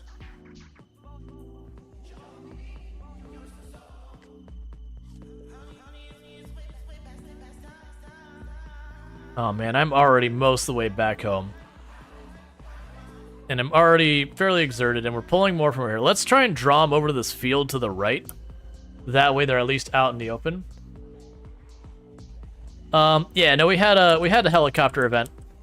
Yeah, so unfortunately it went too far south. So because of how many zombies got pulled, we just pulled a bunch of zombies out of Lake Palace. We did not pull them away from where we wanted to, which is fine. I don't think I could have. I mean, the alternative is I'd run over here and pull them into this field to the right, and that would be kind of the high-risk play. And the reason to be high-risk is for the helicopter, I'd be safe. I could just run around here and be fine. This is actually a pretty good place to deal with it. The issue is I'd be dropping off the zombies in very large volumes right next to where I was sleeping. And then top of that, there's a very good chance I still wouldn't be able to get into the gas station safely. It wouldn't be cleared. And so I'd probably just get evicted from the area, which is fine.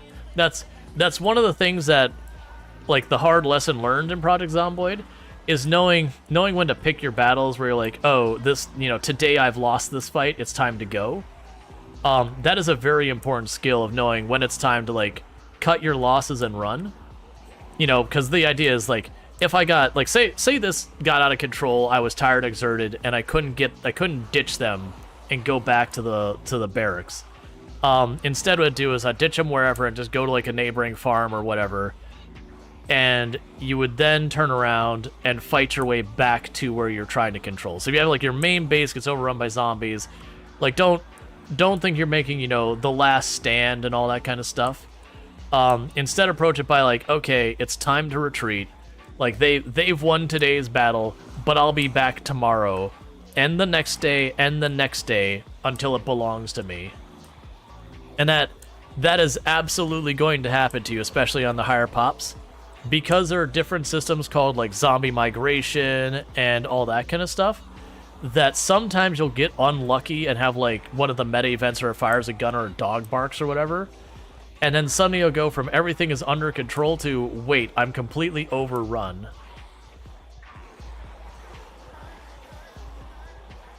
And you'll just have to back off.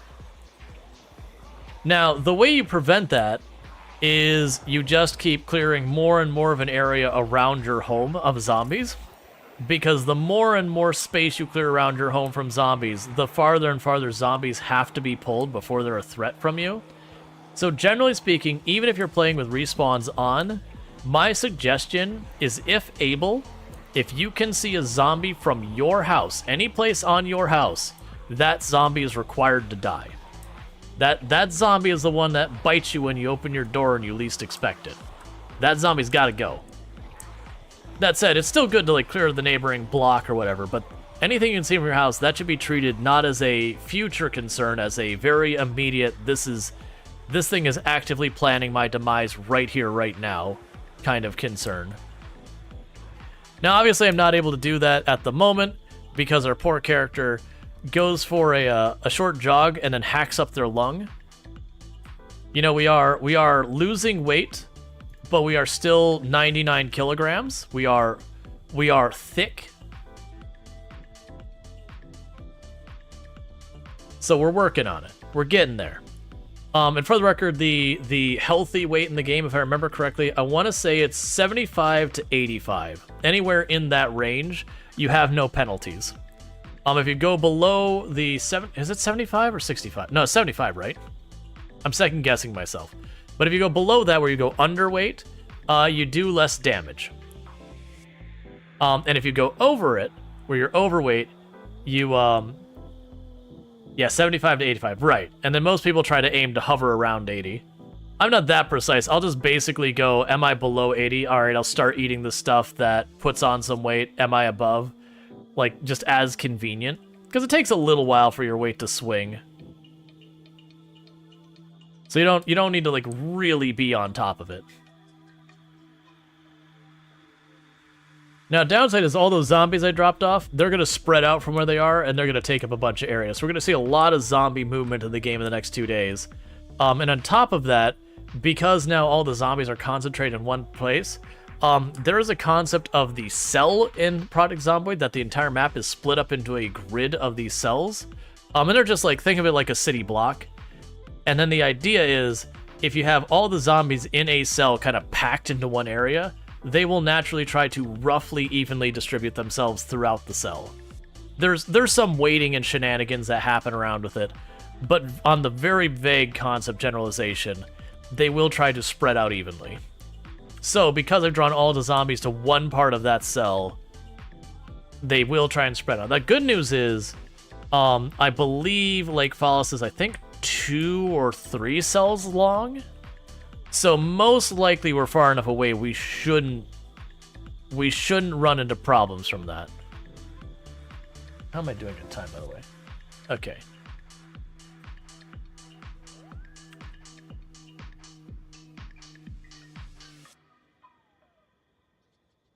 Oh, it's already 10. Yeah, let's just go into the house. I was gonna sit there and be like, let's rest. It's not that dark. I'm like, oh, it's 10. It's gonna be dark any second now. And one of the things I should be doing for my water is, instead of drinking from the lake, I should be taking that saucepan and boiling the water and then drinking from that till I get low. You plan to go to that gas station, right? Yeah, so I'll only temporarily live in the gas station itself. I actually think we'll build a base. I'm kind of like giving a head nod to my first high kill count run, which is 74,000. Where I built like a whole, like I had like a showroom and everything. I built like a whole base down there.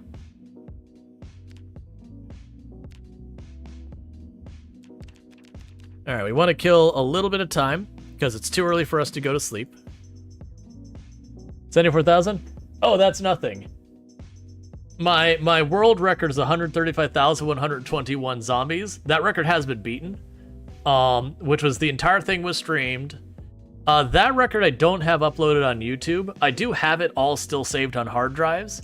I do have like a highlight reel of it, and I do have like a bunch of clips from it that are uploaded. But I mean, it's literally hundreds of hours of footage. So it is just one of those things that I was intending to edit it all up, and, you know, it's a whole lot.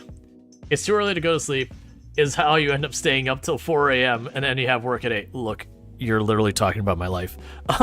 In Project Zomboid, it is a thing that going to bed too early is bad, because you'll wake up and it'll be pitch black outside and go, well, now what? We are hurting for food again. That's tomorrow us's problem. You're still newish to the game, so these numbers are shocking.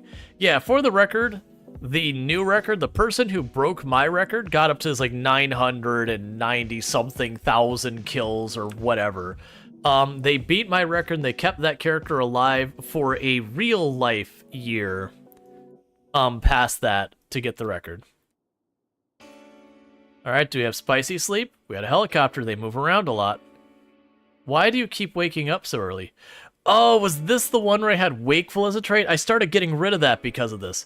That said, what I am going to do is, because we're getting close to the end of the stream, that I don't want to do a full another in-game day. Let me show you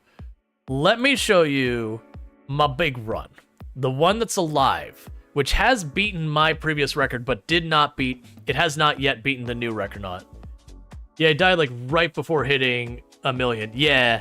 Well, and once you get those ridiculous scores, it's always a really, really dumb thing that gets you killed. It's just like 1 second of inattention. So yeah, so if we look... Oh yeah, that was the one that got bitten. Here it is. Yeah, so that's my big run, Venus Orozco.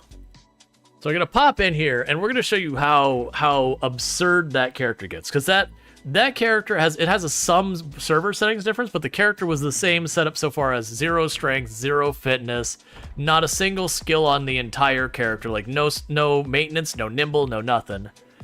But let me quickly show you what that is and what that world looks like. I think we've been alive for like 1 year, 8 months. I think we were right about to finish our second winter.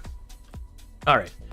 Yeah, so we've been alive 1 year, 7 months, 25 days, 13 hours. We've killed 174,471 zombies on this character, and just to demonstrate that this is all correct. You dropped your foul? Did you quit or change saves? We changed saves, just to show off. So if you look at the stats, this character started with literally nothing, just like the other character did. My only things I really want to finish out on this character at this point is I want to get that 1 point in spears, so I've literally maxed out every weapon in the game on one character from nothing. I want to get that 1 point in strength as well, which is like probably literally one more stream will do it. I don't actually care about that fitness 10, because I cannot express to you how long it takes to level that up. But you get the idea. This character is juiced. Now with that, let me pull up the map. I'm not going to leave this area because going anywhere. So this is Louisville. This is the big city. So if you look at the map, this character, to show you how high 16 times population is, only in this area that's highlighted is the only area this character has ever been. Just this. And that's with that almost 200,000 kills. So you think about that. We have only seen about 1/3 of Louisville for almost 200,000 kills. Anything you don't see highlighted, I haven't been to. But to like, give you an idea of this character, we spawned here, I think no, was it the star? No, there it is. We spawned here. We went, here's my strategy. I'm in the highest population area of the map, and I'm on 16 times pop, and we just ran out into the woods. We went down here, there's some farmhouses down here. We went back, we looked for the generator magazine. I cleared the entire area, and the generator magazine was the 6th to the last house in an entire neighborhood that, like, there are almost 100 houses in there, and it didn't go until I got to like the last block that I finally get there. And then, you know, I went down there, and I've marked every single helicopter we've had. Every one of these little houses is a place I've made into a base. And all those, so you see like the target boards there, those are helicopters and all that. this is my main base, and where it says Dave, there's actually a porta potty that we found out that zombies cannot break porta potty doors. And I was in this base for almost a full year.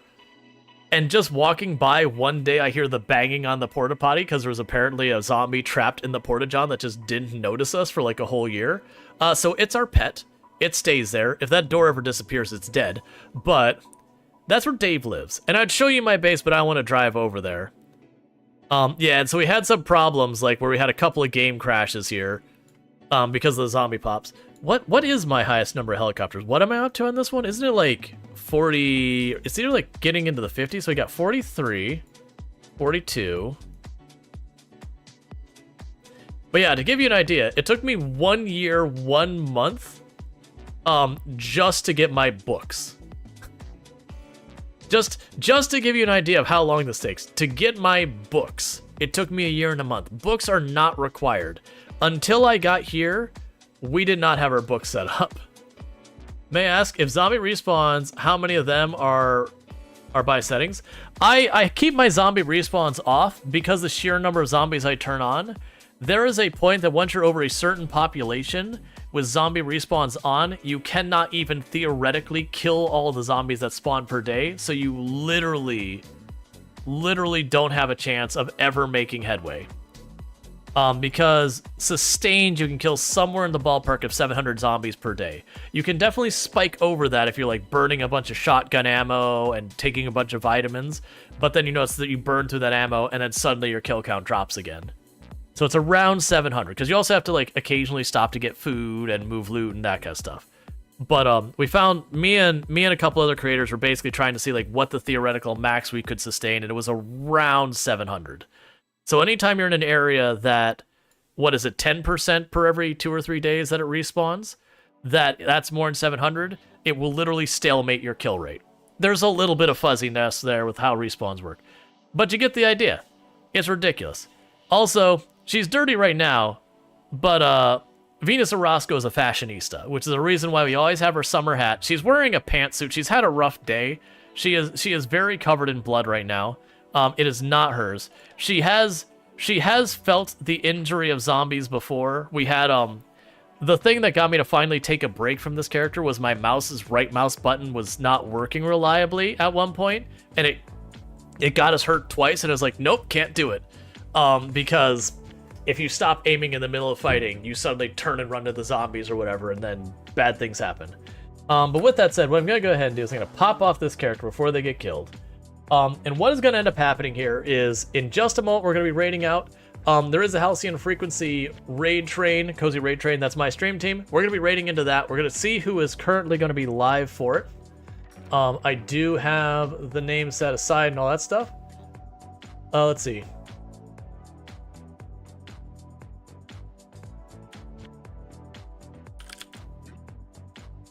Okay, I'll deal with that after stream. So let me go ahead and yeah, no, I almost got betrayed by the mouse. I set aside the person's name. I want to make sure they're still like live and ready and all that before we start going to the wrapping up and all. Here's where I put it. Wait a second. Let me make sure this person's live really fast. So hopefully if we pick up their audio, don't pick up the audio, don't pick up the audio. Oh no, that's not who I'm raiding. I'm being dumb. That's who I raid tomorrow at the end of my stream. My apologies. I'm being silly. I need to pull up the schedule real fast because I want to make sure I'm raiding whoever is live for the raid train and all that stuff. But I do appreciate people popping in. For those over on YouTube who are still here, the YouTube stream will be ending because there's no such thing as raiding there. And all that stuff. If you have enjoyed tonight's content, don't forget to drop a follow. That way you can find your way back here in the future. As a reminder, I'm Rual Storge. I do play a lot of the games here on Twitch. I'm most known for my exploits in Project Zomboid. That said, I actually don't play that much Project